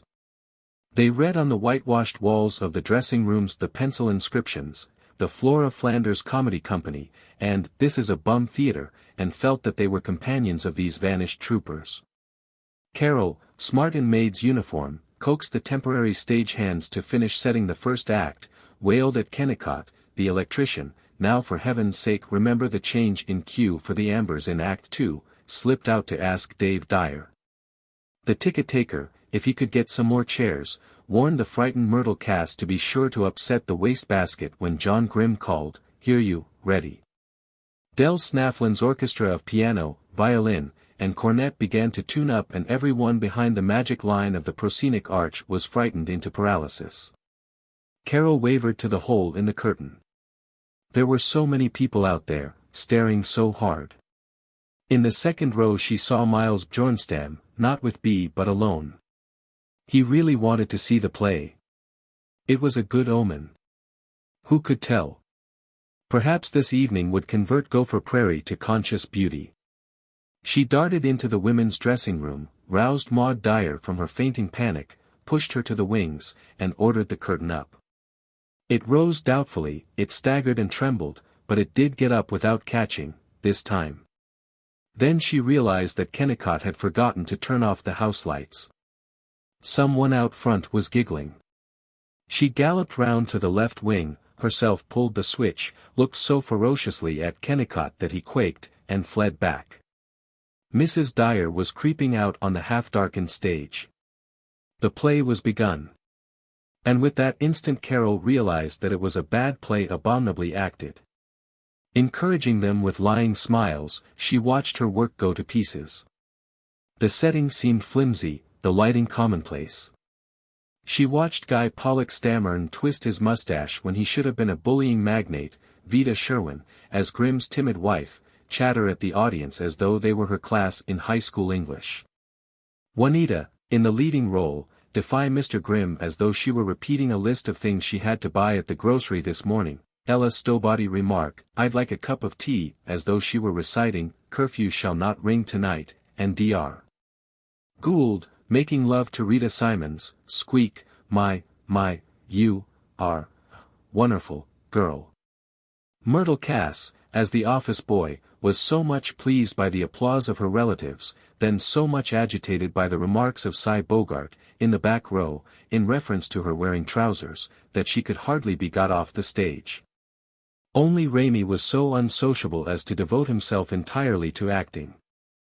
That she was right in her opinion of the play Carol was certain when Miles Bjornstam went out after the first act, and did not come back.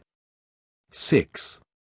Between the second and third acts she called the company together, and supplicated, I want to know something, before we have a chance to separate. Whether we're doing well or badly tonight, it is a beginning. But will we take it as merely a beginning?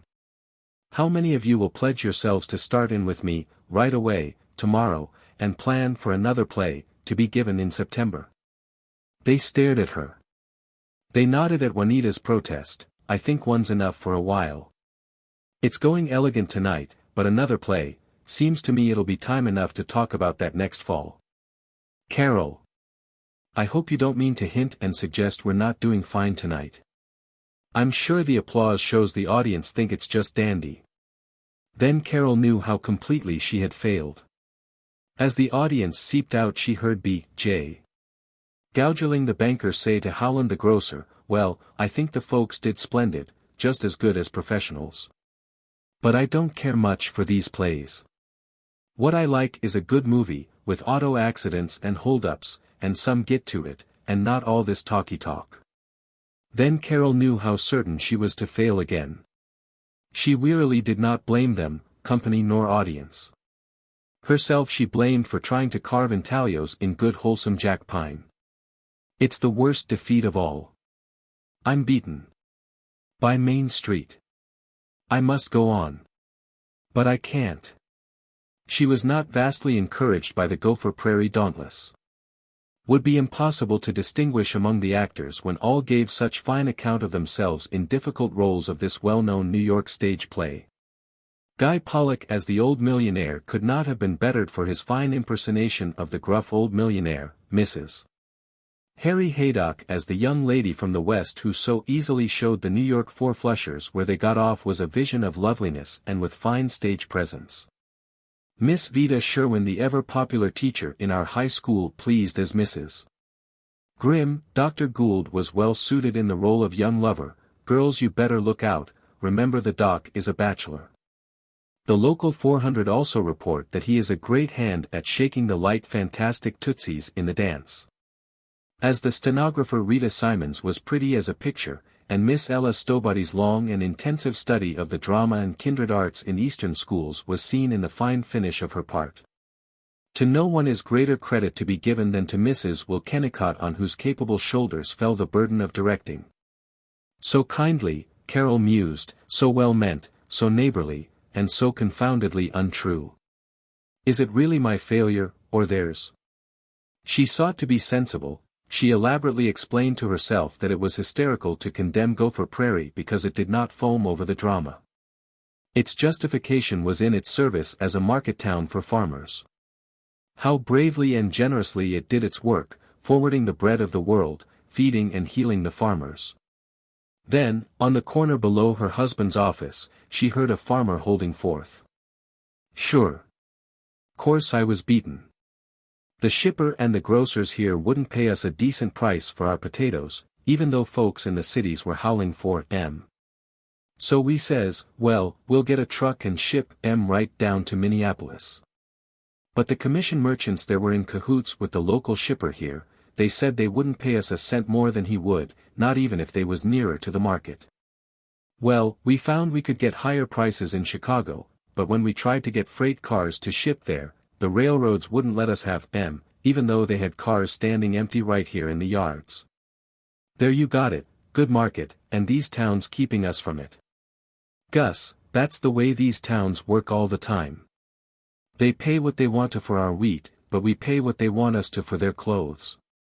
Stowbody and Dawson foreclose every mortgage they can, and put in tenant farmers. The Dauntless lies to us about the nonpartisan league, the lawyers sting us, the machinery dealers hate to carry us over bad years, and then their daughters put on swell dresses and look at us as if we were a bunch of hobos. Man, I'd like to burn this town. Kennicott observed, there's that old crank Wes Brannigan shooting off his mouth again. Gosh, but he loves to hear himself talk. They ought to run that fellow out of town. 7. She felt old and detached through high school commencement week, which is the fate of youth in Gopher Prairie. Through baccalaureate sermon, senior parade, junior entertainment, commencement address by an Iowa clergyman who asserted that he believed in the virtue of virtuousness, and the procession of Decoration Day. When the few Civil War veterans followed Champ Perry, in his rusty forage cap, along the spring-powdered road to the cemetery. She met Guy, she found that she had nothing to say to him. Her head ached in an aimless way. When Kennicott rejoiced, we'll have a great time this summer. Move down to the lake early and wear old clothes and act natural, she smiled, but her smile creaked. In the prairie heat she trudged along unchanging ways, talked about nothing to tepid people, and reflected that she might never escape from them. She was startled to find that she was using the word escape. Then, for 3 years which passed like one curt paragraph, she ceased to find anything interesting save the Bjornstams and her baby. Chapter 19. In 3 years of exile from herself Carol had certain experiences chronicled as important by the dauntless, or discussed by the jolly 17, but the event unchronicled, undiscussed, and supremely controlling. Was her slow admission of longing to find her own people. 2. B and Miles Bjornstam were married in June, a month after the girl from Kankakee. Miles had turned respectable. He had renounced his criticisms of state and society. He had given up roving as horse trader, and wearing red mackinaws in lumber camps. He had gone to work as engineer in Jackson Elder's planing mill. He was to be seen upon the streets endeavoring to be neighborly with suspicious men whom he had taunted for years. Carol was the patroness and manager of the wedding. Juanita Haydock mocked, "You're a chump to let a good hired girl like B go. Besides, how do you know it's a good thing, her marrying a sassy bum like this awful red Swede person? Get wise. Chase the man off with a mop, and hold on to your svenska while the holding's good." Huh. Me go to their Scandinavian wedding? Not a chance. The other matrons echoed Juanita. Carol was dismayed by the casualness of their cruelty, but she persisted. Miles had exclaimed to her, "Jack Elder says maybe he'll come to the wedding. Gee, it would be nice to have B meet the boss as a regular married lady. Some day I'll be so well off that B can play with Mrs. Elder, and you. Watch us." There was an uneasy knot of only 9 guests at the service in the unpainted Lutheran church: Carol, Kennicott, Guy Pollock, and the Champ Perrys, all brought by Carol. Bea's frightened rustic parents, her cousin Tina, and Pete, Miles's ex-partner in horse trading, a surly, hairy man who had bought a black suit and come 1,200 miles from Spokane for the event. Miles continuously glanced back at the church door. Jackson Elder did not appear. The door did not once open after the awkward entrance of the first guests. Miles's hand closed on Bea's arm. He had, with Carol's help, made his shanty over into a cottage with white curtains and a canary and a chintz chair. Carol coaxed the powerful matrons to call on B. They half scoffed, half promised to go. Bea's successor was the oldish, broad, silent Oscarina, who was suspicious of her frivolous mistress for a month, so that Juanita Haydock was able to crow, "There, smarty, I told you you'd run into the domestic problem." But Oscarina adopted Carol as a daughter, and with her as faithful to the kitchen as B had been, there was nothing changed in Carol's life. 3. She was unexpectedly appointed to the town library board by old Jensen, the new mayor. The other members were Drive Westlake, Lyman Cass, Julius Flickerbaugh the attorney, Guy Pollock, and Martin Mahoney, former livery stable keeper and now owner of a garage. She was delighted.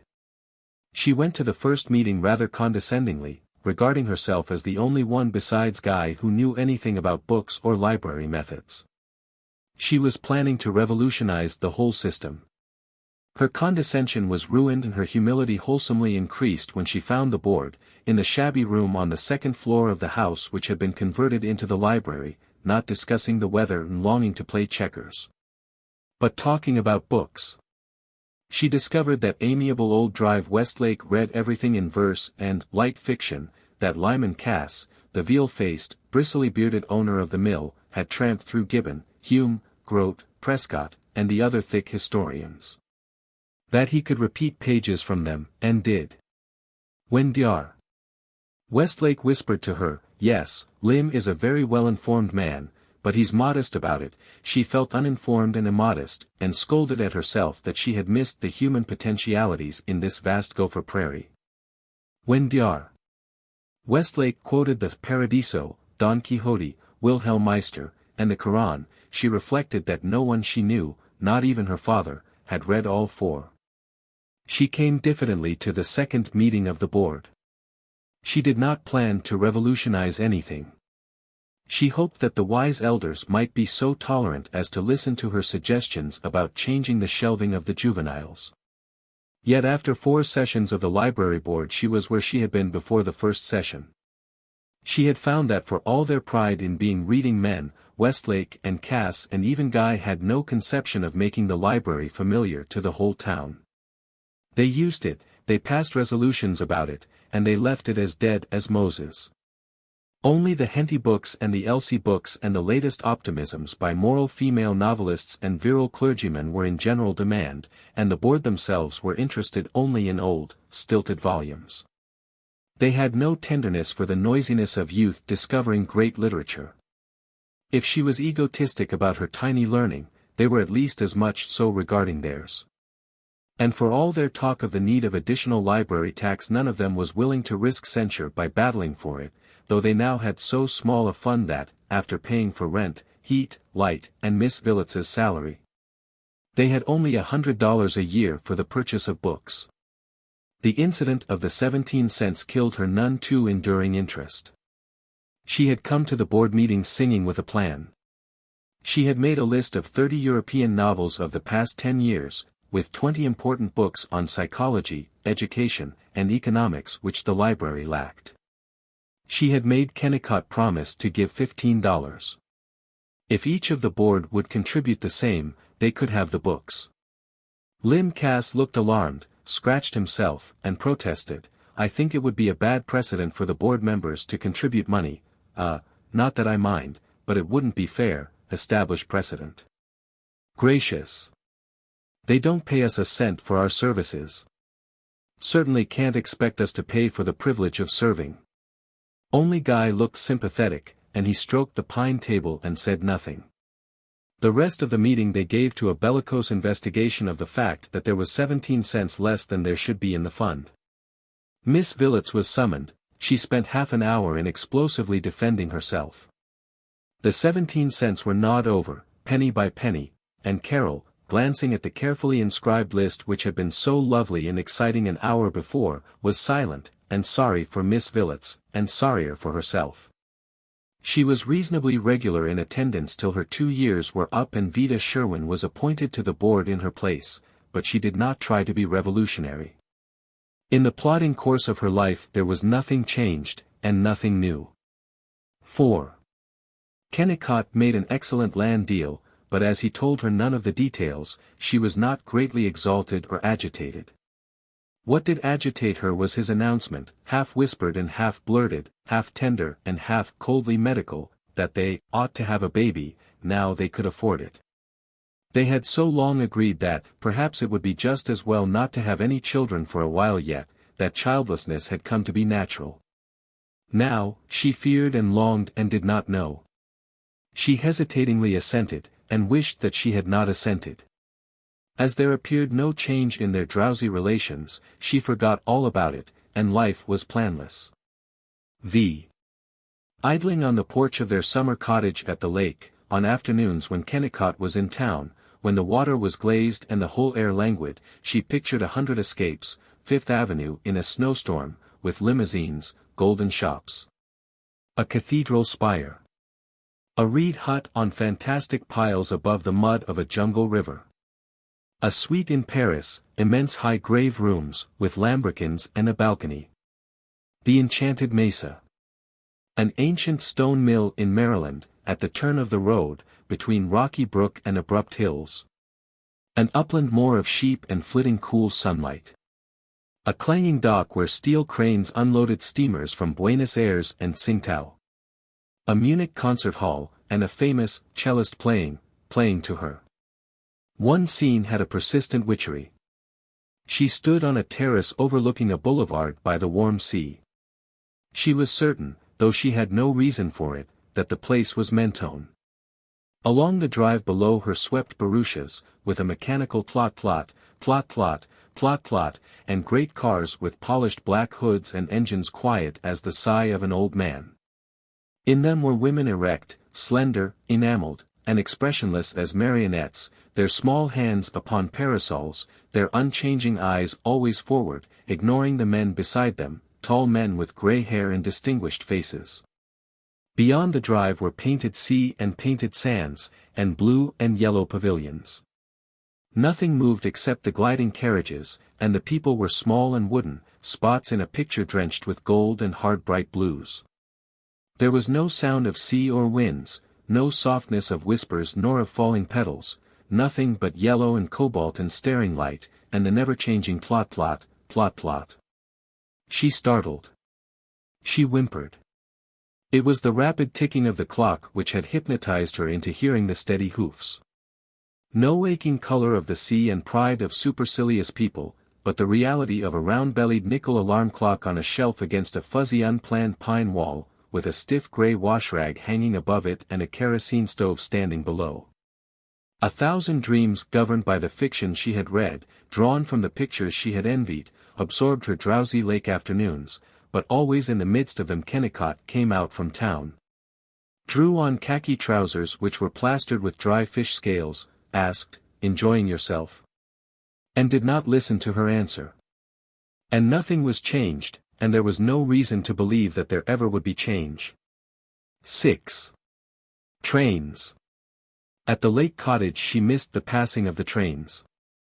She realized that in town she had depended upon them for assurance that there remained a world beyond. The railroad was more than a means of transportation to Gopher Prairie. It was a new god. A monster of steel limbs, oak ribs, flesh of gravel, and a stupendous hunger for freight.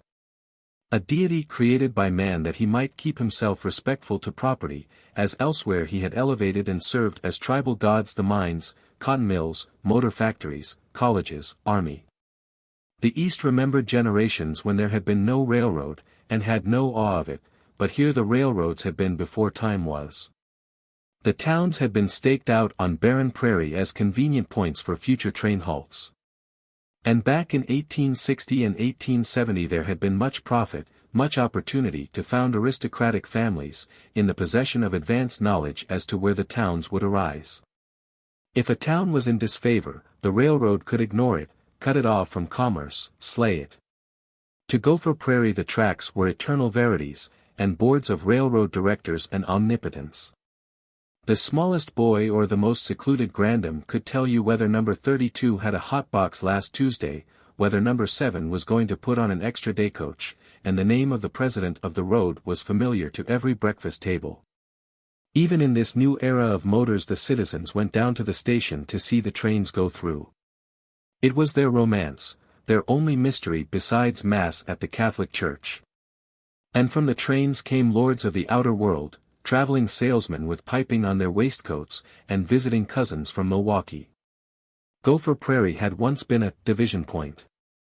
The roundhouse and repair shops were gone, but 2 conductors still retained residence, and they were persons of distinction, men who traveled and talked to strangers, who wore uniforms with brass buttons. And knew all about these crooked games of con men.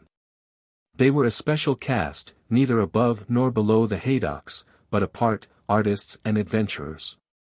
The night telegraph operator at the railroad station was the most melodramatic figure in town, awake at 3 in the morning, alone in a room hectic with clatter of the telegraph key. All night he talked to operators 20, 50, 100 miles away. It was always to be expected that he would be held up by robbers. He never was, but round him was a suggestion of masked faces at the window, revolvers, cords binding him to a chair, his struggle to crawl to the key before he fainted. During blizzards everything about the railroad was melodramatic.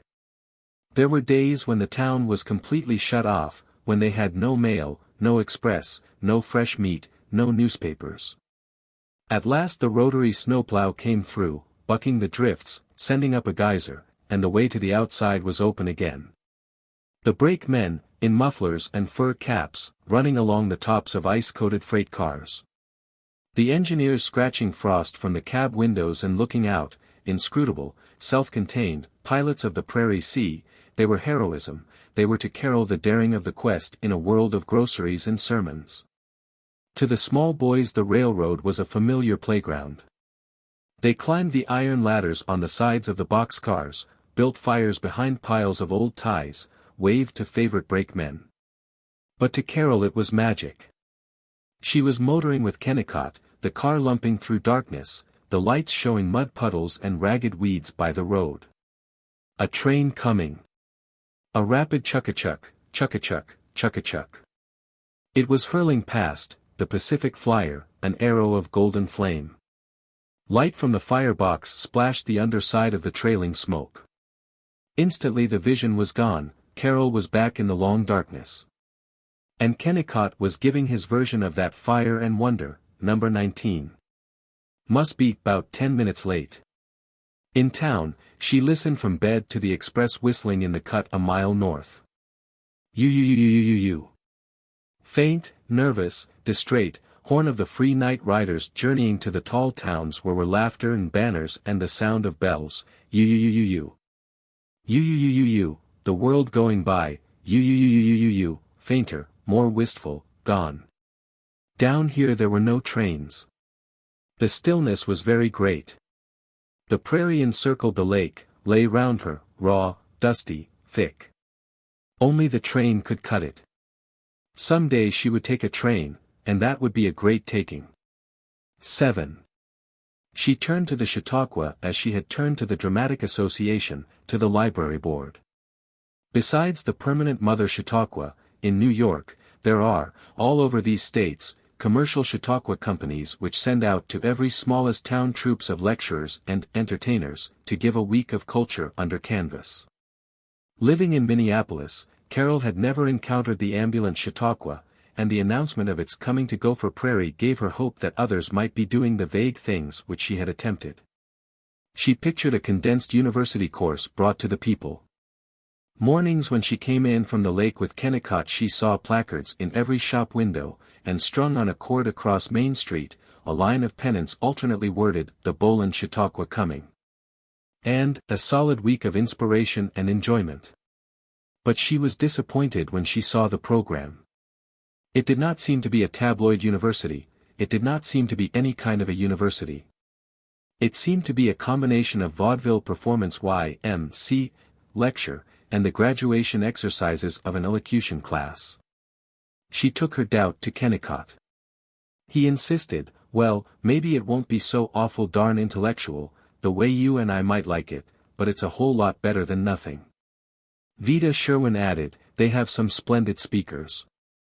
If the people don't carry off so much actual information, they do get a lot of new ideas, and that's what counts." During the Chautauqua Carol attended 3 evening meetings, 2 afternoon meetings, and 1 in the morning. She was impressed by the audience, the sallow women in skirts and blouses, eager to be made to think, the men in vests and shirt sleeves, eager to be allowed to laugh, and the wriggling children, eager to sneak away. She liked the plain benches, the portable stage under its red marquee, the great tent over all, shadowy above strings of incandescent bulbs at night and by day casting an amber radiance on the patient crowd. The scent of dust and trampled grass and sunbaked wood gave her an illusion of Syrian caravans. She forgot the speakers while she listened to noises outside the tent, 2 farmers talking hoarsely, a wagon creaking down Main Street, the crow of a rooster. She was content. But it was the contentment of the lost hunter stopping to rest. For from the Chautauqua itself she got nothing but wind and chaff and heavy laughter, the laughter of yokels at old jokes, a mirthless and primitive sound like the cries of beasts on a farm. These were the several instructors in the condensed university's 7-day course. 9 lecturers, 4 of them ex-ministers, and 1 an ex-congressman, all of them delivering inspirational addresses.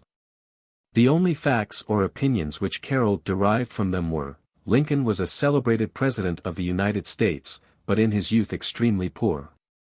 James J. Hill was the best-known railroad man of the West, and in his youth extremely poor. Honesty and courtesy in business are preferable to boorishness and exposed trickery, but this is not to be taken personally, since all persons in Gopher Prairie are known to be honest and courteous. London is a large city. A distinguished statesman once taught Sunday school.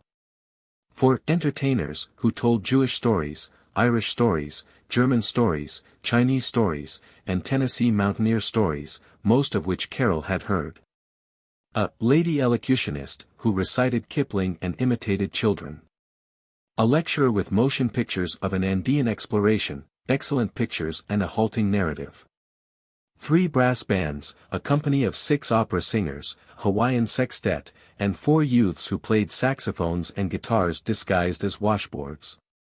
The most applauded pieces were those, such as the Lucia Inevitability, which the audience had heard most often. The local superintendent, who remained through the week while the other enlighteners went to other Chautauquas for their daily performances. The superintendent was a bookish, underfed man who worked hard at rousing artificial enthusiasm. At trying to make the audience cheer by dividing them into competitive squads and telling them that they were intelligent and made splendid communal noises. He gave most of the morning lectures, droning with equal unhappy facility about poetry, the Holy Land, and the injustice to employers in any system of profit-sharing. The final item was a man who neither lectured, inspired, nor entertained. A plain little man with his hands in his pockets. All the other speakers had confessed, I cannot keep from telling the citizens of your beautiful city that none of the talent on this circuit have found a more charming spot or more enterprising and hospitable people. But the little man suggested that the architecture of Gopher Prairie was haphazard, and that it was sottish to let the lakefront be monopolized by the cinder-heaped wall of the railroad embankment. Afterward the audience grumbled, maybe that guy's got the right dope, but what's the use of looking on the dark side of things all the time? New ideas are first-rate, but not all this criticism. Enough trouble in life without looking for it. Thus the Chautauqua, as Carol saw it. After it, the town felt proud and educated. 8. 2 weeks later the Great War smote Europe. For a month Gopher Prairie had the delight of shuddering, then, as the war settled down to a business of trench fighting, they forgot. When Carol talked about the Balkans, and the possibility of a German revolution, Kennicott yawned, oh yes, it's a great old scrap, but it's none of our business. Folks out here are too busy growing corn to monkey with any fool war that those foreigners want to get themselves into. It was Miles Bjornstam who said, I can't figure it out. I'm opposed to wars, but still, seems like Germany has got to be licked because them junkers stands in the way of progress. She was calling on Miles and B. early in autumn. They had received her with cries, with dusting of chairs, and a running to fetch water for coffee. Miles stood and beamed at her. He fell often and joyously into his old irreverence about the lords of Gopher Prairie, but always, with a certain difficulty, he added something decorous and appreciative. Lots of people have come to see you, haven't they? Carol hinted. Why, BEA's cousin Tina comes in right along, and the foreman at the mill, and, oh, we have good times. Say, take a look at that bee. Wouldn't you think she was a canary bird, to listen to her, and to see that Scandahoofian towhead of hers? But say, know what she is? She's a mother hen. Way she fusses over me, way she makes old Miles wear a necktie. Hate to spoil her by letting her hear it, but she's one pretty darn nice, hell. What do we care if none of the dirty snobs come and call? We've got each other. Carol worried about their struggle, but she forgot it in the stress of sickness and fear. For that autumn she knew that a baby was coming, that at last life promised to be interesting in the peril of the great change. Chapter 20. The baby was coming. Each morning she was nauseated, chilly, bedraggled, and certain that she would never again be attractive. Each twilight she was afraid. She did not feel exalted, but unkempt and furious. The period of daily sickness crawled into an endless time of boredom. It became difficult for her to move about, and she raged that she, who had been slim and light-footed, should have to lean on a stick, and be heartily commented upon by street gossips. She was encircled by greasy eyes. Every matron hinted, "Now that you're going to be a mother, dearie, you'll get over all these ideas of yours and settle down." She felt that willy-nilly she was being initiated into the assembly of housekeepers. With the baby for hostage, she would never escape. Presently she would be drinking coffee and rocking and talking about diapers. I could stand fighting them. I'm used to that. But this being taken as a matter of course, I can't stand it, and I must stand it. She alternately detested herself for not appreciating the kindly women, and detested them for their advice, lugubrious hints as to how much she would suffer in labor, details of baby hygiene based on long experience and total misunderstanding. Superstitious cautions about the things she must eat and read and look at in prenatal care for the baby's soul, and always a pest of simpering baby talk. Mrs. Champ Perry bustled in to lend her, as a preventive of future infant immorality. The widow Bogart appeared trailing pinkish exclamations, "And how is our lovely Ittle Muzzy today? My, ain't it just like they always say, being in a family way does make the girlie so lovely, just like a Madonna. Tell me," her whisper was tinged with salaciousness, "does Oo feel the dearitzy one stirring, the pledge of love?" I remember with sigh, "Of course he was so big. I do not look lovely, Mrs. Bogart. My complexion is rotten, and my hair is coming out, and I look like a potato bag, and I think my arches are falling, and he isn't a pledge of love, and I'm afraid he will look like us, and I don't believe in mother devotion. And the whole business is a confounded nuisance of a biological process," remarked Carol. Then the baby was born, without unusual difficulty, a boy with straight back and strong legs. The first day she hated him for the tides of pain and hopeless fear he had caused. She resented his raw ugliness. After that she loved him with all the devotion and instinct at which she had scoffed.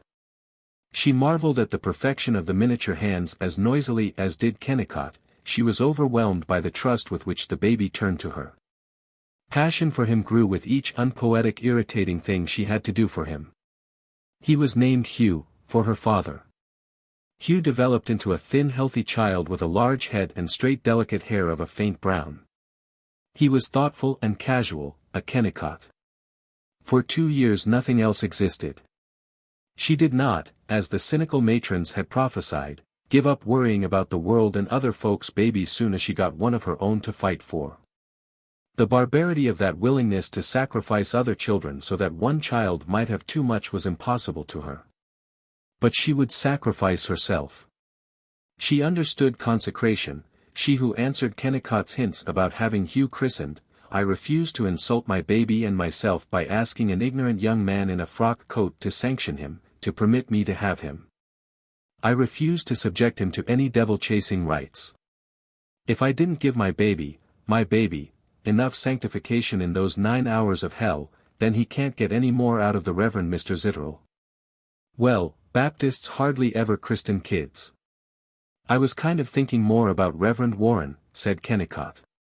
Hugh was her reason for living, promise of accomplishment in the future, shrine of adoration, and a diverting toy. "I thought I'd be a dilettante mother, but I'm as dismayingly natural as Mrs. Bogart," she boasted. For 2 years Carol was a part of the town, as much one of our young mothers as Mrs. McGanum. Her opinionation seemed dead. She had no apparent desire for escape, her brooding centered on Hugh. While she wondered at the pearl texture of his ears she exulted, "I feel like an old woman, with a skin like sandpaper, beside him, and I'm glad of it. He is perfect. He shall have everything. He shan't always stay here in Gopher Prairie. I wonder which is really the best, Harvard or Yale or Oxford. 2. The people who hemmed her in had been brilliantly reinforced by Mr. and Mrs. Whittier N. Smale, Kennicott's Uncle Whittier and Aunt Bessie. The true Main Streetite defines a relative as a person to whose house you go uninvited, to stay as long as you like. If you hear that Lim Cass on his journey east has spent all his time visiting in Oyster Center, it does not mean that he prefers that village to the rest of New England, but that he has relatives there. It does not mean that he has written to the relatives these many years, nor that they have ever given signs of a desire to look upon him.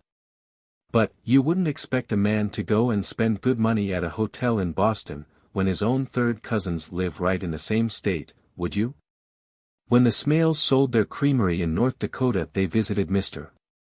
Smale's sister, Kennicott's mother, at Lac-Qui-Meurtre, then plodded on to Gopher Prairie to stay with their nephew. They appeared unannounced, before the baby was born, took their welcome for granted, and immediately began to complain of the fact that their room faced north. Uncle Whittier and Aunt Bessie assumed that it was their privilege as relatives to laugh at Carol, and their duty as Christians to let her know how absurd her notions were. They objected to the food, to Oscarina's lack of friendliness, to the wind, the rain, and the immodesty of Carol's maternity gowns. They were strong and enduring. For an hour at a time they could go on heaving questions about her father's income, about her theology, and about the reason why she had not put on her rubbers when she had gone across the street.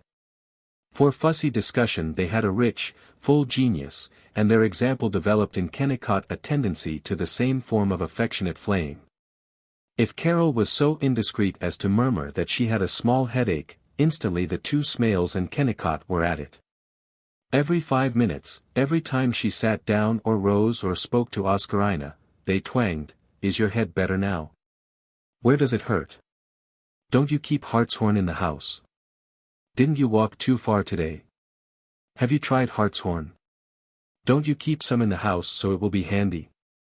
Does it feel better now? How does it feel? Do your eyes hurt, too? What time do you usually get to bed? As late as that? Well. How does it feel now?" In her presence Uncle Whittier snorted at Kennicott, "Carol get these headaches often? Huh. Be better for her if she didn't go gaddying around to all these bridge whist parties, and took some care of herself once in a while." They kept it up, commenting, questioning, till her determination broke and she bleated, "For heaven's sake, don't discuss it. My head's all right." She listened to the Smales and Kennicott trying to determine by dialectics whether the copy of the Dauntless, which Aunt Bessie wanted to send to her sister in Alberta, ought to have 2 or 4 cents postage on it. Carol would have taken it to the drug store and weighed it, but then she was a dreamer, while they were practical people, as they frequently admitted. So they sought to evolve the postal rate from their inner consciousnesses, which, combined with entire frankness in thinking aloud, was their method of settling all problems. The Smales did not believe in all this nonsense about privacy and reticence. When Carol left a letter from her sister on the table, she was astounded to hear from Uncle Whittier, "I see your sister says her husband is doing fine. You ought to go see her oftener. I asked Will and he says you don't go see her very often. My! You ought to go see her oftener." If Carol was writing a letter to a classmate, or planning the week's menus, she could be certain that Aunt Bessie would pop in and titter, "Now don't let me disturb you, I just wanted to see where you were, don't stop. I'm not going to stay only a second. I just wondered if you could possibly have thought that I didn't eat the onions this noon because I didn't think they were properly cooked, but that wasn't the reason at all, it wasn't because I didn't think they were well cooked.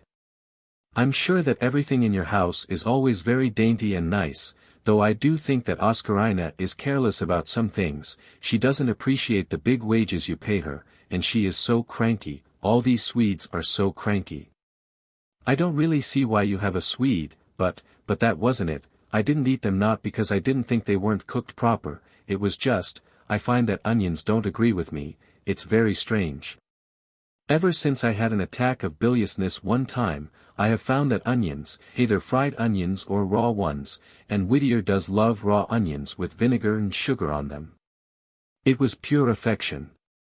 Carol was discovering that the one thing that can be more disconcerting than intelligent hatred is demanding love.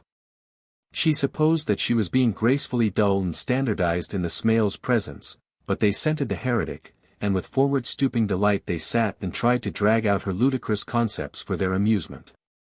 They were like the Sunday afternoon mob starting at monkeys in the zoo, poking fingers and making faces and giggling at the resentment of the more dignified race. With a loose-lipped, superior, village smile Uncle Whittier hinted, "What's this I hear about your thinking Gopher Prairie ought to be all tore down and rebuilt, Carrie?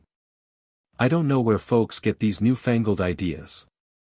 Lots of farmers in Dakota getting them these days. About cooperation. Think they can run stores better than storekeepers. Ha! Whit and I didn't need no cooperation as long as we was farming," triumphed Aunt Bessie. "Carrie, tell your old auntie now, don't you ever go to church on Sunday? You do go sometimes. But you ought to go every Sunday.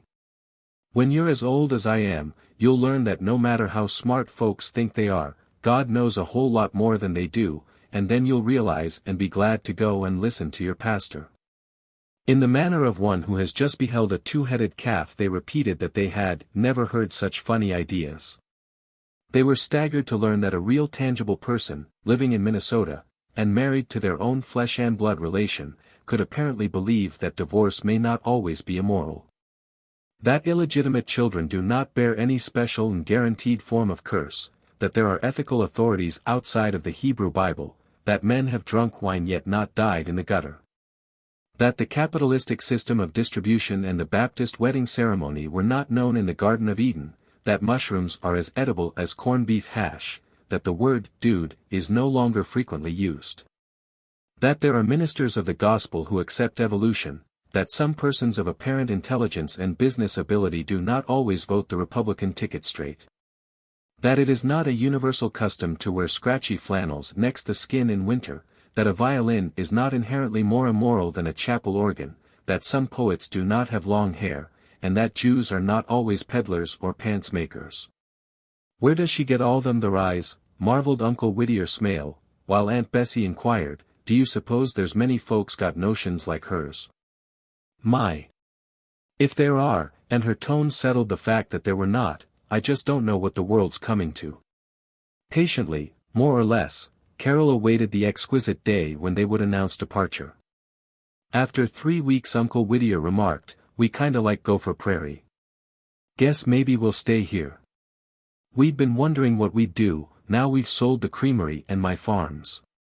So I had a talk with old Jensen about his grocery, and I guess I'll buy him out and storekeep for a while." "He did." Carol rebelled. Kennicott soothed her, "Oh, we won't see much of them. They'll have their own house." She resolved to be so chilly that they would stay away. But she had no talent for conscious insolence. They found a house, but Carol was never safe from their appearance with a hearty, "Thought we'd drop in this evening and keep you from being lonely. Why, you ain't had them curtains washed yet." Invariably, whenever she was touched by the realization that it was they who were lonely, they wrecked her pitying affection by comments, questions, advice. They immediately became friendly with all of their own race, with the Luke Dawsons, the Deacon Pearsons, and Mrs. Bogart, and brought them along in the evening. Aunt Bessie was a bridge over whom the older women, bearing gifts of counsel and the ignorance of experience, poured into Carol's island of reserve. Aunt Bessie urged the good widow Bogart, "Drop in and see Carrie real often. Young folks today don't understand housekeeping like we do." Mrs. Bogart showed herself perfectly willing to be an associate relative. Carol was thinking up protective insults when Kennicott's mother came down to stay with Brother Whittier for 2 months. Carol was fond of Mrs. Kennicott. She could not carry out her insults.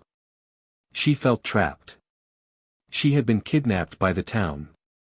She was Aunt Bessie's niece, and she was to be a mother. She was expected, she almost expected herself, to sit forever talking of babies, cooks, embroidery stitches, the price of potatoes, and the tastes of husbands in the matter of spinach. She found a refuge in the Jolly 17. She suddenly understood that they could be depended upon to laugh with her at Mrs. Bogart, and she now saw Juanita Haydock's gossip not as vulgarity but as gaiety and remarkable analysis. Her life had changed, even before Hugh appeared. She looked forward to the next bridge of the Jolly 17, and the security of whispering with her dear friends Maud Dyer and Juanita and Mrs. McGanum. She was part of the town. Its philosophy and its feuds dominated her. 3. She was no longer irritated by the cooing of the matrons, nor by their opinion that diet didn't matter so long as the little ones had plenty of lace and moist kisses, but she concluded that in the care of babies as in politics, intelligence was superior to quotations about pansies. She liked best to talk about Hugh to Kennicott, Vida, and the Bjornstams. She was happily domestic when Kennicott sat by her on the floor, to watch baby make faces. She was delighted when Miles, speaking as one man to another, admonished Hugh, "I wouldn't stand them skirts if I was you. Come on. Join the union and strike. Make 'em give you pants." As a parent, Kennicott was moved to establish the first Child Welfare Week held in Gopher Prairie. Carol helped him weigh babies and examine their throats, and she wrote out the diets for mute German and Scandinavian mothers.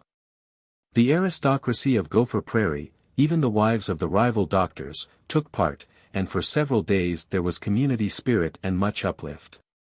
But this reign of love was overthrown when the prize for best baby was awarded not to decent parents but to B. and Miles Bjornstam. The good matrons glared at Olaf Bjornstam, with his blue eyes, his honey-colored hair, and magnificent back, and they remarked, "Well, Mrs. Kennicott, maybe that Swede brat is as healthy as your husband says he is, but let me tell you I hate to think of the future that awaits any boy with a hired girl for a mother and an awful irreligious socialist for a pa." She raged, but so violent was the current of their respectability, so persistent was Aunt Bessie in running to her with their blabber, that she was embarrassed when she took Hugh to play with Olaf. She hated herself for it, but she hoped that no one saw her go into the Bjornstam shanty. She hated herself and the town's indifferent cruelty when she saw Bea's radiant devotion to both babies alike, when she saw Miles staring at them wistfully. He had saved money, had quit Elder's planing mill and started a dairy on a vacant lot near his shack. He was proud of his 3 cows and 60 chickens, and got up nights to nurse them. "I'll be a big farmer before you can bat an eye.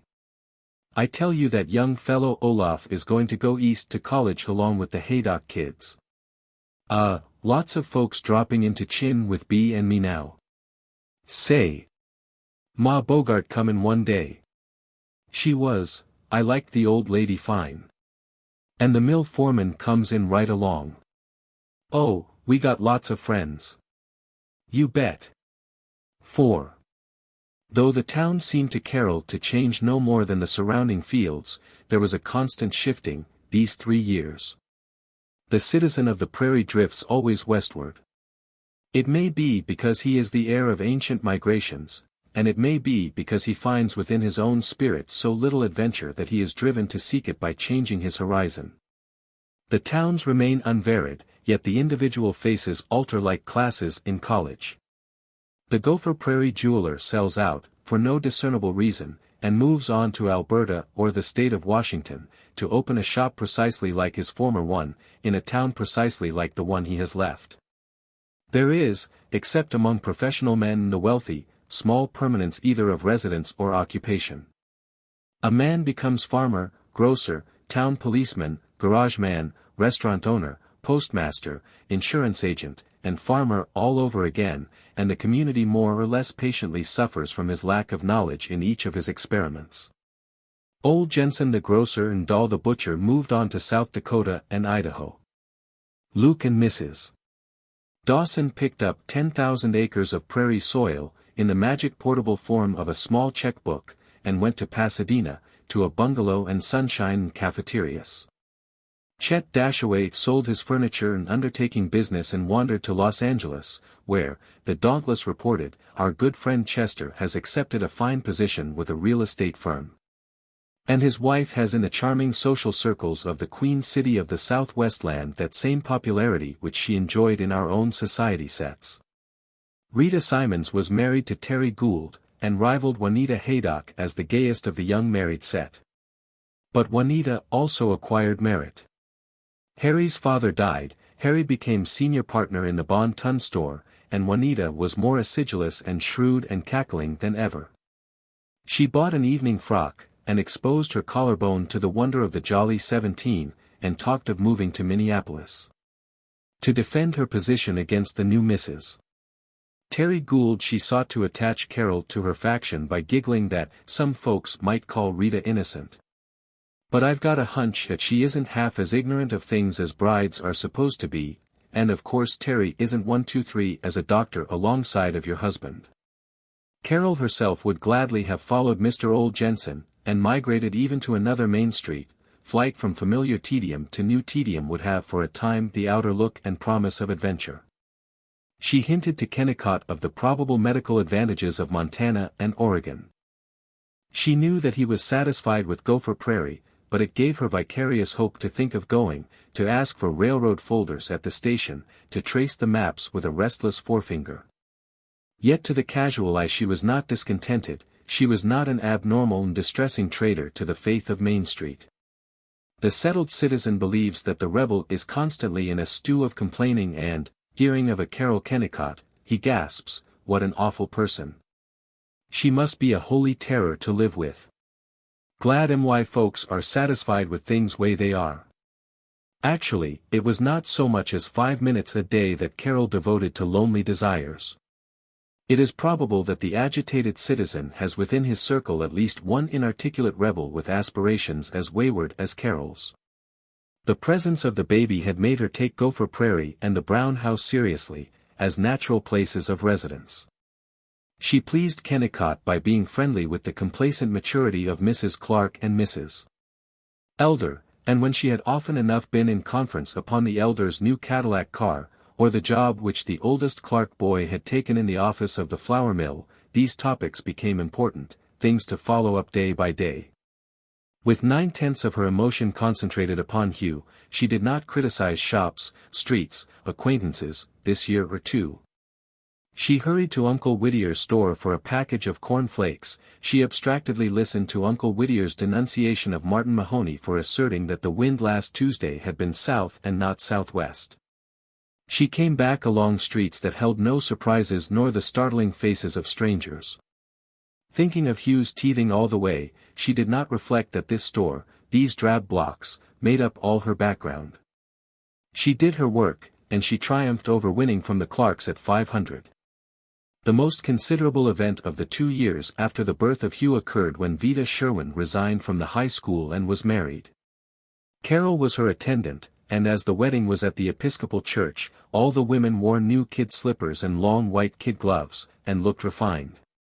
For years Carol had been little sister to Vida, and had never in the least known to what degree Vida loved her and hated her and in curious strained ways was bound to her. Chapter 21.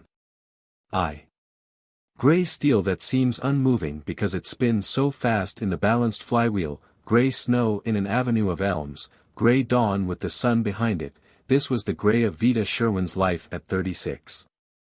She was small and active and sallow, her yellow hair was faded, and looked dry, her blue silk blouses and modest lace collars and high black shoes and sailor hats were as literal and uncharming as a schoolroom desk. But her eyes determined her appearance, revealed her as a personage and a force, indicated her faith in the goodness and purpose of everything. They were blue, and they were never still, they expressed amusement, pity, enthusiasm. If she had been seen in sleep, with the wrinkles beside her eyes stilled and the creased lids hiding the radiant irises, she would have lost her potency. She was born in a hill-smothered Wisconsin village where her father was a prosy minister. She labored through a sanctimonious college. She taught for 2 years in an iron-range town of blurry-faced Tatars and Montenegrins, and wastes of ore, and when she came to Gopher Prairie, its trees and the shining spaciousness of the wheat prairie made her certain that she was in paradise. She admitted to her fellow teachers that the school building was slightly damp, but she insisted that the rooms were arranged so conveniently, and then that bust of President McKinley at the head of the stairs, it's a lovely artwork. And isn't it an inspiration to have the brave, honest, martyr president to think about? She taught French, English, and history, and the sophomore Latin class, which dealt in matters of a metaphysical nature called indirect discourse and the ablative absolute. Each year she was reconvinced that the pupils were beginning to learn more quickly. She spent 4 winters in building up the debating society, and when the debate really was lively one Friday afternoon, and the speakers of pieces did not forget their lines, she felt rewarded. She lived an engrossed useful life, and seemed as cool and simple as an apple. But secretly she was creeping among fears, longing, and guilt. She knew what it was, but she dared not name it. She hated even the sound of the word sex. When she dreamed of being a woman of the harem, with great white warm limbs, she awoke to shudder, defenseless in the dusk of her room. She prayed to Jesus, always to the Son of God, offering him the terrible power of her adoration, addressing him as the eternal lover, growing passionate, exalted, large, as she contemplated his splendor. Thus she mounted to endurance and surcease. By day, rattling about in many activities, she was able to ridicule her blazing nights of darkness. With spurious cheerfulness she announced everywhere, "I guess I'm a born spinster," and "No one will ever marry a plain schoolma'am like me," and "You men, great big noisy bothersome creatures, we women wouldn't have you round the place dirtying up nice clean rooms, if it wasn't that you have to be petted and guided. We just ought to say, scat, to all of you." But when a man held her close at a dance, even when Professor George Edwin Mott patted her hand paternally as they considered the naughtinesses of Cy Bogart, she quivered, and reflected how superior she was to have kept her virginity. In the autumn of 1911, a year before Dr. Will Kennicott was married, Vida was his partner at a 500 tournament. She was 34 then, Kennicott about 36. To her he was a superb, boyish, diverting creature. All the heroic qualities in a manly magnificent body. They had been helping the hostess to serve the Waldorf salad and coffee and gingerbread. They were in the kitchen, side by side on a bench, while the others ponderously supped in the room beyond. Kennicott was masculine and experimental. He stroked Vida's hand, he put his arm carelessly about her shoulder. "Don't," she said sharply. "You're a cunning thing," he offered, patting the back of her shoulder in an exploratory manner. While she strained away, she longed to move nearer to him. He bent over, looked at her knowingly. She glanced down at his left hand as it touched her knee.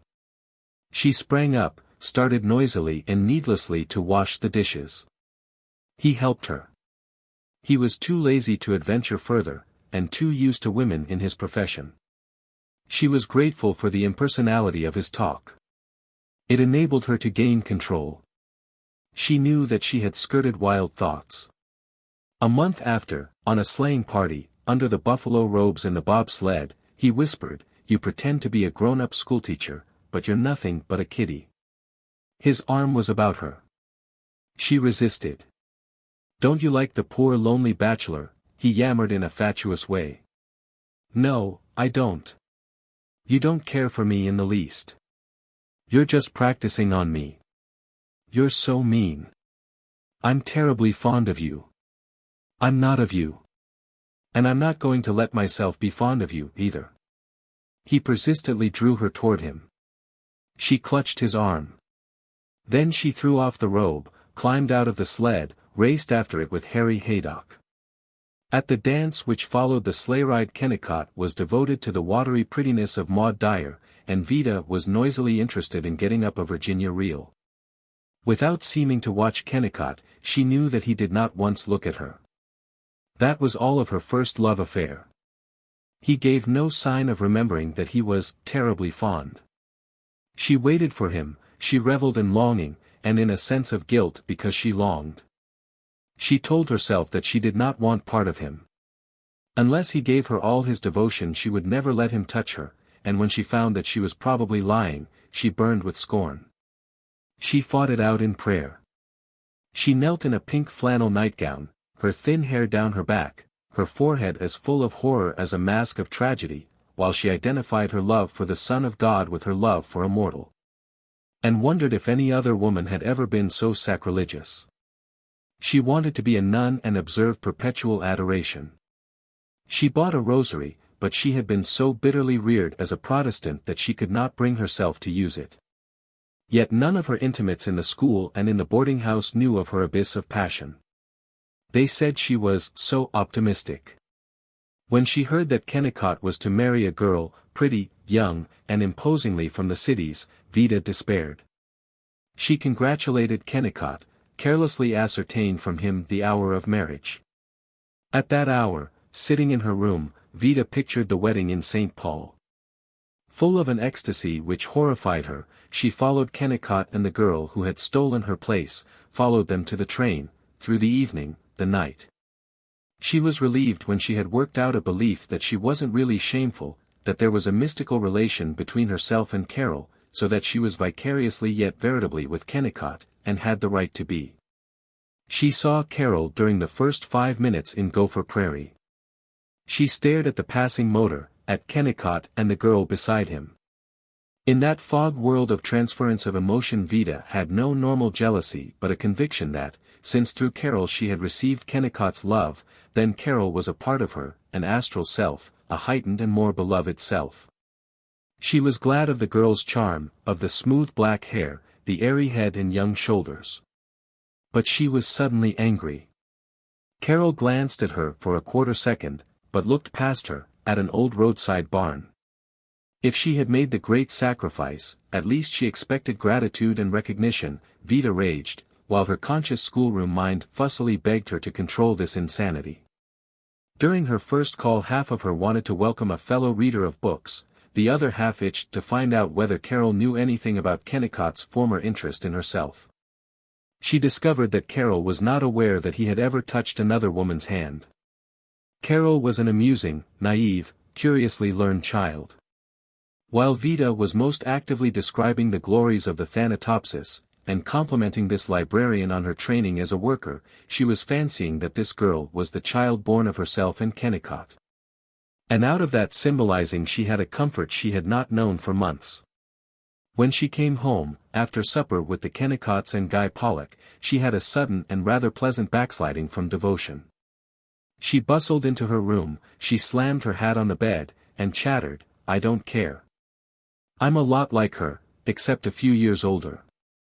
I'm light and quick, too, and I can talk just as well as she can, and I'm sure, men are such fools. I'd be 10 times as sweet to make love to as that dreamy baby. And I am as good-looking." But as she sat on the bed and stared at her thin thighs, defiance oozed away. She mourned. "No. I'm not. Dear God, how we fool ourselves. I pretend I'm spiritual. I pretend my legs are graceful. They aren't. They're skinny. Old maidish. I hate it. I hate that impertinent young woman. A selfish cat, taking his love for granted. No, she's adorable. I don't think she ought to be so friendly with Guy Pollock." For a year Vida loved Carol, longed to and did not pry into the details of her relations with Kennicott, enjoyed her spirit of play as expressed in childish tea parties, and, with the mystic bond between them forgotten, was healthily vexed by Carol's assumption that she was a sociological messiah come to save Gopher Prairie. This last facet of Vida's thought was the one which, after a year, was most often turned to the light. In a testy way she brooded, "These people that want to change everything all of a sudden without doing any work, make me tired. Here I have to go and work for 4 years, picking out the pupils for debates, and drilling them, and nagging at them to get them to look up references, and begging them to choose their own subjects, for years, to get up a couple of good debates. And she comes rushing in, and expects in 1 year to change the whole town into a lollipop paradise with everybody stopping everything else to grow tulips and drink tea. And it's a comfy homey old town, too." She had such an outburst after each of Carol's campaigns, for better Thanatopsis programs, for Shavian plays, for more human schools, but she never betrayed herself, and always she was penitent. Vida was, and always would be, a reformer, a liberal. She believed that details could excitingly be altered, but that things in general were comely and kind and immutable. Carol was, without understanding or accepting it, a revolutionist, a radical, and therefore possessed of constructive ideas, which only the destroyer can have, since the reformer believes that all the essential constructing has already been done. After years of intimacy, it was this unexpressed opposition more than the fancied loss of Kennicott's love which held Vida irritably fascinated. But the birth of Hugh revived the transcendental emotion. She was indignant that Carol should not be utterly fulfilled in having borne Kennicott's child. She admitted that Carol seemed to have affection and immaculate care for the baby, but she began to identify herself now with Kennicott, and in this phase to feel that she had endured quite too much from Carol's instability. She recalled certain other women who had come from the outside and had not appreciated Gopher Prairie. She remembered the rector's wife who had been chilly to callers and who was rumored throughout the town to have said, "Why, I can't endure this bucolic heartiness," in the responses. The woman was positively known to have worn handkerchiefs in her bodice as padding. Oh, the town had simply roared at her. Of course the rector and she were got rid of in a few months. Then there was the mysterious woman with the dyed hair and penciled eyebrows, who wore tight English dresses, like Basques, who smelled of stale musk, who flirted with the men and got them to advance money for her expenses in a lawsuit. Who laughed at Vida's reading at a school entertainment, and went off owing a hotel bill and the $300 she had borrowed. Vida insisted that she loved Carol, but with some satisfaction she compared her to these traducers of the town. 2. Vida had enjoyed Raymie Wotherspoon's singing in the Episcopal choir. She had thoroughly reviewed the weather with him at Methodist sociables and in the Bon Ton. But she did not really know him till she moved to Mrs. Gurrey's boarding house. It was 5 years after her affair with Kennicott. She was 39, Raymie perhaps a year younger. She said to him, and sincerely, "My, you can do anything, with your brains and tact and that heavenly voice. You were so good in The Girl from Kankakee. You made me feel terribly stupid. If you'd gone on the stage, I believe you'd be just as good as anybody in Minneapolis. But still, I'm not sorry you stuck to business. It's such a constructive career." "Do you really think so?" yearned Raymie, across the applesauce. It was the first time that either of them had found a dependable intellectual companionship. They looked down on Willis Woodford the bank clerk, and his anxious baby-centric wife, the silent Lyman Cassas, the slangy traveling man, and the rest of Mrs. Gurrey's unenlightened guests. They sat opposite, and they sat late. They were exhilarated to find that they agreed in confession of faith. People like Sam Clark and Harry Haydock aren't earnest about music and pictures and eloquent sermons and really refined movies, but then, on the other hand, people like Carol Kennicott put too much stress on all this art. Folks ought to appreciate lovely things, but just the same, they got to be practical and, they got to look at things in a practical way. Smiling, passing each other the pressed glass pickle dish, seeing Mrs. Gurrey's linty supper cloth irradiated by the light of intimacy, Vida and Raymie talked about Carol's rose-colored turban, Carol's sweetness, Carol's new low shoes, Carol's erroneous theory that there was no need of strict discipline in school, Carol's amiability in the Bon Ton, Carol's flow of wild ideas, which, honestly, just simply made you nervous trying to keep track of them. About the lovely display of gents' shirts in the Bon Ton window as dressed by Raymie, about Raymie's offertory last Sunday, the fact that there weren't any of these new solos as nice as Jerusalem the Golden. And the way Raymie stood up to Juanita Haydock when she came into the store and tried to run things, and he as much as told her that she was so anxious to have folks think she was smart and bright that she said things she didn't mean, and anyway. Raymie was running the shoe department, and if Juanita, or Harry either, didn't like the way he ran things, they could go get another man. About Vida's new jabot which made her look 32, Vida's estimate, or 22, Raymie's estimate, Vida's plan to have the high school debating society give a playlet. And the difficulty of keeping the younger boys well behaved on the playground when a big lubber like Cy Bogart acted up so. About the picture postcard which Mrs. Dawson had sent to Mrs. Cass from Pasadena, showing roses growing right outdoors in February, the change in time on number 4, the reckless way Dr. Gould always drove his auto, the reckless way almost all these people drove their autos, the fallacy of supposing that these socialists could carry on a government for as much as 6 months if they ever did have a chance to try out their theories. And the crazy way in which Carol jumped from subject to subject. Vida had once beheld Raymie as a thin man with spectacles, mournful drawn-out face, and colorless stiff hair. Now she noted that his jaw was square, that his long hands moved quickly and were bleached in a refined manner, and that his trusting eyes indicated that he had led a clean life. She began to call him Ray, and to bounce in defense of his unselfishness and thoughtfulness every time Juanita Haydock or Rita Gould giggled about him at the Jolly 17.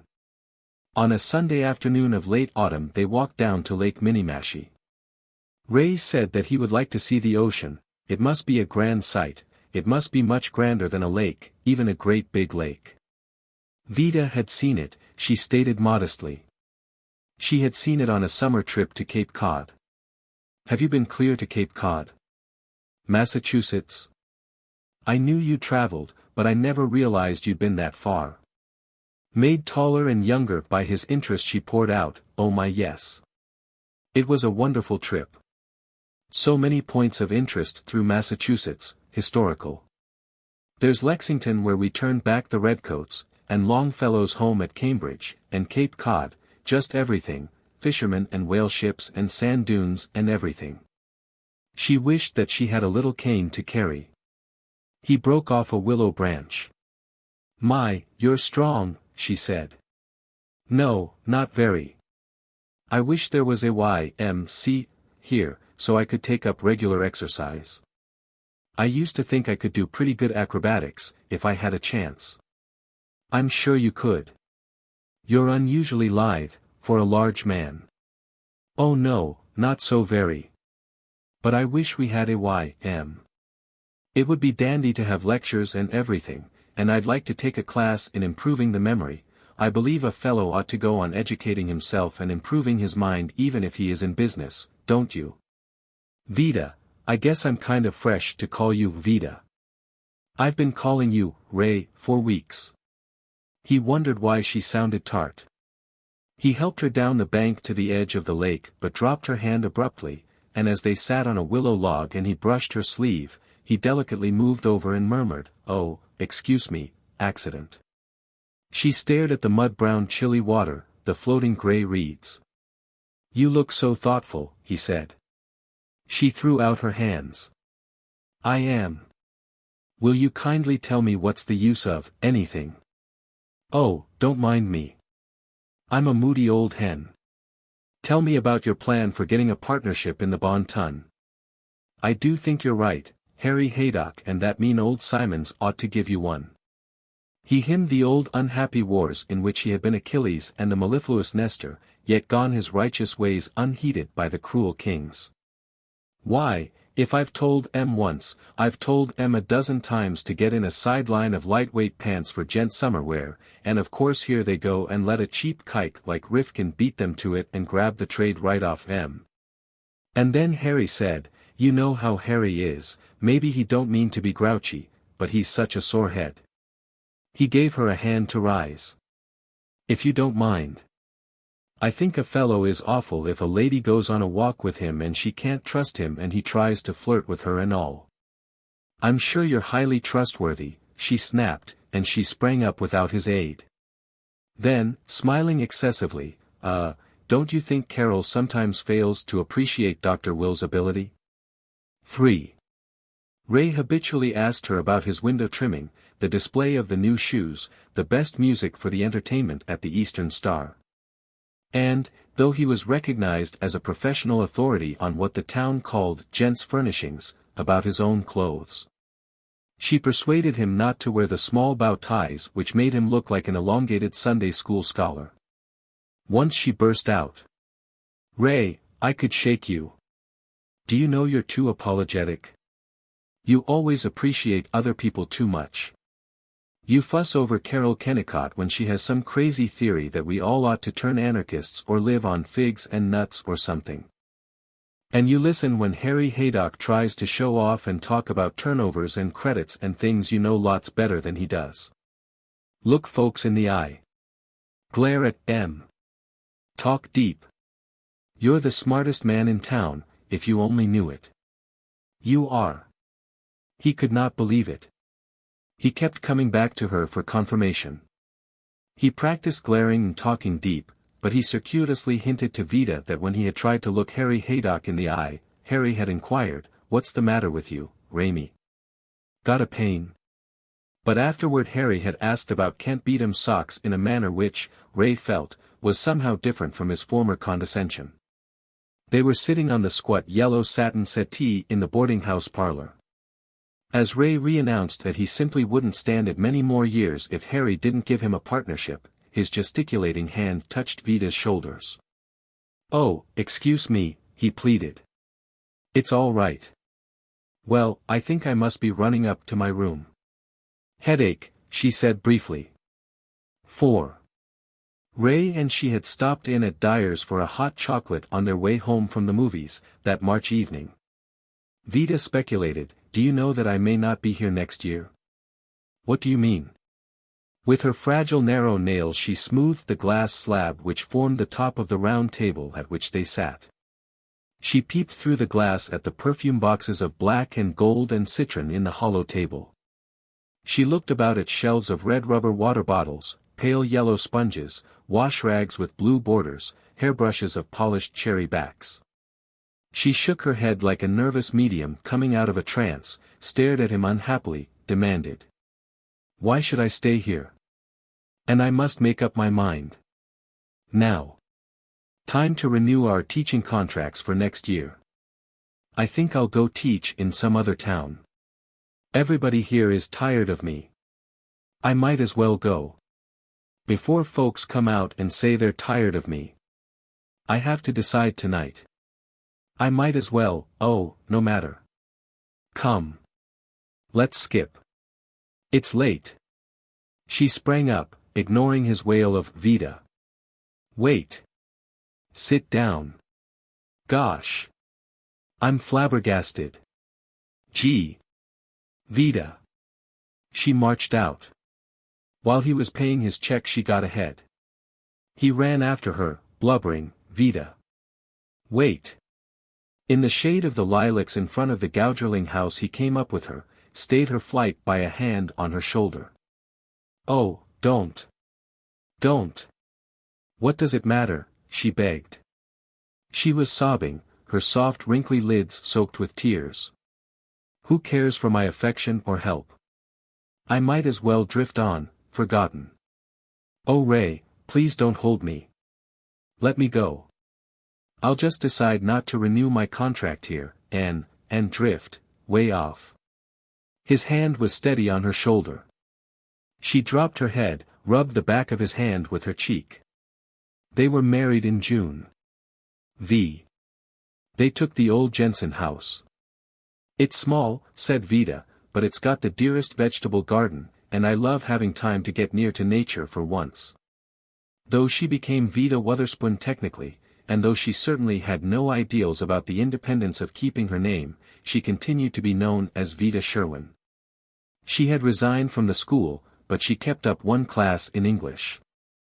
She bustled about on every committee of the Thanatopsis, she was always popping into the restroom to make Mrs. Nodelquist sweep the floor, she was appointed to the library board to succeed Carol. She taught the senior girls' class in the Episcopal Sunday School, and tried to revive the King's Daughters. She exploded into self-confidence and happiness, her draining thoughts were by marriage turned into energy. She became daily and visibly more plump, and though she chattered as eagerly, she was less obviously admiring of marital bliss, less sentimental about babies, sharper in demanding that the entire town share her reforms, the purchase of a park, the compulsory cleaning of backyards. She penned Harry Haydock at his desk in the Bon Ton, she interrupted his joking, she told him that it was Ray who had built up the shoe department and men's department, she demanded that he be made a partner. Before Harry could answer she threatened that Ray and she would start a rival shop. "I'll clerk behind the counter myself, and a certain party is all ready to put up the money." She rather wondered who the certain party was. Ray was made a 1/6 partner. He became a glorified floor walker, greeting the men with new poise, no longer coyly subservient to pretty women. When he was not affectionately coercing people into buying things they did not need, he stood at the back of the store, glowing, abstracted, feeling masculine as he recalled the tempestuous surprises of love revealed by Vida. The only remnant of Vida's identification of herself with Carol was a jealousy when she saw Kennicott and Ray together, and reflected that some people might suppose that Kennicott was his superior. She was sure that Carol thought so, and she wanted to shriek, "You needn't try to gloat. I wouldn't have your poky old husband. He hasn't one single bit of Ray's spiritual nobility." Chapter 22. The greatest mystery about a human being is not his reaction to sex or praise, but the manner in which he contrives to put in 24 hours a day. It is this which puzzles the longshoreman about the clerk, the Londoner about the bushman. It was this which puzzled Carol in regard to the married Vida. Carol herself had the baby, a larger house to care for, all the telephone calls for Kennicott when he was away, and she read everything, while Vida was satisfied with newspaper headlines. But after detached brown years in boarding houses, Vida was hungry for housework, for the most pottering detail of it. She had no maid, nor wanted one. She cooked, baked, swept, washed supper cloths, with the triumph of a chemist in a new laboratory. To her the hearth was veritably the altar. When she went shopping she hugged the cans of soup, and she bought a mop or a side of bacon as though she were preparing for a reception. She knelt beside a bean sprout and crooned, "I raised this with my own hands, I brought this new life into the world. I love her for being so happy," Carol brooded. "I ought to be that way.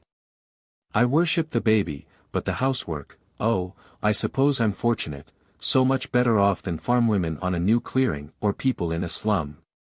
It has not yet been recorded that any human being has gained a very large or permanent contentment from meditation upon the fact that he is better off than others. In Carol's own 24 hours a day she got up, dressed the baby, had breakfast, talked to Oscarina about the day's shopping, put the baby on the porch to play, went to the butcher's to choose between steak and pork chops, bathed the baby, nailed up a shelf, had dinner, put the baby to bed for a nap, paid the iceman, read for an hour, took the baby out for a walk, called on Vida, had supper, put the baby to bed, darned socks, listened to Kennicott's yawning comment on what a fool they are. McGanum was to try to use that cheap X-ray outfit of his on an epithelioma, repaired a frock, drowsily heard Kennicott stoke the furnace, tried to read a page of Thorstein Veblen, and the day was gone. Except when Hugh was vigorously naughty, or whiny, or laughing, or saying, "I like my chair," with thrilling maturity, she was always enfeebled by loneliness. She no longer felt superior about that misfortune. She would gladly have been converted to Vida's satisfaction in Gopher Prairie and mopping the floor. 2. Carol drove through an astonishing number of books from the public library and from city shops. Kennicott was at first uncomfortable over her disconcerting habit of buying them. A book was a book, and if you had several thousand of them right here in the library, free, why the dickens should you spend your good money? After worrying about it for 2 or 3 years, he decided that this was one of the funny ideas which she had caught as a librarian and from which she would never entirely recover. The authors whom she read were most of them frightfully annoyed by the Vida Sherwins. They were young American sociologists, young English realists, Russian horrorists. Anatole France, Roland, Nexo, Wells, Shaw, Key, Edgar Lee Masters, Theodore Dreiser, Sherwood Anderson, Henry Mencken, and all the other subversive philosophers and artists whom women were consulting everywhere. In batik curtain studios in New York, in Kansas farmhouses, San Francisco drawing rooms, Alabama schools for Negroes. From them she got the same confused desire which the million other women felt, the same determination to be class-conscious without discovering the class of which she was to be conscious. Certainly her reading precipitated her observations of Main Street, of Gopher Prairie and of the several adjacent Gopher Prairies which she had seen on drives with Kennicott.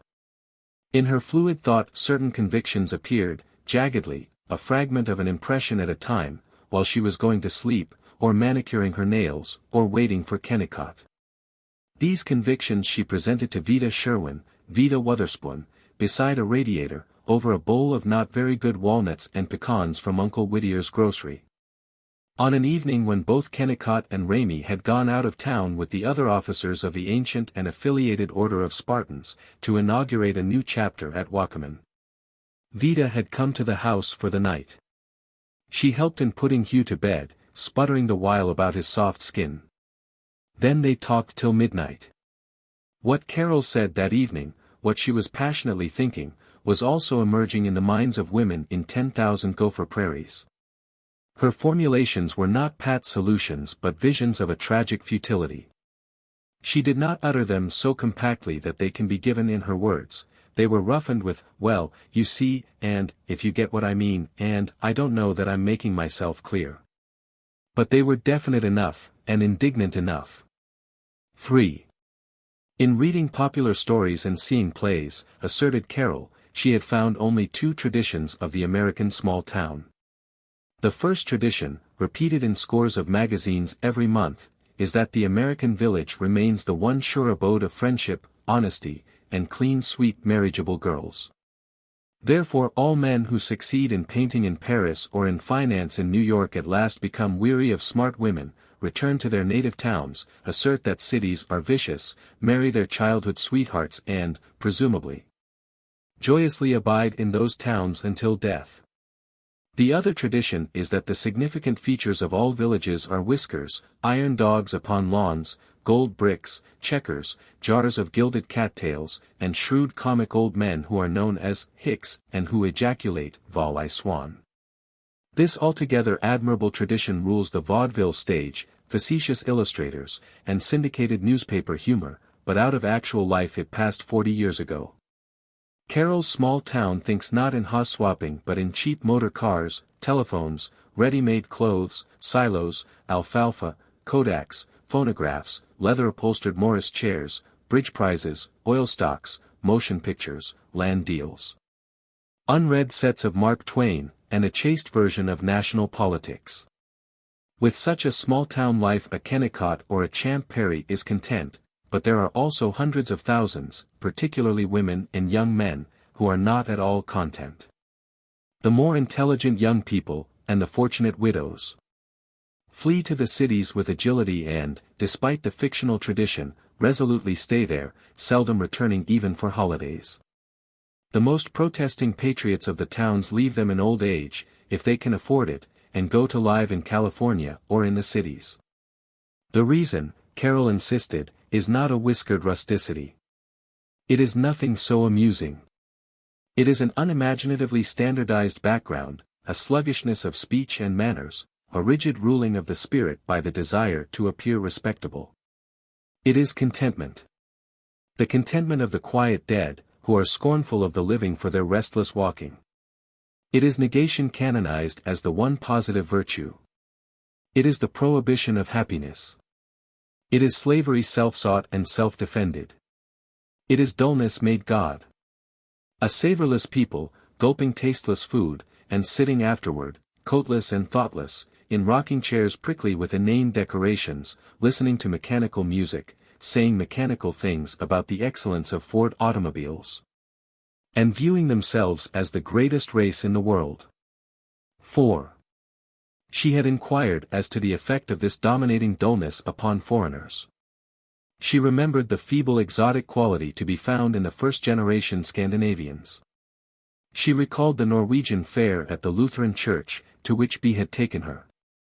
There, in the Bondestue, the replica of a Norse farm kitchen, pale women in scarlet jackets embroidered with gold thread and colored beads, in black skirts with a line of blue, green-striped aprons, and ridged caps very pretty to set off a fresh face, had served Ramagrat og lefs, sweet cakes and sour milk pudding spiced with cinnamon. For the first time in Gopher Prairie Carol had found novelty. She had reveled in the mild foreignness of it.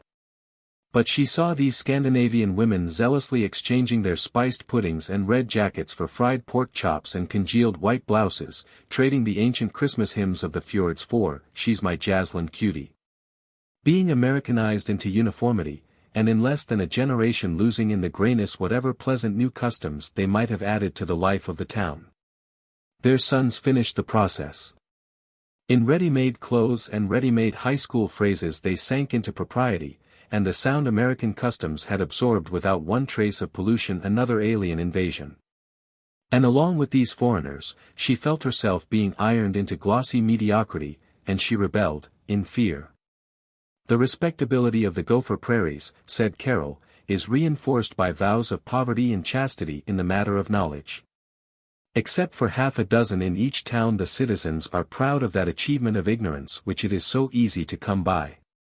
To be intellectual, or artistic, or, in their own word, to be highbrow, is to be priggish and of dubious virtue.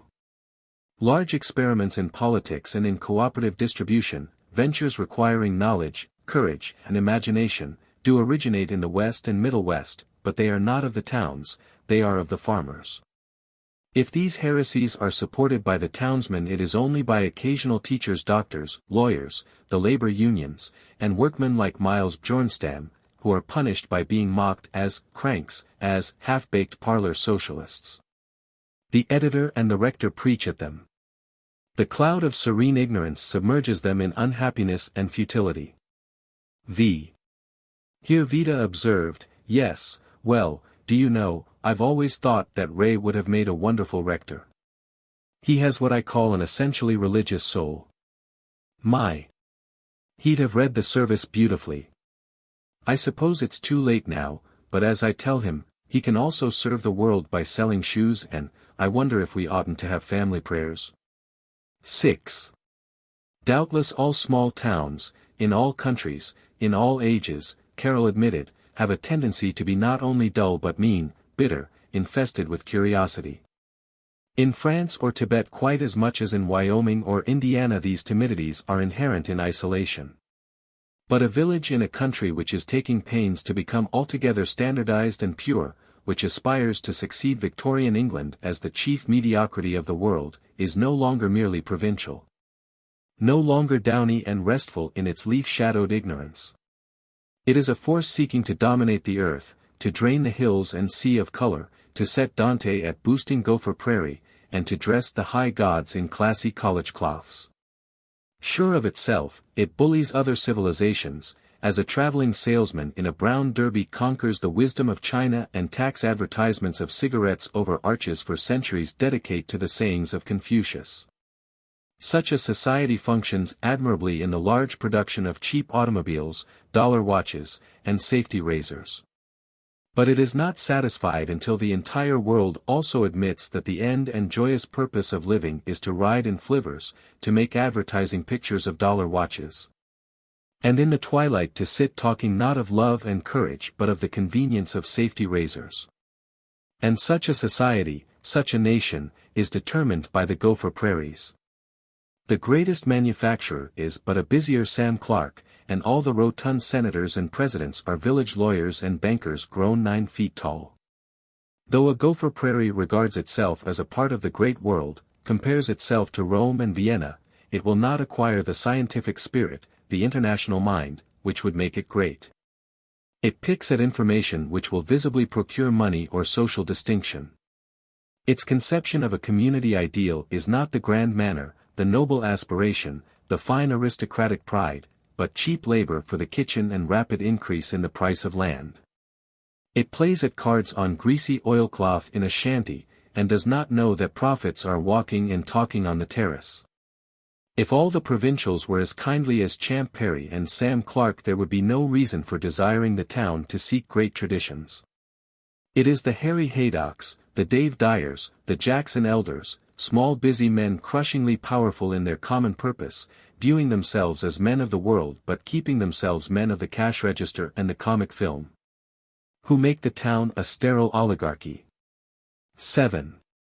She had sought to be definite in analyzing the surface ugliness of the Gopher Prairies. She asserted that it is a matter of universal similarity, of flimsiness of construction, so that the towns resemble frontier camps. Of neglect of natural advantages, so that the hills are covered with brush, the lakes shut off by railroads, and the creeks lined with dumping grounds, of depressing sobriety of color, rectangularity of buildings.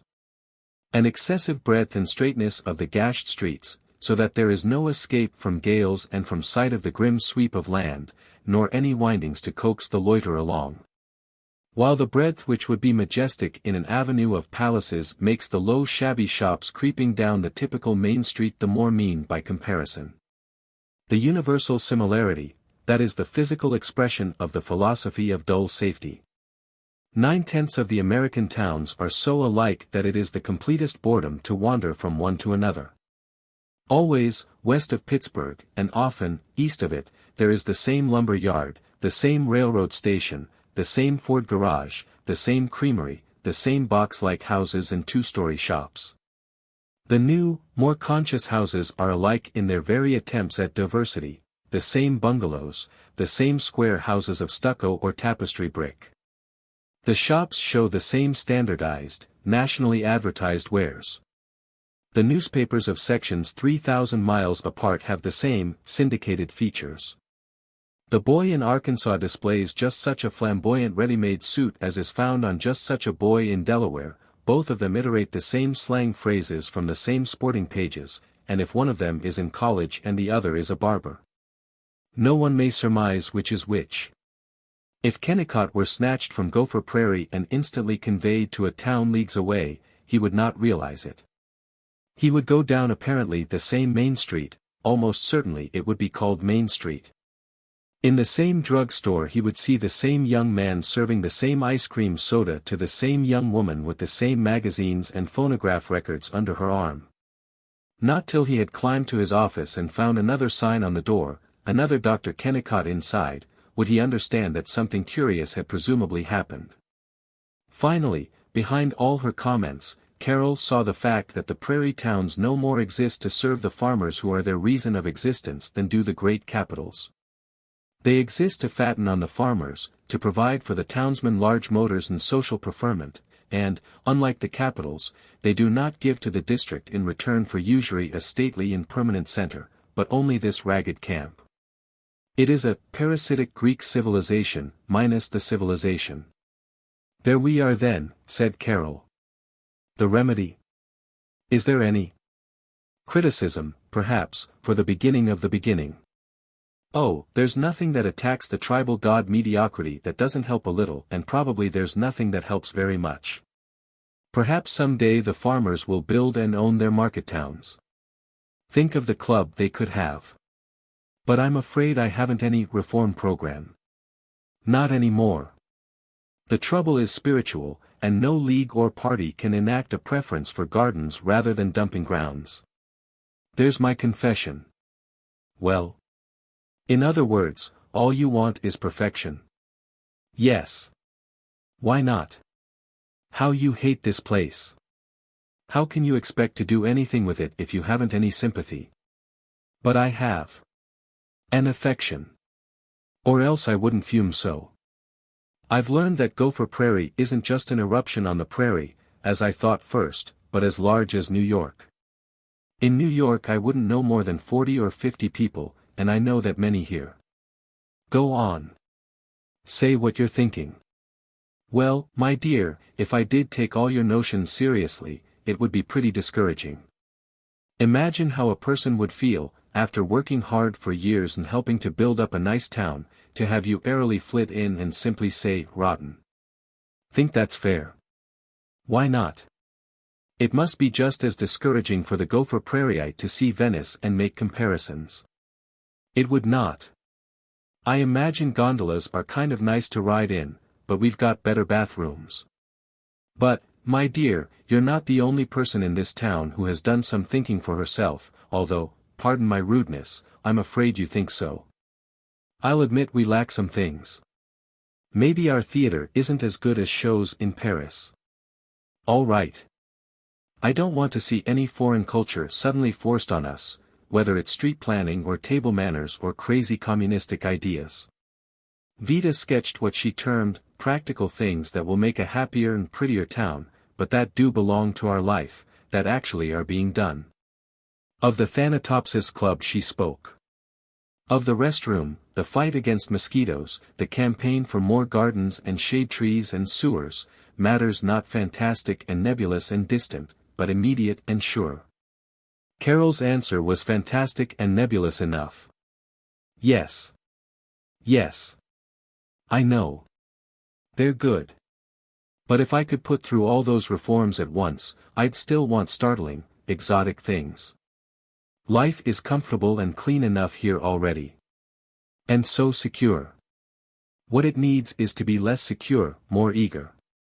The civic improvements which I'd like the Thanatopsis to advocate are Strindberg plays, and classic dancers, exquisite legs beneath tulle, and, I can see him so clearly.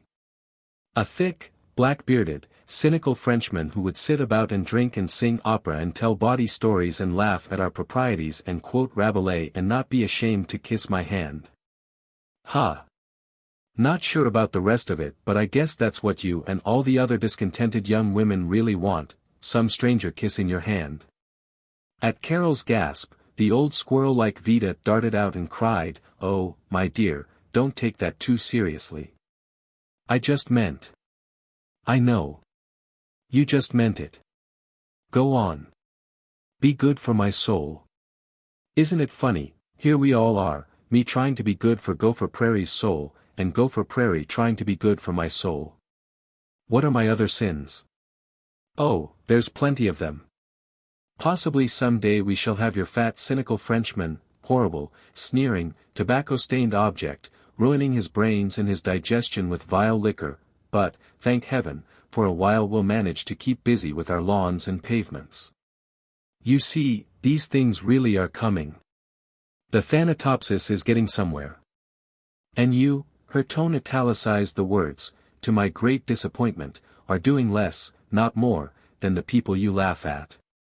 Sam Clark, on the school board, is working for better school ventilation.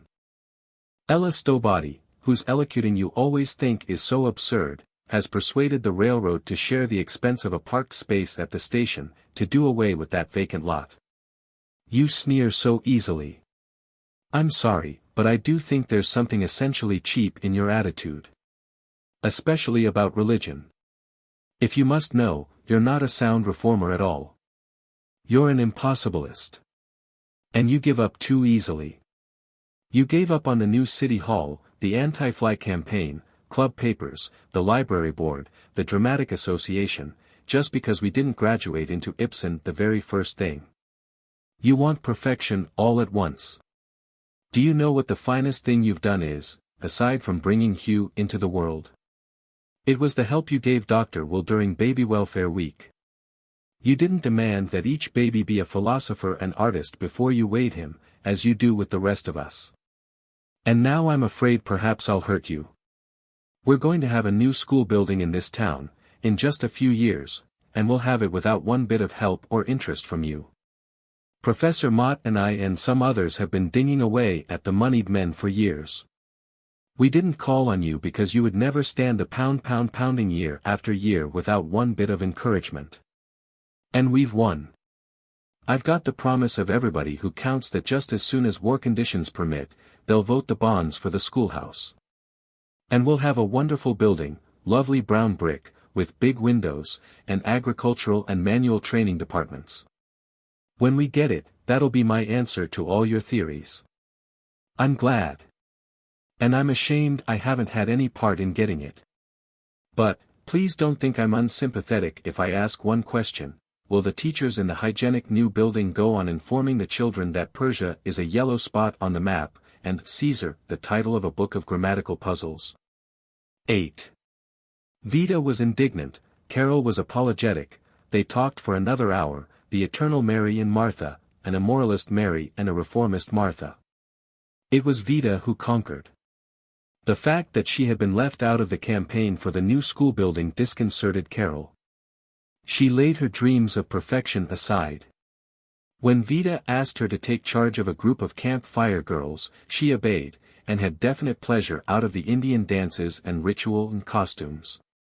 She went more regularly to the Thanatopsis. With Vida as lieutenant and unofficial commander, she campaigned for a village nurse to attend poor families, raise the fund herself, saw to it that the nurse was young and strong and amiable and intelligent. Yet all the while she beheld the burly cynical Frenchmen and the diaphanous dancers as clearly as the child sees its airborne playmates.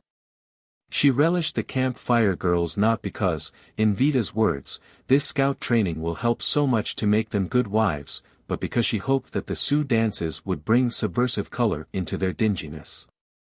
She helped Ella Stowbody to set out plants in the tiny triangular park at the railroad station. She squatted in the dirt, with a small curved trowel and the most decorous of gardening gauntlets. She talked to Ella about the public-spiritedness of fuchsias and cannas, and she felt that she was scrubbing a temple deserted by the gods and empty even of incense and the sound of chanting.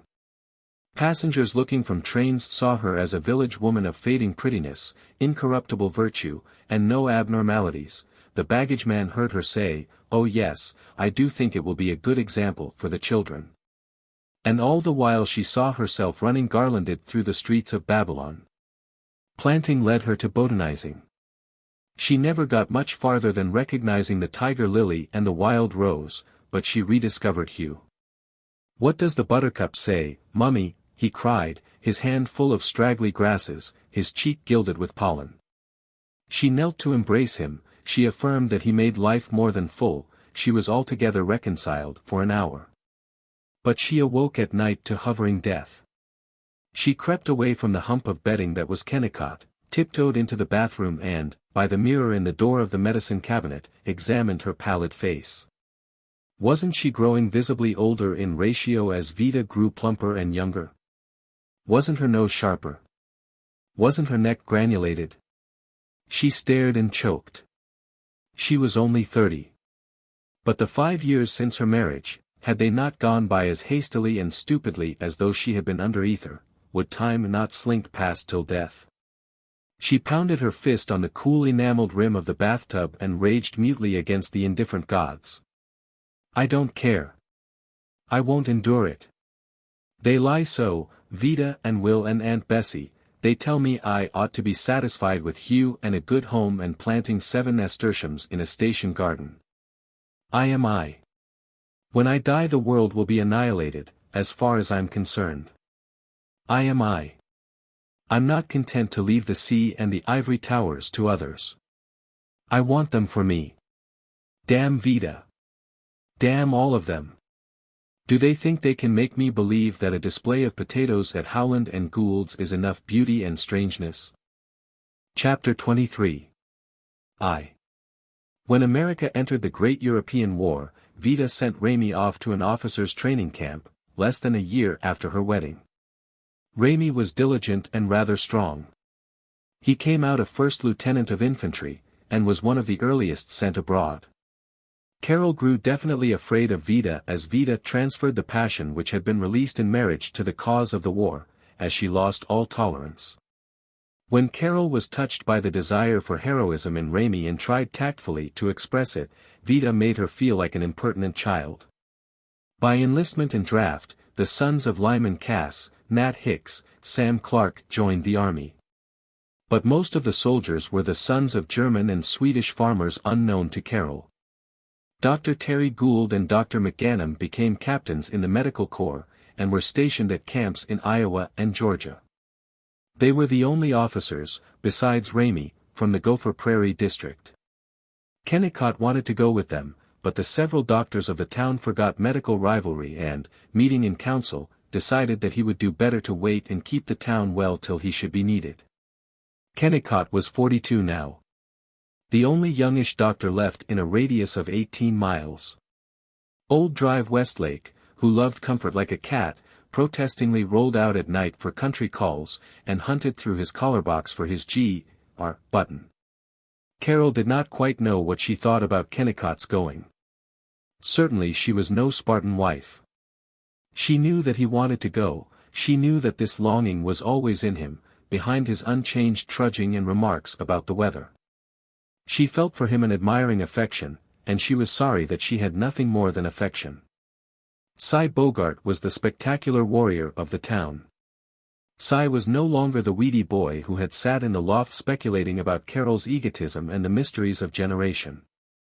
He was 19 now, tall, broad, busy, the town sport, famous for his ability to drink beer, to shake dice, to tell undesirable stories, and, from his post in front of Dyer's drugstore, to embarrass the girls by jollying them as they passed. His face was at once peach-bloomed and pimply. Cy was to be heard publishing it abroad that if he couldn't get the widow Bogart's permission to enlist, he'd run away and enlist without it. He shouted that he hated every dirty Hun. By gosh, if he could just poke a bayonet into one big fat hiney and learn him some decency and democracy, he'd die happy. Cy got much reputation by whipping a farm boy named Adolf Pochbauer for being a damn hyphenated German. This was the younger Pochbauer, who was killed in the Argonne, while he was trying to bring the body of his Yankee captain back to the lines. At this time Cy Bogart was still dwelling in Gopher Prairie and planning to go to war. 2. Everywhere Carol heard that the war was going to bring a basic change in psychology, to purify and uplift everything from marital relations to national politics, and she tried to exult in it. Only she did not find it. She saw the women who made bandages for the Red Cross giving up bridge, and laughing at having to do without sugar, but over the surgical dressings they did not speak of God and the souls of men, but of Miles Bjornstam's impudence. Of Terry Gould's scandalous carryings-on with a farmer's daughter 4 years ago, of cooking cabbage, and of altering blouses. Their references to the war touched atrocities only. She herself was punctual, and efficient at making dressings, but she could not, like Mrs. Lyman Cass and Mrs. Bogart, fill the dressings with hate for enemies. When she protested to Vida, "The young do the work while these old ones sit around and interrupt us and gag with hate because they're too feeble to do anything but hate," then Vida turned on her. "If you can't be reverent, at least don't be so pert and opinionated, now when men and women are dying. Some of us, we have given up so much, and we're glad to. At least we expect that you others shan't try to be witty at our expense."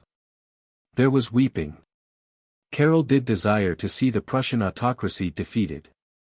She did persuade herself that there were no autocracies save that of Prussia, she did thrill to motion pictures of troops embarking in New York, and she was uncomfortable when she met Miles Bjornstam on the street and he croaked.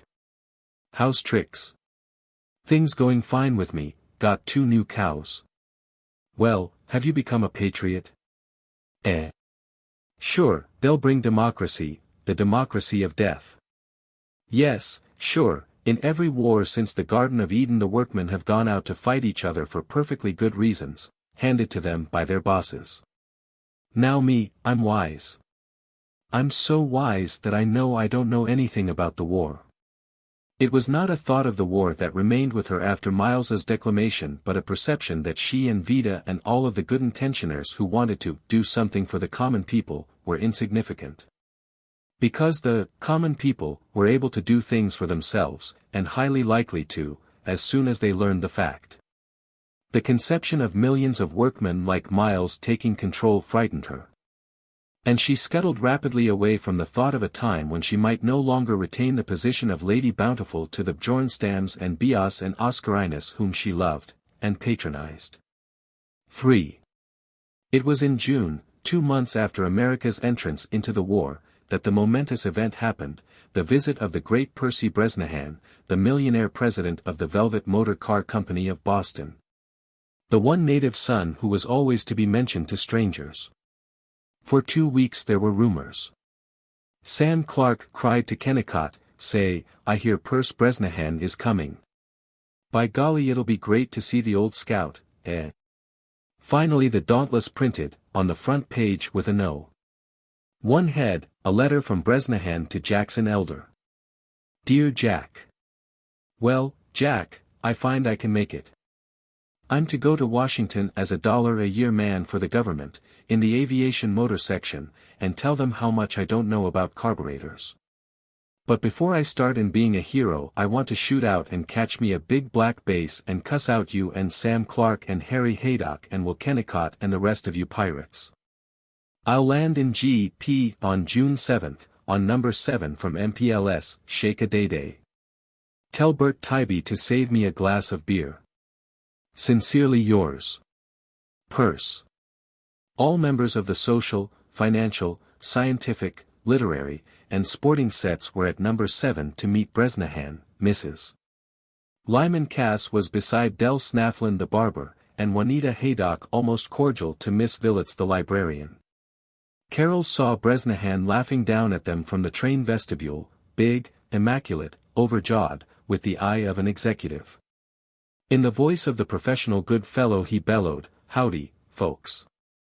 As she was introduced to him, not he to her, Bresnahan looked into her eyes, and his handshake was warm, unhurried. He declined the offers of motors. He walked off, his arm about the shoulder of Nat Hicks the sporting tailor, with the elegant Harry Haydock carrying one of his enormous pale leather bags, Del Snafflin the other, Jack Elder bearing an overcoat, and Julius Flickerbaugh the fishing tackle. Carol noted that though Bresnahan wore spats and a stick, no small boy jeered. She decided, will get a double-breasted blue coat and a wing collar and a dotted bow tie like his. That evening, when Kennicott was trimming the grass along the walk with sheep shears, Bresnahan rolled up, alone. He was now in corduroy trousers, khaki shirt open at the throat, a white boating hat, and marvelous canvas and leather shoes. On the job there, old Will say, "My lord, this is living, to come back and get into a regular man-sized pair of pants. They can talk all they want to about the city, but my idea of a good time is to loaf around and see you boys and catch a gamey base." He hustled up the walk and blared at Carol, "Where's that little fellow? I hear you've got one fine big he-boy that you're holding out on me." "He's gone to bed," rather briefly. "I know. And rules are rules, these days. Kids get routed through the shop like a motor. But look here, sister. I'm one great hand at busting rules. Come on now, let Uncle Perce have a look at him. Please now, sister." He put his arm about her waist. It was a large, strong, sophisticated arm, and very agreeable. He grinned at her with a devastating knowingness, while Kennicott glowed inanely. She flushed. She was alarmed by the ease with which the big city man invaded her guarded personality. She was glad, in retreat, to scamper ahead of the two men upstairs to the hallroom in which Hugh slept. All the way Kennicott muttered, well, say, "Gee Whittakers, but it's good to have you back, certainly is good to see you." Hugh lay on his stomach, making an earnest business of sleeping. He burrowed his eyes in the dwarf blue pillow to escape the electric light, then sat up abruptly, small and frail in his woolly night drawers, his floss of brown hair wild, the pillow clutched to his breast. He wailed. He stared at the stranger, in a manner of patient dismissal. He explained confidentially to Carol, "Daddy wouldn't let it be morning yet." "What does the pillow say?" Bresnahan dropped his arm caressingly on Carol's shoulder. He pronounced, "My lord, you're a lucky girl to have a fine young husk like that. I figure Will knew what he was doing when he persuaded you to take a chance on an old bum like him. They tell me you come from St. Paul. We're going to get you to come to Boston some day." He leaned over the bed. "Young man, you're the slickest sight I've seen this side of Boston. With your permission, may we present you with a slight token of our regard and appreciation of your long service?" He held out a red rubber Pierrot. Hugh remarked, "Gimme it," hid it under the bedclothes, and stared at Bresnahan as though he had never seen the man before. For once Carol permitted herself the spiritual luxury of not asking, "Why, Hugh dear, what do you say when someone gives you a present?" The great man was apparently waiting. They stood in inane suspense till Bresnahan led them out, rumbling, "How about planning a fishing trip, Will?" He remained for half an hour. Always he told Carol what a charming person she was, always he looked at her knowingly. Yes. He probably would make a woman fall in love with him. But it wouldn't last a week. I'd get tired of his confounded buoyancy. His hypocrisy. He's a spiritual bully. He makes me rude to him in self-defense. Oh yes, he is glad to be here. He does like us. He's so good an actor that he convinces his own self. I'd hate him in Boston. He'd have all the obvious big city things. Limousines. Discreet evening clothes. Order a clever dinner at a smart restaurant. Drawing room decorated by the best firm, but the pictures giving him away. I'd rather talk to Guy Pollock in his dusty office. How I lie. His arm coaxed my shoulder and his eyes dared me not to admire him. I'd be afraid of him. I hate him. Oh, the inconceivable egotistic imagination of women. All this stew of analysis about a man, a good, decent, friendly, efficient man, because he was kind to me, as Will's wife. 4. The Kennicotts, the Elders, the Clarks, and Bresnahan went fishing at Red Squaw Lake. They drove 40 miles to the lake in Elder's new Cadillac. There was much laughter and bustle at the start, much storing of lunch baskets and jointed poles, much inquiry as to whether it would really bother Carol to sit with her feet up on a roll of shawls. When they were ready to go, Mrs. Clark lamented, "Oh, Sam, I forgot my magazine," and Bresnahan bullied, "Come on now, if you women think you're going to be literary, you can't go with us tough guys." Every one laughed a great deal, and as they drove on, Mrs. Clark explained that though probably she would not have read it, still, she might have wanted to, while the other girls had a nap in the afternoon. And she was right in the middle of a serial. It was an awfully exciting story. It seems that this girl was a Turkish dancer, only she was really the daughter of an American lady and a Russian prince, and men kept running after her, just disgustingly. But she remained pure, and there was a scene. While the men floated on the lake, casting for black bass, the women prepared lunch and yawned. Carol was a little resentful of the manner in which the men assumed that they did not care to fish. "I don't want to go with them, but I would like the privilege of refusing." The lunch was long and pleasant. It was a background for the talk of the great man come home, hints of cities and large imperative affairs and famous people, jocosely modest admissions that, yes, their friend Perce was doing about as well as most of these Boston swells that think so much of themselves because they come from rich old families and went to college and everything. Believe me, it's us new business men that are running Beantown today, and not a lot of fussy old bucks snoozing in their clubs. Carol realized that he was not one of the sons of Gopher Prairie who, if they do not actually starve in the East, are invariably spoken of as highly successful, and she found behind his too incessant flattery a genuine affection for his mates. It was in the matter of the war that he most favored and thrilled them. Dropping his voice while they bent nearer, there was no one within 2 miles to overhear. He disclosed the fact that in both Boston and Washington he'd been getting a lot of inside stuff on the war, right straight from headquarters. He was in touch with some men, couldn't name them but they were darn high up in both the War and State Departments, and he would say, only for Pete's sake they mustn't breathe one word of this. It was strictly on the QT and not generally known outside of Washington, but just between ourselves, and they could take this for gospel. Spain had finally decided to join the Entente Allies in the Grand Scrap. Yes, sir, there'd be 2 million fully equipped Spanish soldiers fighting with us in France in 1 month now. Some surprise for Germany, all right. How about the prospects for revolution in Germany? Reverently asked Kennicott. The authority grunted, nothing to it. The one thing you can bet on is that no matter what happens to the German people, win or lose, they'll stick by the Kaiser till hell freezes over.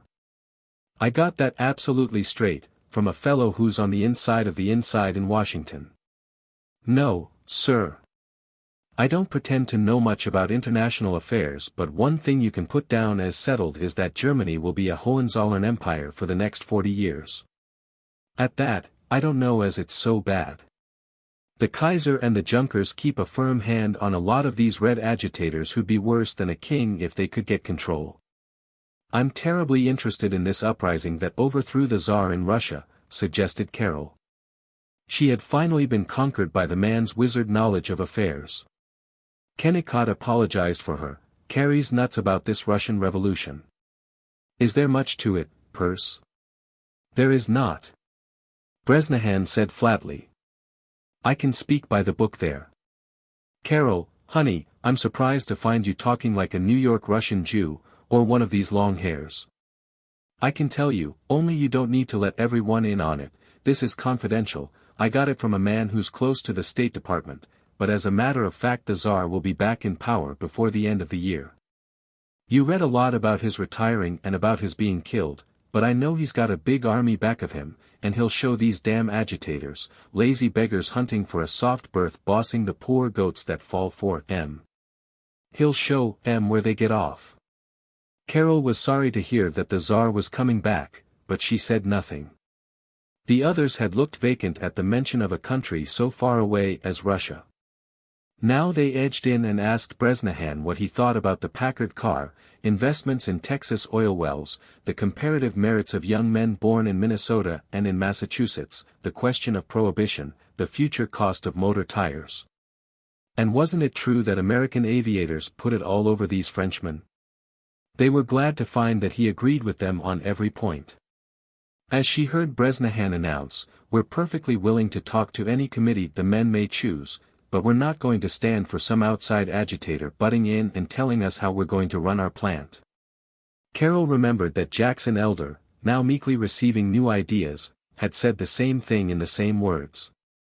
While Sam Clark was digging up from his memory a long and immensely detailed story of the crushing things he had said to a Pullman porter, named George, Bresnahan hugged his knees and rocked and watched Carol.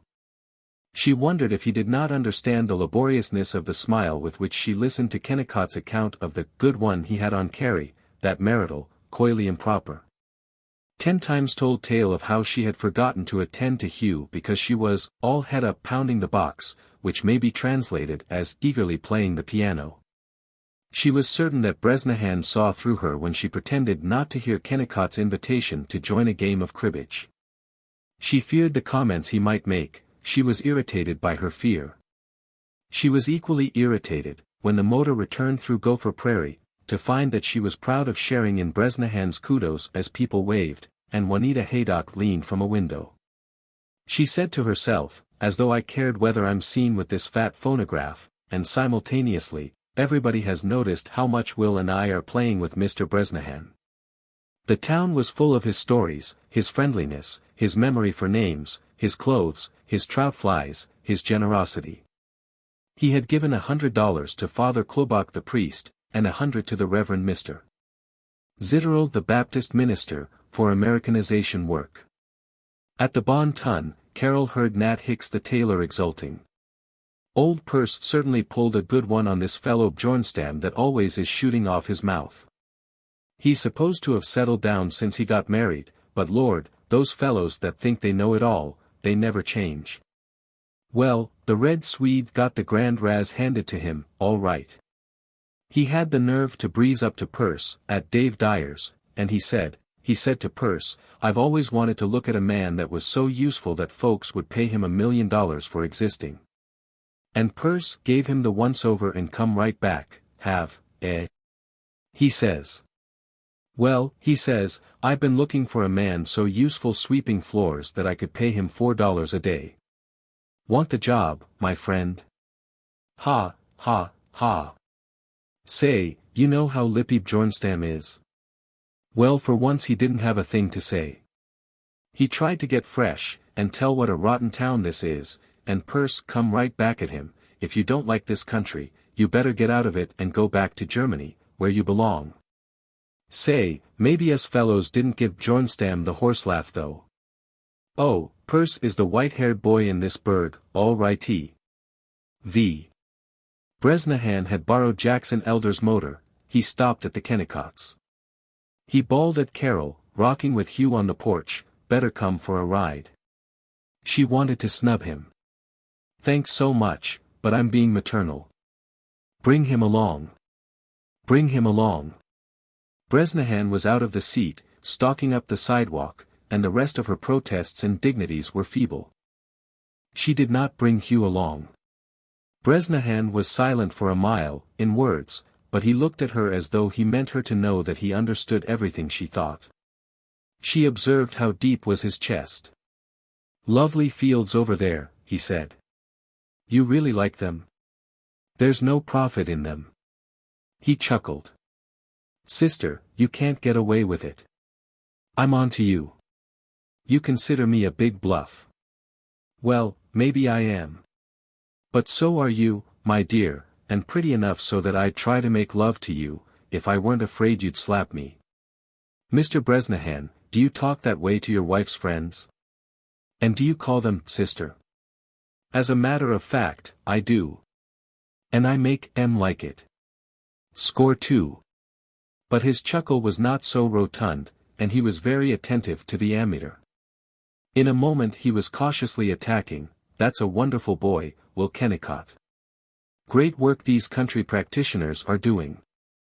The other day, in Washington, I was talking to a big scientific shark, a professor in Johns Hopkins Medical School, and he was saying that no one has ever sufficiently appreciated the general practitioner and the sympathy and help he gives folks.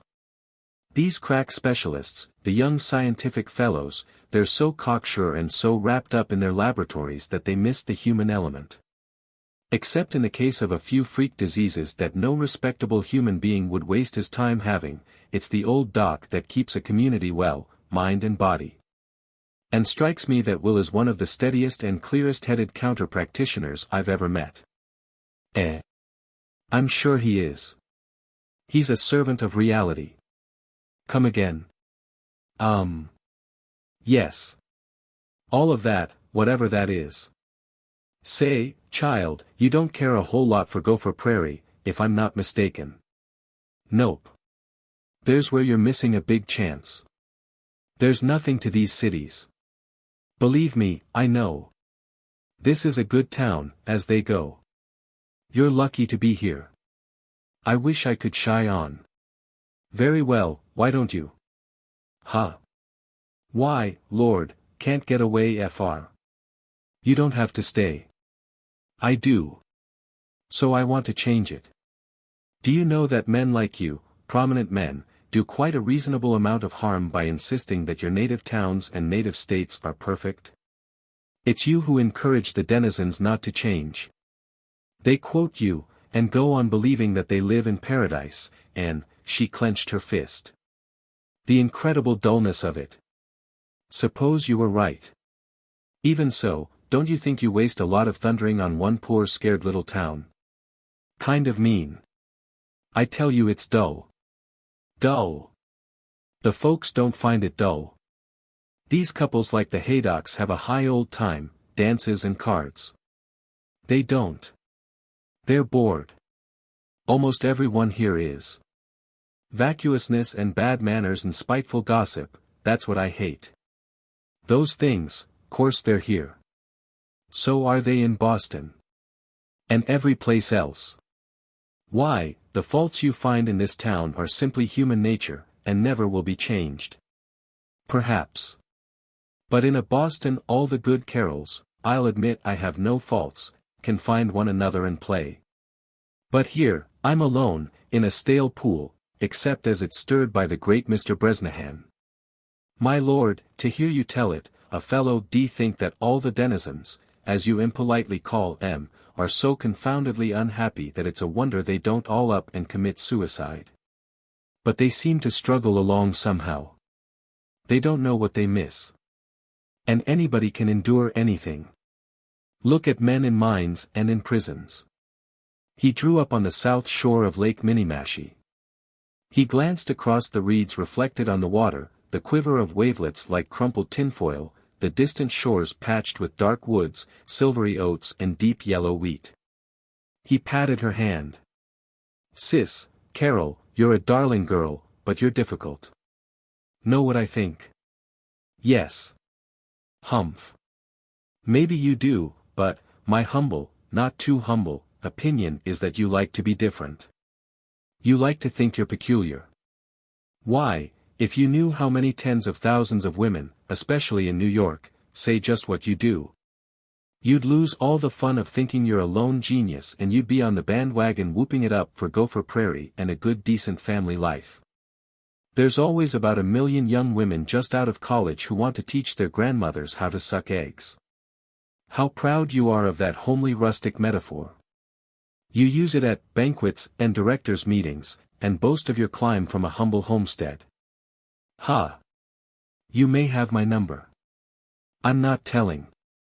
But look here, you're so prejudiced against Gopher Prairie that you overshoot the mark. You antagonize those who might be inclined to agree with you in some particulars, but, great guns, the town can't be all wrong. No, it isn't. But it could be. Let me tell you a fable. Imagine a cave woman complaining to her mate. She doesn't like one single thing. She hates the damp cave, the rats running over her bare legs, the stiff skin garments, the eating of half-raw meat, her husband's bushy face, the constant battles. And the worship of the spirits who will hoodoo her unless she gives the priests her best claw necklace. Her man protests, but it can't all be wrong, and he thinks he has reduced her to absurdity. Now you assume that a world which produces a Percy Bresnahan and a Velvet Motor Company must be civilized. It is. Aren't we only about halfway along in barbarism? I suggest Mrs. Bogart as a test. And we'll continue in barbarism just as long as people as nearly intelligent as you continue to defend things as they are because they are. You're a fair spieler, child. But, by golly, I'd like to see you try to design a new manifold, or run a factory and keep a lot of your fellow Reds from Czechoslovakia Magyar Godnoshwiria on the job. You drop your theories so darn quick. I'm not any defender of things as they are. Sure. They're rotten. Only I'm sensible. He preached his gospel, love of outdoors, playing the game, loyalty to friends. She had the neophyte's shock of discovery that, outside of tracts, conservatives do not tremble and find no answer when an iconoclast turns on them, but retort with agility in confusing statistics.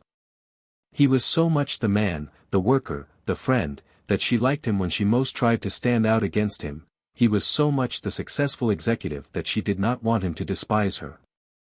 His manner of sneering at what he called parlor socialists, though the phrase was not overwhelmingly new, had a power which made her wish to placate his company of well-fed, speed-loving administrators. When he demanded, "Would you like to associate with nothing but a lot of turkey-necked, horn-spectacled nuts that have adenoids and need a haircut, and that spend all their time kicking about conditions, and never do a lick of work?" She said, "No, but just the same," when he asserted, "Even if your cave woman was right in knocking the whole works, I bet some red-blooded regular fellow, some real he-man, found her a nice dry cave, and not any whining criticizing radical." She wriggled her head feebly, between a nod and a shake. His large hands, sensual lips, easy voice supported his self-confidence. He made her feel young and soft, as Kennicott had once made her feel. She had nothing to say when he bent his powerful head and experimented. "My dear, I'm sorry I'm going away from this town. You'd be a darling child to play with. You are pretty. Some day in Boston I'll show you how we buy a lunch." Well, hang it, got to be starting back. The only answer to his gospel of beef which she could find, when she was home, was a wail of, "But just the same." She did not see him again before he departed for Washington. His eyes remained. His glances at her lips and hair and shoulders had revealed to her that she was not a wife and mother alone, but a girl, that there still were men in the world, as there had been in college days. That admiration led her to study Kennicott, to tear at the shroud of intimacy, to perceive the strangeness of the most familiar.